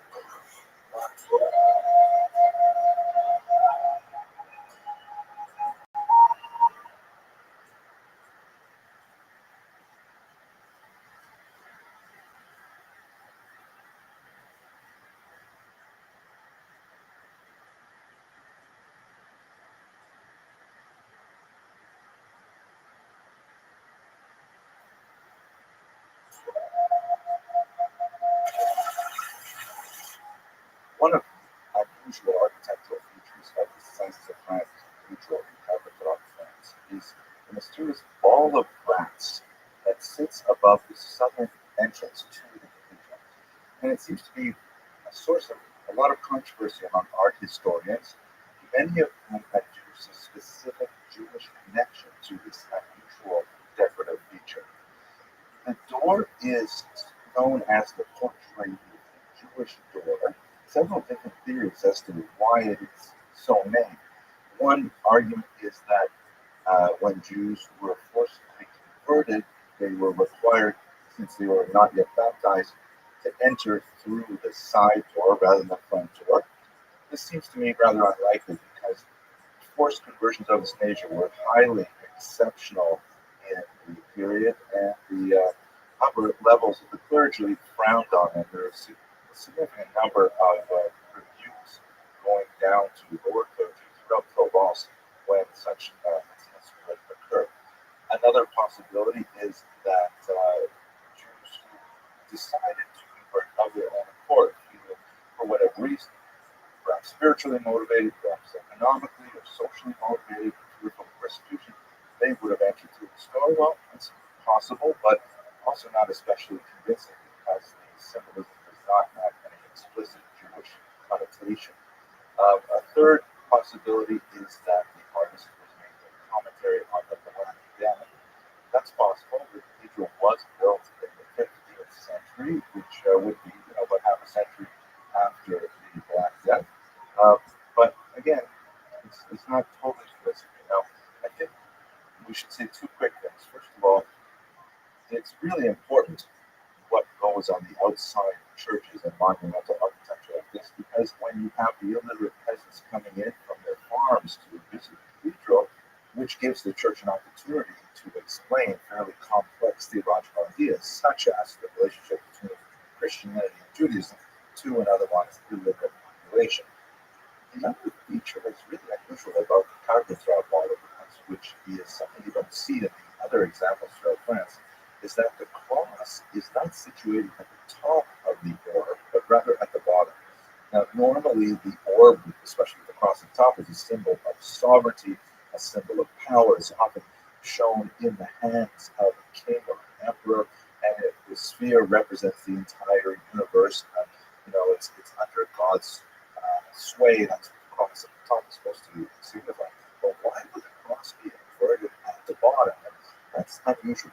Maybe what they're trying to say, what the artist was trying to say was that, there are all these rats who symbolize people, perhaps Jews, and certain who the material world and its kind of diabolical connection. That would be appropriate for the 14th century when there's a lot of charges of Jews being in connection with the devil and witches and things like that.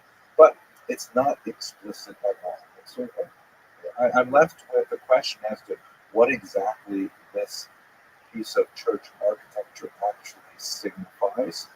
And the thing is, was it named the Jewish door because of the ball of rats, or was the ball of rats so interpreted because the door was named the Jewish door? Which one came first?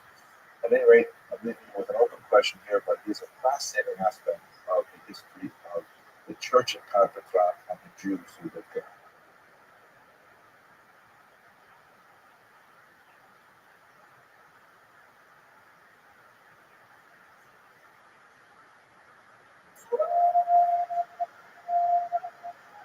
It must have been an amazing experience from Vivo's traveling up the Rhone River to see the papal palace and the city walls of Avignon in far distance.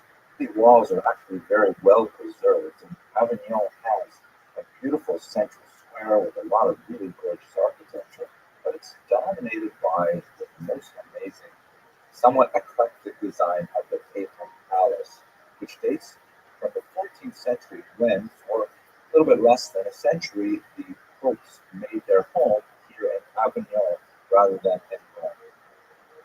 Ironically, the papacy in Avignon signaled a place of refuge for Jews as they were being expelled very harshly from other parts of the region. And so many Jews actually found shelter for theological and other reasons within the walls of this one city. Our group from Kosher River Cruises made our way through the narrow streets of the city to Place Jerusalem, which is the central square of the old Jewish Carrière. On the corner of the square is located a modest, rather Romanesque-looking exterior which houses the Avignon Synagogue. And the narrow corridor into the synagogue is the location of their sukkah. The Talmudic tractate of Sukkah. In the beginning, they're discussing that there's a city somewhere called Ashterot Karnai where there are two high hills, and they're discussing whether the city renders the Sukkah possible or not. So I think they have actually, the Jewish community of Avignon has brought the Sukkah from Ashterot Karnai and placed it here. Wow, that's great. As we enter the glorious Avignon Synagogue, which is built entirely around, we burst into a spontaneous rendition of a passage from the Shabbat liturgy.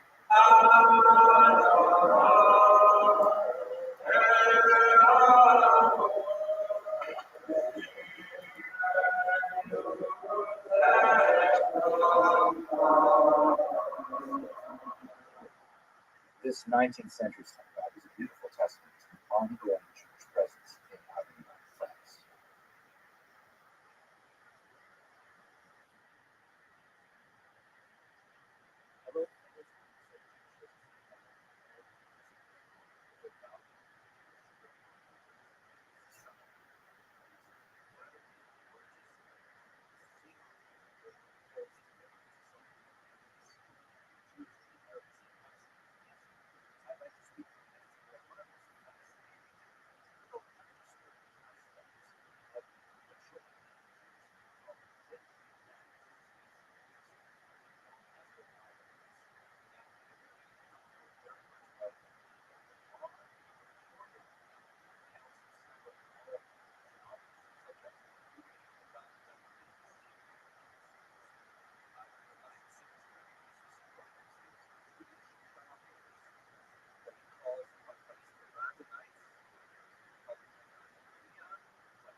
Hello, fellows.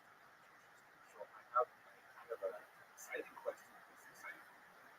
Is plenty in Jewish culture? Some may say right away the answer is probably not.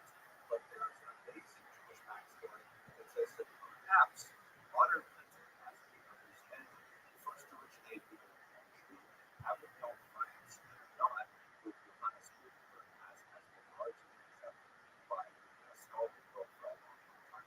Let's dive into it a little more. I first got this question from Theo Lewis, who's a great scholar who is hides behind, very likely hides behind this pseudonym. And he writes for Mosaic Text, and he asks this question: in the 13th century Jew used to the printing press? Now, I thought I could go a deeper dive into what is immediately all about. Our story is the capital of France. We see from this map here, it's the south of France. It's in the region of the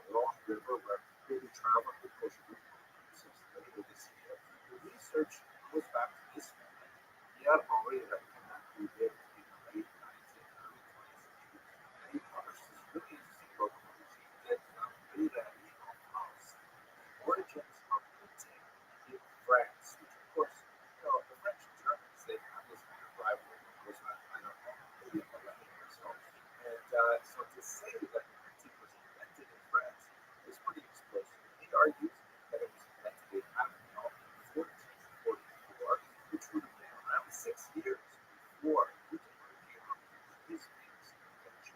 Printing actually goes all the way back to Asia, first by spearing carved stone and laying cloth, laying paper on top of it.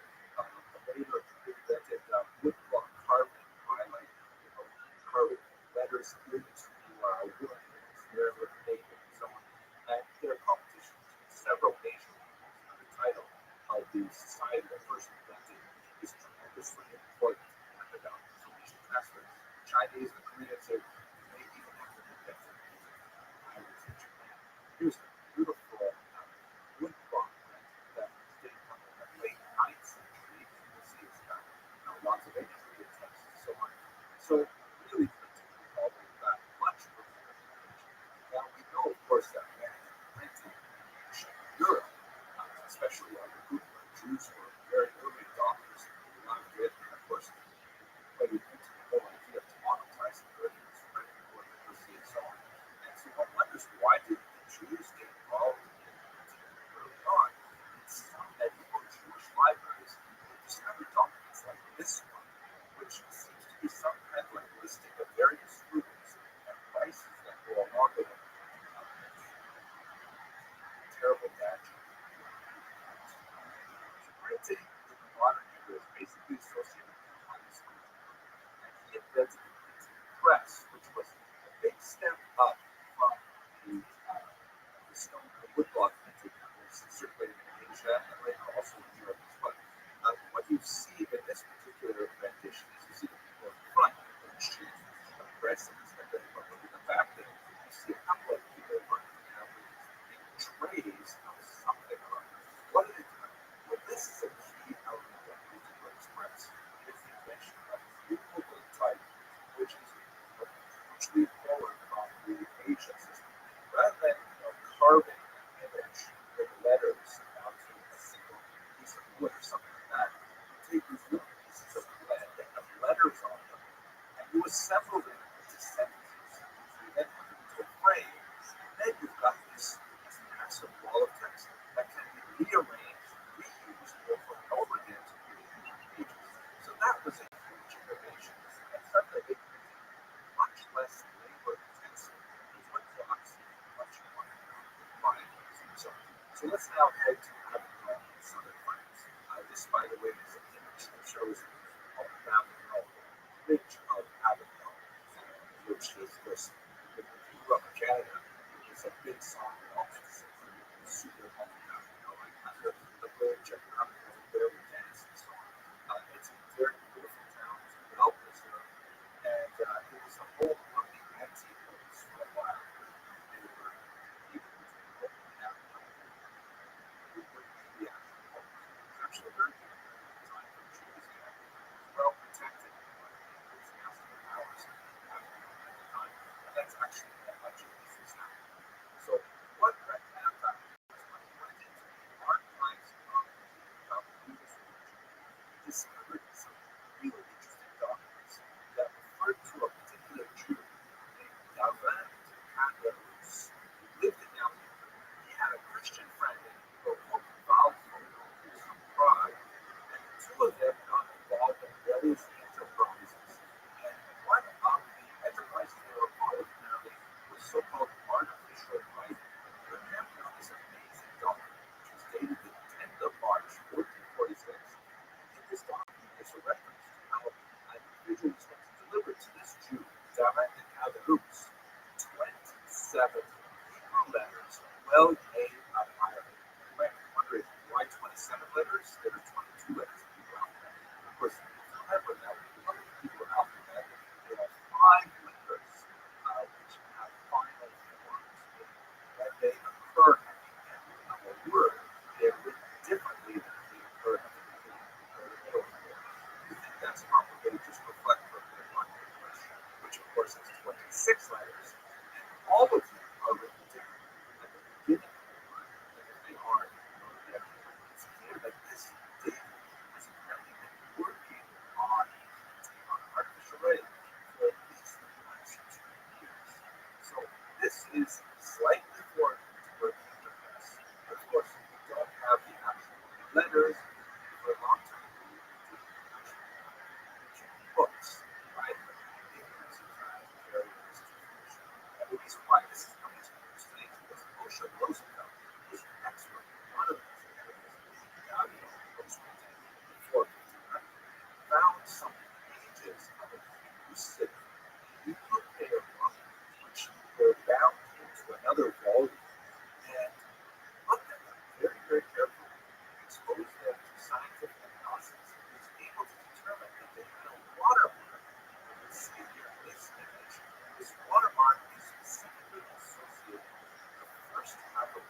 picture of ages available today. And that was interesting is that could be I want to conclude by saying I'm really excited about this. I'm looking forward to visiting Avalon later this year. If you join us on this social group of food, it's going to be absolutely amazing. So fantastic. Excellent food, much Chef Malcolm, and you see so many interesting things. So we'd love for you to come along with us. If not, I hope to share our experiences on videos like this. Thank you very much for watching.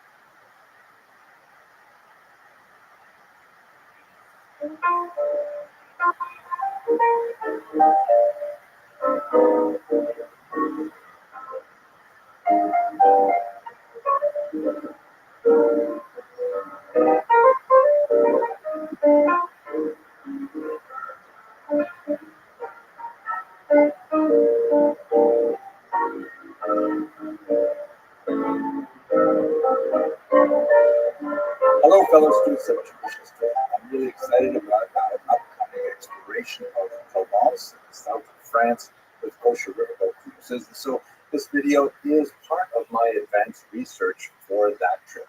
I'd like to speak specifically about an amazing time in Provence, the 12th century, where there was a huge conflagration of ideas collecting in Provence that really created an amazing culture that makes this part of the world so special for Jewish history.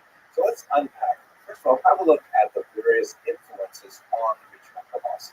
Here you can see in this map it is towards the south of France. We'll be cruising southward from Lyon down the Rhone River to the Mediterranean. It's absolutely beautiful, rolling hills and things like that. And Jewishly, what's influencing this region? There's several different populations. First of all, there is the tremendous influence of Spanish, especially those that come from Al-Andalus in the southern part, where you have all of these ideas regarding how Judaism fits in the larger world, relationship to Islam, relationship to Christianity.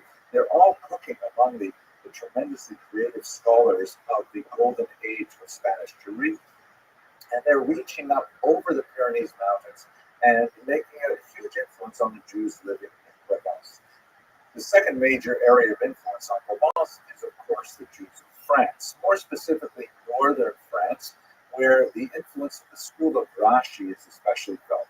Rashi dies in 1105, and his grandchildren developed something known as the Balei Tosfos, the masters of the Tosafot, who are essentially, that word means additions, and it refers to the commentary that's typically printed on the outside of Talmudic pages that is very, very different from what Rashi brought to the page.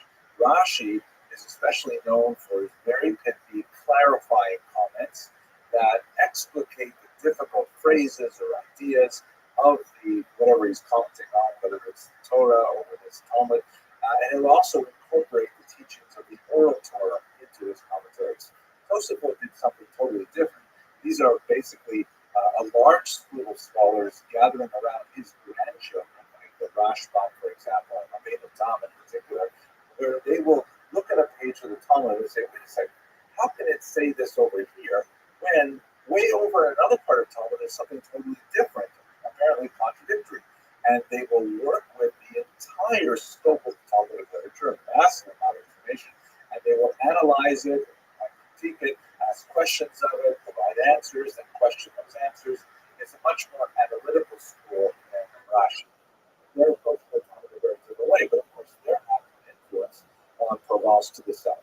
It is important to note that Provence is quite distinct from what we would call northern France today. For a whole host of reasons, they even speak a different language, a different version of French, and they maintain, as we shall see, very strong regional identities, both the local non-Jewish population and the Jews living in Provence. The third influence, which is what I'd like to look at today, and this is all happening in the late 12th century in particular, is from all the way out in Egypt, where you have the great eagle no one less than the great Maimonides himself. And he's writing, first of all, in Hebrew. His Mishnah Torah begins to make its way to Provence, and that has a huge impact. But later, his Judeo-Arabic writings are mediated through the Spanish Jews living in Provence in a very, very important way, as we shall see. So let's turn now, though, however, to the internal rivalries between the French Jews and the Provençal Jews. And where I see this most beautifully illustrated is the work of Professor Pinchas Roth. He just recently published this very nice book, In This Land, Jewish Life and Legal Culture in Late Medieval Provence. I found it really quite stimulating.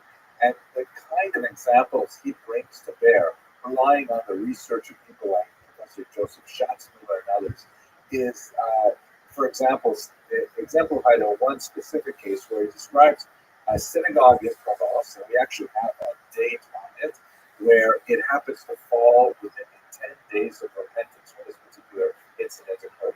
That means it's between Rosh Hashanah and Yom Kippur, and apparently long after midnight, Jews are gathered in a Provençal synagogue, and they're saying these special prayers for that penitential season, the Slichot. And in walks a French Jew, right? Not a Provençal Jew, but a Jew from France. And he says, I have to bury someone. I need some help with this difficult task. And he's apparently got his shovels and pickaxes and things with him as he walks into the synagogue late at night. And then when he walks into the synagogue, that's when all chaos erupts, because he sees that the person leading the prayers on that holy evening is the text lists a boy. It's very unlikely that it would be someone under the age of 13, but it probably means a young man, someone who's probably unmarried and clean-shaven, or at least without a beard. And apparently this French Jew gets really upset, and he says, what is going on in this synagogue? Don't we all follow the custom of my ancestors in France proper that says that these special prayers may only be led by an adult male with a full beard? You know, the prayers have tremendous gravitas and seriousness. And how can you choose someone to lead your prayers who is so young and inexperienced? And apparently the father of the son confronts this man and says, no, wait, what is it? You're out of your business. This is our synagogue here in Provence, and we follow our own customs. And it actually descended into a battle of fists, that they actually fought each other. And in fact, it involved to some degree the use of the shovels and various tools that the gravedigger had brought with him. And this ended up in criminal court, non-Jewish criminal court, where we have the entire transcript. So I think this one little episode kind of illustrates the tremendous degree of the rivalry over a fairly small point in Jewish law, like who is or what is the appropriate age for someone to lead the prayers in the synagogue, nevertheless to erupt into literally violence between Jews who took this very, very seriously. So with this in mind, we've got this rivalry between the French Jews in the north and the Provençal Jews in the south, specifically over who has authority to dictate the minhagim, the customs. This is where we should talk about Maimonides, actually, my friend. So Moses Maimonides was a person of no small consequence and no small controversy either. His works were quite challenging. He took on massive tasks with phenomenal ambition, and he actually brought them to fruition. One of his early works that made it to Provence during his lifetime was a book called the Mishnah Torah, literally the repetition of the Torah, in which he consolidates all of rabbinic writings into one completely refashioned legal code that goes through the entirety of how Jews should conduct themselves in this world. And it's a massive work, and we've spoken in many other lectures about why it is so special. And so it was received with great enthusiasm by the Jews of Provence, and they were so excited about it, they said, well, we've got to read more of this man's writings. And they turned to the Ibn Tibbon family, who were originally from Spain and were fluent in Arabic, and of course Judeo-Arabic, which is basically a version of Arabic written in characters with a significant amount of Hebrew and Aramaic influences.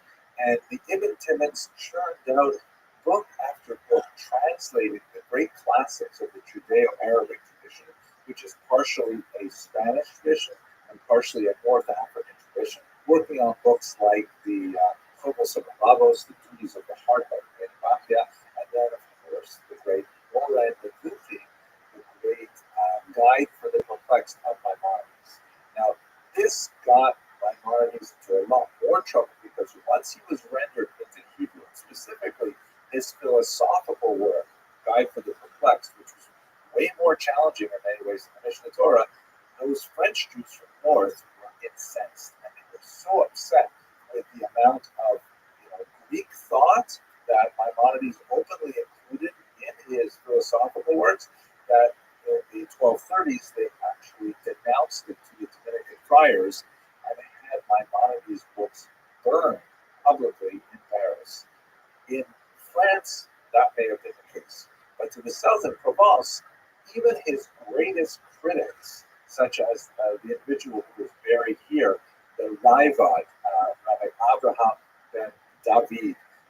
There are actually several Ravads. This is known as Ravad II. He wrote a commentary on the Mishnah Torah, which is sometimes small corrections and sometimes very harsh criticisms, but nevertheless embracing the idea of Maimonides' works.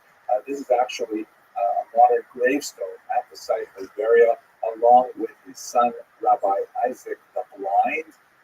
That's Rabbi Yitzchak Sakin Nahor. The phrase literally means full of light, but that is a euphemism for the blind, who was one of the great Kabbalists of the region. So in its entirety, Provence, unlike France to the north, with the influence of the Tosfot in particular, was very tolerant of many different ideas, including Maimonides' challenging philosophical ideas, largely because they had already been introduced to this kind of thought through the influence of the Spanish thinkers, and especially the family of translators known as the Ibn Timmons. Okay, wow, it's so amazing. I can't wait to go back to Provence and have a look at that amazing territory, see where these brilliant Jews live. I hope you'll be able to join us on Kosher River Public Cruises, and if not, God willing, we'll provide videos of the experiences we have. Thank you very much for watching.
Hello, fellow students of Jewish history. I gotta say, I just think Jewish history is so fascinating. I don't know why people don't study it more than they do, but I'm so glad to have you here because I have some really interesting things to share with you today.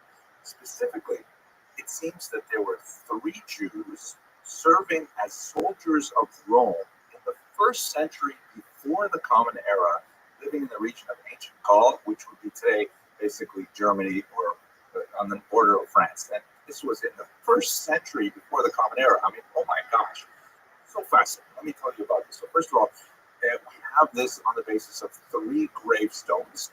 The first one is shown here. This is Monimus, the son of Yerumbal. We'll talk about what that means shortly.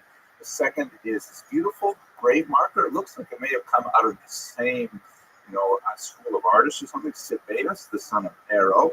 And then finally, we have one where we don't have any image and we only have the inscription, but of Caius, son of Hanelus. So I'm going to tell you more details about these 3 specific gravestones and what they mean. But first, let's just do a little bit of back history because history is written by historians, right? And it's really important that we give credit to some of these scholars who have done fantastic work. I first came across this when I was doing research a while ago for a graduate course I hope to be teaching in Budapest with the Ashkenazim a little later this year. And it's in the work of Asher Frischman. Asher Frischman wrote this amazing book, Ashkenazim HaRishonim, the early Ashkenazi Jews. The English translation of the subtitle is Since Their Settlement in Northwest Europe to the First Crusade, published in 2008. It's really something that should be translated. It's absolutely fantastic. At any rate, in the early chapters, Frischman explores some of the early legends of European settlement. One of the most fascinating ones is one that appears in Ibn Dawud in the 12th century, that the Roman emperor, according to some versions, it was Vespasian, according to others, it was Titus, but these would be both in the second half of the first century in the context of the destruction of Jerusalem in the First Roman-Jewish War. According to the legend, the emperor sent off 3 ships full of Jews with no captain on the ship and with the rudder removed, meaning just cast adrift into the Mediterranean. Wouldn't it make a difference if you have a ship full of Jews? Even if you have a captain and you have a rudder, it's not going to change things, because after all, every Jew on the ship is going to be a captain too. At any rate, according to the legend, where did they land? They made their way all the way across the Mediterranean, just under the route of Italy and Sicily, and they landed in the south of France in 3 specific locations, in Arles in the south, Bordeaux to the west, and Lyon to the north. Now, what these 3 sites have in common, besides being really interesting, beautiful places, is that they are places where we're all going to visit with kosher cruises, of course.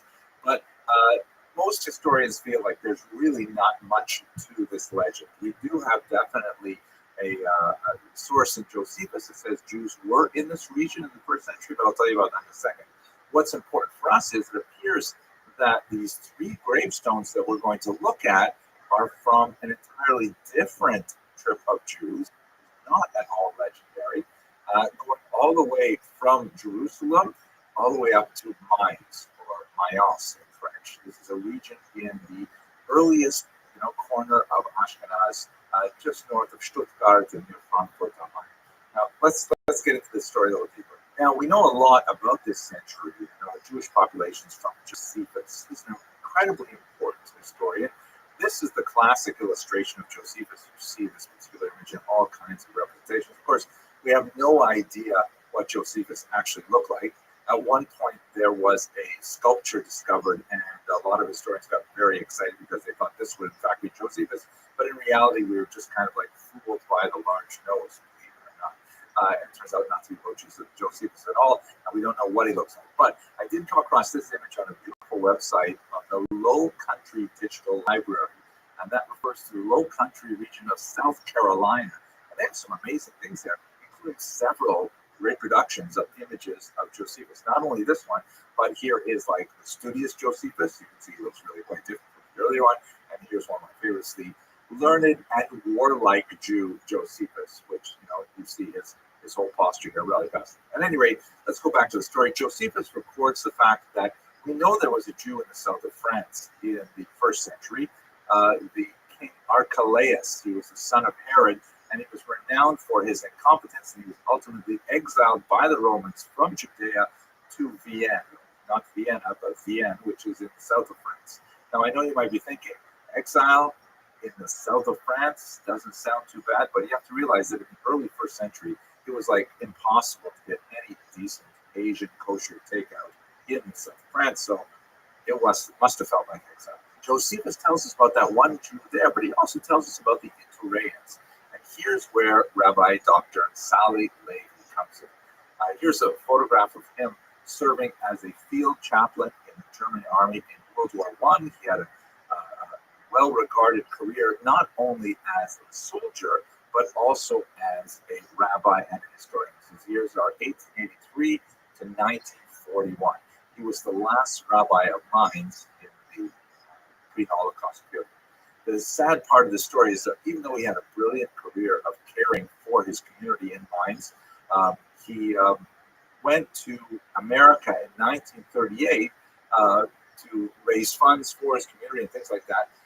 when things got so much worse in the Nazi period, he actually returned to Mainz to care for them. He was there until the spring of 1941, until it became very clear that it was very dangerous for him to remain. He made the decision, and now he's 58 years old. He made the decision he was going to emigrate. He tried to make appointments with the Gestapo to get special permission to leave, and while he was waiting for that, he died of a heart attack in Berlin. He was buried in the cemetery that was the site of so much of his research. Let's go now directly to his research. So he published this article in this great journal. You get really the feel of the Weimar Republic era. It translates as the newsletter for the history of Jews in Germany. The font is very bold and aggressive in the sense that, yeah, we belong in Germany as well. His article was on this remarkable early finds, first century before the Common Era, of Jews living in Germany. Who were they? So first of all, they were Itureans. You can see from this map here that Iturea is located to the northeast of what would be contemporary political boundaries of the state of Israel today. It would be sort of eastern Syria and Lebanon region. This area was conquered by the Maccabean kings, the Hasmoneans or the Hashmonayim, and the people there, as we saw earlier in Idumea, they were forcibly converted to Judaism. This is a very dark period in some ways in Jewish history. It's really the only time that this happened. It was under the Hashmonaim, and the Jews had lots of reasons to later regret that. No doubt the hesitancy to accept converts stems from this period. The Romans took control of the region in the year 63 before the Common Era, and they made good use of these Itureans afterwards as soldiers in their army. So the gravestones, although they don't have specific dates on them, they can be dated to some time after that, probably under Julius Caesar or Claudius, perhaps Augustus. So these three gravestones were from three Jewish soldiers serving as part of the Iturean contingent. These are the maybe second, third, fourth generation of these first converts, forced converts from Iturea, but definitely they had been circumcised and they adopted Judaism, at least if we are to take Josephus at his word. Now, let's go back to the stones themselves and try to understand what can we derive from them. First of all, they don't look especially Jewish. I mean, it's really bizarre to see Jewish gravestones with actual 3D sculptures of people on them. That's such a non-Jewish thing, especially in the ancient period when Jews were overwhelmingly iconic. There's no indication to suggest that they went to a Jewish grave worker or a gravestone maker to put these together, and this could have been, just what they would do for any gravestones at the time. Probably for wealthier, more important people, because these look like pretty significant works of art. But there's no Jewish symbols in them. There's no Hebrew in it. The text is entirely in Latin. The only one that mentions a family member is the third one that doesn't have an image on it. This was erected by a brother. Now, by the way, we should also mention that we're not absolutely sure that these are totally Jewish, but there's some pretty strong indications that they were. But even if we decide that, we're talking about three Jews, there's no indication that there's continuity between these three Jews and some kind of nascent Jewish community that would later last hundreds of years later until Ashkenaz is really developed. We do have one reference in the early 4th century, the Theodosian Code, that strongly indicates that there were Jews living in Köln, Cologne, but otherwise we have to wait another 500 years really until we start seeing Jews appear in any number. So no continuity necessarily between these early pieces of evidence and the much larger groups of data sets that we have from, let's say, the 9th century on. So what can we say about the text? Let me read the first one. It says, Monimus erumbali vitius miles cohortes, and then it says number 1, itureorum an anorum, and then it says number L, which is 50, stipendiorum XVI, right? What's that, 16? Hic situs est, which translates as Monimus, the son of Yerombal, the soldier of the first Iturean cohort, who was 50 years old, and it appears that he served for 16 here is a soldier, if I'm translating this correctly, rests here. So nothing Jewish here at all, right? The second one is very similar. His name is Sibeos, the son of Ero, and he was only 24 years old, and it appears that his service was 8 years.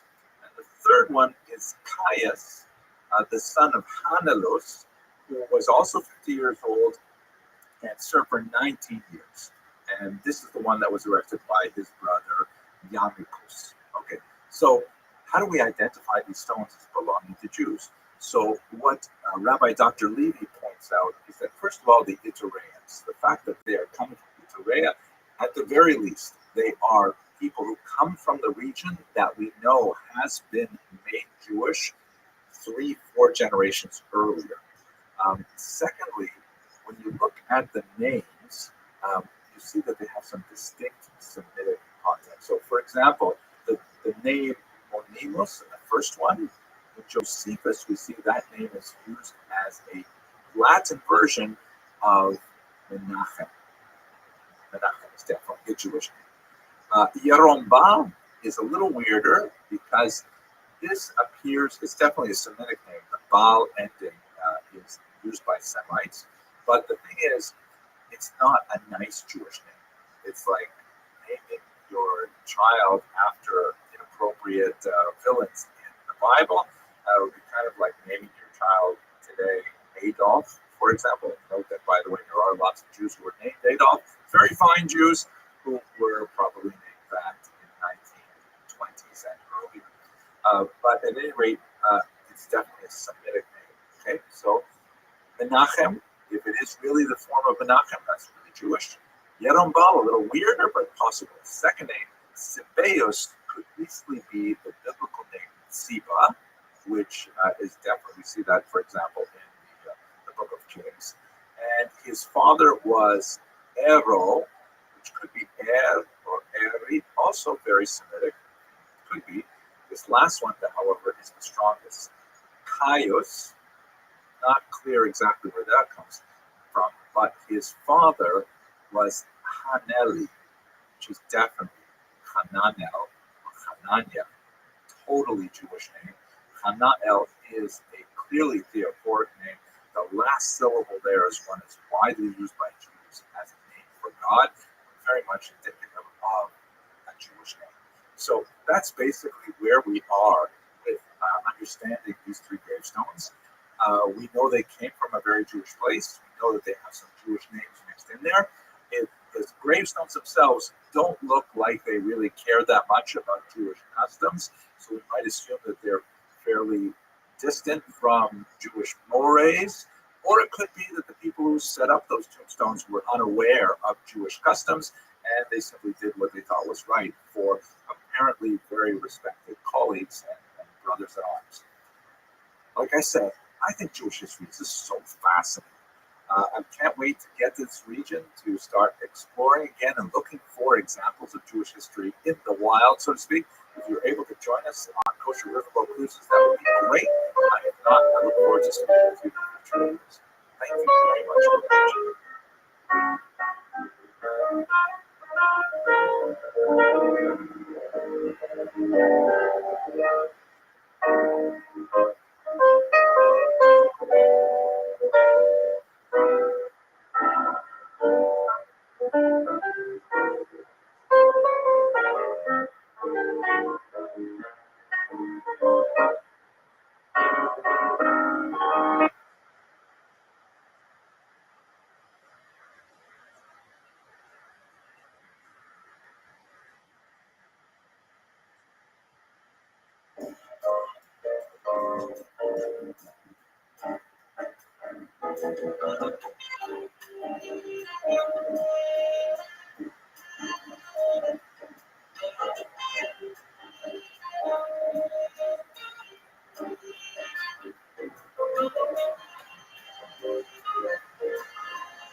Hello, fellow students of Jewish history.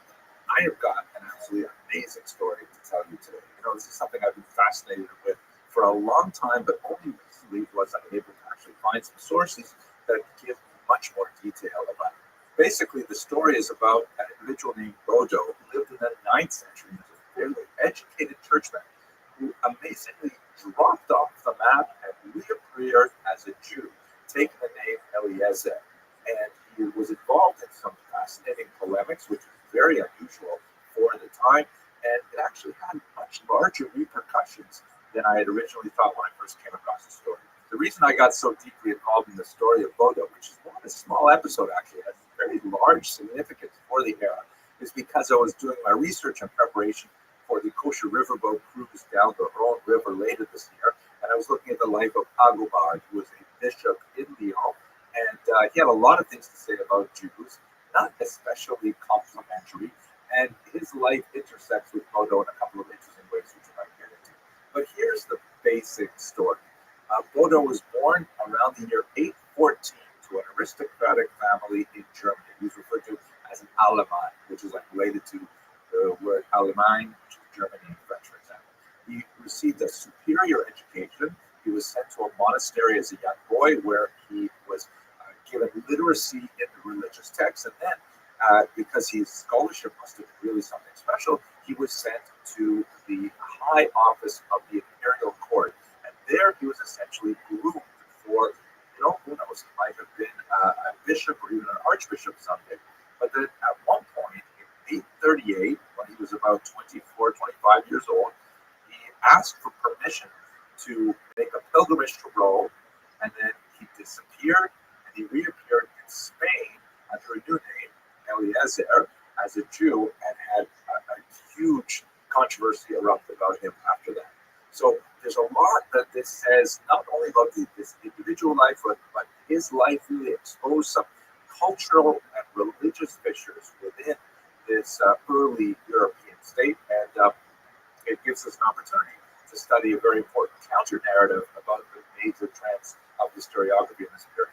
There are basically 6 principal documents or collections of documents which are contemporary, meaning during Bodo's lifetime or shortly thereafter, and we're going to look at those. I'm very grateful for the work of Frank Reese, who wrote this remarkable book, The Journey of Deacon Bodo from the Rhine to the Guadalquivir, Apostasy and Conversion to Judaism in the Martyr. It came out in 2019, builds on the research of a lot of other really great manipulars like the fantastic Bernard Blumenkrantz, who wrote extensively about Bodo's correspondence.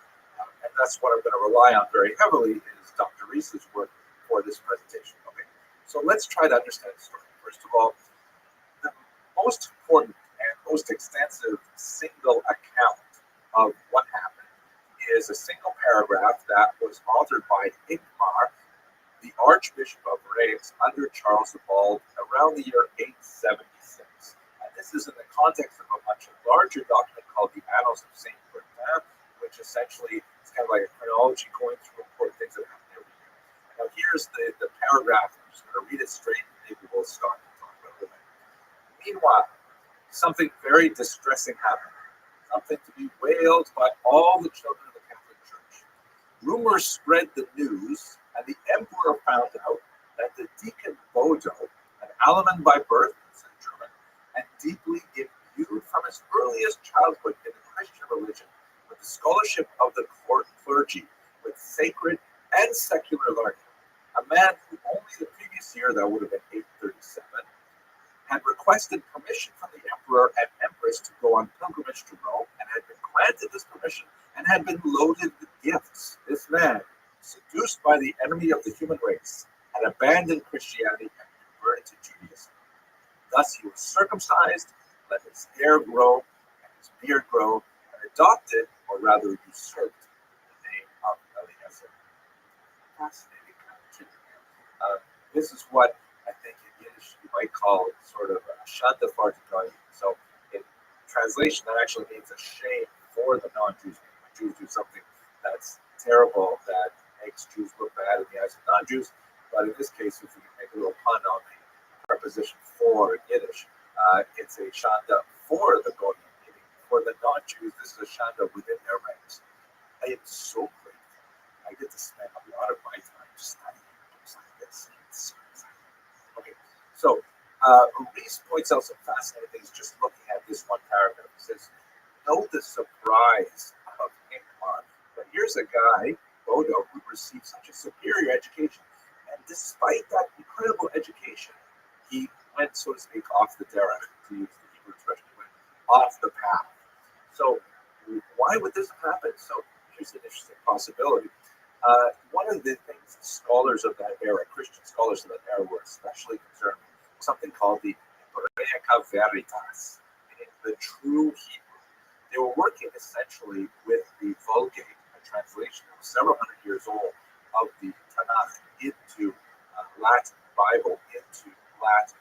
And you know that every time you translate something, there's always going to be distortions. It's inevitable because languages are not equal, and it's impossible to convey the same sensibility exactly in another language. So they're always questioning, well, here we have a question. What does this really mean? And in order to answer it, we've got to go back to Hebraica Veritas, the actual Hebrew text. Very, very few clergymen received literacy in Hebrew. It's impossible that perhaps Bodo was among those who started engaging. And in this context, I was reminded of something I listened to yesterday on the 1840 podcast, really important podcast that comes from Dr. Rabbi David Shev.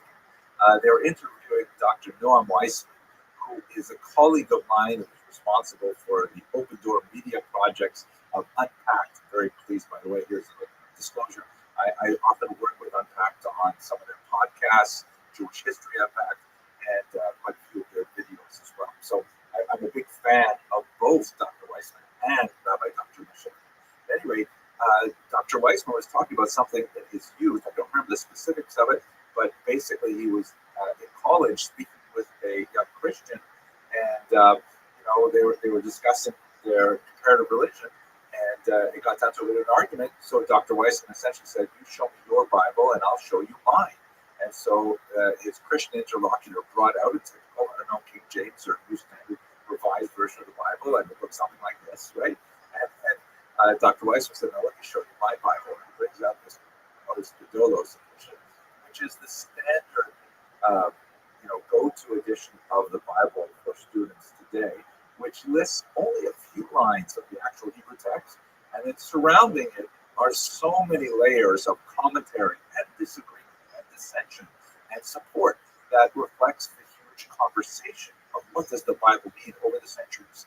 Returning to our story of Bodo, is it possible, as Dr. Reese suggests perhaps, that Bodo got involved in some of this dialectic? You can't say, wow, there are a lot of really good questions in Tanakh. And just looking at it on a kind of like a single level of single lens to understand the text, it's not necessarily appealing. Who knows? Unfortunately, we don't know a lot about why exactly he converted. Part of the reason for this is because many of the documents that we have been altered. I'm going to get to that a little more in a second. But for the time being, let's just add one more point that Dr. Reese says. It's clear from the inclusion of this particular passage in the Annals of Saint Bertin was that it had a much larger impact than merely the story of one, deacon who goes off the derech to become Jewish. Who knows, tempted by the herring, or maybe it was the Asian food.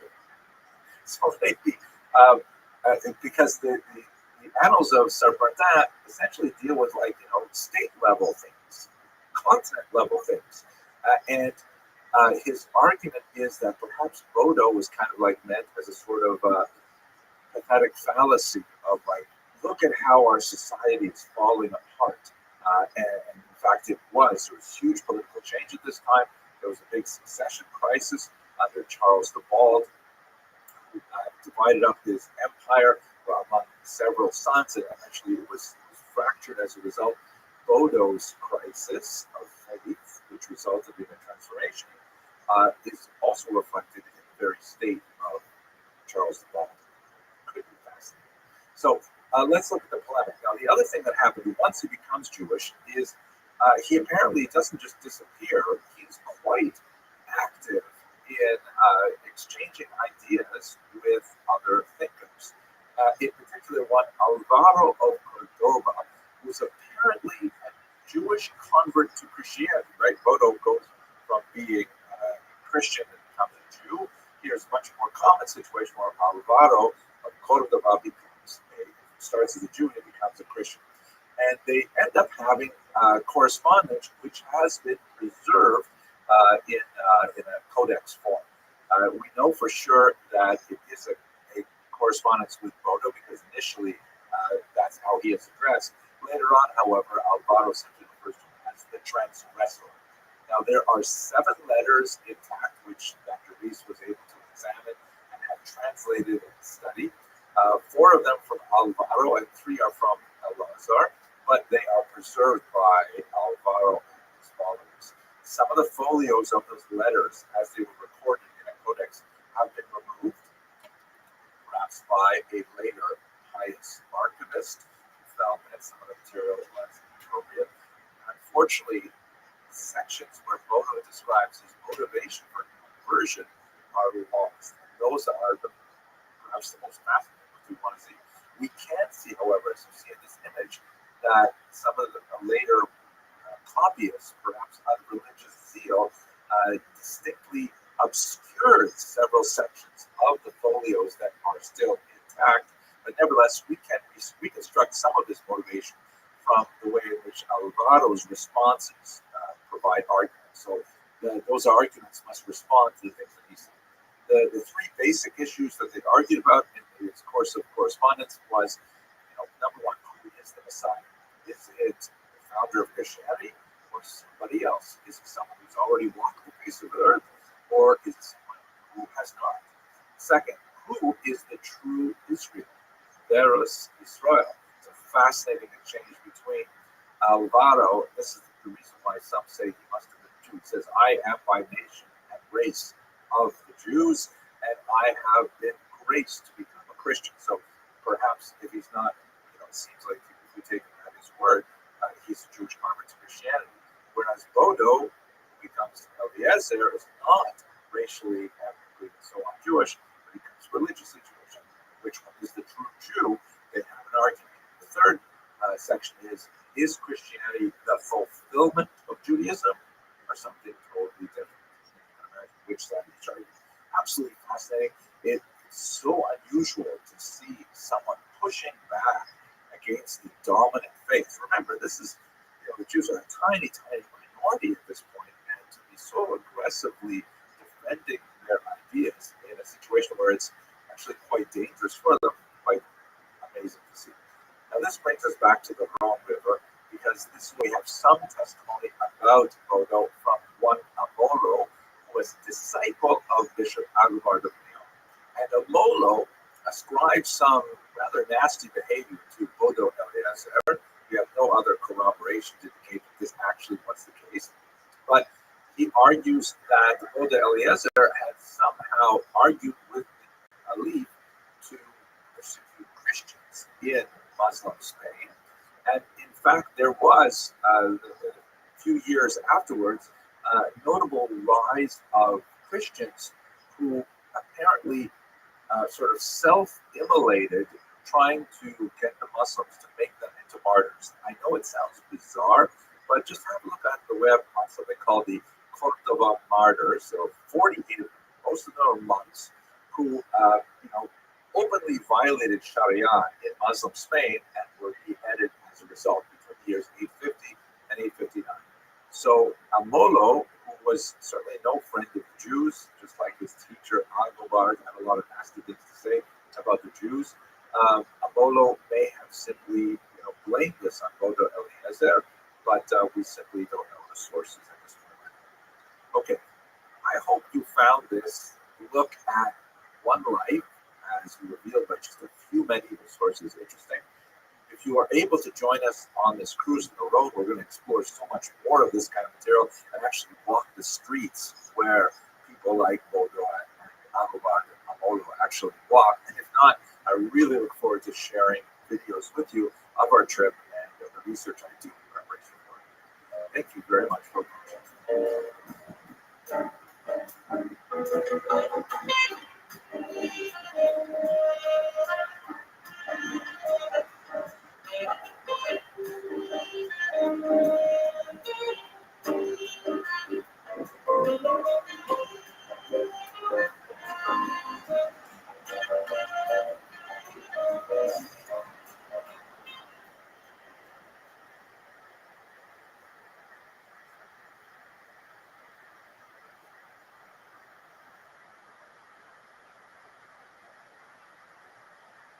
Fellow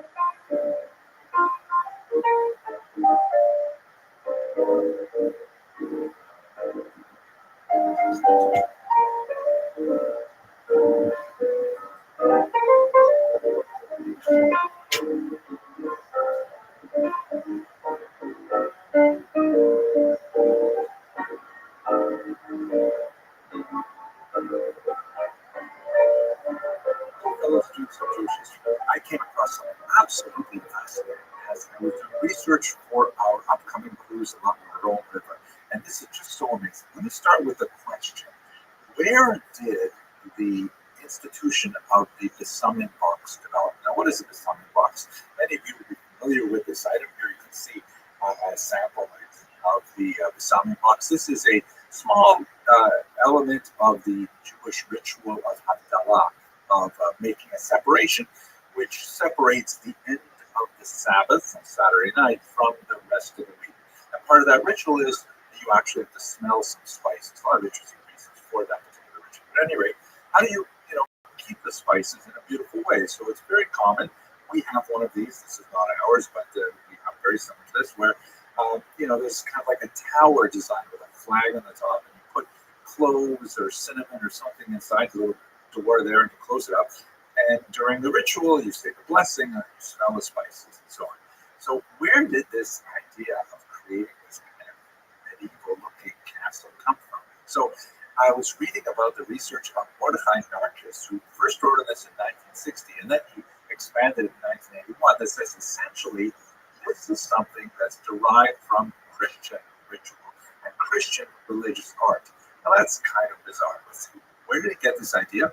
So first of all, where did Narkis get this strange idea that something so intimate, so home-based in Jewish ritual would actually have its basis in kind of material culture from Christian tradition? So let's have a look at this. So first of all, have a look at this image here, which is basically a couple of examples of 16th century spice boxes, right, where used for this Havdalah ritual. And they're very similar in many ways, very beautiful, silver filigree work to the ones that we use today. Although, these are works of art, whereas the ones that we might buy at the local Judaica store are somewhat more humble. But where they come from, he argues, is from something that the church calls a monstrance in German, a Christian reliquary, meaning a kind of a special box to hold some kind of Christian holy object.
object, like a splinter from the true cross, or sometimes the knuckle bone of a saint. I mean, these things are kind of weird. But here's a couple of examples on the right. You can see one from the 14th century that has like kind of little icon in the center of it. Here's one, and just to the left of it, you see one from the year 1298 that looks like kind of a tower shape. Inside there would be a relic.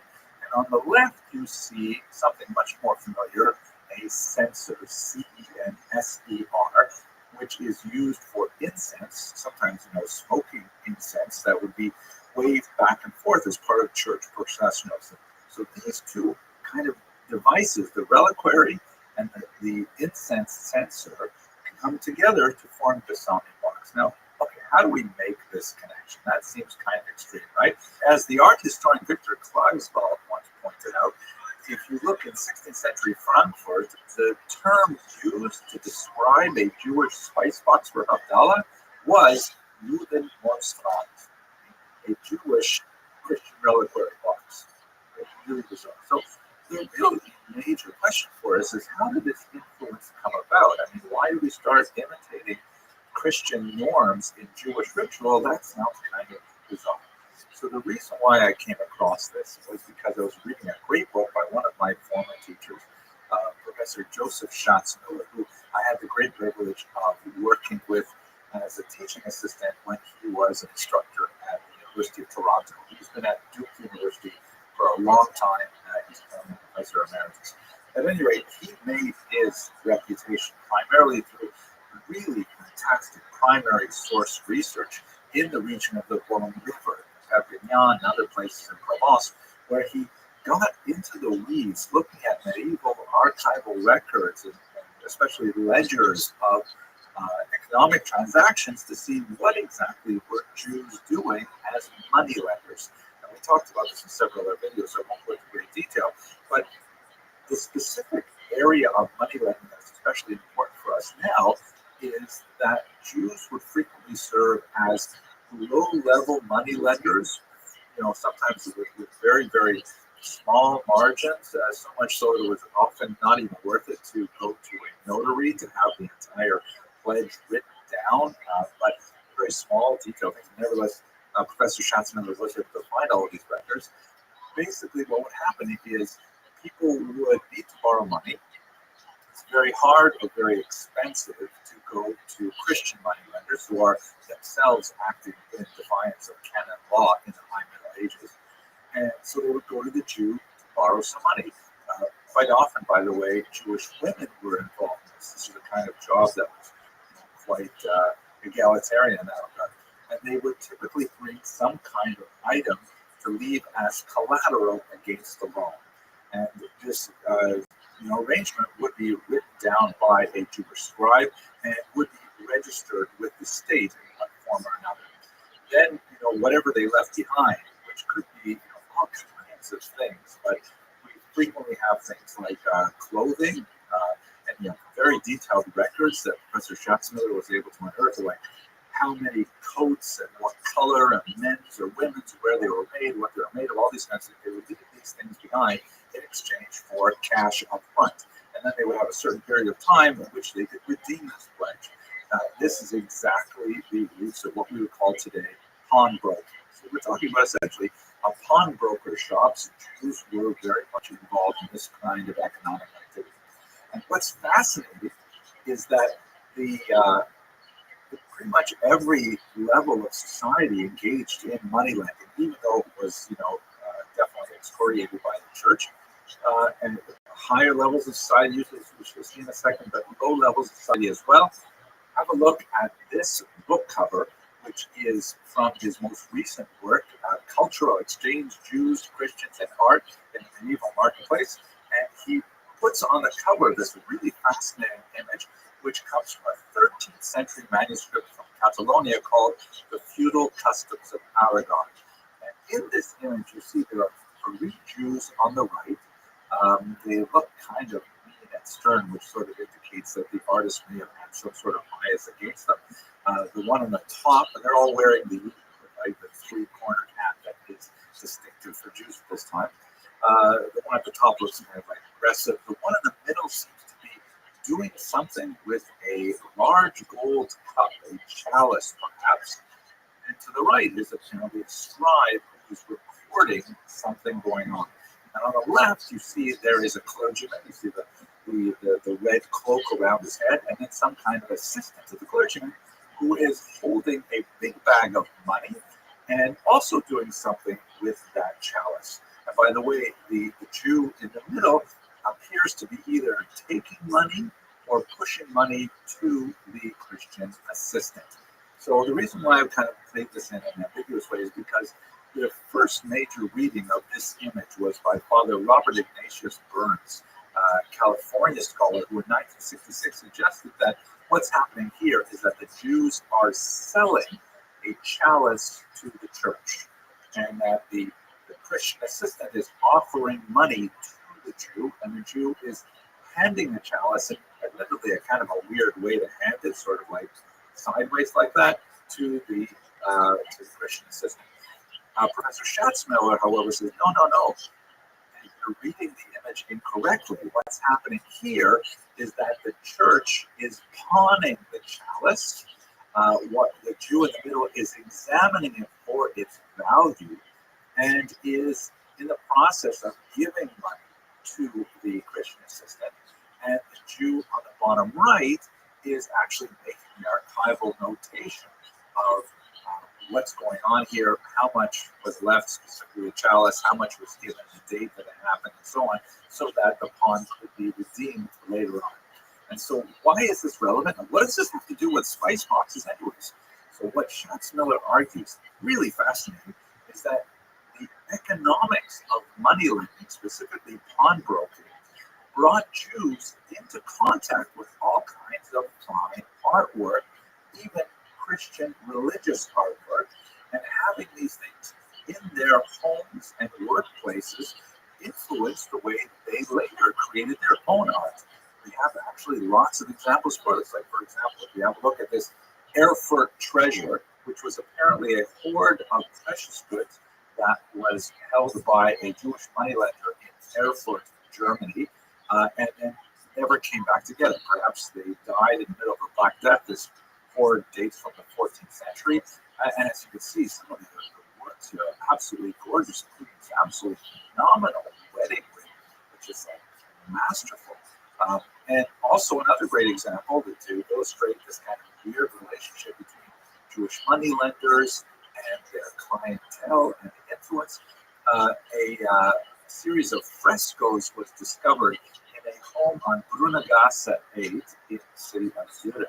And in that home, you can see here, these frescoes are remarkably well preserved, and they include a whole, wall full of the coat of arms of various important families in the region that are, and it's clearly, we can date this specific house to who lived in it in the middle of the 14th century, and it was an important moneylender. This fresco appears to be some kind of like both a decoration and at the same time advertising for clients to say, look at all these remarkable houses that we do business with. And under many of these coats of arms, you can see little Hebrew language inscriptions that specifically suggest that the owner of the home was like guiding the artist as to what should appear in this particular place. And that people writing it, thankfully, it's been preserved as well. So it's absolutely fascinating kind of examples of how the economic activity of money lending would bring Jews into contact with a lot of fine art, and it's interesting to see how would that have an impact on Jewish artwork. So where we see this perhaps more than anywhere else is in the realm of illuminated manuscripts. Illuminated essentially means decorated, and there's so many beautiful examples of Hebrew illuminated manuscripts where wealthy families would have, like, let's say, a Haggadah or a volume of the Bible or something like that, and they would hire artists to provide illustrations. Now, scholars have determined that in the vast majority of these illuminated manuscripts, the artwork was actually performed by Christian artists, particularly in the High Middle Ages. We can see this in a couple of interesting places. For example, if you look at this Michael Mahzor, which is held in Oxford from the 13th century.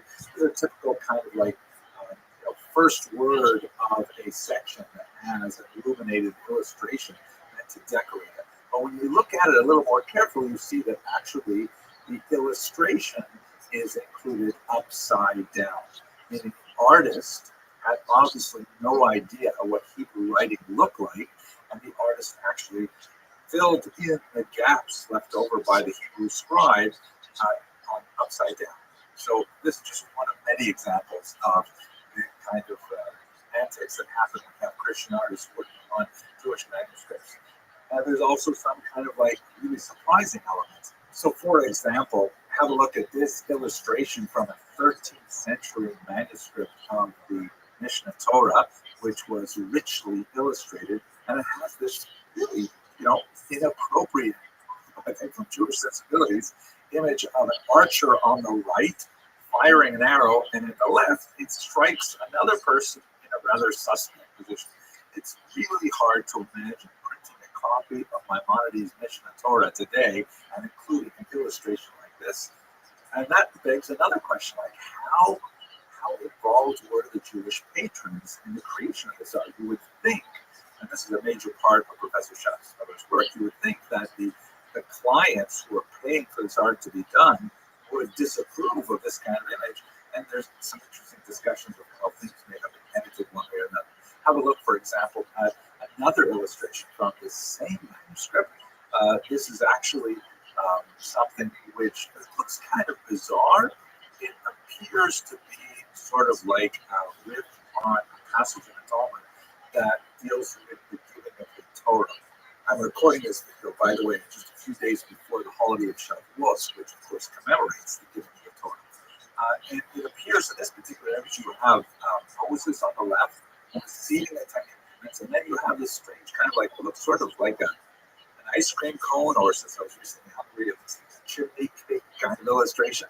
And there's a whole bunch of people on the inside. And this apparently is the artist's attempt to render a passage in the Talmud, Tractate Shabbat 88a, where there's this remarkable passage where God says to the Jewish people at Mount Sinai, he lifts up the mountain and covers it over them like a barrel and says, if you accept the Torah, fine, and if not, this will be great.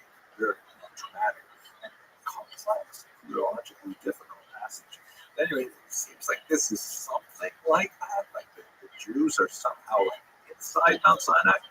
But Evelyn Cohen, an art historian, looked very carefully at this particular image, and she exposed it to ultraviolet light and looked at it from the other side of the manuscript, and she pointed out that actually it was very different from the original. You can see there's a couple of pieces left over.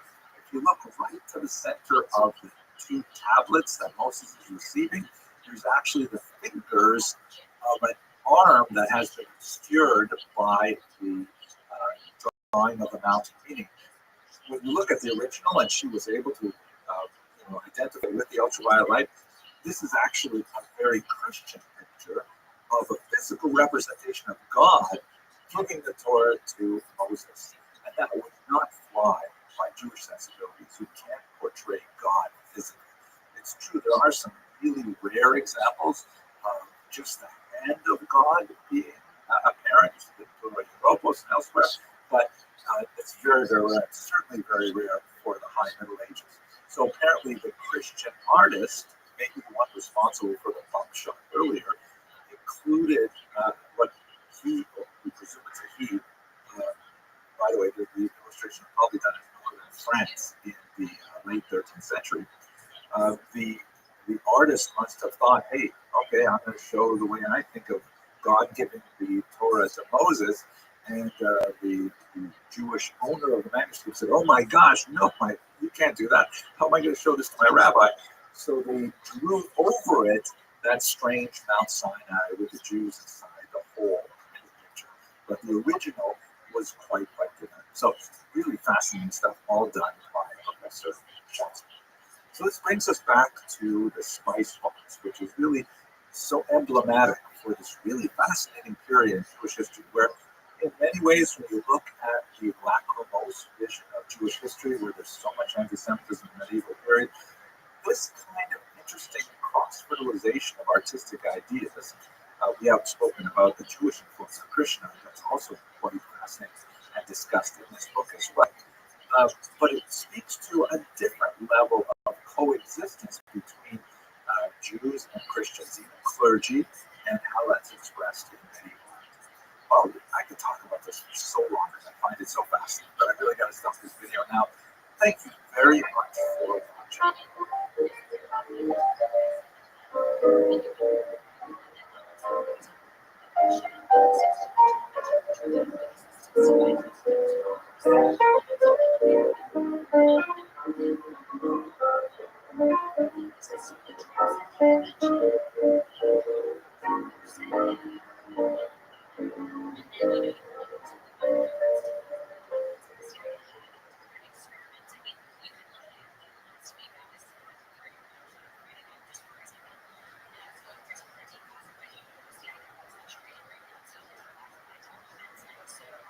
Hello, fellow students of Jewish history. I am so delighted to be preparing now for the next Kosher River cruise, where we're going to be on the Rhone River. The last was on the Rhone in 2019. It was such an amazing experience. I really loved it. It was beautiful and historically fascinating. So I'd like to talk a little bit about that today as I'm reviewing my notes and reading some good things about the city of Rhone in particular and its Jewish community. So let's look at this cruise and specifically look at how, and I have a really amazing fun fact to share with you. So first of all, let's identify where are we.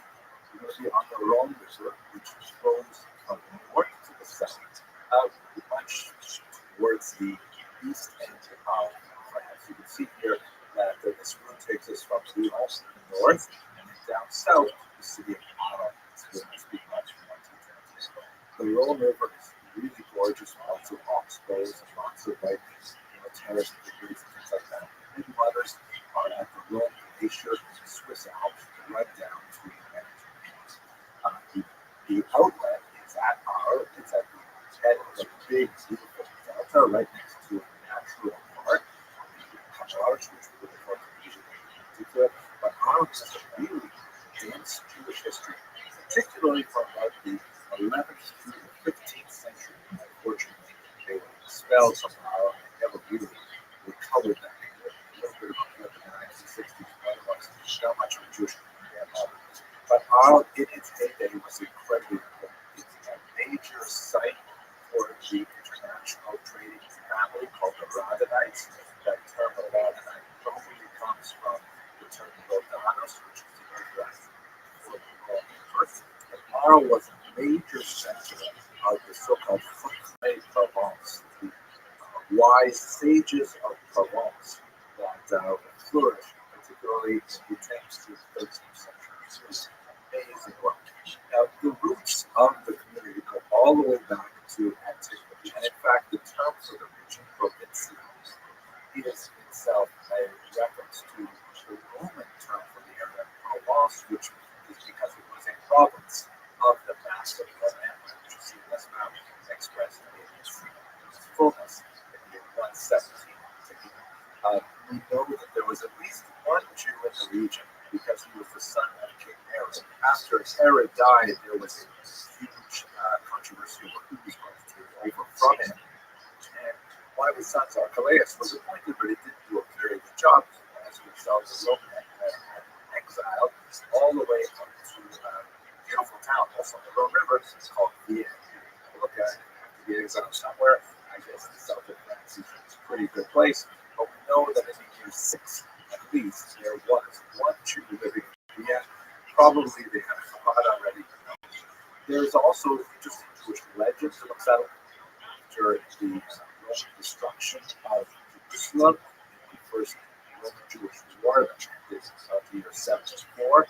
This is a coin that shows the Emperor Vespasian, and the obverse you see is the Judean Catholic coin. You see a Roman soldier dominating a woman sitting on empty next to a false upon. We have an interesting legend that says that Vespasian, in an act of heat, loaded up tens of thousands of Jews on 3 boats with no skipper, and then removed the rudders of the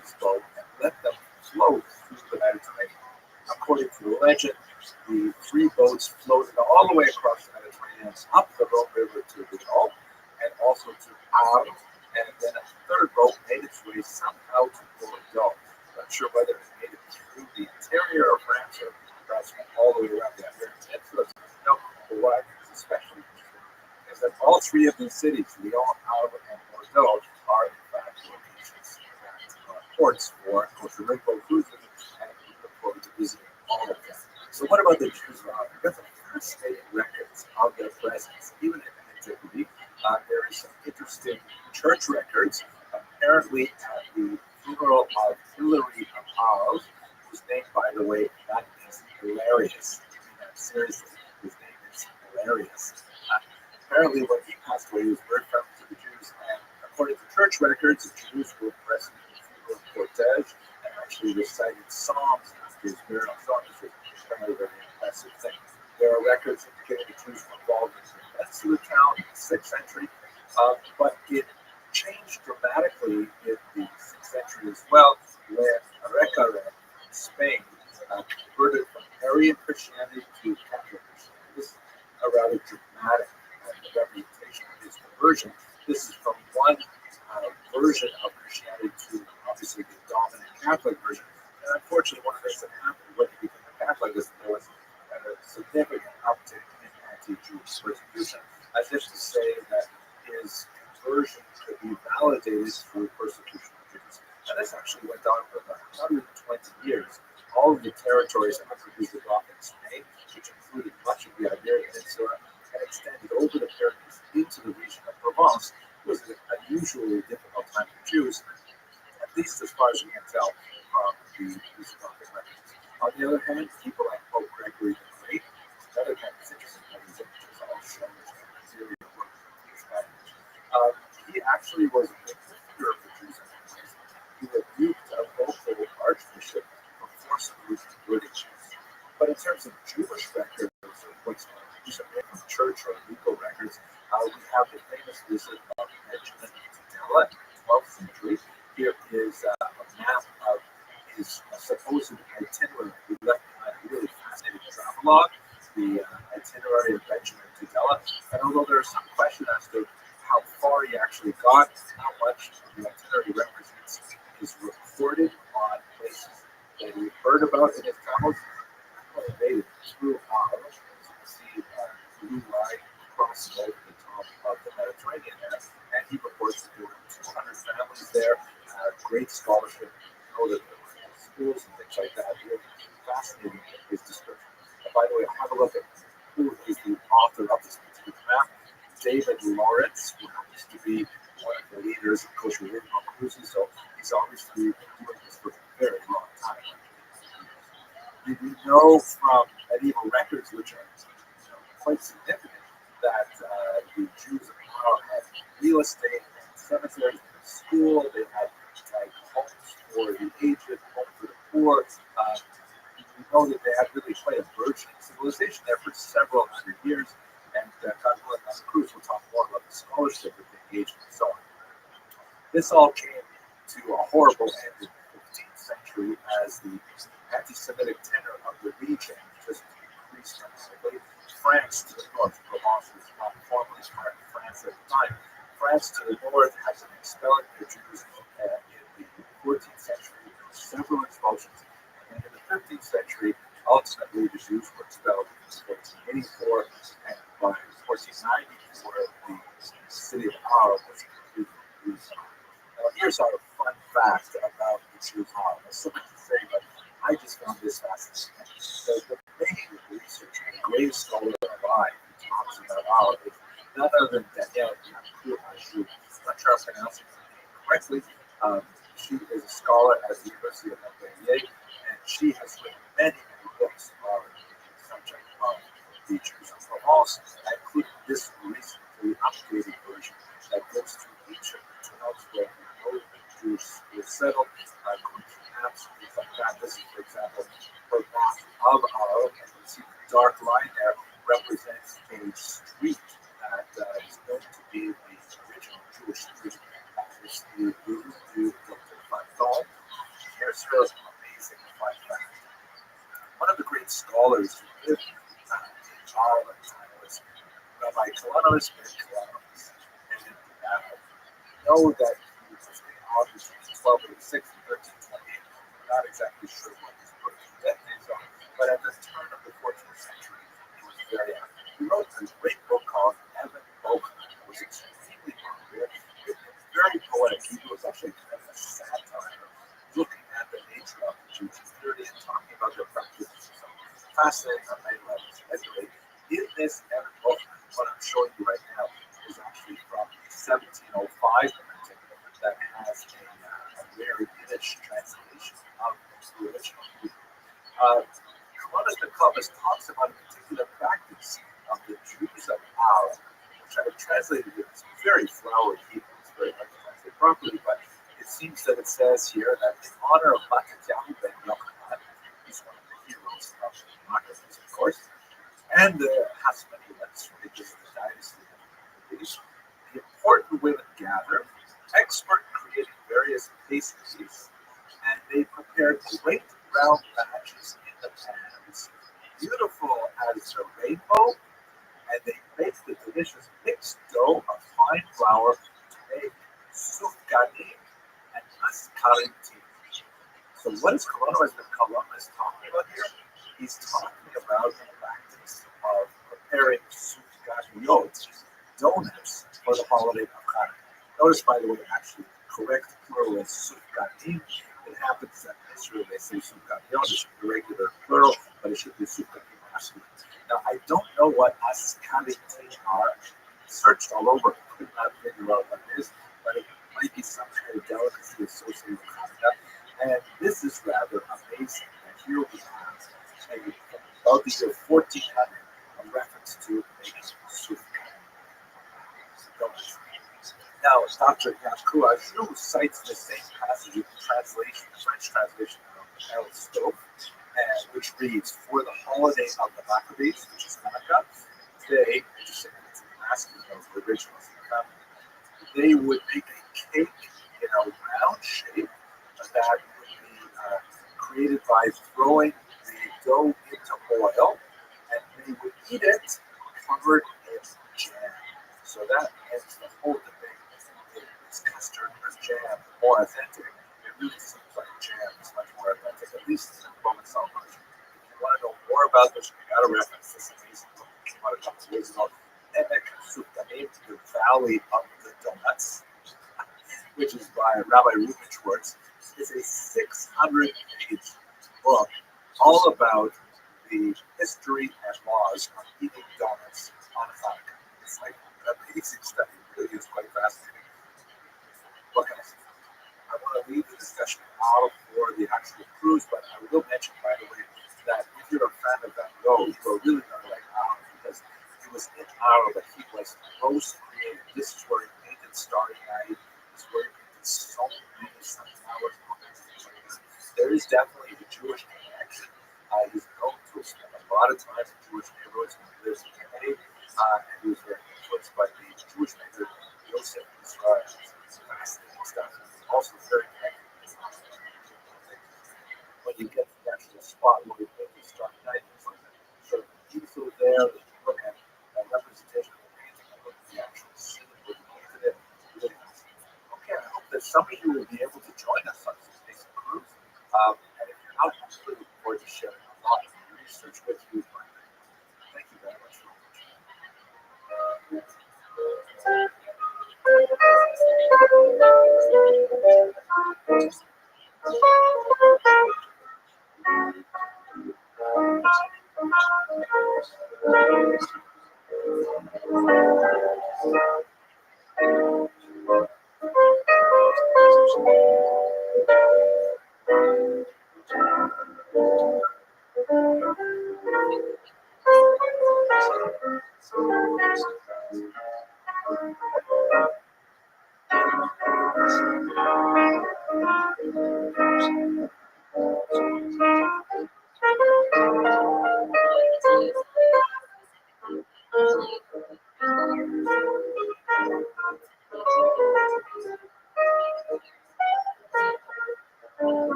within the basement of the 14th century Coptic synagogue is the community mikvah, or ritual bath. You can see the water is still quite clear. It's right from an artesian well.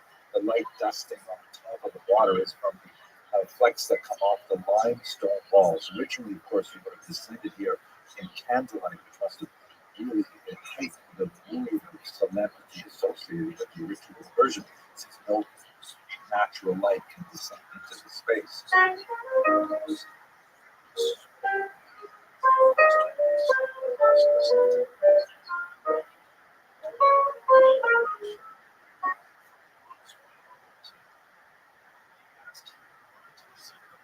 Hello, fellow students of Jewish history. So excited to be going back to the Rhone River later this October with kosher book cruises. The region of Provence is just filled with Jewish history. There is a remarkable flourishing of Jewish culture and spirituality and literary ideas and thoughts. And, oh my gosh, so many of the sages of Provence continue to inspire me. And one of the things I'd like to look at today with you is an interesting and unusual poem. And Aliyah of 300 rabbis from Provence brings them in the year 1211. Aliyah, of course, refers to emigration to the land of Israel. That's a Hebrew word that means to ascend. Whenever a person decides to live in Israel permanently, that's called making Aliyah, making an ascent. And it's amazing to see such a large number of highly trained and respected leaders leaving Provence, which is a very beautiful part of the world, and going to the land of Israel, also a very beautiful part of the world. But, don't get me wrong, in the 13th century, pretty dangerous and very difficult to actually make a living there under those circumstances. So what I'd like to do in this brief video is try to understand why exactly did they do it? What do we know about the story? I'm going to rely on two articles in particular, both by extremely distinguished medievalists. Dr. Ephraim Kartafogel, who is from the northeastern part of the United States, not too far from Ireland. He wrote an article in 1986 called The Aliyah of 300 Rabbis in 1211, Tosafist Attitudes Towards Settling the Land of Israel. The term Tosafist, of course, refers to the fact that many of these great rabbis were members of the school of Tosafot. This is a very important Talmudic school that flourished around this time in France and Germany, and went all the way out as far as Kiev, actually. And the other article is by Dr. Rabbi, who in recent decades has been published some amazing, really, really fascinating work on Provençal Jewry in particular. His article is called The Messianic Journey of Jonathan Culpin of Lunel, right? It's the region we're talking about, to the land of Israel, re-examined on the other side, and then it's written historical review in 2018. Those are the two main sources that we're looking at. The locus classicus for this story, one of the most clear statements of the entire story, comes to us from a 16th century account called Shevet Yehuda, very important sephardic work of history. And it goes like this. In the year 4791, which was corresponding to 1211, God inspired the rabbis of France and England to go to Jerusalem. They numbered more than 300 and were accorded great honor by the king. They built for themselves synagogues and houses of study. As Dr. Rothschild argues about himself in polemic, saying, look, the Muslims allowed the Jews to build synagogues and houses of study, which they had difficulty doing at this time in the history in Western Europe. And back to the text. Our teacher, the great Kohen, Rabbi Yochanan of now went there as well. A miracle occurred. They prayed for rain and were answered, and the name of heaven was sanctified. So that's typical kind of 16th century text. It's got some like sort of amazing, miraculous elements and so on. What do we make of this? What we can say for sure is that Jewish travelers to Jerusalem shortly after this event did confirm a presence of a large number of French travelers in the city. And in fact, a very illustrious individual, Abraham ben Aram, the son of Maimonides, also confirms this in the year 1235. So they're still there, 2 decades later. And most significantly, very important key Tosfot, member of the College Tosfot, Rabbi Samson of Samos, later called man of Jerusalem, or the person from the land of Israel, because of his travel with this amazing Aliyah to Israel. We estimate that there were 2 1209 or 1210 that arrived in time for Jerusalem, and another one in 1211 that had more rabbis from North. Now, we can't take it necessarily exactly value the specifics of this passage in the Shem Yehuda is added by a later author, not necessarily known for being strict with facts. There's some typical sort of inflation of numbers because it's unlikely that there were even 300 Tosafos total that we know about here at this time. So imagine if 300 of them left, and still there were plenty left behind. So these numbers are hard to take, but nevertheless, there's no question that a significant number of leading rabbis all left Europe and made their way to Israel, where they had a significant impact. So let's try to understand why did they leave. So this story has been well known for hundreds of years, and many historians have established.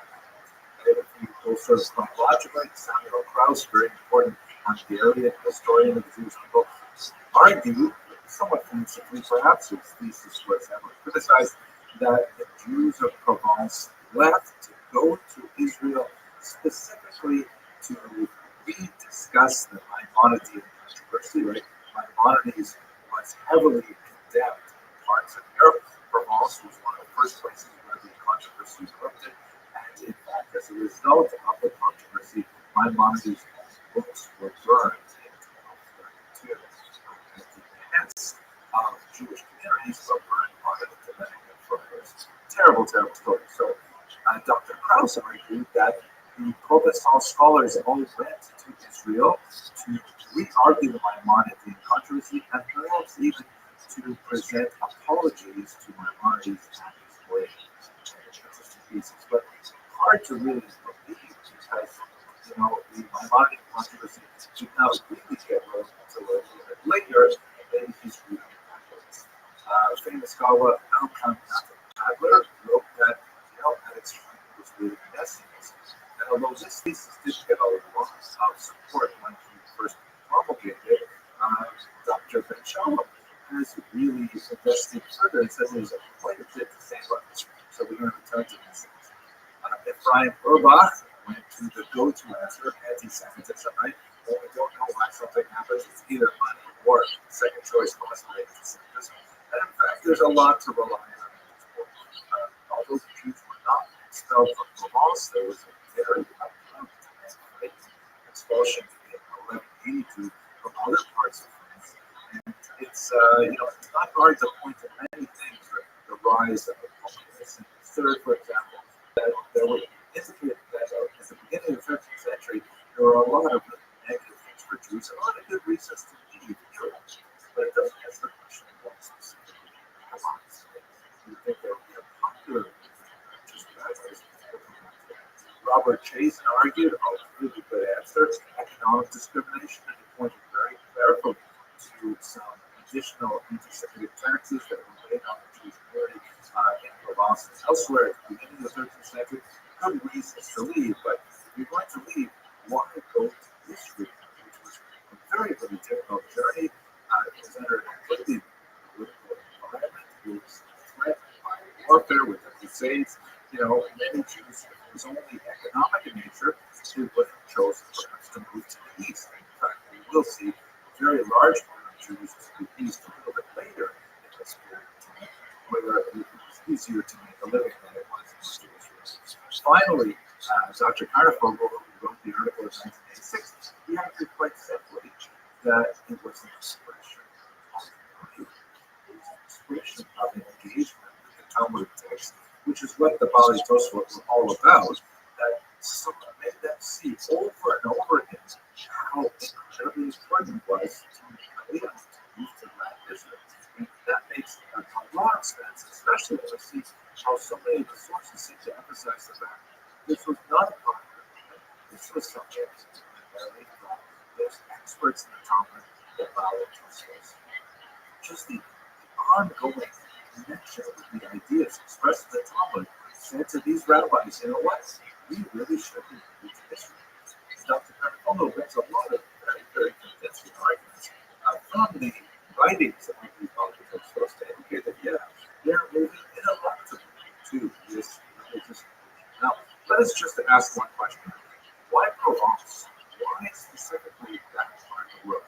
Now, it's especially interesting, one of the reasons why I really love Provence is because it is subject to so many different influences. You look at it here in this map, you can see it's in the south of France, and you have the influences coming in from Spain over the Pyrenees Mountains, and especially as things begin to heat up for Jews there. First, at the end of the Visigothic period, which would be 6th, 7th centuries, there's a lot of immigration from Spain into Provence. And then, of course, much later, when we get to the Inquisition in the 14th, 15th century, you'll have a lot more Jews coming from Spain and bringing their ideas, especially their connection with Arabic wisdom and Arabic texts. Let's not forget that some of the greatest classics of this era were written first in Arabic, like Homo Salavatos, written in Judeo-Arabic, not written in Hebrew. We rely heavily on translations that were made largely in Provence, because this is where Hebrew-speaking Jews began to say, wow, these are really great ideas. Particularly, it's like produce an entire volume of what Bach or Rabbi had to share. So you also have the influence of the great Ashkenazi centers to the north. A lot of the knowledge Tosfot bringing their ideas down to Susie Discuss.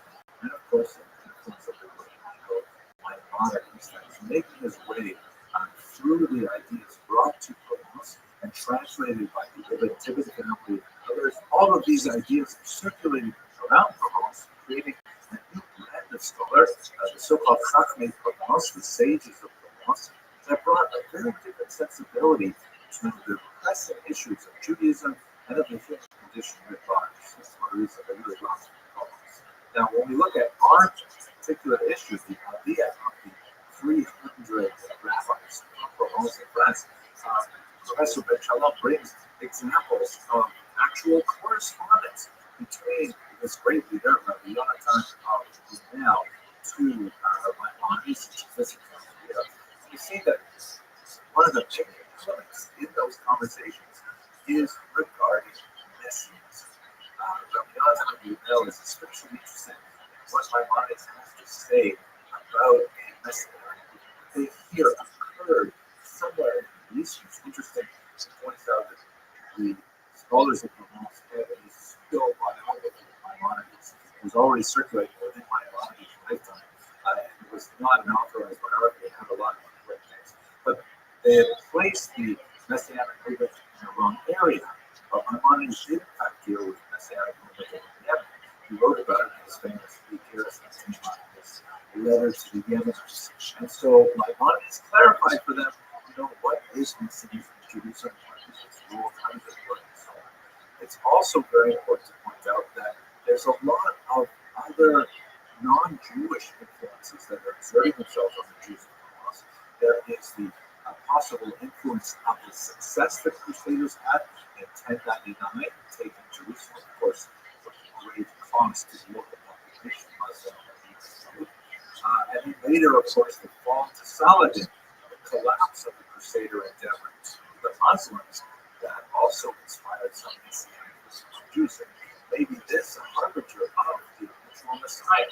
All of this chaos, this war going on in all these things.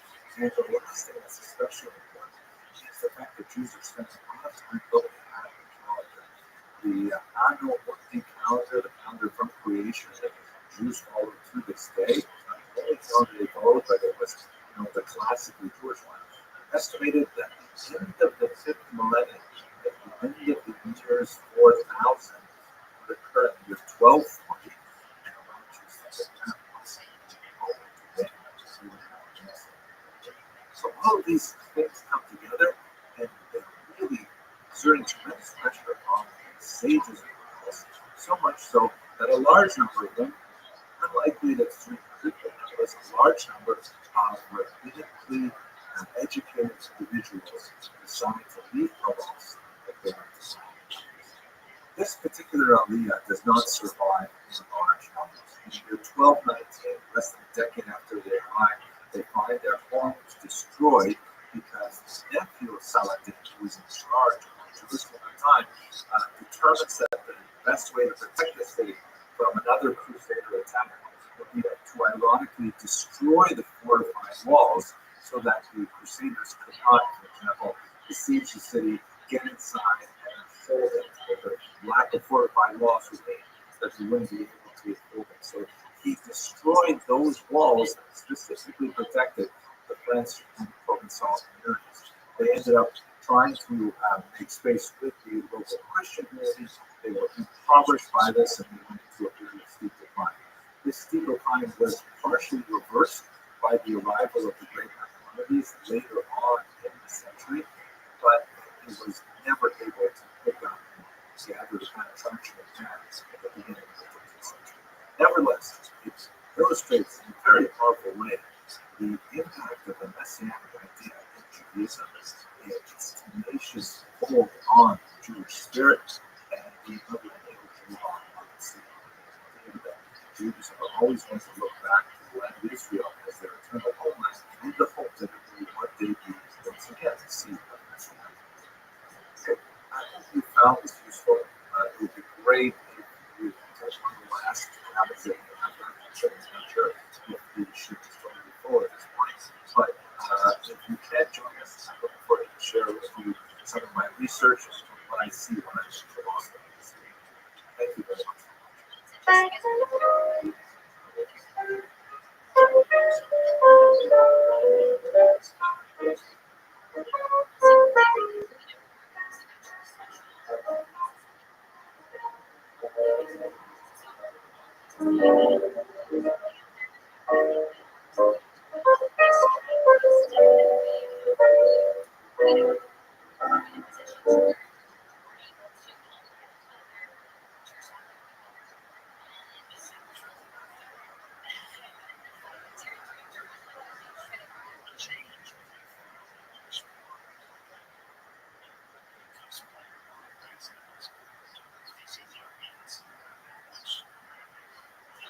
We're now at the amazing first century amphitheater where Arena for phenomenal touches they have in this very first century.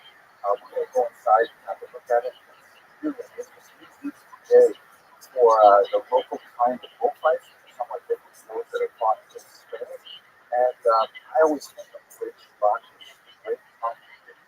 Well, he was originally a gladiator. When I look back at I can imagine what it must be like to be rich Rothschild. I'll just take a few minutes to place this in Jewish context. Let us recall that in this city, we have a very, very ancient Jewish history. Jews arrived in this part of the world around the same time that this very amphitheater was built. As we discussed a couple nights ago, when Judea was conquered by the Spanish and Jews, according to Jews, 97,000 Jews were shipped away in boats, primarily to the Italian peninsula to work as slaves. The Colosseum was actually built with Jewish blood and treasure.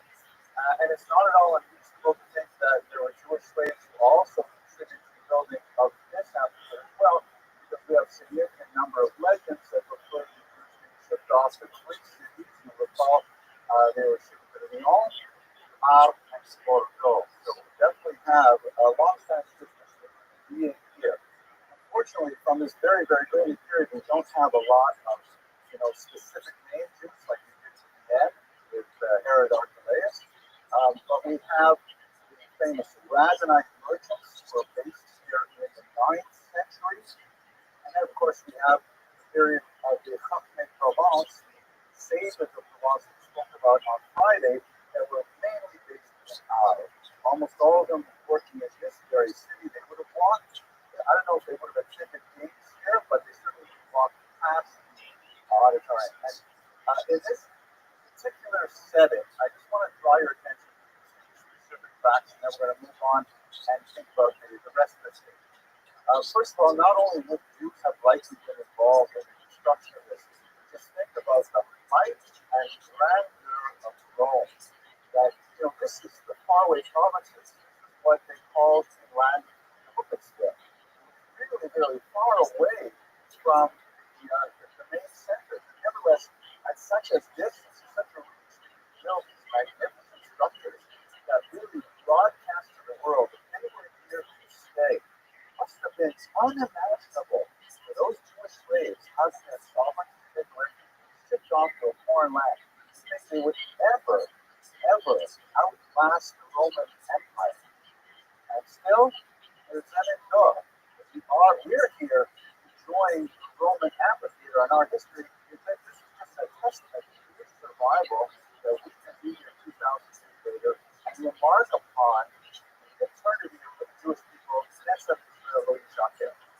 And in this context, I want to share with you. In this context, I want to share with you one biography. I'm sure many of you will be very familiar with this great Talmudic scholar because he is quoted hundreds and hundreds of times in the Talmud, but maybe not all of you know his backstory, so let's just take a minute. I'm talking, of course, about Rabbi Shimon ben Lakish, who is known popularly by the acronym Reish Lakish. So Reish Lakish would have been born sometime around the year 200. It was 70 years after the failed Bar Kokhba rebellion, the second major war that the Jews fought with the Romans to try and regain their territory.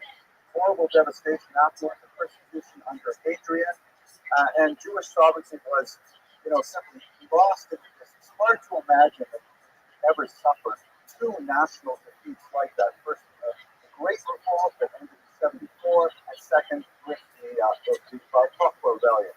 So this is a period of time when Jews were definitely a persecuted minority, incredibly impoverished, and Reish Lakish was impoverished and he was forced to sell himself into gladiatorial combat. It was a way that you could make a living. You could become a gladiator, a budator, as it says in the Talmud. The thing is, of course, it's an incredibly dangerous profession, very short-lived profession, because what would go on in here is fights against wild animals or the entertainment of the masses. And by the way, you see here the Roman genius for governing, which is really imitated by all great empires, to give the people huge public works like this, roads, aqueducts, things like that, and also entertainment. Typically lowest common denominator entertainment. Netflix is a good 10 levels up above this. This is maybe a little bit more like Major League Football, maybe. But the idea, sorry about that, but this is what the Romans did to be able to pacify and control large populations. So Reish Lakish was a gladiator for much of his life. He was able to eventually earn enough money that he could buy his own freedom from the game, and then he became a professional highway robber. And the story goes, and it's an amazing story, this is not necessarily good for your civic resume, but he was, traveling along the road somewhere in the Galil region, and he saw a beautiful woman bathing in a river. And so it was a remarkable force showing his great physical prowess. He leaped into the river to accost this young woman. To his surprise, however, it turned out it wasn't a young woman, it was Rabbi Yochanan. And after a few moments of embarrassment, we can imagine, Reish Lakish said, well, I'm sorry about that. Do you happen to have a sister? So Rabbi Yochanan said to him, yes, I do have a sister, and she is even more beautiful than I. By the way, Rabbi Yochanan was famous in the Talmud for being physically beautiful. The Talmud says that when he would reveal his arm, the room would light up with the beauty of his skin. And it also says, by the way, that he was overweight with Basar. So there's hope for some of us. So Rabbi Yochanan said to Reish Lakish, I do have a sister, but there's no way she's going to marry a guy like you. You have to learn Torah. Immediately, Reish Lakish said, I will study Torah. And he ended up completely devoting himself to studying Torah. He was Rabbi Yochanan's lifelong Kavlutza, study partner. There's a lot of stories about their adventures together. It's really quite remarkable. But one last thing, when he decided to study Torah, he found he could not jump out of the river with the same amount of force as he was able to before. And the Rabbi Yochanan said to him, that's because Torah depletes all your energies. All that energy you put into physical power, you no longer have it at your disposal. Now it's all intellectual. But I want to just tell you one last story about Reish Lakish. we were just speaking about it earlier with Dr. Pollack and I. There's a remarkable Gemara that's not very well known. It's in the Yerushalmi Trumos, Memvav Amid base, where Rav Asi was kidnapped and taken hostage. Certainly something that we can think about today. And the rabbis were flustered. What are we going to do? The great Rav Asi is kidnapped. So one of the great rabbis there, Rabbi Yonatan, said, get his funeral shroud ready. And that's it. Rav Asi is dead. Reish Lakish, former gladiator, now in his golden years, he refused to accept that. He says, either I will kill them or they will kill me, but I'm not going to leave them in captivity. And this old rabbi, former gladiator, I don't know, straps on his armor or something, he goes off to across the kidnappers, and when he's there, he uses his new strength, he convinces them to let Rav Asi go. And then he says to them, listen, you guys did some terrible things in your life. If you want to redeem yourselves, come on back and let's go speak to my Rebbe, my Jebusa, Rabbi Yochanan. And they say, okay. So they follow the former kidnappers, follow Reish Lakish straight back to Rabbi Yochanan. And Rabbi Yochanan hears the story and he says, whatever they intend to do to Rav Asi, that's what we have to do to them. So it ends in a kind of a dark chapter for them. I think it's worth meditating on the lesson of Reish Lakish in our particular moment there and what that might mean for us. But in this particular setting here in Al, let's remember the fates of those unnamed Jews, thousands of them over the centuries who lived in this place, and reflect on what we can learn from them today. Now, just by way of conclusion, the history of the Jews in Provence has a few really big chapters. There's the Roman chapter, about which we only have a lot of legendary information. There's a period of the Sacré Provence that we spoke about 2 days ago. Tomorrow we're going to go to the most well-documented medieval period, which looks at the Jews under the papacy, and we're going to visit actual sites, two amazing Jewish ghettos where Jews were allowed to live in Avignon and Carpentras. And then finally, when we get to Lyon, then we'll speak about Jews in the modern era, which is just an amazing chapter as well. With that, I want to thank Catherine and the other guys for giving me a little bit of time. And let's go on.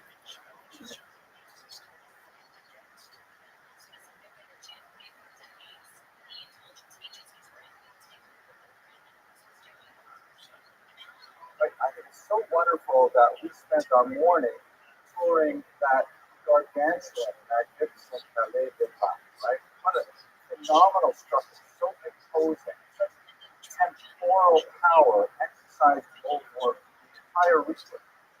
And I would like to just bear that in the back of your mind and think back to probably, I'd say about 95% of the people in this room, our own grandparents were not free. I can tell you my Zaydis and buddies who lived in the Russian Empire, right up until 1970, we were in those 70s. Foreigners. We had some right of residency, but your Russian Empire passport, even if you lived there for 800 years, didn't matter. You were a foreigner, and if necessary, you could be moved around anywhere you want. And in fact, that is the Jewish tradition for about 2,000 years. The idea that the most basic right of residency was not a right for Jews, it was a privilege which was jealously guarded by those powers that could dole it out. And right here, where we are in Avignon, we'll be later at the top, we should recall that we were the guests of the Pope. We were exiled from the rest of France, 1396, and there were 4 communities that they graciously allowed us to live in. And as the rabbi mentioned, the quality of that existence is highly dependent on the temperament of the individual folks. If you went through the various centuries, for example, we were forced to wear yellow hats. Men had to wear yellow hats. Women had to wear an article of yellow somewhere on their clothing. And the size of the yellow hat How much of the hat had yellow depended on the Pope. Some Popes would allow us to just wear a little yellow ribbon at the very top of the hat. So very tall people like Mr. Cohen could get away. People wouldn't know he was necessarily Jewish because the yellow jacket was so high. And everything was entirely at their discretion. Please the Pope as things that we should offer them, then we should stay. And if not, there are times when we would just be evicted from our place of residence. This is really hellish. This is something which I never grew up with. I'm sure none of us grew up with. Maybe some of you who were evicted from Muslim lands after the state of Israel is one would notice. But otherwise, we don't have gullets like this in our bones. We're maybe Americans, like, well, of course, we have as much right to live here as anyone else. Can you imagine what it would be like for yourself, your parents, and early societies to know that we can not have much notice, and it should be well within generational memory. So, in that context, take that kind of mindset and imagine what this synagogue must have been like in Rabbi. Here we are, literally in the shadow of that monstrosity. I know there's a piece of paint on them, but this here, this little space is absurd. This is where we can have a moment of shelter, a moment of spiritual sustenance, rely upon each other, rely upon our God. One big deliverance, this and perhaps future, that will eventually have to be able to have freedom, be able to walk the streets, knowing that we have every right to be there amongst everyone else. So that's how I approach this particular thing. Just want to let you know that tonight we're going to spend an hour going over the specifics of why would the popes want to have us. Some of it is generous, to be sure. Some of it is self-interested, and some of it was based on a slavery to an ideology, which these were kind of like, I can't think of a better word, pets. They were pets. They were like a kind of an interesting species that had to be kept around according to a 5th century doctrine called doctrine of witness that we'll spend time on. And then, God willing, tomorrow, in the next lecture, we're going to talk about the dramatic change that occurred with the French Revolution, an incredible change that was tectonic in its application, that suddenly freed Jews, but freed them for what? What exactly did that new freedom mean? And if you use it appropriately, that's going to be in lecture after tonight. So don't worry too much about all the blinding dates and posts and things like that. I'm hoping to place it in context for all of us today. Let's just, at this moment, contemplate what it must have been like in such a tenuous existence to have this little space of shelter for ourselves.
I'd just like to maybe take a moment to place your thoughts in the frame of mind to govern this holy room where so many hundreds of generations have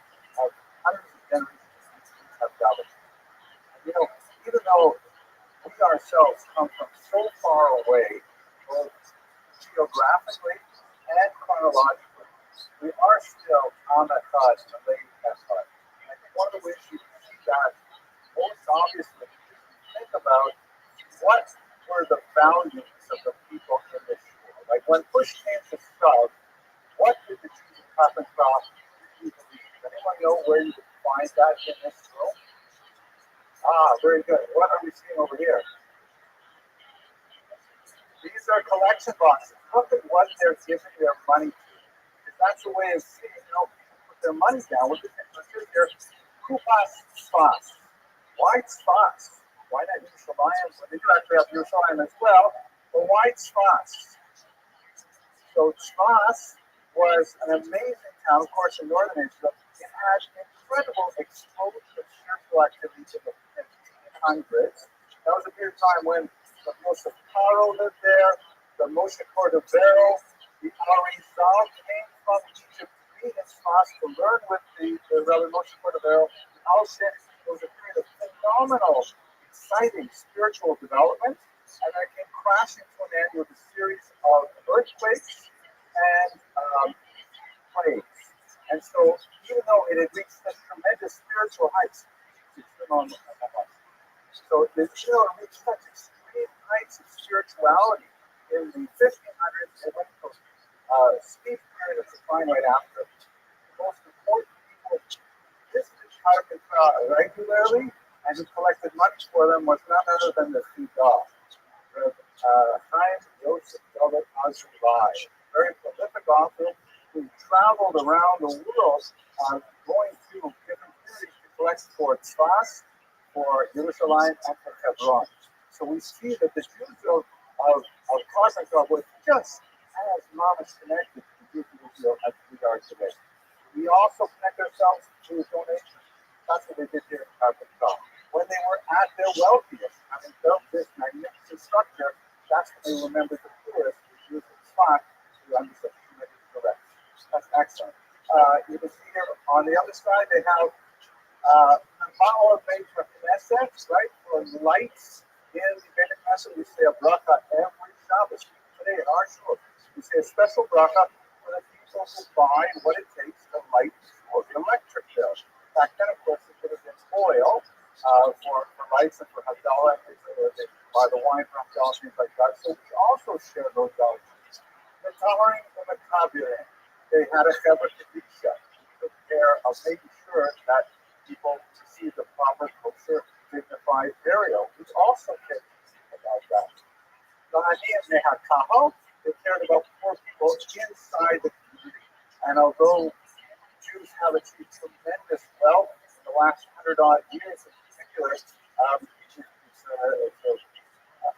unfortunately, a well-known secret that about 20% of Jews, even in New York, live below the poverty line. One of the things that we have been very good at as a community is reaching into our own pockets to support those in our community so we do not constantly drag on the outside world. That's very significant for the city as well. And finally, Ma'aseh Hashraka Shalem, just any kind of act of tzedakah. So we may not know exactly where we want to give our money, but we are a nation of givers. We're only Hashadim, we want to be better. So in that context, as we're about to tell the answer here, which is our offering to Hashem, let us also remember that we are participating in a tradition that runs straight through Carpenter, runs straight through Cairo, runs straight through Grenada, it goes all the way back to July and Kodesh, and let's hope that with our skills we can be a amazing skill share for all of our brethren and sisters in the land of Israel.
one of the things that many students wonder about the Talmud is why exactly does it begin on page 2? In fact, every single tractate of the Babylonian Talmud begins with that familiar base in the upper left-hand corner. The obvious question is, why doesn't it start with page 1? So there are lots of fanciful and kind of homiletic answers that are in many ways really quite appealing and fascinating, but the truth is quite a bit more prosaic, and it dates back to the origins of printing in the 15th century. Of course, the Talmud itself was originally an oral document, then moving into a manuscript culture was written down, often as very beautiful works of art. Like, have a look at this late 13th century Spanish handwritten Talmud. It's just gorgeous. But when we get to the 15th century, there's this Gutenberg revolution with the invention of movable type and the printing press. All of a sudden, these extremely expensive manuscripts, which were typically, a yeshiva or a study circle would own maybe 1, 2, 3 copies of certain tractates. To own the entire Talmud was an amazingly expensive investment. But with the advent of printing, all of a sudden it became possible for communities to possess the entire Talmud. So this was a huge change, and it really revolutionized the study of the Talmud and greatly expanded the number of students who were studying it. But printing was in its infancy, and there were many conventions which were not accepted right away, and one of those was basically page numbers. The first major printers of the Talmud were the Italian Soncino family, who produced some absolutely gorgeous editions of the Talmud, but they were kind of working their way through it, trying to figure out, how do we deal with these things, such as pagination. If you have a look, just as a small aside, here's a beautiful copy of the 15th century printing of Aesop's Fables, which the Soncino family thought looked really great. This is the title page. So they actually adapted it with very minor changes for the opening of Tractate Colon. You can even see the lines where the original had to be cut and then pasted in, because, of course, Hebrew is read left to right, and they had to orient the page appropriately for the binding. But when they laid out their first Talmud, they did not think to include page numbers. Among other problems that arose as a result of this omission was the fact that people didn't know if a tractate was complete. I mean, what happened if some of the pages or some of the signatures of pages were missing? So what the printers evolved was they started adding at the bottom of each column of text a couple of words that connected to the following page, so that as you were studying the text, you could see, there's nothing missing between what I finished at the bottom of this column until I began the next column. And that's a convention which is retained in today's Lilna shots and more modern printings of the Talmud often as well. And then eventually they said, you know what, why don't we just add page numbers as well? And that's how we get to our current pagination system, which numbers actually folios, that is both sides of one page, with the recto, the first page known as Amud Aleph, and then the verso, the other side known as Amud Bet. And that's the convention we follow today. Where was page 1? Page 1 was the title page, because when you would actually get the book of Talmud, the first page would be the Shar Blot, the opening page, which often has some beautiful artwork, like the classic Vilna shots that has the pillars and the gates and the lions and the curtains and things like that. That was such an evocative image that has been retained for the last 200 years as symbolic of the entry into the world of the Talmud. Okay, thank you very much for listening.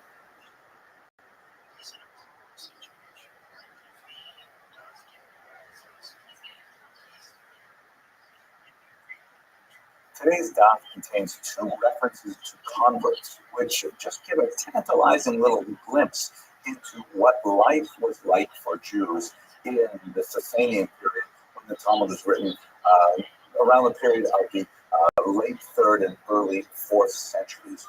The first reference, of course, is in the Gemara itself.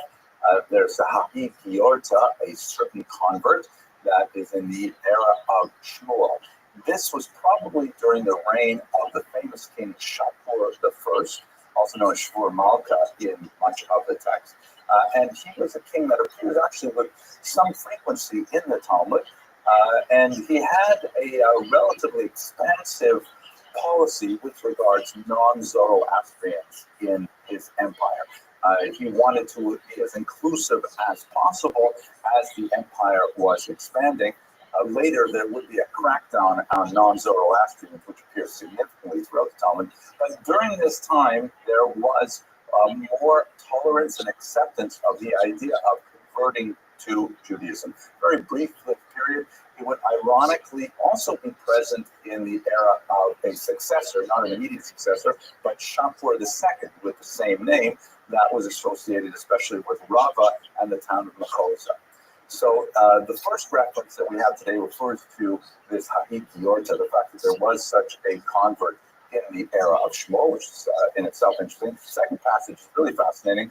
There's a Rabbi Mari Bar Rachel, who stands out as an unusual character. First of all, the obvious thing is, why is he named after his mother, Rachel, when the overwhelming consensus is that rabbis are named after their fathers in the Talmud, as is the general practice.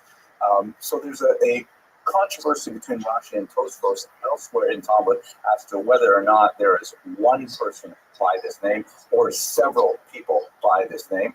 According to Rashi's opinion, however, the story was that Rachel was the daughter of Shmuel, also mentioned on the daf today, who unfortunately was kidnapped, and while she was kidnapped, she had relations with this improbably named, a non-Jew named Isur.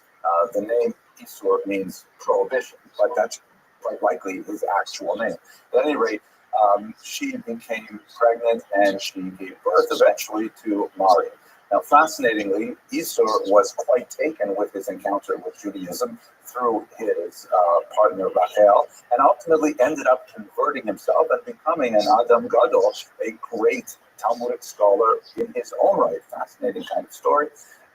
And his grandchildren included Mar Zutra, one of the great figures of the Talmud as well. So it's a fascinating kind of story of how the lives of Sasanians and Jews interacted during the period of the Talmud. Okay, thank you very much for listening.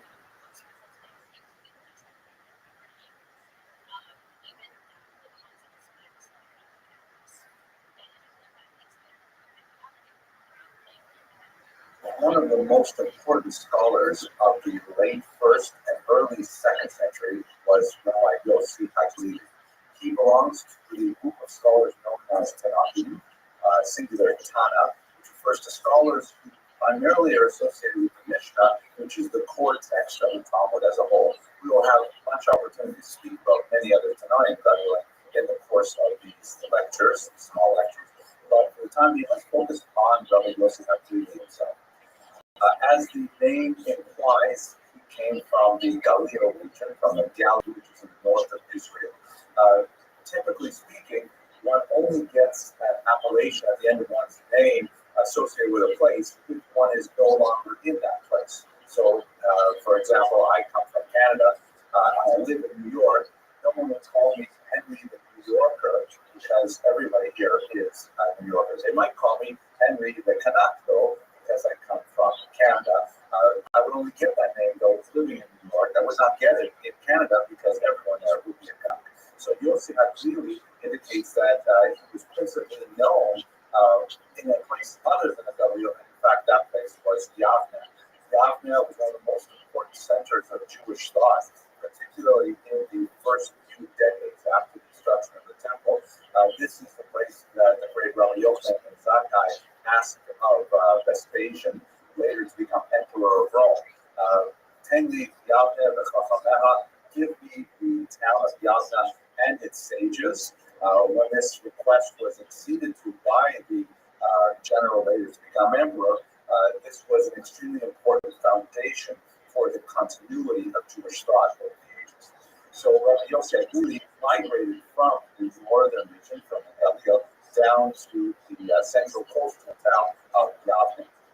The term Lili may have a slightly ironic twist to it as well, as in most places of human settlement, we tend to regard people from other regions as having various characteristics, sometimes better than ours, but often more negative than ours. In the case of the Galileans, the reputation in ancient Israel was that from the Galileo were of less than average intelligence. For example, when Rabbi Yosef encounters Uriah, the wife of Rabbi Meir, and she calls him a stupid Galilean, and she corrects him in a very harsh way with regards to the way that he was speaking with her, which is so fascinating. We'll get to it in another class. But at any rate, the term Rabbi Yosef clearly may have been a little bit of an ironic comment, meaning that, wow, he comes from the Gabriel, but he's an incredibly intelligent person. He came to Yavna already as an established scholar and really quite well versed in the rabbinic teachings, but he presented himself with tremendous humility as a student to many of the great rabbis there, including Rabbi Tarfon and Rabbi Akiva. Within very short order, however, Rabbi Yossi's genius became known, and in fact, on many occasions, he even bested Rabbi Akiva in argument and was widely regarded as his equal, which is an amazing thing to say because Akiva ben Yosef was certainly one of the greatest scholars of that age, and for Rabbi Yossi to be his equivalent was really quite significant. Unfortunately, Rabbi Yossi did not enjoy a harmonious home life. He was married to a woman, and their marriage was not a healthy and happy one. He found himself, however, hard pressed to divorce her because he could not afford the ketubah, the large monetary payment that he could do under those circumstances. Another rabbi generously helped him, and he was able to divorce his wife. And this is all an interesting story, but what's really fascinating, I think, revelatory about Rabbi Yossi's character is that she remarried, and unfortunately, that second marriage was even worse than her marriage to Rabbi Yossi. Really, they were frequently known to be arguing with each other and having great disputes, and they fell into penury as well.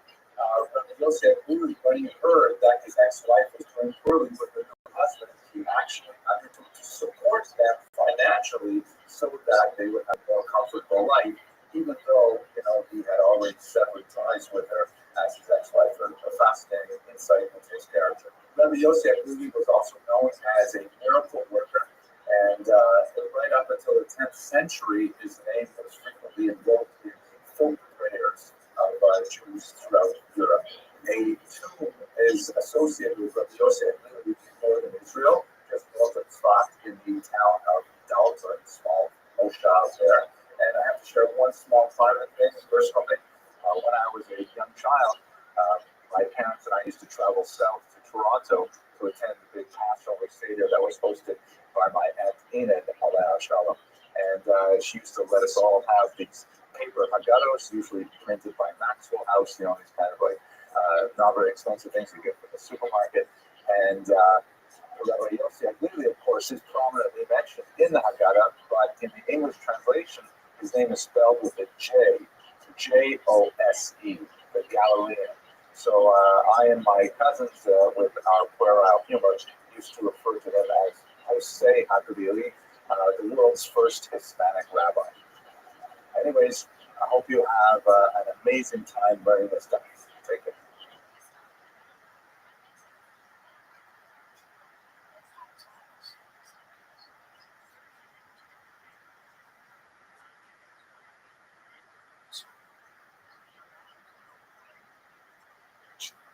During the Shabbos, I'm doing a new series of lectures at my synagogue on the phenomenal work known as the Seos Yashar. It's an incredibly important 18th century classic of Jewish thought, and I have so many students out there on the internet that I feel badly I won't be able to share this with you because we will, of course, not be recording on Shabbat. So I thought what I would do is I would record 12 short lectures on the Seos Yashar.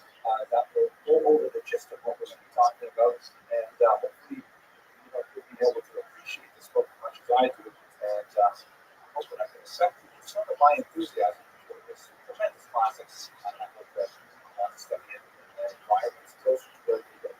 So let's start today's lecture by talking about what exactly is the social trust. The short answer is this book published in Amsterdam in the first half of the 18th century by a very important Italian rabbi, Rothschild. It basically builds on a statement of the topic that teaching about it describes a series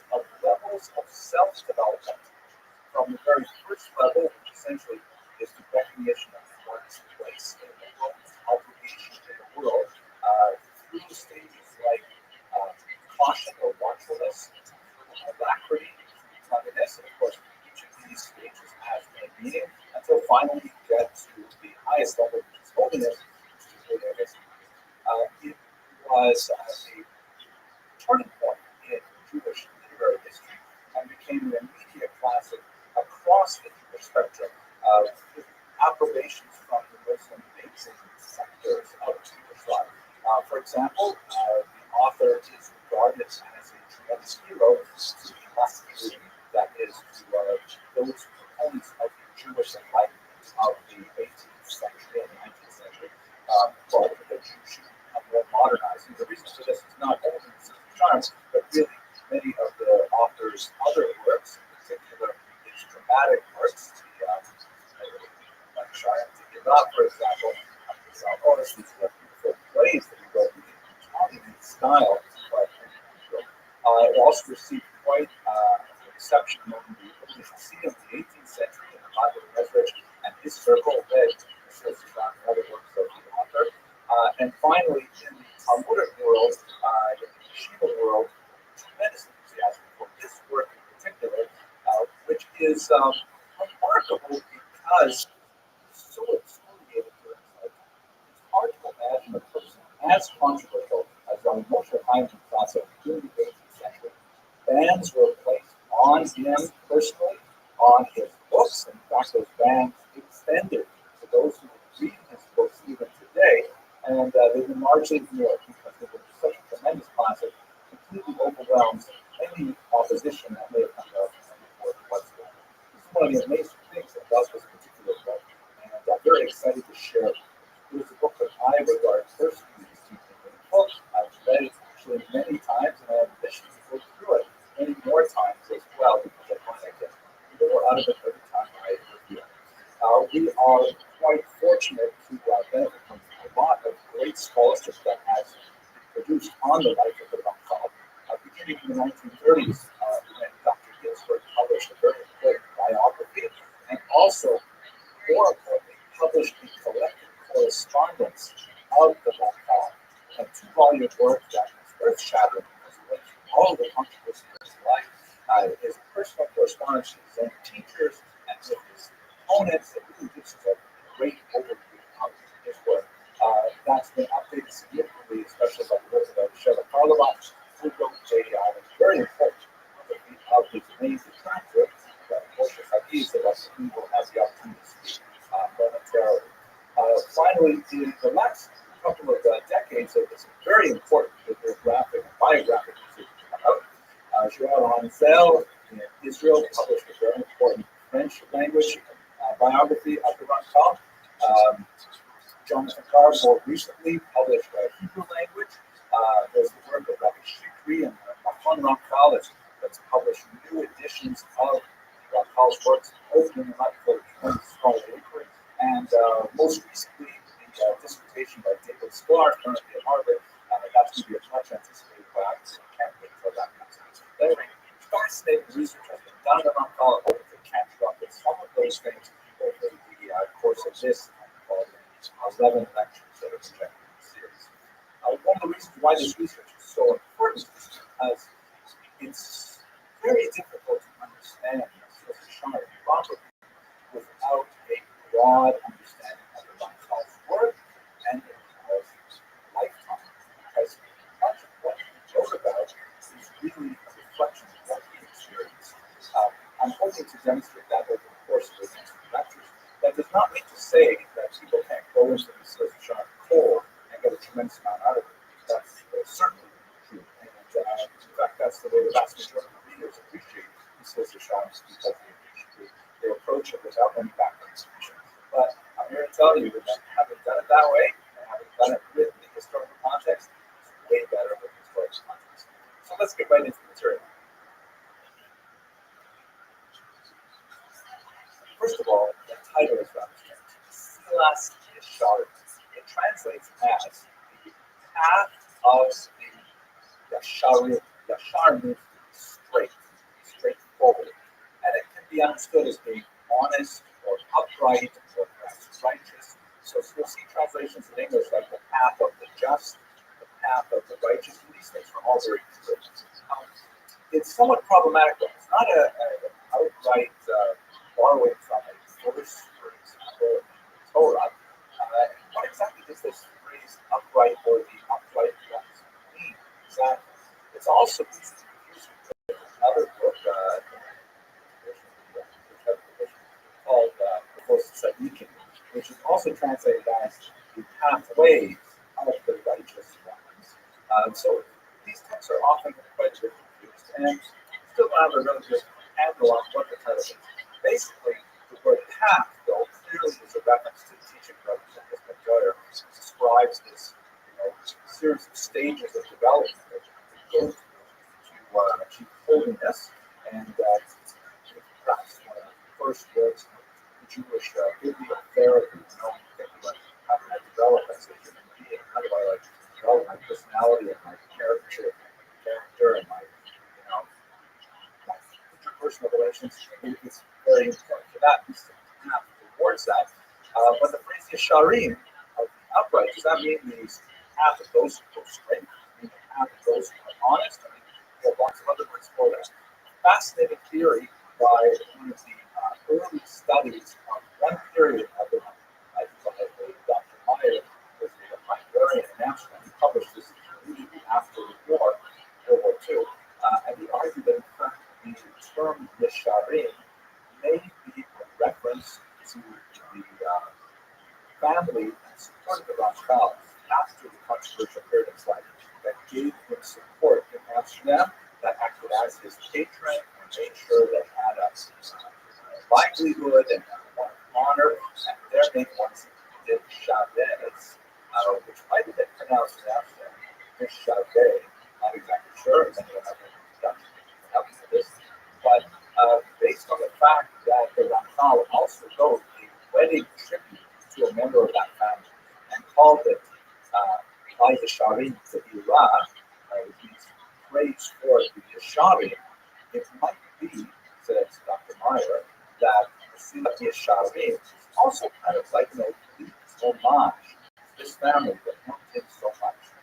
There's a little bit of an onomatopoeia there, like Yesharim, Yeshaveh, and Silat Yeshaveh, that kind of thing. Interesting, fascinating. No one knows for sure, but nevertheless, it's something we're thinking. So, who was the Rothschild himself? Fascinating individual. He was born in Padua, Italy, a very small town within the orbit of nearby Venice. It was a university town, and in fact, it was rather rare among university towns in that they actually admitted Jewish students. Several of the members of Ramchal's, by the way, that's the Ramchal stands for Rabbi Moshe Chaim Sato, Ramchal, Sato, so I may occasionally refer to him by the acronym Ramchal.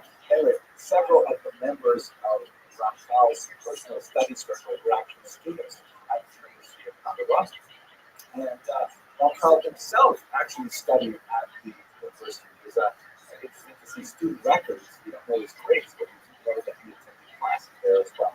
He was broadly educated in several languages, including Italian, Latin. One of his first works, actually, something he wrote when he was 17 years old, was a book on Hebrew rhetoric. In many ways, the first of its kind in Jewish history. He wrote a book on how to speak. I'm really interested. I've studied it. I'm fascinated with the idea. Maybe I should use it as a textbook for the public speaking class beyond here at Yale College. That would be so much fun. Rothschild back to life, actually being a fundamentals of speech class. But I'm getting on top of it. Anyway, he was a child prodigy, genius, and especially attractive to Kabbalah, especially attractive to the mystical teaching. In fact, more than anything else, the Ramchal was someone who studied Kabbalah. That's where the vast majority of writings, the ones that are extant, most likely the ones that have disappeared, were on Kabbalah. And many of the other things for which he is famous, including his dramas, including his poetry, including his ethical works, they pale in comparison to the importance of publishing and studying for. Some of the most fascinating commentaries on his ethical works, however, if we reflect back on the underpinnings of Kabbalistic thought that suddenly infuse the text with mystery. At any rate, He acquired a small circle of followers, very, very dedicated followers, who would gather with him and were engaged in a private study of Kabbalistic texts, in particular the Zohar. Fascinating society that is modeled in many ways on the circle that surrounded Rabbi and Tzfat, and before that, Rabbi Shimon Bar Yochai in Israel. A small circle of disciples that would engage in very, very deep study of these esoteric texts. And as they stated in their membership rules, they did this exclusively for the benefit of the Shekhinah, the divine presence of God, my Lord. It was not to a future and benefit in any way. One of the most bizarre things, however, relating to this private study was a visit of a Navi. Now, this happened when Rothschild was in his early 20s, and he described it to his students at the same time. Other people, including emissaries to Israel, actually visited the Rothschild and observed this phenomenon. It's a rather bizarre story, but basically, what started happening to the Rothschild is he received visitations from some kind of angelic being who would then introduce him to many secrets of Torah, which he would then reiterate to his students or engage in Hebrew writing in Aramaic, where he would record a phenomenal amount of material in a short space of time. And his disciples were completely entranced with this. It would, of course, get into some controversy because many felt that this visitation certainly was not a normal kind of thing to happen to two great scholars, but it was not at all unknown. In fact, a long tradition of these more people visiting scholars of exceptional holiness. But to visit such a young man, such a young age, seemed like very implausible. And even the staunchest defenders of the Rothschild in the midst of controversy, someone who is, in my humble opinion, deserving of full neutrality himself because what a tremendous role model for teaching people. That is Rabbi Yeshaya, who has vigorously defended his student against all opposition. But privately, we know from the correspondence, he writes to him saying, "No, once you describe it as highly unusual and unsure, and expressing a little bit of doubt and skepticism with this many exchanges, but nevertheless, that's only a private between the two of them. So the outside world is totally behind the Ramchal and with no compromise whatsoever with the unfair attempts on his personality. But at any rate, one of the Ramchal students in Lucio, Oregon, sent a letter, most likely to the knowledge of the Ramchal, out to several rabbis, telling them what he had seen, what was going on in Babylon, and inviting them to learn more about it, but to come visit and see the Ramchal because he truly understood. Word got out, however, to Rabbi Moshe Hagiz, who was something of a firebrand, who had made his career up until this point, specifically attacking people who were suspected of being followers of the disgraced false messiah, Shabtai Tzvi. I've lectured about Shabtai Tzvi elsewhere, so I won't go into it here, but very briefly, Shabtai Tzvi was a claimant to the title of Messiah, the Jewish Mashiach, and in the 17th century, he marshaled actually tens of thousands of supporters following Israel, where he would proclaim the beginning of the Messianic era. He went to visit the leader of the Ottoman Empire to take Jerusalem back from them, but the Ottoman Empire refused, of course, and suggested that if he would not convert to Islam, they would simply have him killed.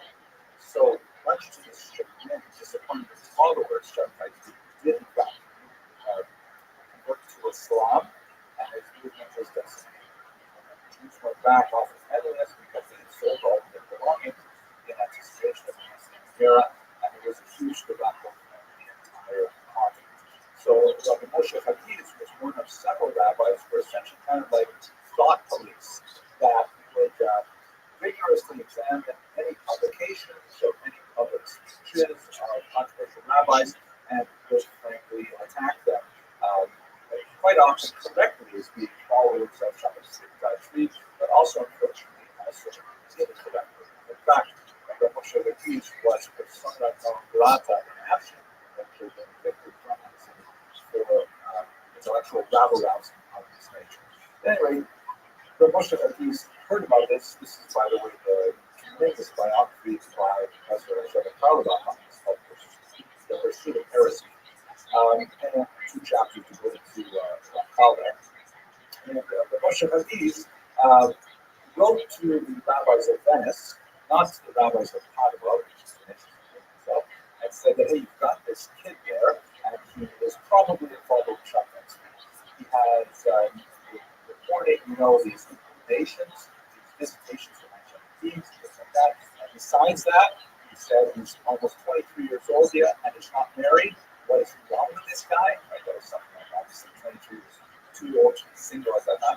And he also preferred not to grow a beard, which is considered also unusual for a rabbi to, especially one who is at such a high level that he was receiving these visitations. The rabbis of Venice got involved. Rabbi Bassan, the teacher of one of the teachers of the Rothschild, was president. But ultimately, what happened was that the rabbis of Venice prevailed. And they forced Rabbi Sato to sign a humiliating oath that he could not engage in public teaching of Kabbalah anymore, that he had to wait till he was 40, and this is only happened in the land of Israel. Prophecies associated with Israel, of course, some of the other land in the diaspora. And he was required to turn over all of his writings to Rabbi Bassan for signature. He was specifically not to write Mosaic and different things on the administrations. So it's humiliating, but but what was resolved anyway, that he was not a follower of Shabbos. We do know from the correspondence with him and his teacher that in fact he had read the works of, for example, Gaza, one of the most important followers of Shabbos. But when criticized for this, he said to his teacher, Talmud, I eat the fruit and throw it away. I mean, I may have been exposed to these books. Yes, I read them, but what's ridiculous about them, I totally ignore. What may have value, I actually retain. Rabbi Bassan, of course, did not emphasize this in his defense of the Rothschild, but nevertheless, we know that he was aware of these ideas.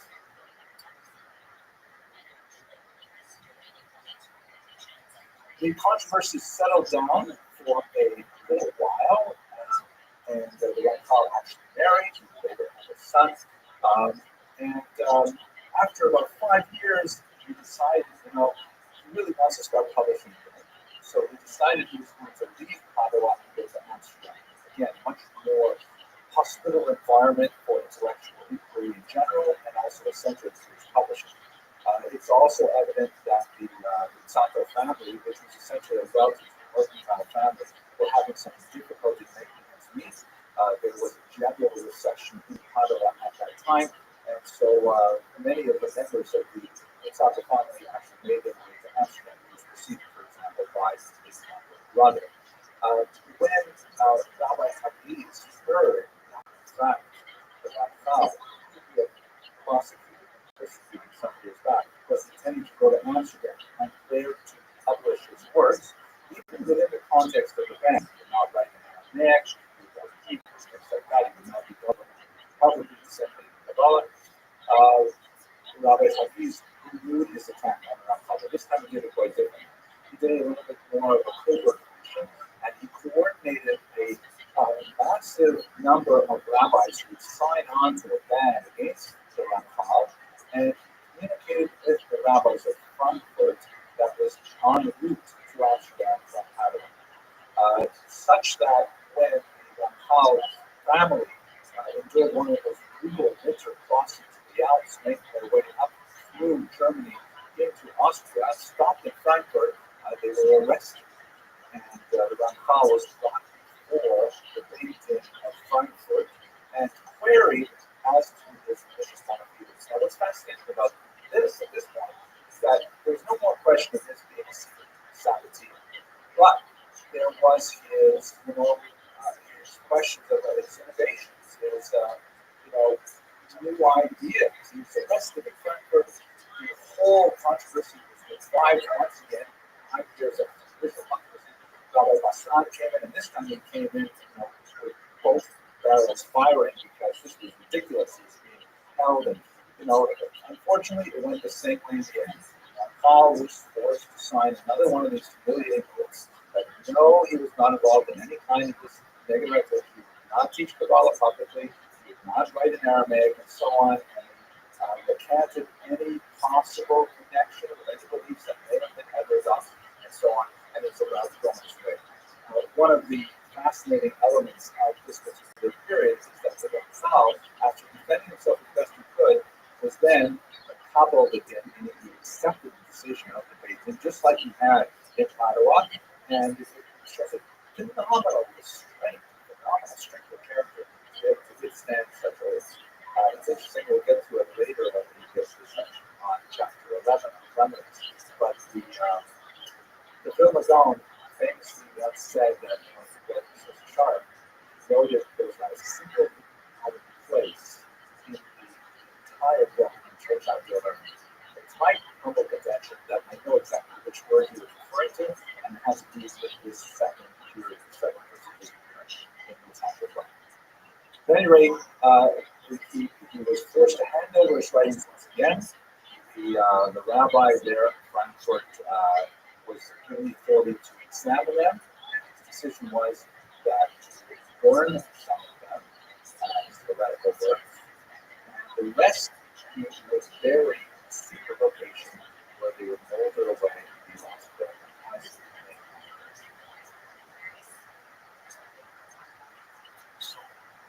So what happens next is the Rothschild goes on to Amsterdam, and as I mentioned, he received great honor and support from the Portuguese community who gave him positions in yeshiva. His thoughts are mentioned in the decisions of the Beit Din in Amsterdam, and he received a quite large salary for his activity teaching in Amsterdam, of course, not teaching Kabbalah publicly, and it is at the height of his comfort and prose in Amsterdam that he composes some of his greatest works, among them is Rothschild. After a few years in Amsterdam, he decides that his life goal is to go to Israel, and then at the age of 40, once again, free to teach Kabbalah publicly. So he and his wife put their affairs in order. We actually have documents of him speaking with executors and restore whatever property is left in Amsterdam. He makes his way to Israel, preparing to enter into what comes in phase of this very intellectual and religious activity. Fortunately, we see more shortly thereafter that he and his wife and his son served in a plague that swept around that time. This is a period of plague that was going on in Israel since the 16th century, and he dies shy of his 40th birthday.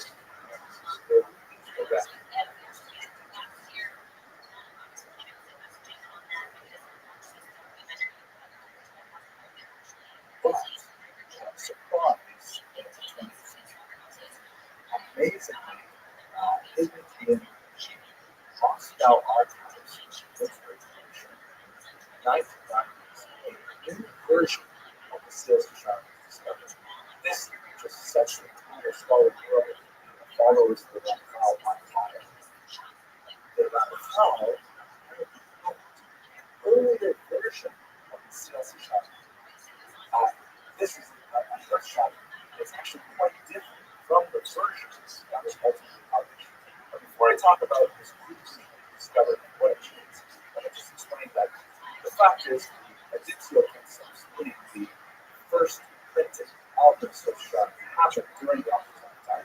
So we have to assume it was authorized. We assume that the Rothschild was aware of its contents and was accepting that this is the version that has to be distributed. There are quite a few typos in that version, and later clumsy attempts to correct those typos, new typos. So with the discovery of this version, which is, by the way, written in the Rothschild's own hand, it's his own handwriting, we were able to correct. When I say I mean scholarly works, I'm not having to do that, but also with myself, so I'll say especially for anyway, the digital index, the first printed edition, is authoritative. And in fact, if you compare the two versions, they're probably about 90% the same. There are two huge differences. One is that the first version is written in dialogue form between two individuals, one called the Chacham and one called the Chassid. And it has the feeling of a drama. If you study Platonic dialogues, it's a lot like that, where the Chassid will actually dominate the session. That's sort of like the Ramchal stories. And the Chacham will eventually deceive. So it's basically just like a forum. You ask a very quick question, and then you have a long answer, and then another quick question.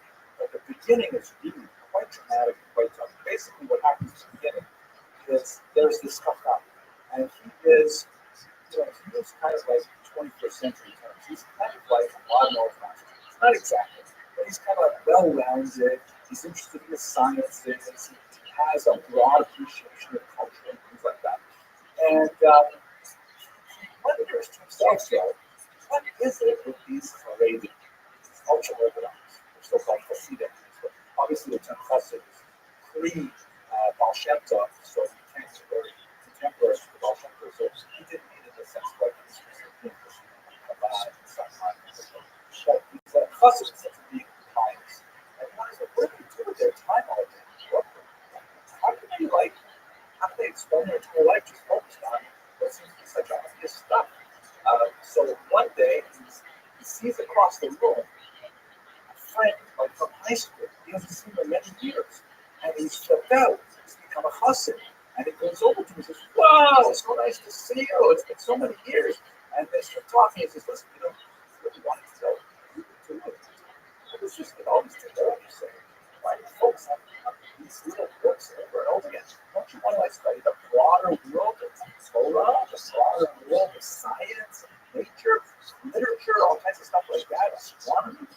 And the book is basically a discussion between these two figures. Fascinating. That's one of the most important differences. The other important difference, which I'm not going to go into great detail now, but in the next few classes of the year, and this is something that scholars are still debating what exactly is going on. Dr. Sklar has an interesting thesis that the first version of this list chart was actually called the first version, and it was rejected by the publishers. More likely rejected by the users. Why would it be rejected? Who rejects the Ramchal script? Because remember, this is the 18th century. He's just coming off constant wide controversy. He's keeping his head down, not getting into trouble, and there's certainly no obvious about what this book is on.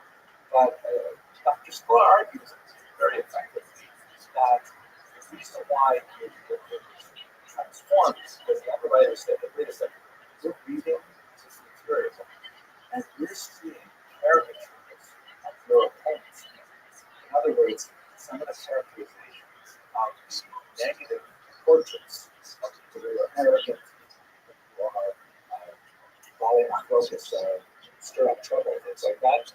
You see their characters right in the place. There's some almost physical depictions of people who are so full of themselves, they walk heel to toe very slowly. And Dr. Sklar is that, the other writers said, you can't publish this. You're just going to open up that door. That may be why you're not possible to do that. So take a lot to basically read the first couple of chapters and change it from a dialogue to a prose version, a dramatic version. But anyway, that's what we have today. Those are the two versions of the Swiss that are to us. In these following lectures that we're going to discuss, both of those works, use them as an integrated whole to look at the levels as described by the musician. And I guess that's it. I really appreciate the amount of attention that you've given to this lecture. You've already listened to listeners, so that's great. I hope that you will have an opportunity to listen to the next lectures. And thank you very much.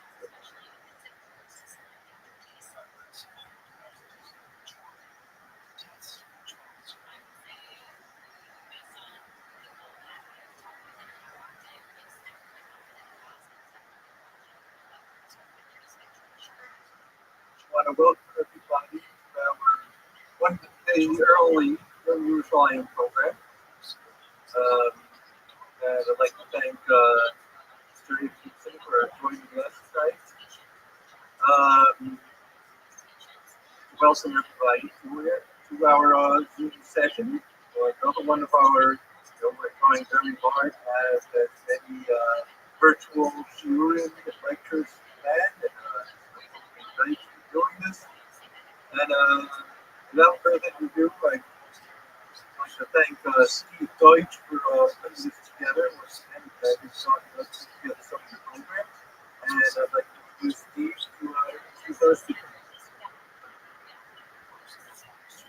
Okay, thank you, Dave. Hope everybody's safe and healthy. Mr. Higginson serves as the Dean of Federal College of Brooklyn, New York. He's a native of Northern Ontario, Canada. He earned his PhD in the University of Toronto in 1995. Before joining Federal, he held visiting and postdoctoral positions at Cornell, Harvard, Oxford, and the University of Yerushalayim. He's an author of several books, scholarly articles, Jewish history, and law. He's the author of Jewish history, documentary podcast, Orthodox Religion. His research and teaching has been recognized fellowships at the National Endowment for Humanities, Coding Humanities, the United States Holocaust Memorial Museum, and his recipients of the Excellence in the Academy Award from the National Education Association. Like over 2,000 people daily. Like the all its sponsors, Sandsburg, the capital, homeowners, the rights of businesses and standards. About Rabbi Rothschild, Charles, last words to the students. Genius, Harvard citizen. At the end of the program, we'll allow people to ask questions and I'll answer them. So without further ado, Mr. Wilson, thank you very much. Thank you. That was a great introduction. I'm so glad I'm recording this so I can play back on my Monday later. It's got so much knowledge. It was a wonderful interview. I was very grateful to get the invitation from Rabbi. I also feel great speaking not only from Yerushalayim, on a special day of our history, but it also happens, it's quite serendipitous, that this is the Rothschild yard site. Rabbi Moshe Van Missako's actual yard site today, and it was, I had sensed that several possible topics to Deutsch, and he immediately picked the Rothschild. So, it's not fortuitous for one of the very good to speak about this incredible change. So what I'd like to speak about in the lecture that I'm necessarily is a little bit of the art of the life of this truly ancient Israel. Once in millennium scholars that happens to streak across the sky like a meteor or a comet that illuminates really strong earth that is gone suddenly without a trace. The Rothschild, of course, passed away on this day in 1746. It may have been 1747, but he was here. And it's also ironic and tragic that he and his wife passed away as a handmade plague. Most likely smallpox probably followed. So there are many sort of factors in the Venn diagram that brings all together to today from the life and the work of the Rothschild. Many factors that come together to bring the Venn diagram of our synchronous moment. The Rothschild's website becomes explained at the end of the night. I read it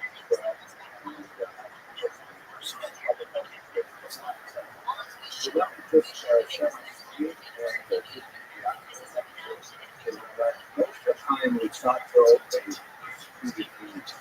so many of you, I'm sure, are familiar with the name Rothschild, and you may have heard the acronym of his name, Rothschild. Usually there's a primitive article to use on because no one else finds out. And chances are, you primarily in this book, half of the books, which is one of the remarkable books that we see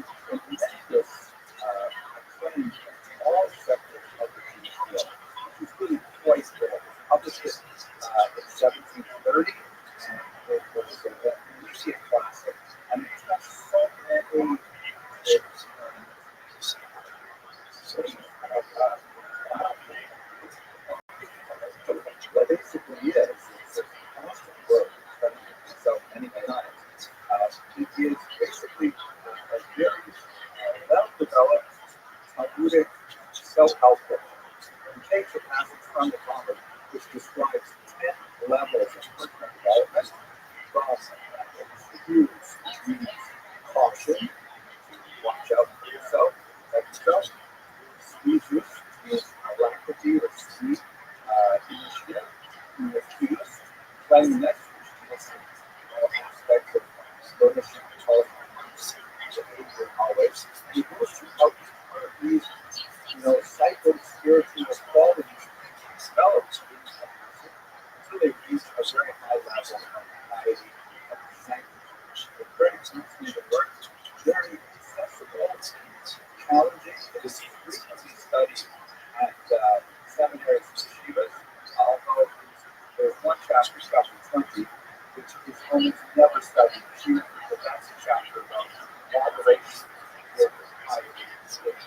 Like, don't go close at the seminaries and yeshivas, since it's chapter 20, and start with the use trying to get their second populations. So they typically all go to about chapter 7. An amazing discovery that occurred in the early 1990s with the opening up of the archives of former Soviet Union, an actual autographed version written in the Rothschild right hand of Messiah Yeshavim appeared and discovered in the archives. And it was actually a version. It is not a feedback version. It goes through lectures that the professor runs to these levels. It's a very powerful, literally romantic version where it is the story of old friends who are separated from their youth. They come back to meet each other a decade later after what we would call in high school, and they see they take very different paths. One of them, narrator, the protagonist, is kind of like this sort of explanation, but we would associate him maybe with like a good white guy, very scientific, very well developed, sciences, humanities, interested in Torah, slow. And he's kind of like, spread out. Whereas his friend, who has the drugs, his friend is like, wearing the dark clothes, the second feeling for hours on end, and wonders, what happens to he's the Torah after you were a kid? Sure, what you now are going to like one of the great things. Again, using that return to find something that she is intended. But that's the mood of West Africa. And then the discussion of the tension. Again, Russian speaking, modern Orthodox, Arabian approach to Judaism, absolutely really gripping and very personally relevant. So I'm going to use it to describe the kind of tension that exists between those fully growing absolute piety and engagement in the world. And this is really something that speaks to how as a person is get the advice. But this dialogue version is published in 1991, and it's absolutely fantastic. My other people, it's very difficult one, but it's if we have time, if you remind me of why did he publish this version, which apparently wrote first? Why did he publish the latter version? We're publishing at the right time. The brain from why was that? Now, this is by the way, both separate. So, let us understand something about the unusual reception history of the Rothschild books, because it is really curious. This is, by the way, reception history.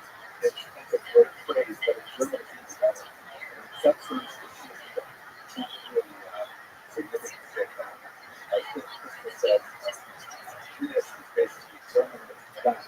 So it's considered Yiddish, and the movie French will have that sets up the kids of the reception history.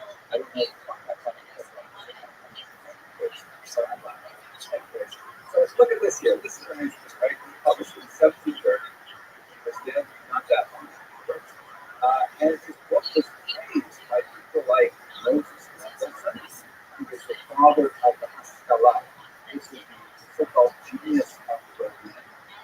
And he was the first Jew. He is personally observant, but he was the first Jew who tried to kind of express to the general society in Germany that Jews were worthy of equal rights, and that Jews and intellectual attainments that were easily equivalent to great minds in Germany, the musicians, so on, and he argued for greater emancipation within larger societies. And his movement later moved further and further away from it. So that's practically basically descends to the founding and do it. But nevertheless, he praised the Rothschild primarily for its phenomenal literary qualities. You see this even in the 20th century. Joseph Cloud, very famous professor of literature at the founding chair of the University Department.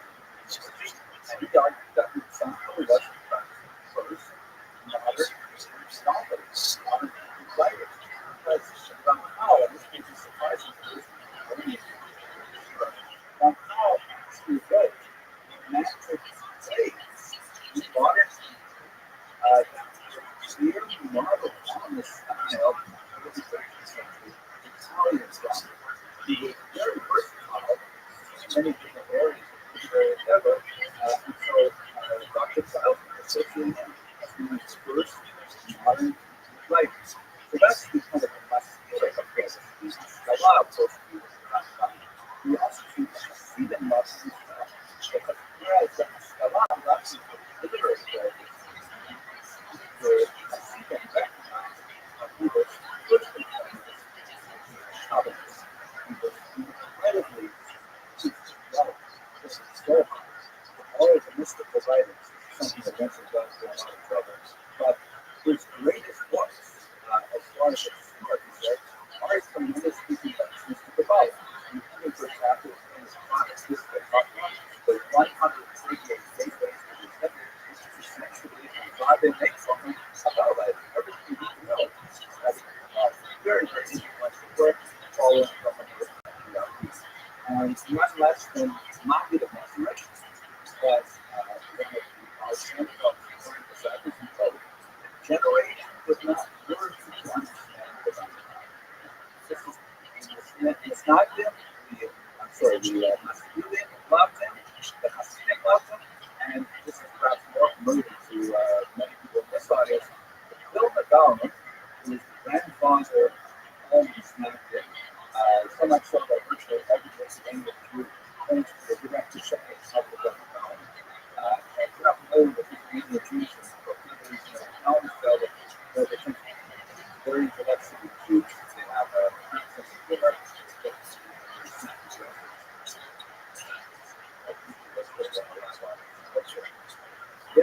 Bill McDonald famously said he was a near contemporary with the Rothschild. He was born some of them so famously that they were alive at the same time. He used to wear some of the Rothschild, some of them walk all the way filming the Ottawa Hills study. He also famously said that there is not one word I don't sound like my students for fun. This word is out of place. Chapter, I have a few about that joke. So where do we get from this? In the first place, they got caught. How is that possible? This is like so this works. The conflict between the Snapchat and Castilla in the late 18th century, the early 19th century, there was a different point. So they failed to announce to the Russian authorities they got caught. And of course, the Masculine were in some cases openly advocating abandoning the practice of jealousy of Jewish customs and diets and Shabbat. They left the last up to it. How is it possible that everyone sees the future themselves in their own time? So hopefully we'll get to that. So I'd like to now let's understand a little bit of the trajectory of this guy. It's incredibly dramatic. Really something to make a picture about so phenomenal. And we hope to understand thereby at least a little bit of what he represented to the 18th century. So he was born in Padua, which is a significant city on the whole river of the Northern Italy. His family were fairly well-to-do merchants. They were primarily doing silk and things like that. Later on, the family business would fail, and that left them out. The father who was primarily but that left them out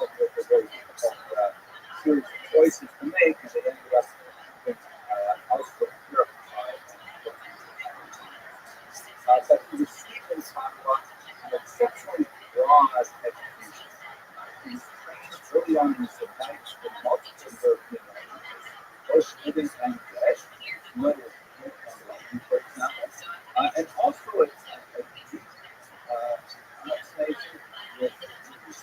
He found in his youth a very, very good teacher who was his defender and most of his life, Rabbi Hassan, who was in many ways the hero of the story. Courage displayed by a teacher and a mentor who defended his students against all kinds of challenges. As a child already, he received and wrote several important books, some of which I still study today. I myself have these books from notes. He wrote on theology, teaching grammar. He wrote a book on public speaking. I think it's about 17 years old when he wrote a book on how to speak publicly to remarkable excellence. He wrote poetry as well, and as I mentioned earlier, some of his earliest works were these Hebrew language versions of Italian things, not translation in many ways, but the same kind of thought structure, the same kind of character, romantic elements, highly allegorized so that it can be read in a Kabbalistic context of these views. And he, in fact, returned to this form of literary expression of the word what's very important about the case of Ottawa is the fact that Ottawa was a university town, and it was one of the towns in Europe that allowed Jews to study there, specifically in medicine. What you see here is actually the anatomy auditorium where there are dissections and things like that, which were highly restricted, and then some others over the years, built this building around us to accommodate the elders and see it. But so Jewish students were attracted to Ottawa for their medicine. It was kind of like a dual curriculum. There were all kinds of students that were applied to students. They paid more tuition. They had to bring gifts to the Christian students and things like that. But at the end of the day, they did receive the medical education. And they were attracted to this from college who formed a small study circle called the Holy Society. This study society in the 1990s studied so hard, and we actually have tremendous amount of documentation about how they found that business started off. We have very copious notes and extensive correspondence. We know a lot about what we're doing with this. And membership rules included, everything down to the precise places where everyone sit, and all kinds of fascinating things. But the promises they took upon themselves not to speak with each other.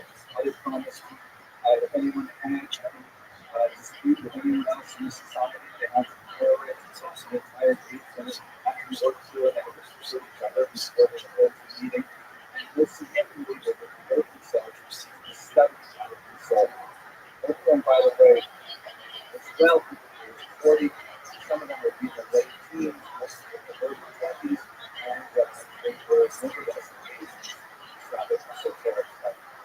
But they were widely respected as being very good society. So much so that the Jewish community, the female leadership in Ottawa, actually enacted special rules for one of the problems they had in the Jewish society in Ottawa, which is kind of funny to think about it nowadays. We get a sense of what it has been looking for.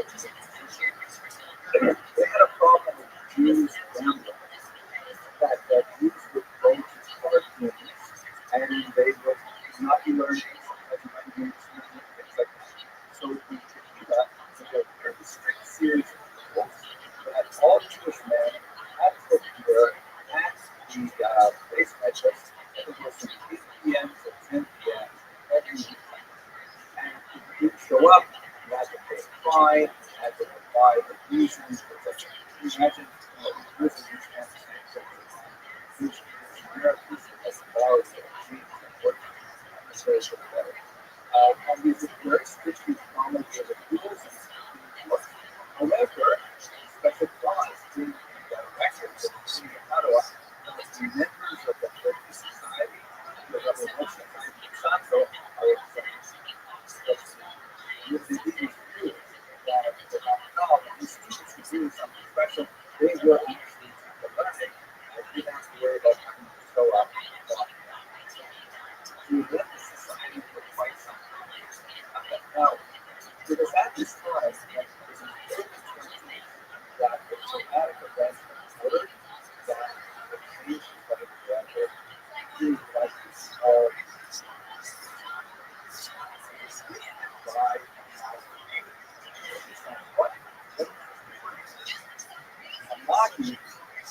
is in Jewish tradition. Literally is a speaker. Like you have the word Yada, telling over the word.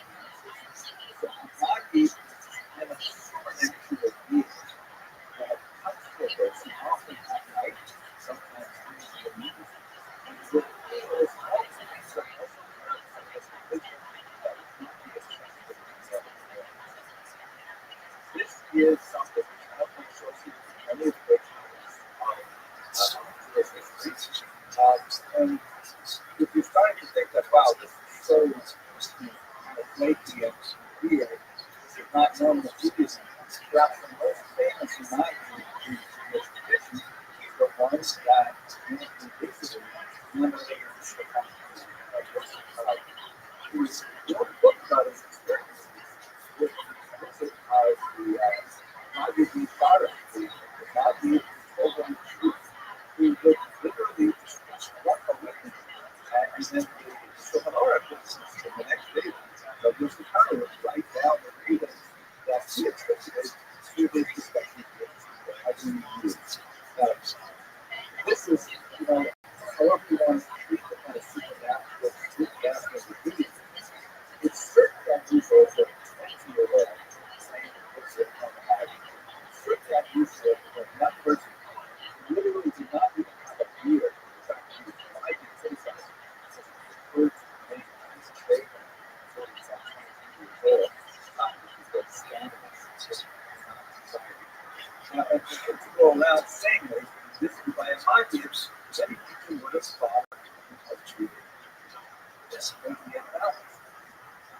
And in fact, we would have really seen within the holy society, particularly the first of except for one field Morgan, who was one of the medical students, who was one of the house students, and he wrote a letter back home to his and said, Mom and Dad, it was about the most amazing teachers they got there to believe this. This was in fact this is why I'm not was actually bad teachers. There's some question whether or not the Rothschild authorized teacher of words to speak about the Nazi. But anyway, once he wrote about it, he went at the Canterbury bags a lot of why is this so bad for me? Because it's about 22 years. We're talking about 17th century. The Jewish world at that time still being shaken by events that occurred 50, 60 years before the terrible debacle of South Palestine. I'll tell you about this in a minute. A very important name, for instance, that is one of the racial was he had dedicated his life as a one book hunting out any followers straight from us. When he heard about this man, another, who was claiming to be visited by a Rabbi, he saw in it a scintilla of Sabbatheanism and really must point out how unusual part of our system. So first, let's just go back a little bit to the 1600s, when he started to sometimes in some ways, I'm not going to parallel the life of and sometimes he was also a great working office. He grew up in Smyrna, and he was widely sought after as a teacher, as a Messiah. He had a great school of rose, in fact, as a marriage prospect. And many different he ultimately did marry later in life, more than once, including once, by the way, to a tourist, literally married a tourist. But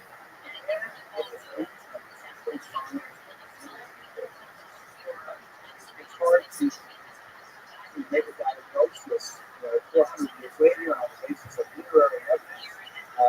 But it is worth noting that schizophrenia tends to affect males exactly what doesn't show.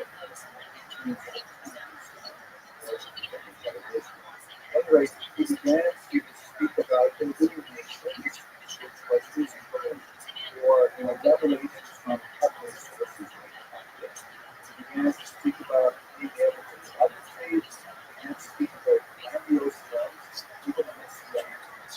And she's probably given out just a number of the local level, sure, putting that conversation, and it might have been just considered as something eccentric work, not maybe